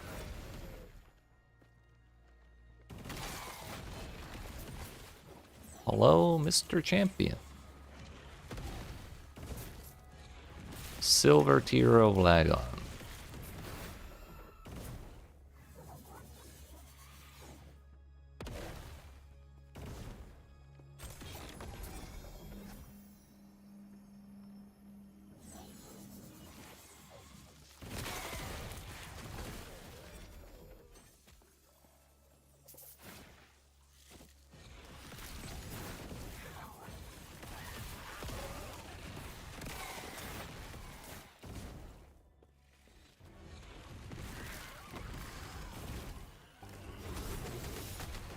Oh, thank you to that.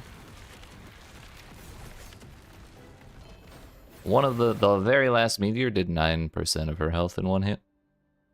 Movement speed, bleed duration, more fizz ailment damage to moving enemies.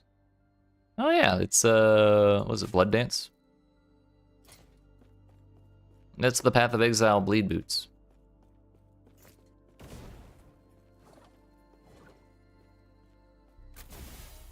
And it just so happens to say Blood of the Exile.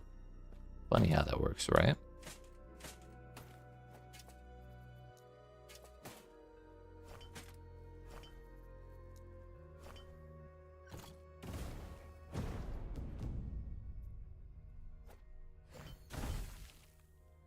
Ward decay. Wait, we're not done here. By the way, if you're ever in Monoliths, and you're about to leave and you open the portal and it's blue, that means you're not done in the echo. So if you leave, you're gonna lose the zone.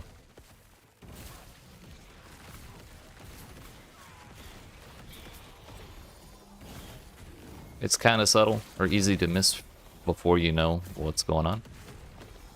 But when you do know what's going on, it's super handy.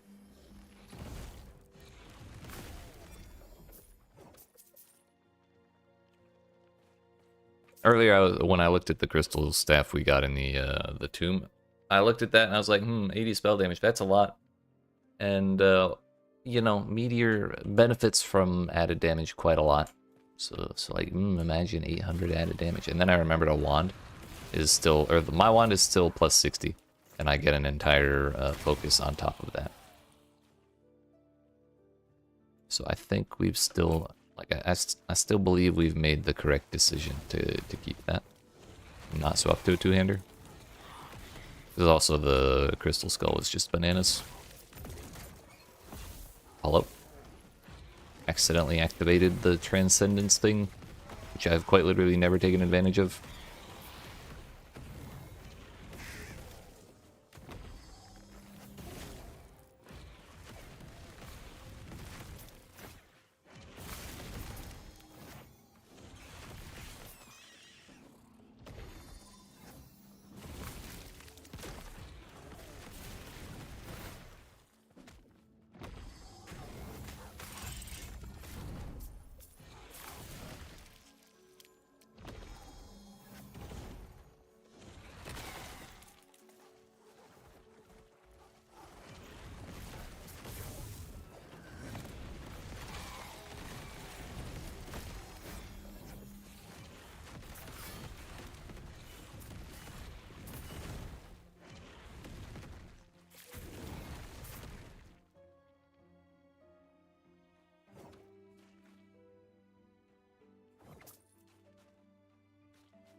All green.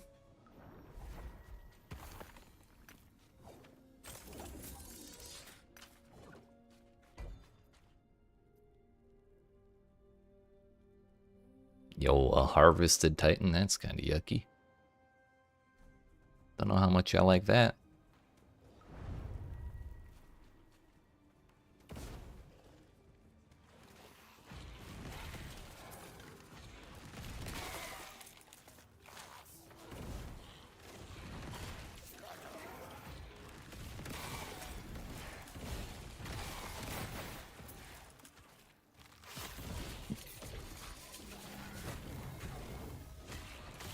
Double tapped the old flame ward. Feels bad, man.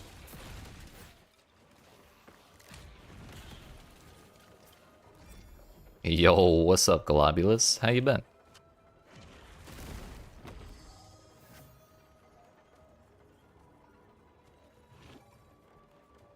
We can turn this into crit multi, right? We can do it. We can do it. Crit chance, close. Not so close. Fire damage. Wait, elemental damage over time. I didn't realize that's what that was. We should be re-rolling that one. Nope. We lost. Sorcerer any fun, bro? It's super fun, dude. Mana issues out the ass. But we do a lot of damage. And I have a lot of ward.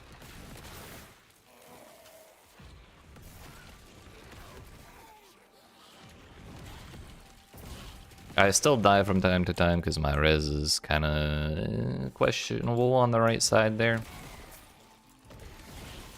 Sometimes I just walk in there and get blasted by a bunch of poison damage or something, but overall I'm having a good time.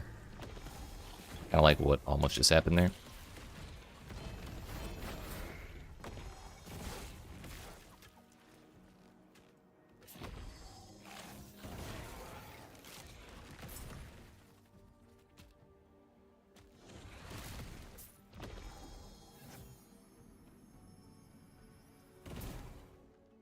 Also, teleport, I think, is probably just the best skill in the game. That also helps.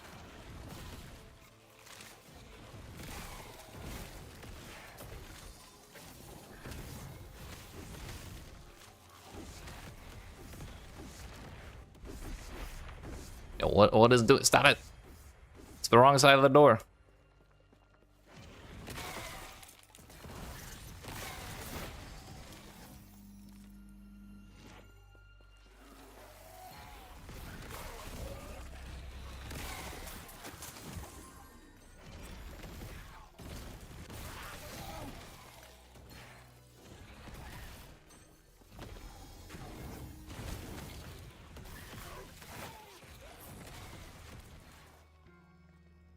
Lightning damage. I think we're good on all that.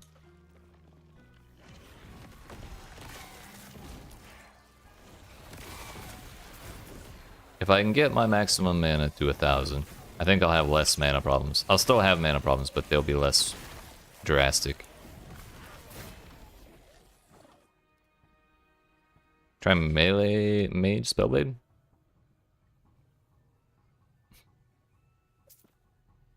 Gotcha.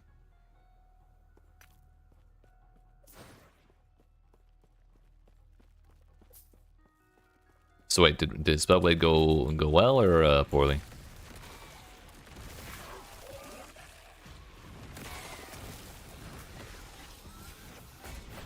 Ow! Rude. Physical damage. Okay. Yeah, there's nothing wrong with preferring PoE 2.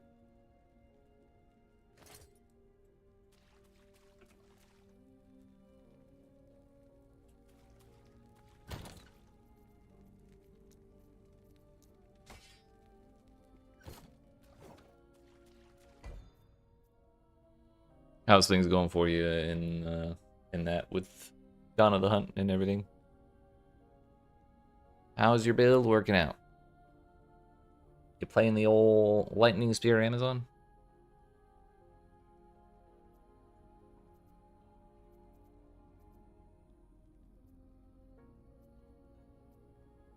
I don't like redoing things that I have failed, so I'm just gonna go this way instead. Play only crossbow? Hell yeah. I respect it. Yo, we got another tomb. We get to redeem ourselves.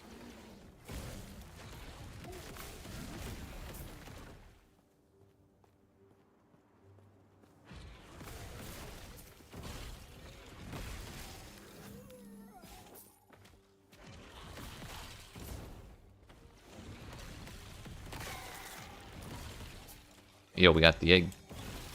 We get to see what happened to my helmet.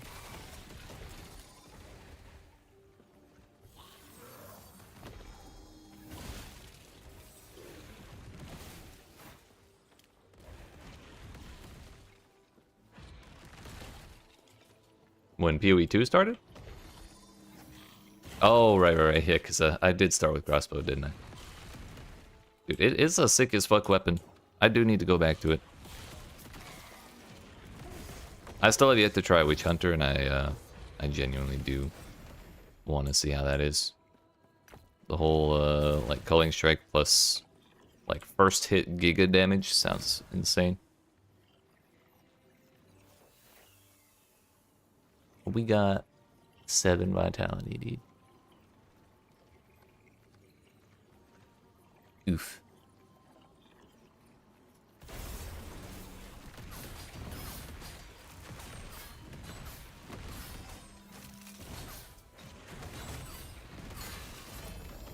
I wonder how that original build I did would feel.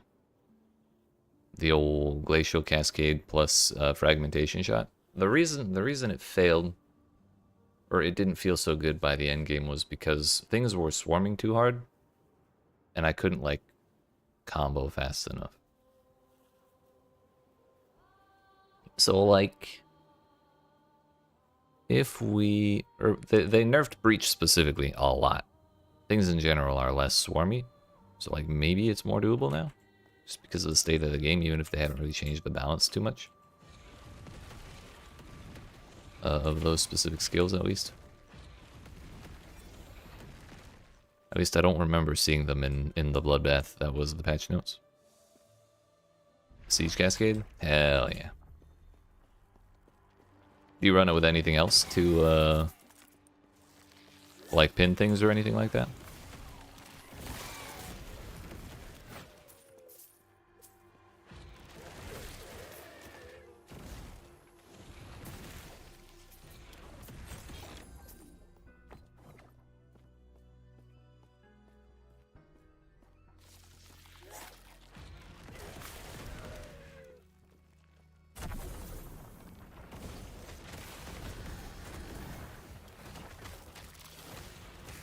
Tactician has... Wait, does it really? That's bananas. Honestly, they started talking about Tactician on the announcements, and they showed a couple of the nodes, and it was like, apply this effect to nearby allies. I kind of tuned out as soon as I saw that, so I assumed it was like either a minion class or like a support build class, and that's neither of those are particularly my jam. But free pin. Now that's something.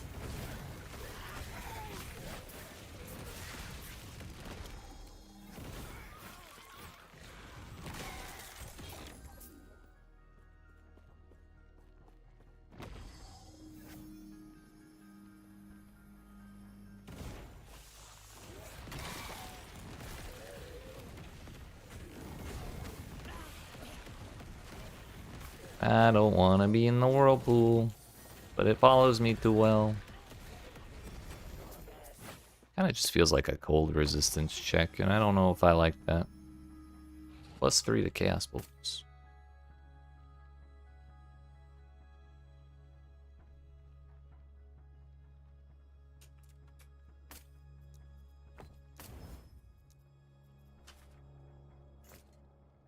Many possibilities, and you don't use any minions? Hell yeah. I'll have to give it another, like, a proper look then. Clearly, I, misjudged it a little bit.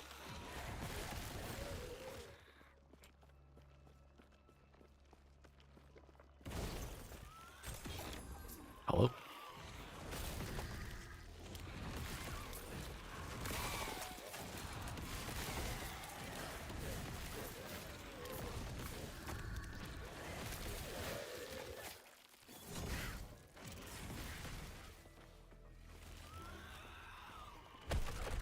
Wait, I got ambushed. What the hell?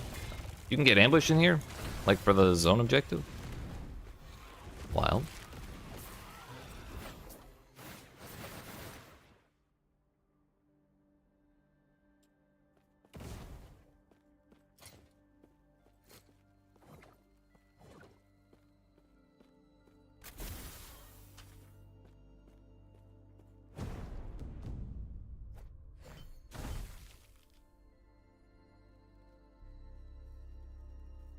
Not too worried about that one.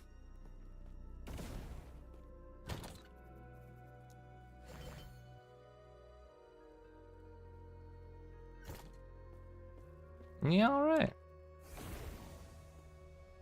Well, we're slowly but surely inching our way up to level 80. We'll finally be within 10 levels of the zone. But we're also getting closer to the timeline thing.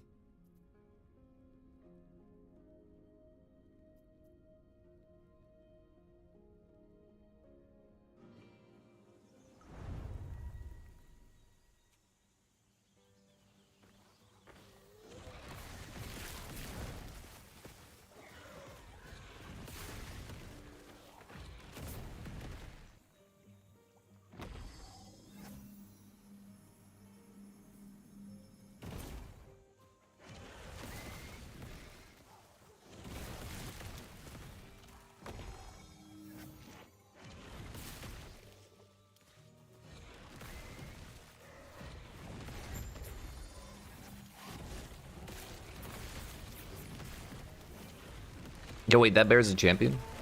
I didn't realize. He's got one of the funky names.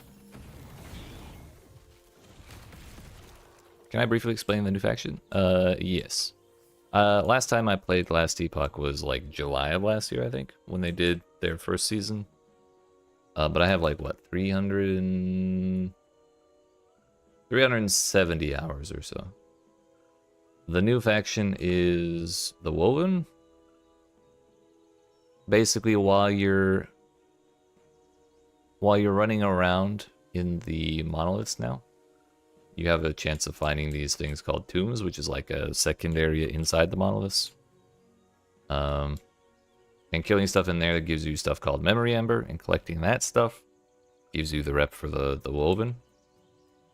I'm not really sure all of the things you can use the memory ember for, because I haven't really looked at the shops they have in there. But basically what you get for doing the rep is you get points on this tree, which is like the Atlas tree if you played any of Path of Exile 1. If you haven't played Path of Exile 1, then it's like a skill tree that lets you adjust the things that are on your map and like the kinds of loot you get. So like, for example, you can put a point in here, get Tombs of the Erased, which is the new zone added in the season. They spawn more often in your monolith echoes.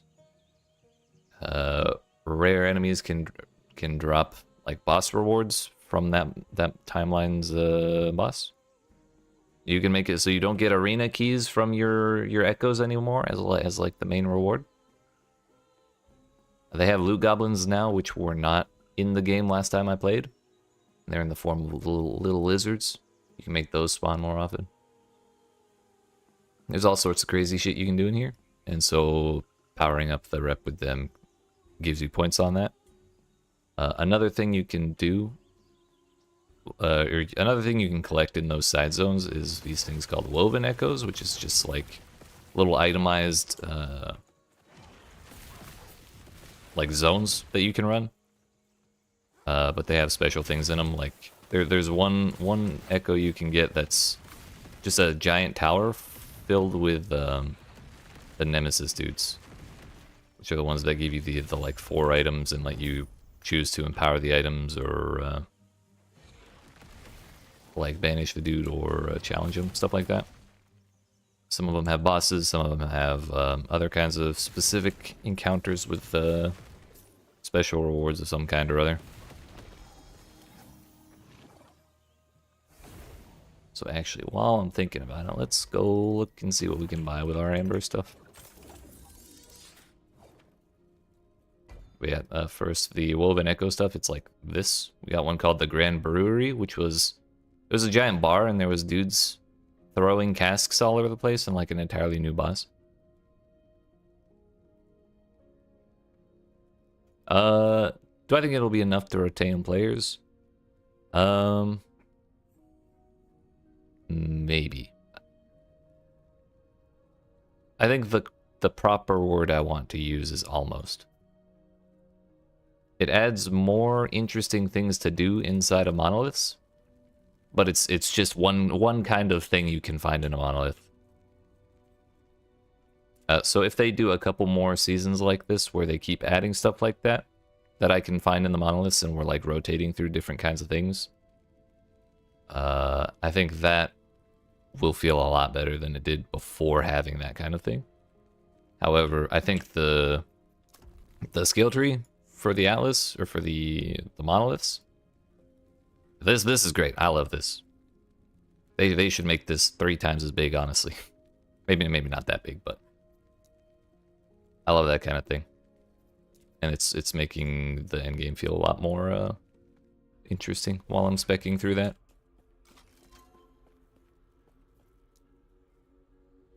So here we can spend that amber stuff to get the little itemized zones. Cemetery of the Erased, where woven echoes can be exchanged for others once the woven firstborn has been slain. Are these only the things I've already earned? Oh, I can buy that one. Complete the objective to claim loot. Fit for a great rogue. I don't care about that, but if we complete these, the first time you complete these zones, you get a point for that tree. So we do want to complete as many as I can.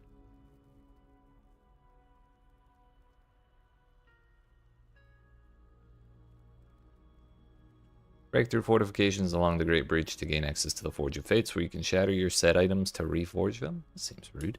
I'll do it. These are actually expensive as hell, though. The one downside is that we can't just throw them on the tree whenever we want, or on the monolith whenever we want. We have to find a thing called a Cemetery of the Erased, which is like a larger version of the little tombs you find in normal zones. And at the end, you can just like slap a bunch of zones all over this map, so long as you have the little items. So I could throw like 20 of these on there. At your place in Poland, 7 a.m. Hell yeah. Well, I appreciate you stopping by despite the hour. Have yourself a good morning. Hell yeah. I'll be going for probably another 3 hours. Or like 2.5, probably. All to do 12 more hours tomorrow.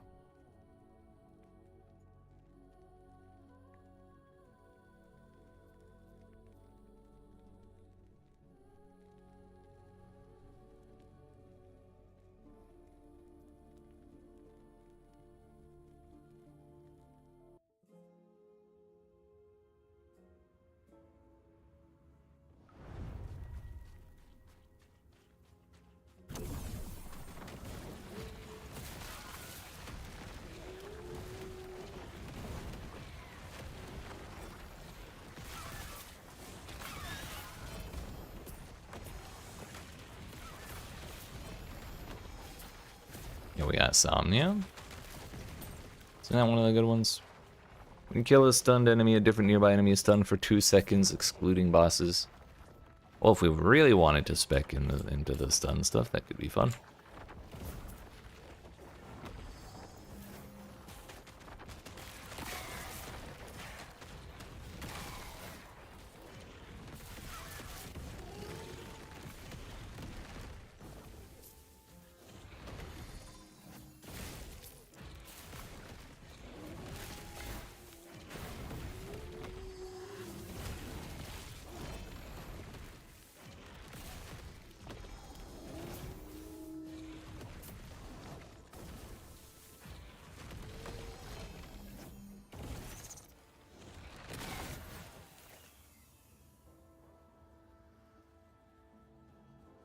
I think I'm good on all that. Probably just banish. I don't want to deal with it.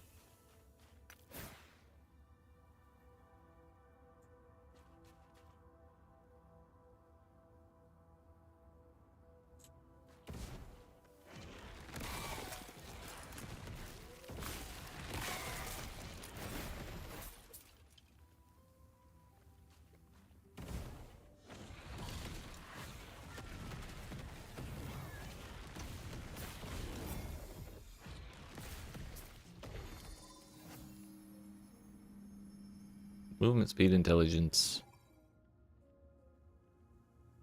I think I'm good. That base doesn't look very good.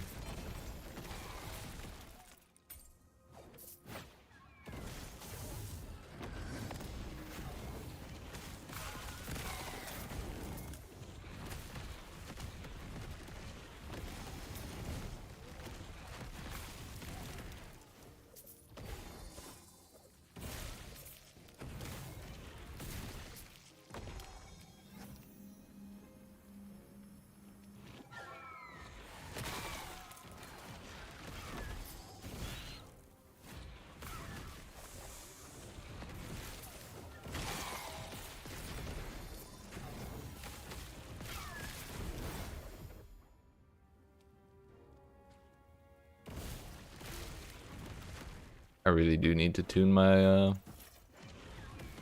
loop filter some more. Probably around the time we actually make it all the way to empowered monoliths.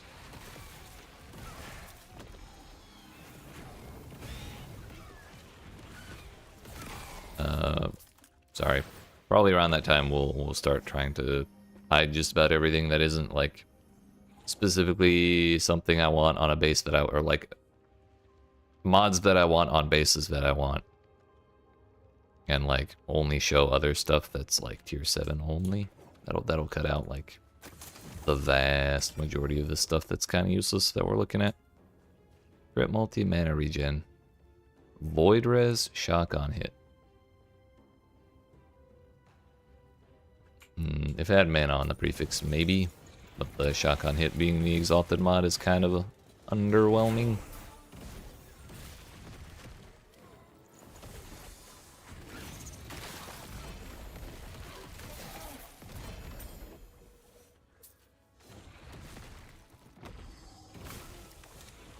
The old double mana wand strikes again.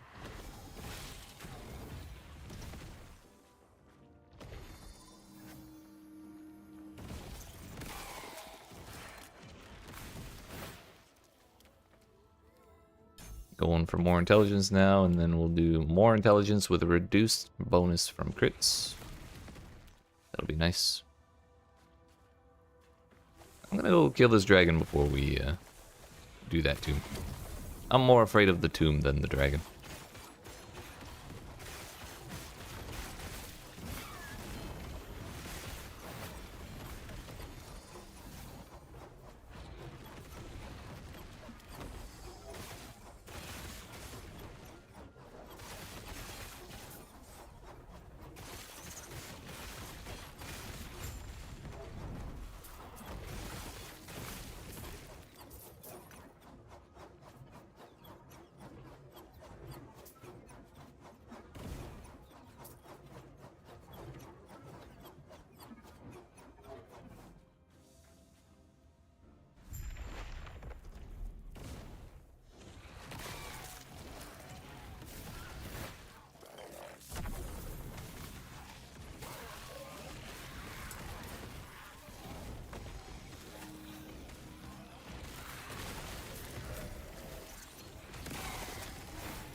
Mana damage over time. That only has one mod I care about. And it's not one I care that much about.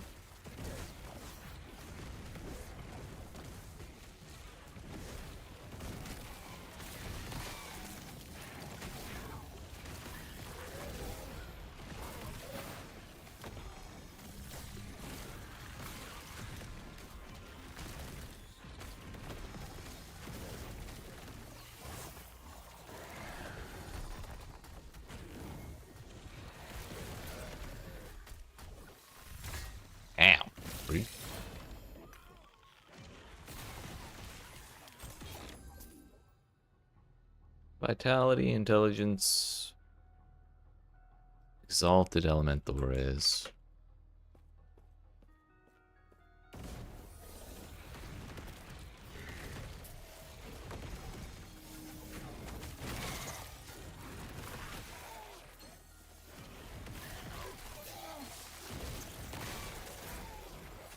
This was a bad idea, by the way.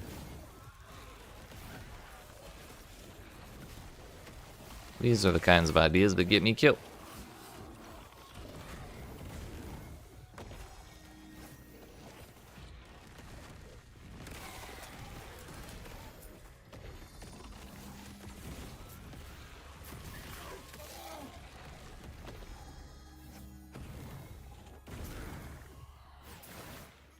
Did we get him? I think we got the bear. Did not get that one though.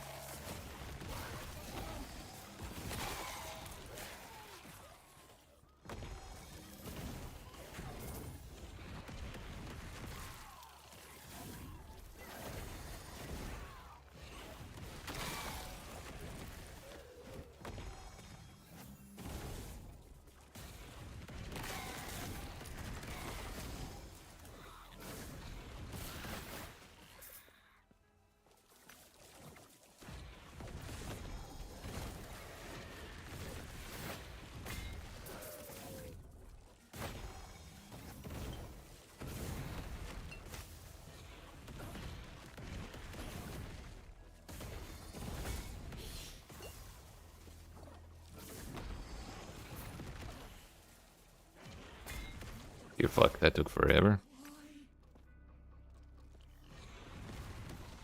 The crazy thing is, if I had mana at full, I probably could have just like dropped all the meteors at the same time and killed it immediately. I should have just backed off and recharged instead of trying to drop one set at a time.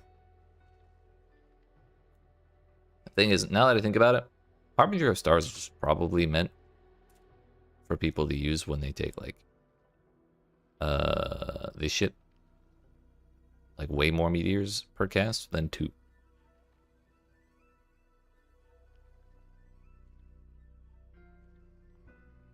So you can get up to what? 2, 3, 4, 5, 6.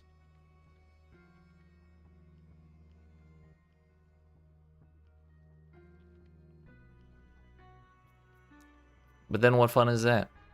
We got little tiny meteors that go all over the place. We just want big ones that like double tap the same boss, you know? Also, for some reason, I thought adding more meteors reduced the mana cost somehow by like also reducing their damage, but it seems that's not the case. So it would still be hell on the mana bar either way.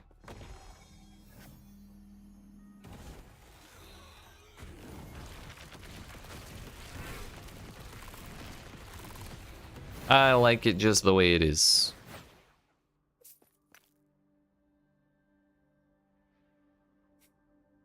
Abyssus, the gloves. I'm not going to take this because it's only 13 weavers. Well, it could be like double that and... or it should be like double that before we're really excited over it.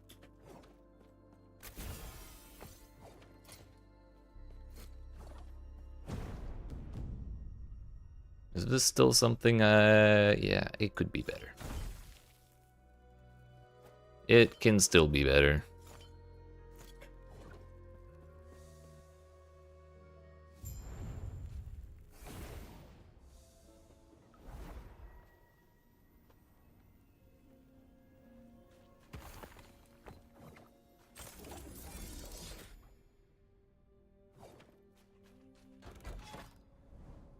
Would you look at that? We crossed 400. I feel like that took way longer than usual. Maybe because I died on like 2 or 3 of them. Maybe 4. But I completed the objective before dying on all but 1. So I thought it would be okay, but maybe it did dumpster the amount of stability we got.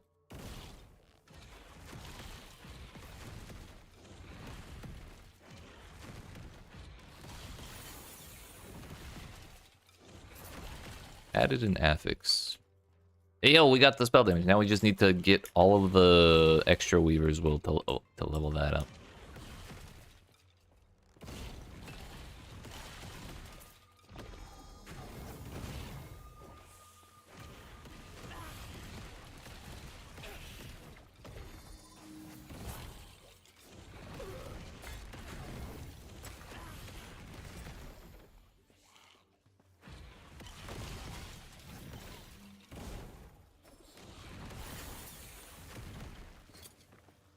Oh, so far so good.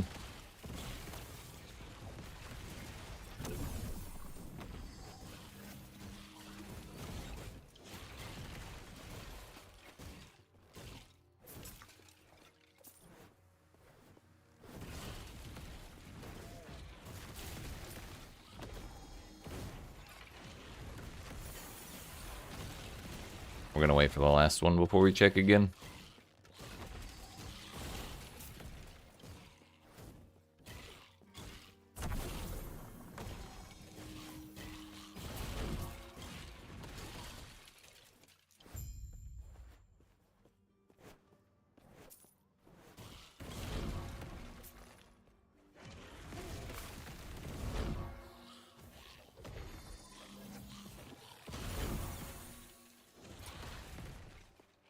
It went 1 and 1.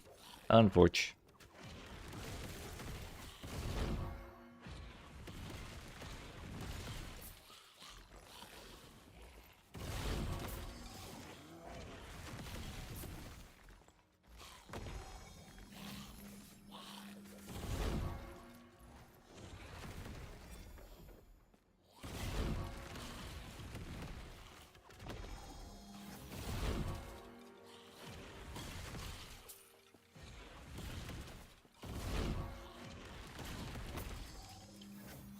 Seem to have taken a wrong turn.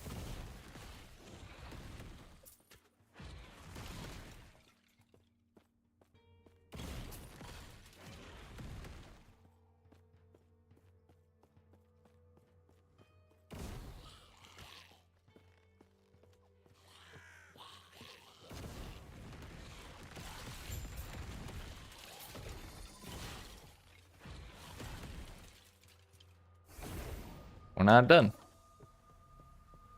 That would have been bad. We would have had to redo that shit.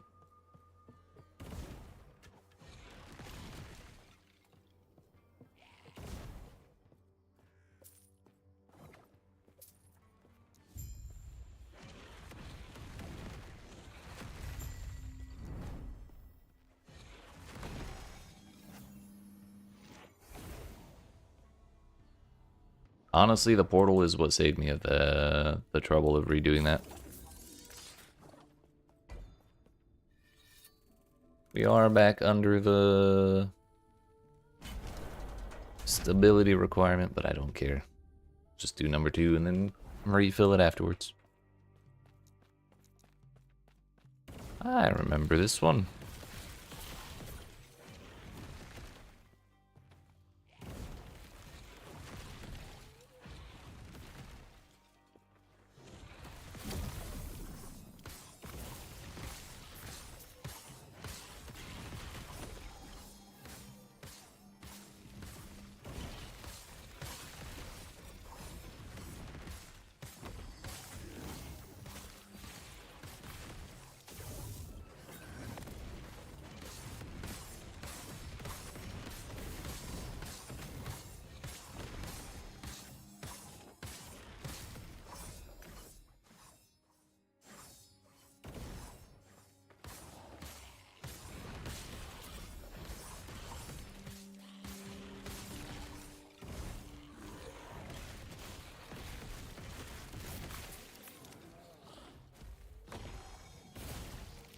That was close.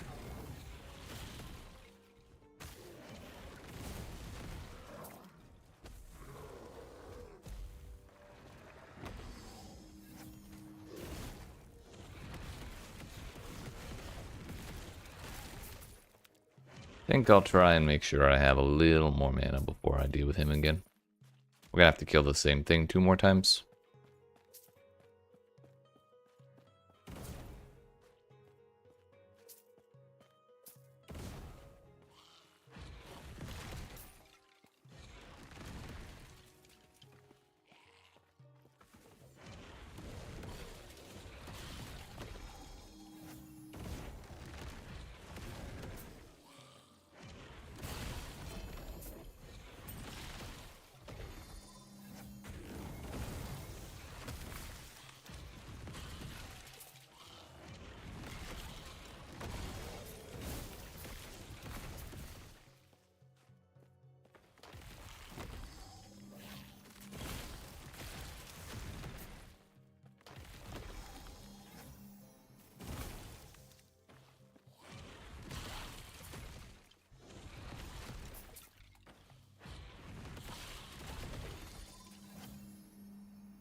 Bear never saw it coming.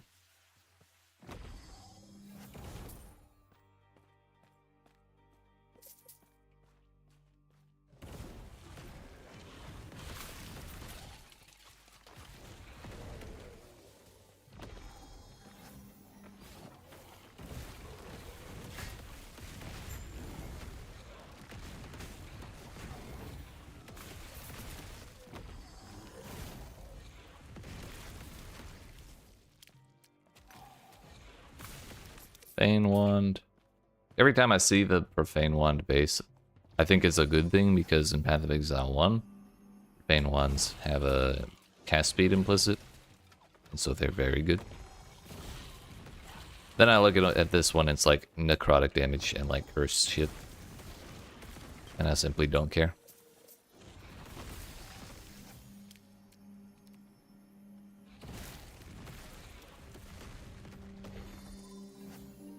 I need my crystal wand, dude.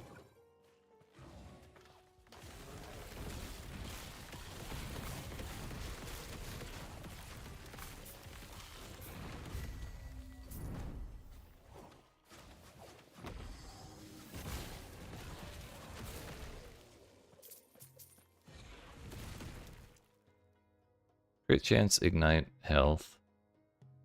Open prefix, so I could put mana.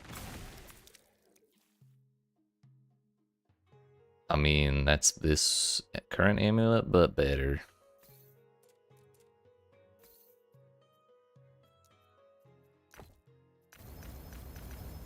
Oh? We're gonna prioritize. Yeah, that has no resistance on it whatsoever. Rip.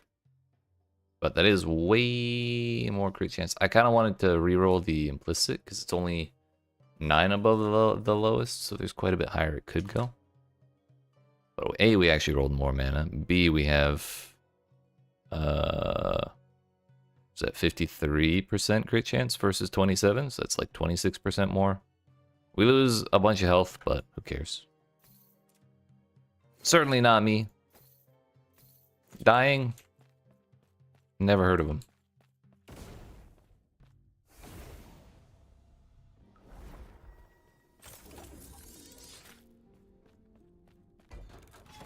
Spell crit chance goes from 45 to 47. That seems good. Now we need to do, I think, like one more. Yeah, probably one more echo here. I think I should probably stop doing tombs until we reach empowered monoliths. They give more XP and everything, but like they add a lot of time and they don't give stability. I think that's the main reason we've been taking so long to get to empowered monoliths. So we'll see if the other timelines go faster when I do that. Plus now I'm like level 80. So I can probably afford to do a little less grinding for XP at this point. At least until we get to the empowered ones.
Yo, there was a lizard there. We gotta get him. What's up, buddy?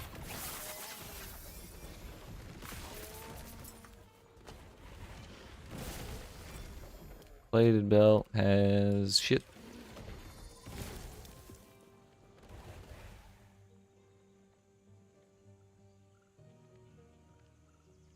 Hey yo. It's only tier 6, but it's mana. Double res.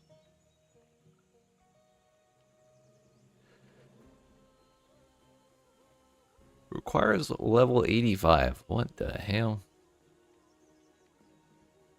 I mean, that's a nice boot base, that's for sure.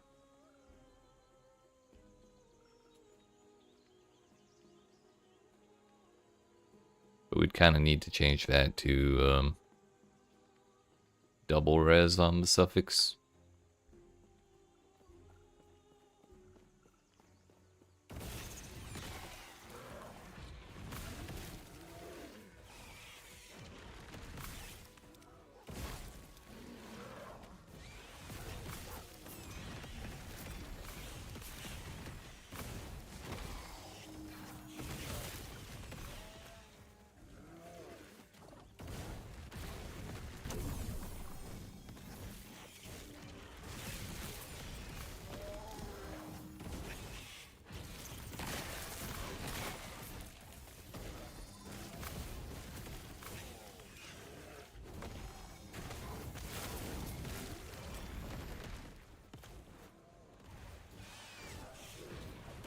There's the dude.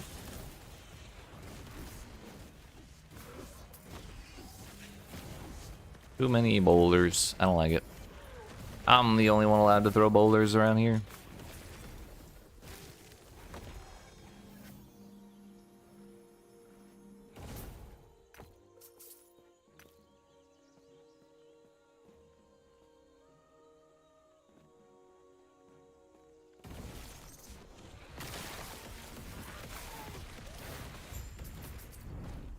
It's a lot of bonus XP. Nice. Got a shitload of stability there. Fire damage over time, vitality, intelligence, bleed chance converted to ignite chance. No thanks. Actually, I will keep them just because I don't have them. But now, Caldera of Souls. We might run into trouble here because it's actually 3 bosses and they're all fire. So I don't know how my res pen will stack up, but hopefully it works out. Then again, maybe we can stack our damage. Seems to work. There are multiple of them, so it means I can hit multiple at the same time. Triple the damage, basically. I don't know what I was worried about. Oh, one died already. Sick. 2 died already. Now they're being assholes. You died, get over it. Stop being a sore loser.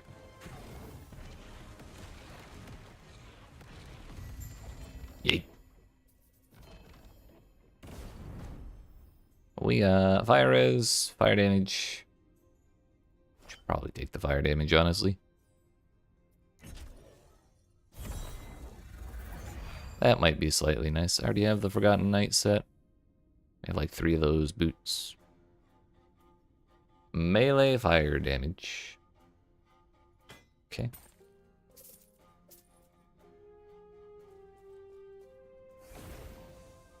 I'm suddenly not worried about doing the other ones at all. Like, I think we'll be just fine.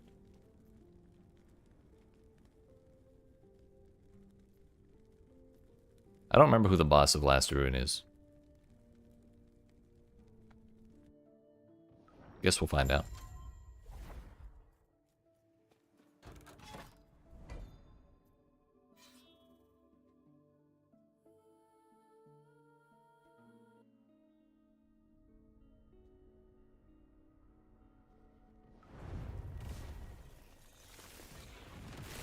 And our only goal is complete the objective and leave. Or we're changing it up for these 2.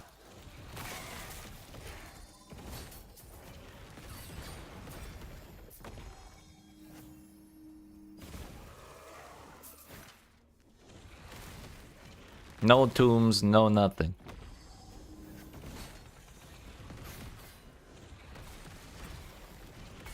Ow, dude.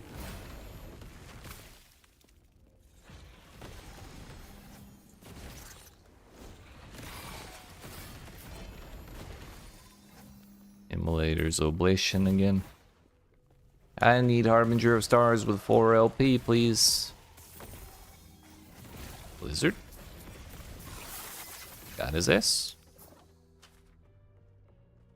75 mana. I would really... those have intelligence too. I'm not even gonna mess with the fucking rune prisons from the rune wardens, because if I do, then they're gonna spawn like 37 more rune wardens.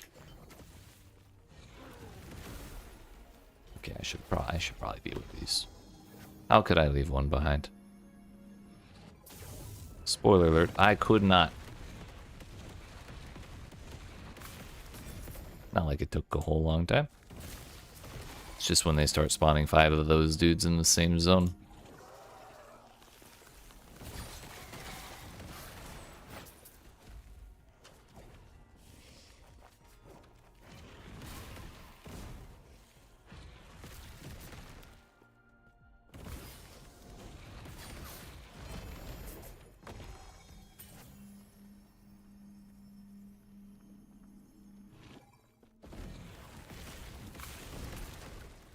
That dude had no health at all.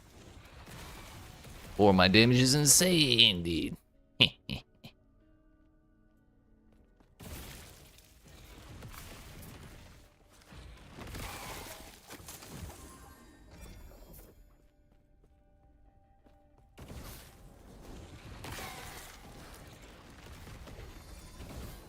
That was close.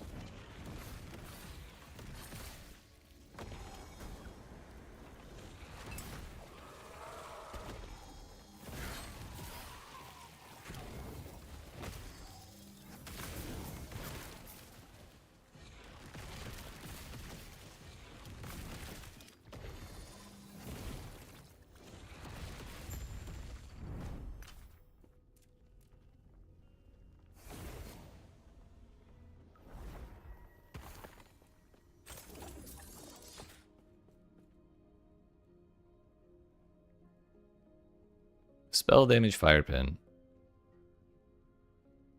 On a dragon horn wand, dude. Okay, well at least we know fire pin does drop on wands. Yeah, the shattering one. We got 1 shard for it. So actually what we want instead of ignite stun chance, we want fire pin stun chance.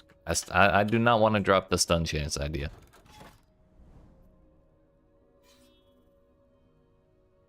I'm not even gonna do the... what's that? Oh, it's the tower one. I didn't even put that there. You can just find them. I don't think I spec'd into that thing that does that. But cool.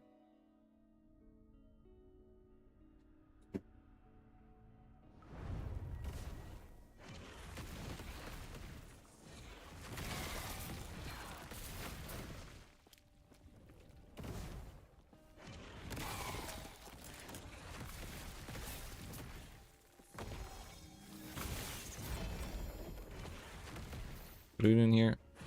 Slay the husk of Elder Panion.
Bam! I was hoping we could get him before we ran out of mana. Ah well, good enough. Sorry to him, I'm not doing you right now. I have to ignore it. I think we're good on that.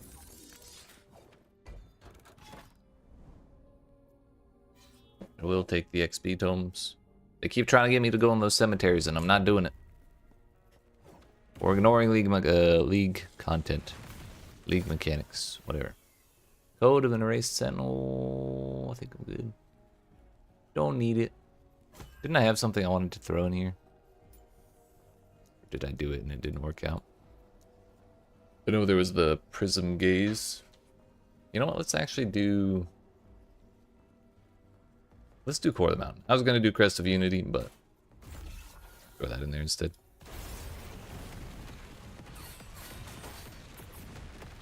I think we got him.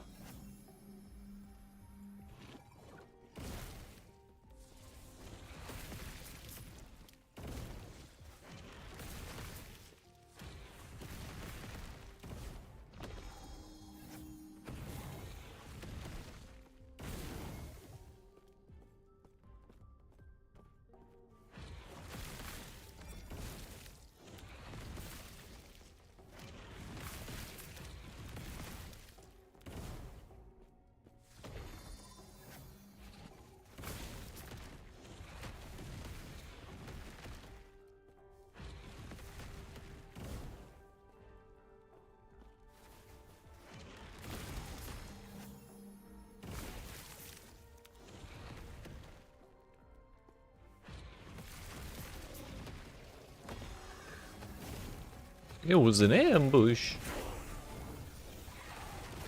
Level up, refilled my mana bar. Awful convenient.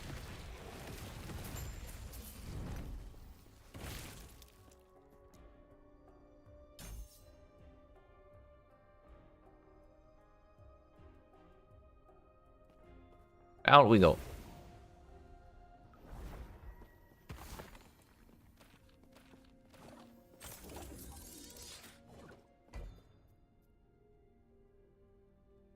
I'm not doing a cemetery video game and you can't make me.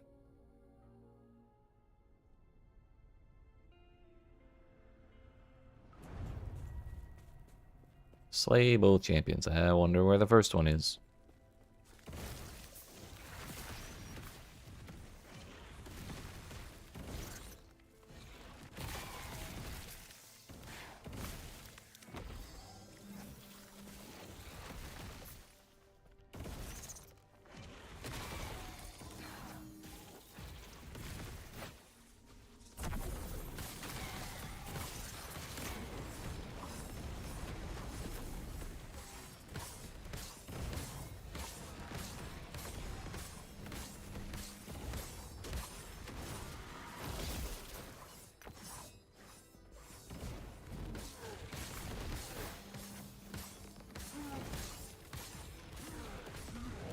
Another one.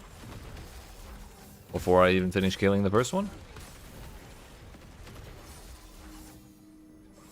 Double the mages, double the fun.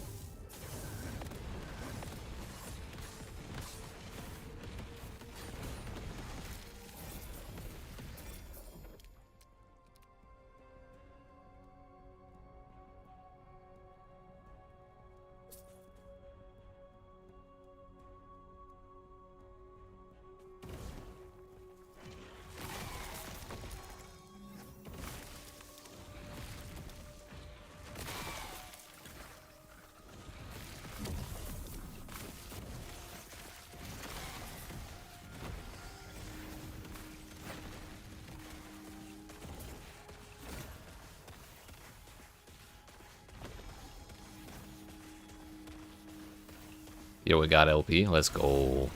Give it another one.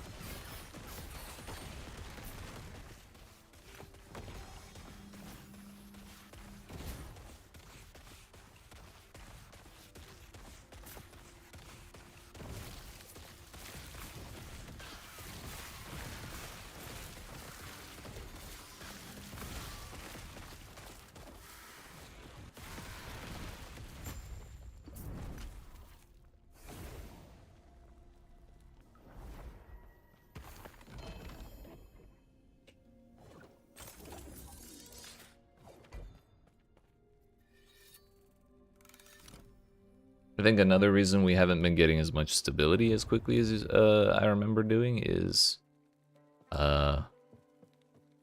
since we've been doing cemeteries, we've been sticking a lot closer to the center, like starting point. And that's just the farther you go from the starting point, you get more stability per place. So that's actually the wrong way to do it if you're in a hurry to finish the bosses, which we should be, honestly. We'll have fun in the empowered monoliths. Citadel boots, move speed, armor, elemental res, with a room for mana. I can't even craft these right now, can I? I'm sorry, intelligence is what I meant. Yep, requires 85 to forge. I'll hold on to those though. Looking kind of snazzy, honestly.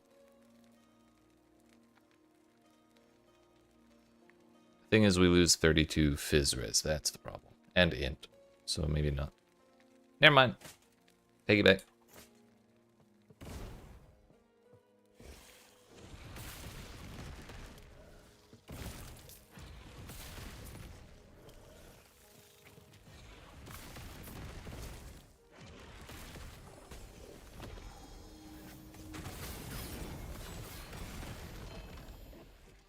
Foot of the mountain. Dropped with LP. Just one though.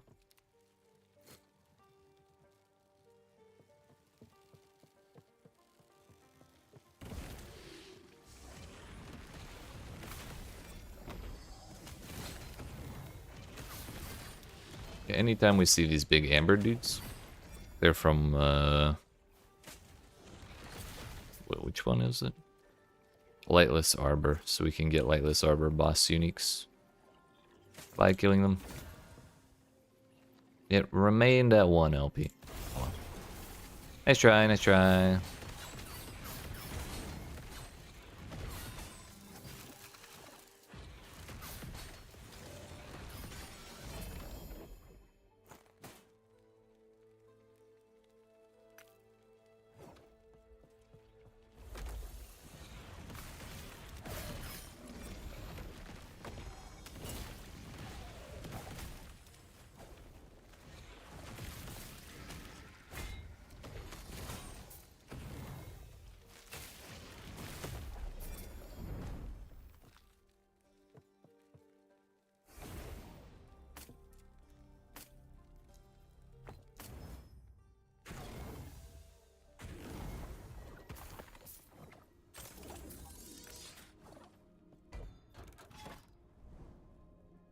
Yeah, we're already almost halfway through this thing.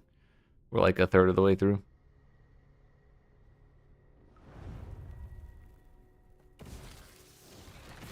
And it's been what, like 10 minutes? I think that other one took me like 3 hours. Part of that is we were like 75 when I started, so quite a bit behind. And now I'm kind of catching up, but that's a little bit too drastic of a difference to just be a couple levels again, because I'm still 9 levels behind. We're not caught up by any means whatsoever.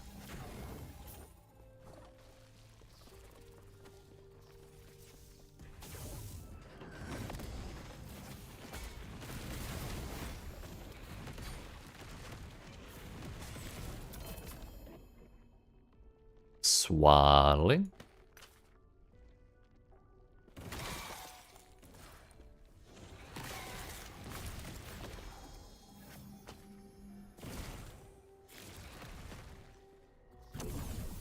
Not doing it. I want to do it, but I'm not doing it.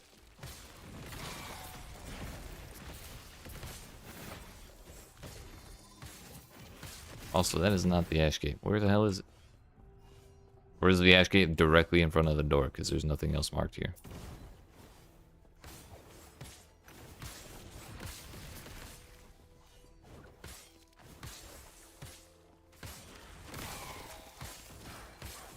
There's no way it's inside, is it? Are they actually gonna make me do it? That'd be toxic.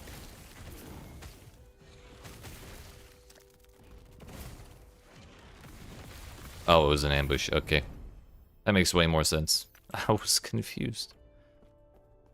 Because at one point the objective said slay enemies to locate the gate, and then it changed to seal the gate. Or at least I thought it did. And suddenly we're ambushed. It was actually effective this time.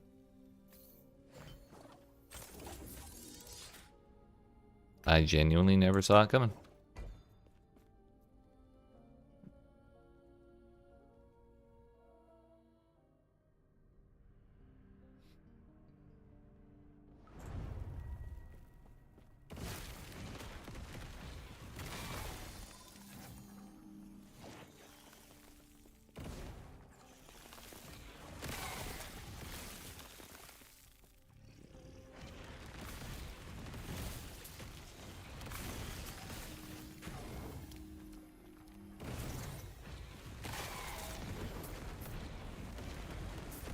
Why is he not taking damage at all?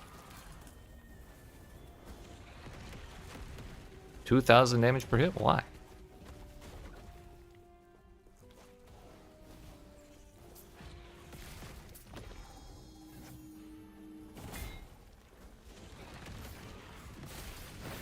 There must have been something with one of those auras. Yeah, right there. Okay.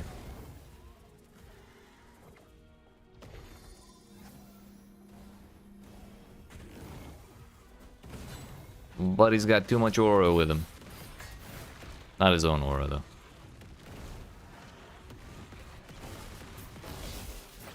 Fucking doofus. Mana of his damage, cold res. Yeah, no.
Now, is this actually an Ash Gate, or is it another ambush?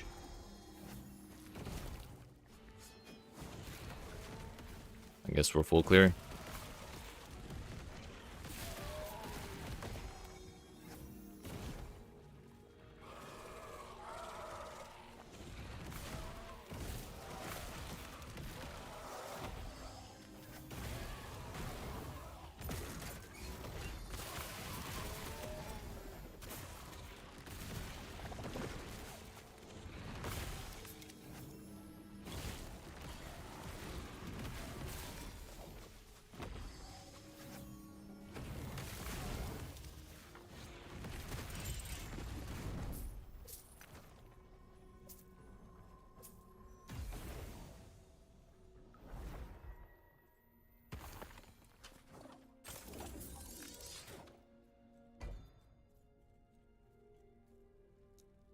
Conquered Tower is the Nemesis one.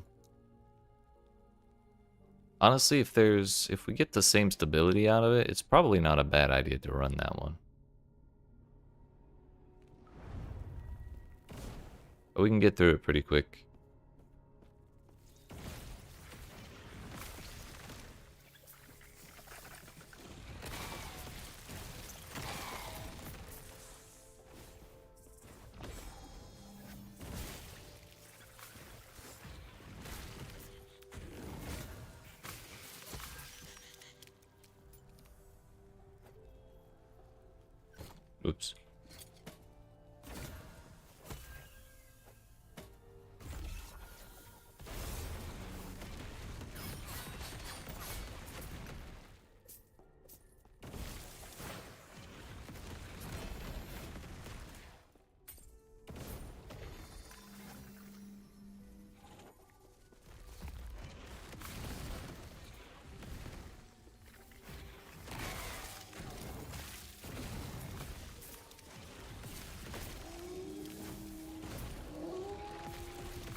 Don't know why we can jump through those, but I'm okay with it. I'm actually way closer to this one.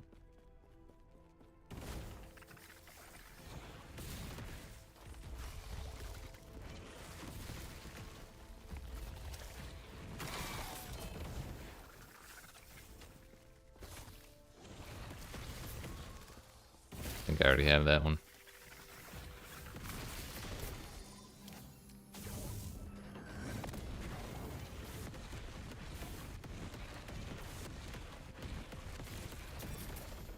Every time I see one of those dudes get perma-stunned like that, makes me really want a weapon upgrade. To want to upgrade my weapon to something that has stun, that is.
Just stay right there, buddy.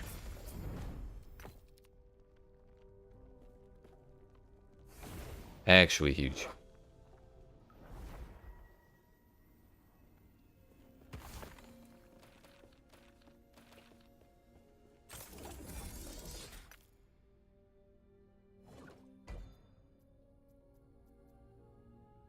"17 stability." It is the same stability. What's that? Another cock? Bro.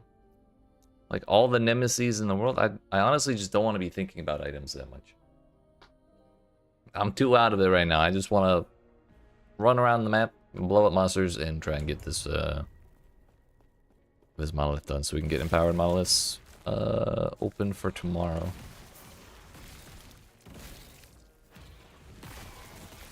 But I mean, we've been going at this monolith for like 20 or 30 minutes. And we're already like a good portion of the way there. Well over halfway if I remember right.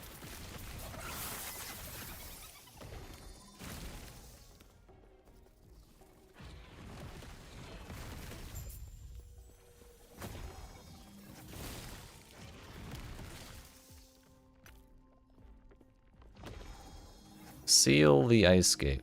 I'm not sure I believe there's an ice gate in this place.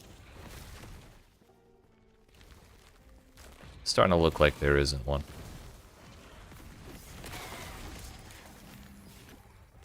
Which means we have other goals.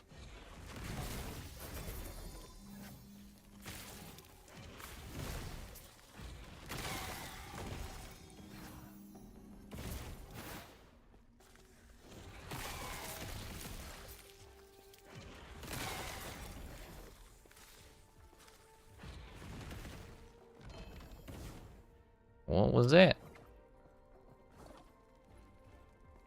Runes. I thought it was unique.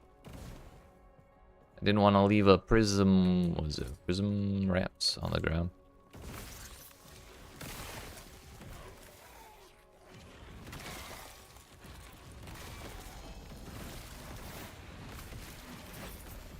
Volcanus. Question is, where the hell is this ambush?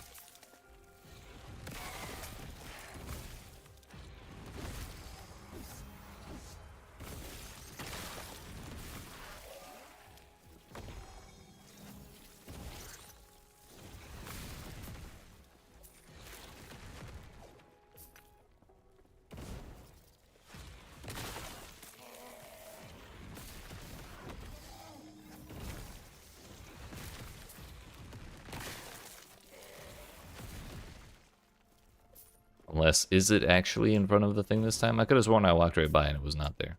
No. This is propaganda. Misinformation. Oh, there it is. We got there.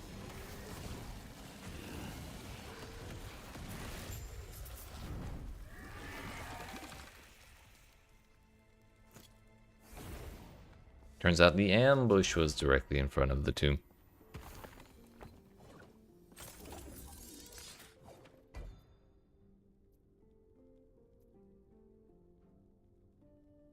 After this one, we should be about 2/3 of the way there.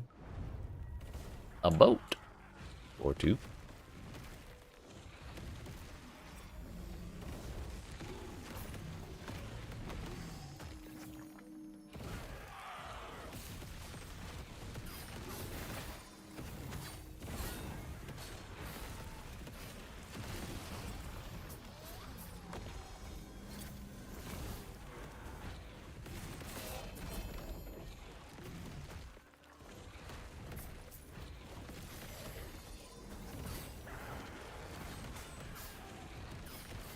Thank God it died. I didn't think it would for a moment. We were starting to get a little tight on the mana.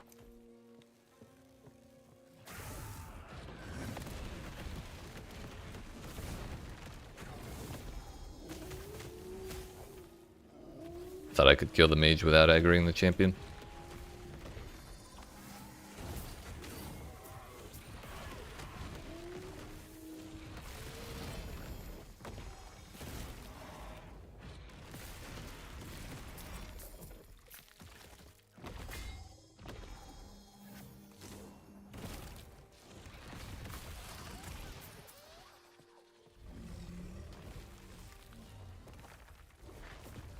I already have one of those uniques. Oh, the Rune of Prisons are our objective.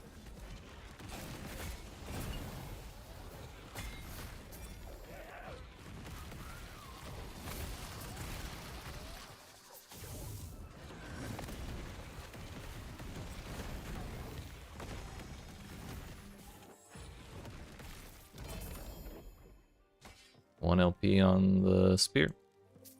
Could I get that with the ladle, please? Honestly, I don't think the ladle is ever going to outcompete a rare.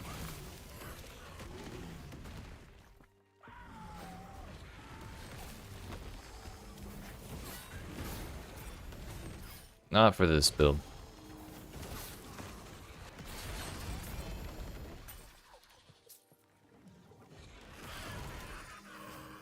Let's recharge real quick. Get all the way up there for this one, and we're good.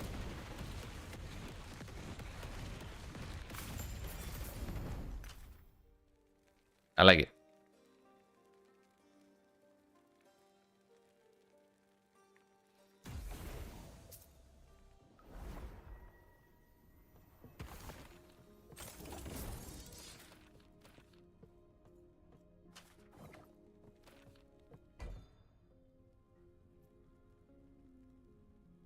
Up to 20 plus 42.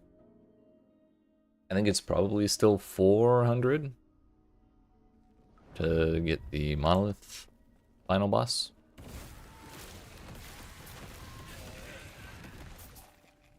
So we'll probably get not more than half of the stability in this place. So we'll be at about a total of about 40 between the 20 that we gain in bonus stability plus the 20 we gain by default. So that would be about 10% of the way. Slay both champions. Okay, there are actually 2 champions.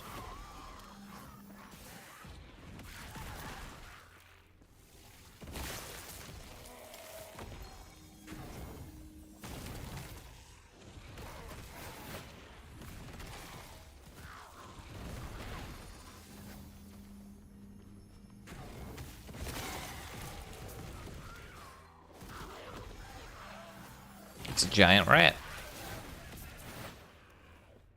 Hell yeah. The dude also died instantly.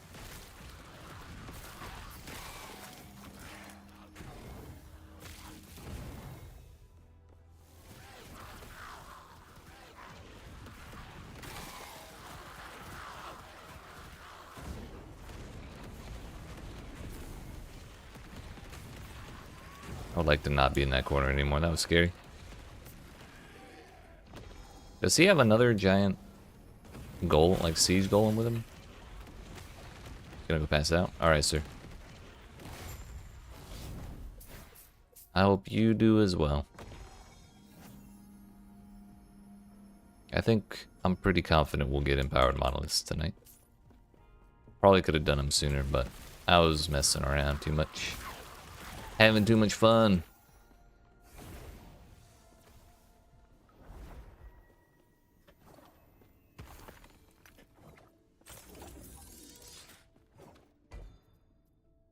Hey yo. It's Oribus. I don't want to fight him yet though. Because we're just getting to the point where we're actually getting like a significant amount of extra. Also, I was thinking of those little marks on the bar as being like a quarter of the way, halfway, and then 3/4 of the way. The third one's the last one. That's as far as we have to go, so we're actually almost done.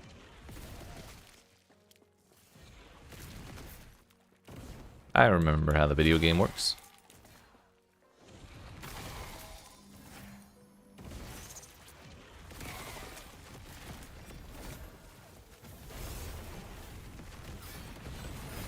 It's a lot of void stuff. Please miss me with all that.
We only got +8 stability there. But we did get that 20 like default stability real heckin' quick. We need 32 more. Not a problem. Not even a little bit.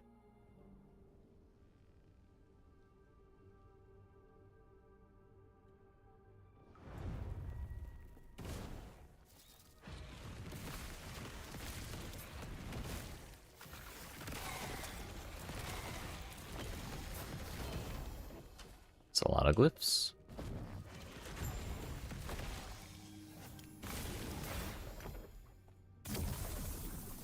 I should have refilled my mana. I didn't pay attention to what was going on. No! Come back here! Okay, we got that half. We're not gonna lose him. We just don't want to lose track of him, you know?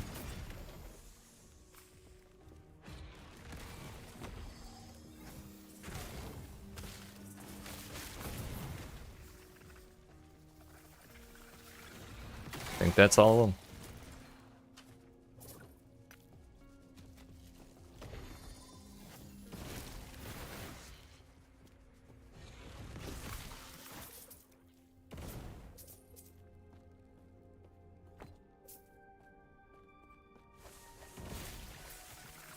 I once again do not see a gate anywhere around here, so it is going to be another ambush.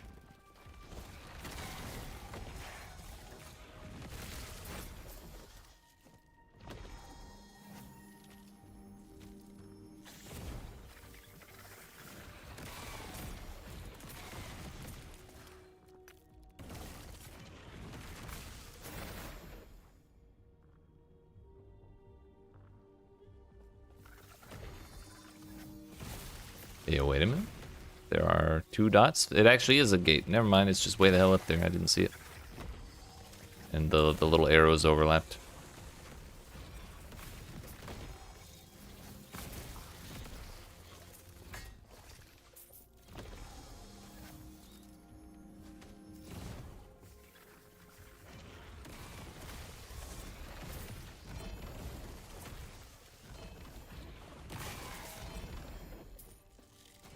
and the drop noises.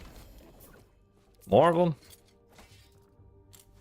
It's like the least efficient inventory ever. Whoop. Damn it. I wanted to believe it would work. What about this one? Yeah, it's better.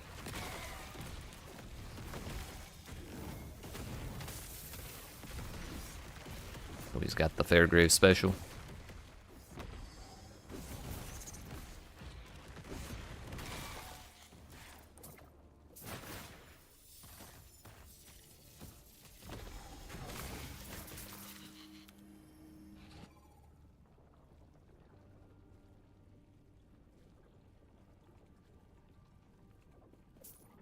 I don't think I want either of those. Hello, a lizard?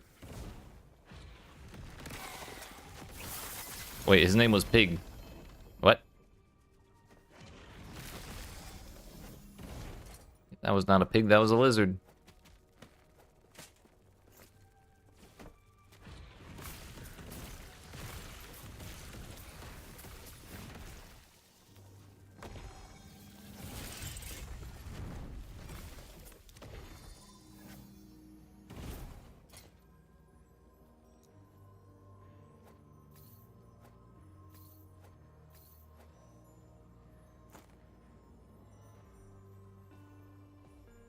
I don't think we can do anything to sort that out.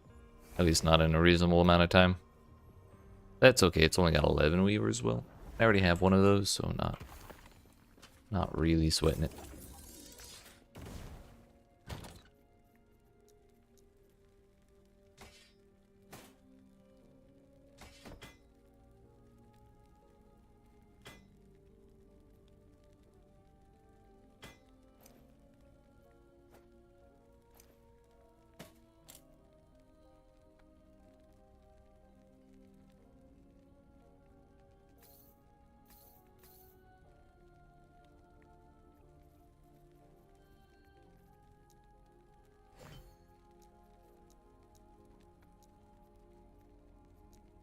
Another one.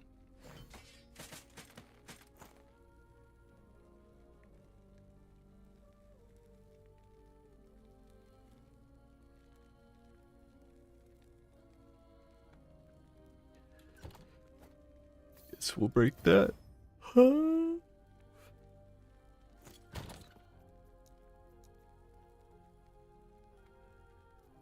feel like we need another one that's like semi-usables.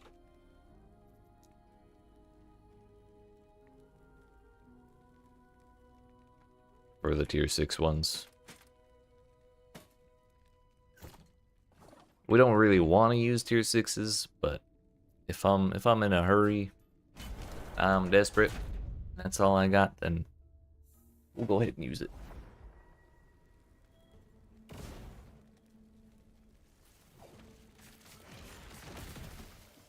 Oh, I know who the boss is here. I remember this place. This was also a rather unpleasant set of quest echoes.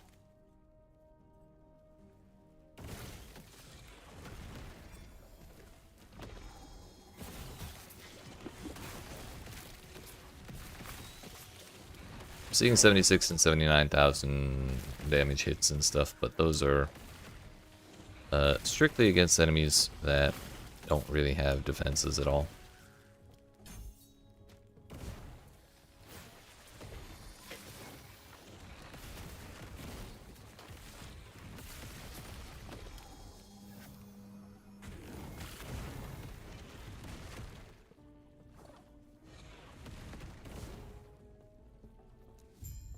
Go on, get.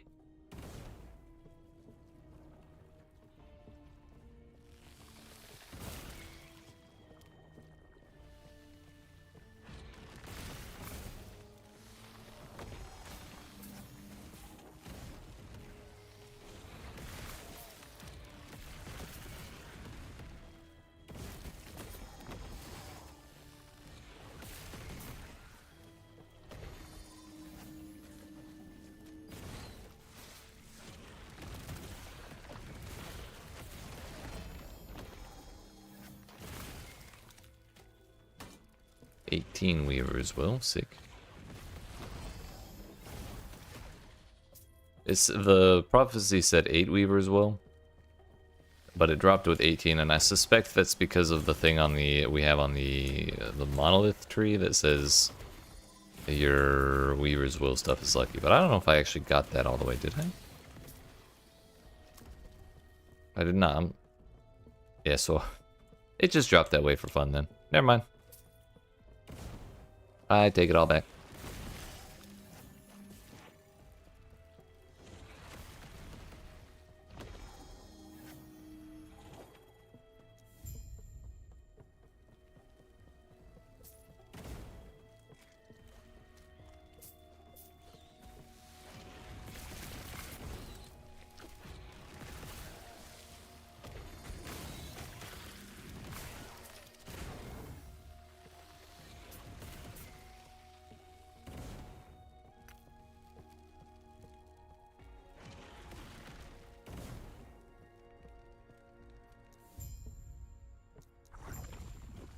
Oh no.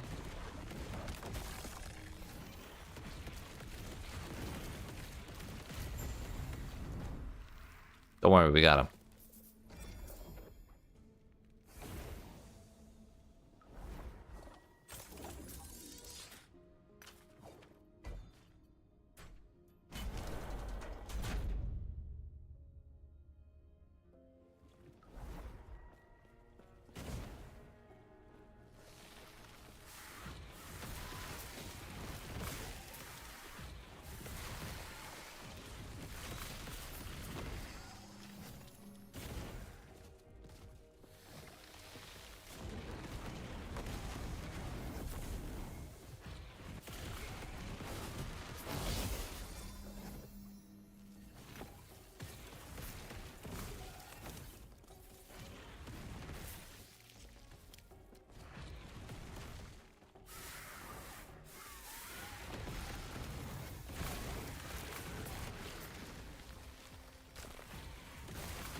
Can I?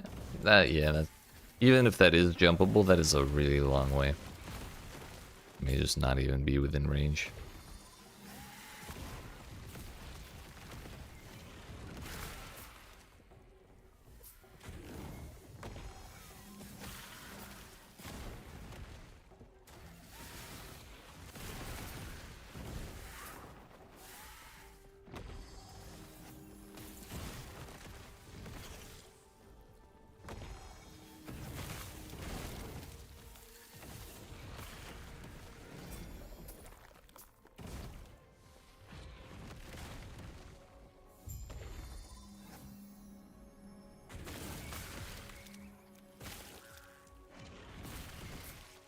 Y'all like stop doing that, please? What the fuck? Is the entire zone aggroing? I think it might be. What the hell, dude? Okay. We got there. Don't worry.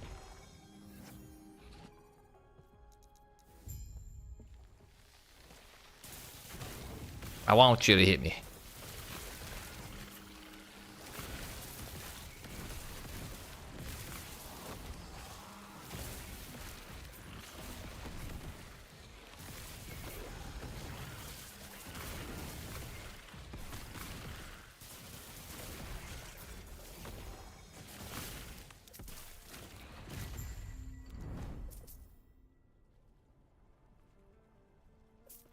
Tier 7 melee leech as life. Yeah, I don't want to bother with that. It's not super exciting.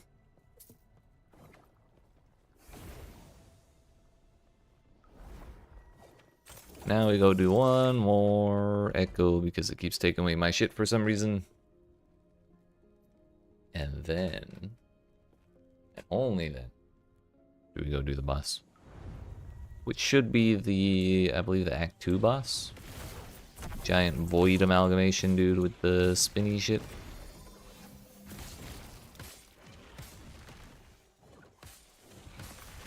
Locate the Temple Guardian. Slay the Temple Guardian.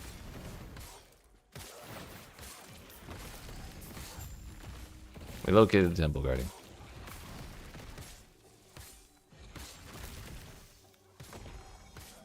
And 3 more bonus stability we'll be sure to have enough.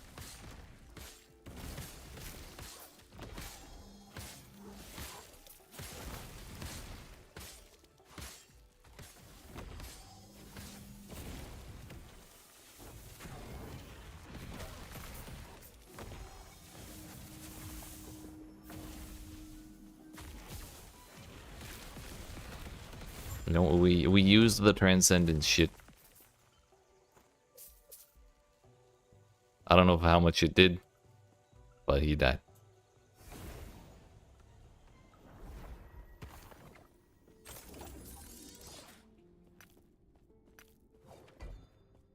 $401. Okay, I definitely did the math wrong, but it worked out in the end. We needed 17, not 12, but we got 18.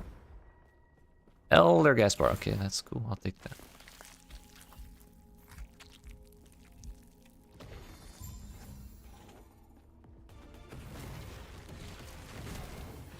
This shit. We can stun him out of it? Hello?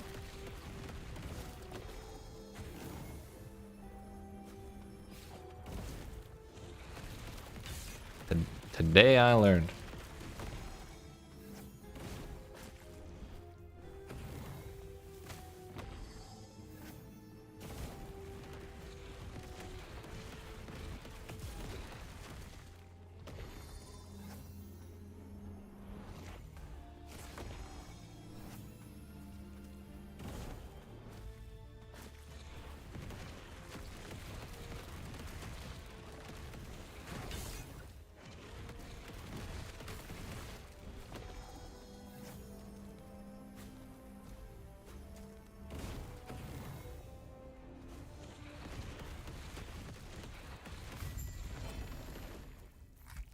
Man, if we get that stun shit, it's gonna be great.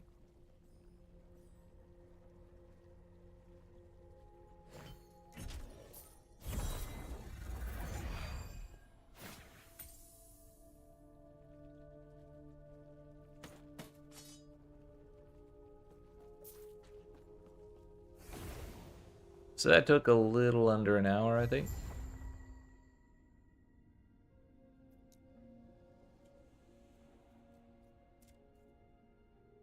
Meaning, I think we should be able to get this done before like 11 hours and 45 minutes, which is about the time we gotta be wrapping it up.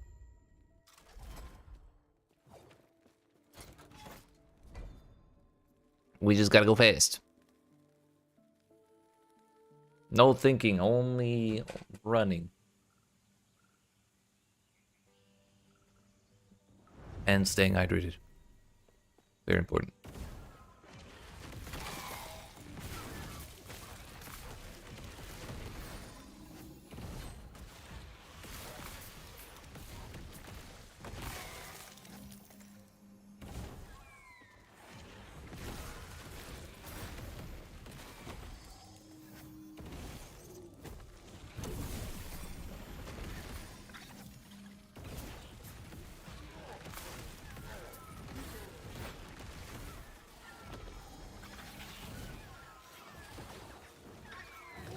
That's just a champion.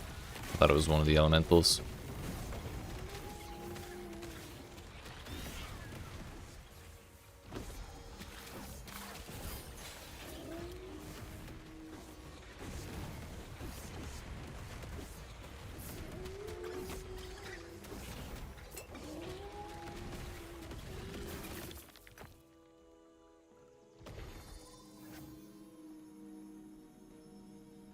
Yo, one walked over to me.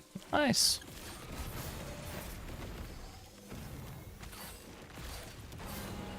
Turns out if it revives itself, it's no longer a quest objective. That's a little funny.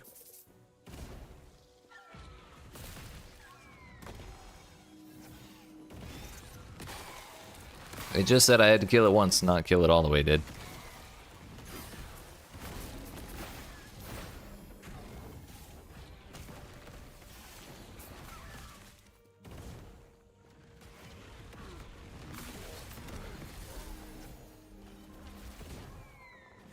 I ain't got time for mages. There's like billions of them now.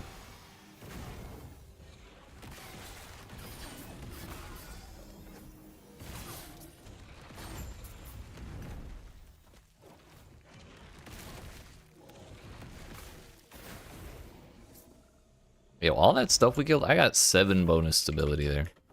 What the hell?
I mean, not great for me, but seems pretty fitting for that helmet.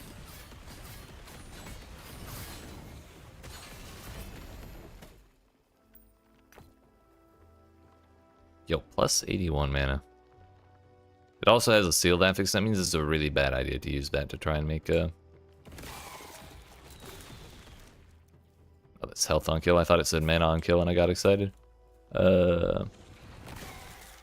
Yeah, if an exalted item has a sealed affix and full affix slots for the rest of them, so it's got a total of 5 modifiers, then you really don't want to use it, because then you only have 20% chance of getting any one specific modifier, which is quite a bit worse than a 25% chance to get the one specific modifier you want.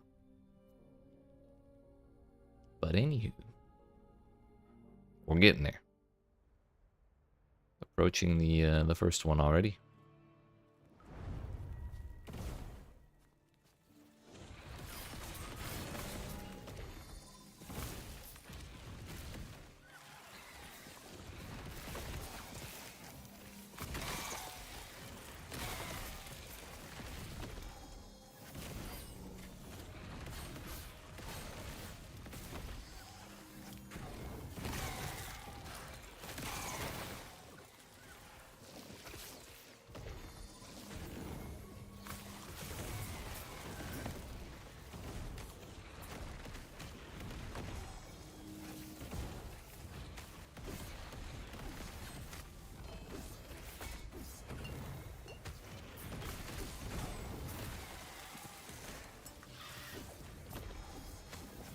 Yo, it's a ladle. No LP though. Owie. Yeah. My ladle, bro. Bro. That's toxic. Okay? I don't care who you are. Man, that rolled good as shit too. Nice.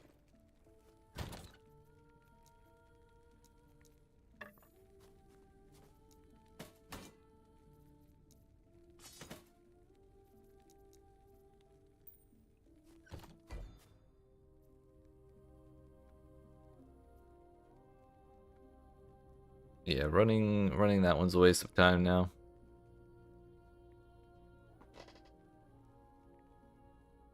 We want to go somewhere else.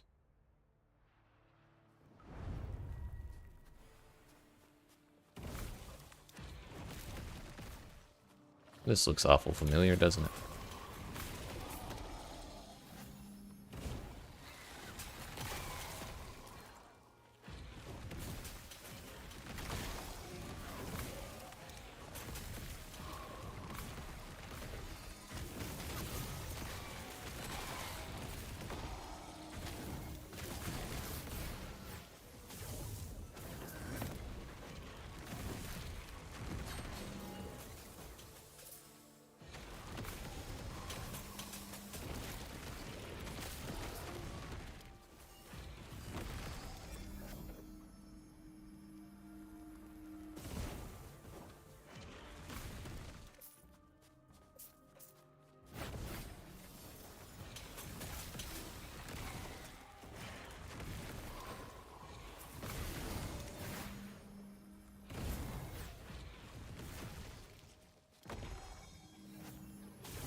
Sir, you were supposed to be stun locked.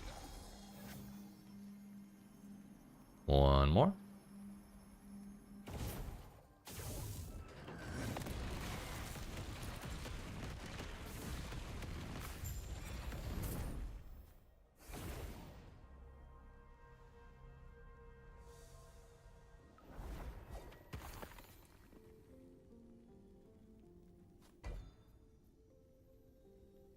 We got the first quest. Honestly, I might just do it after this one.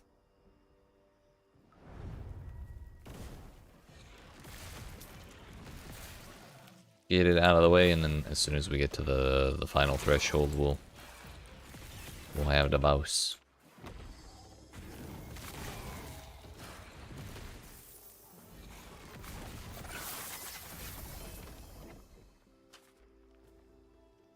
Hey yo. We finally got there. Tier 7 intelligence. But we also want tier 7 mana. I think I prioritized the mana a little higher.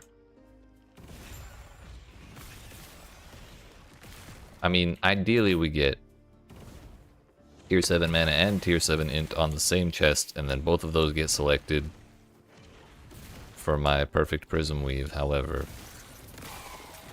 it's not the most likely scenario.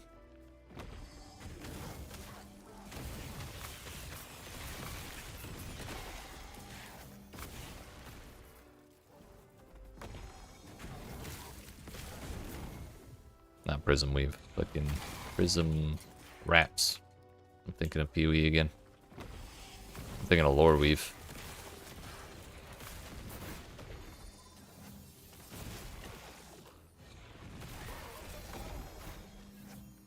Let's refill.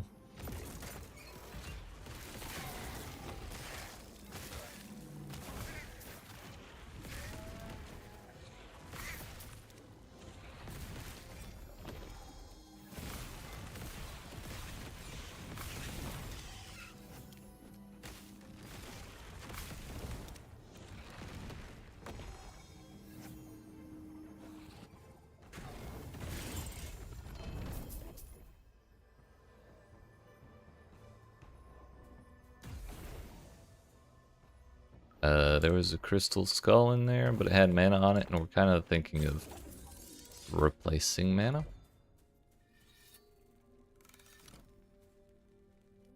I was wondering how we would feel about having, like,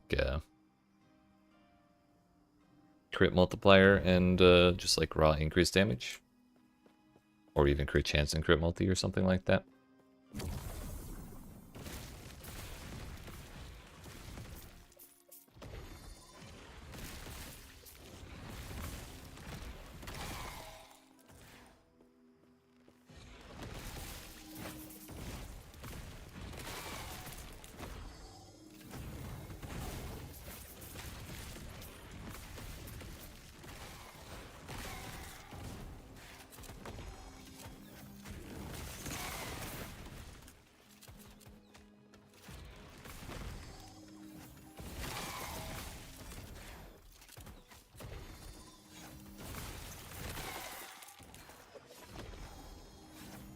Here's the problem.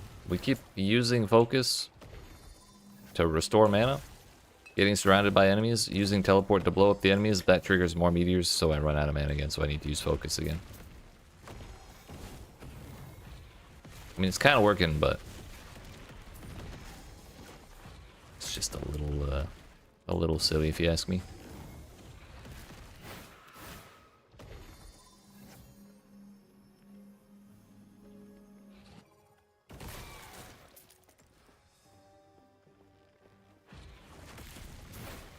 I guess the Diamond Matron is the one on 10 billion miles away.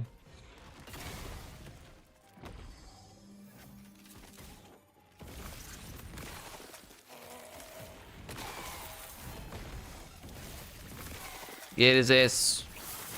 Got his ass. 2 LP. 11 will. Good. Not worth picking up.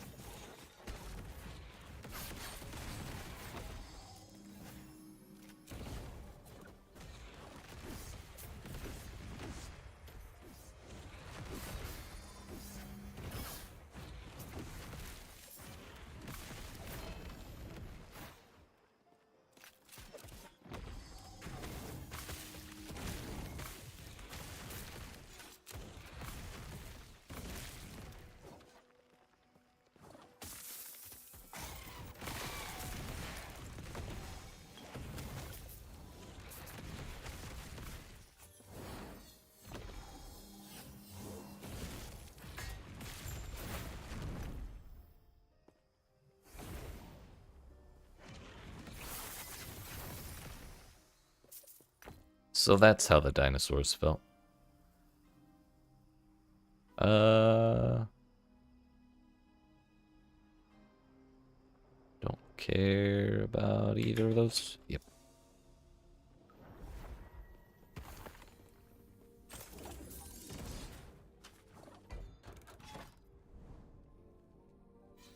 Ah, shit. I forgot I was gonna go do the quest one. Oh well.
One of these days I'll remember before I right-click the button. But my driving goal was no think, only run. So naturally, we're not thinking. We're only running.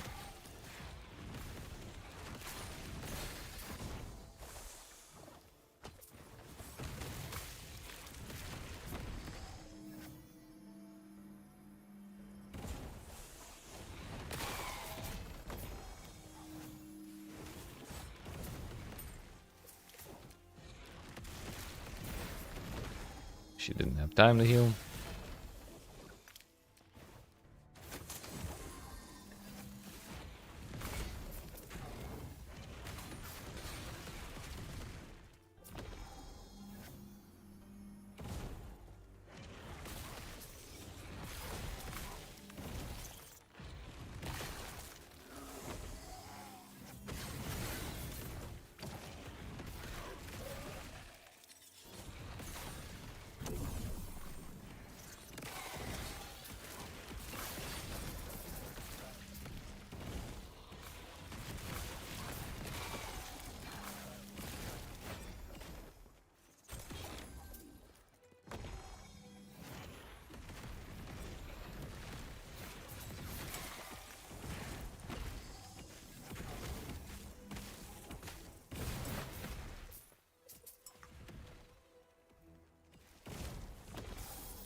One LP wing guards.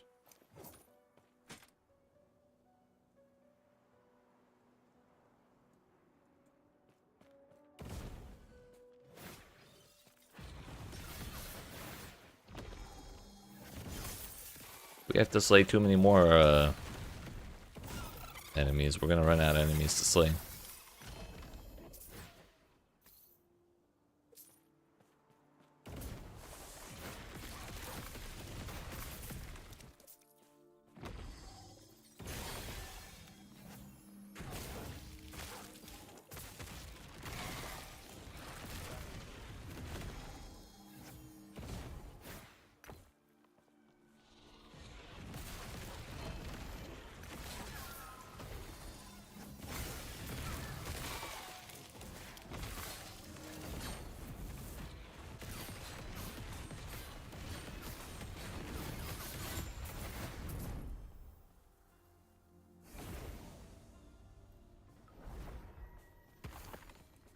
Alright, Quest Echo. We're not gonna forget this time.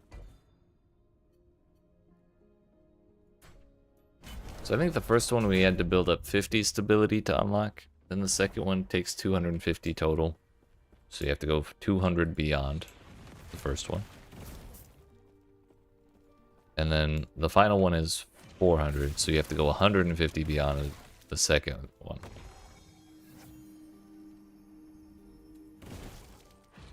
I could see if it was like 50 to 200 to 400, because then you're going 50 plus 150 plus 200. But the way it is now, I don't really get it.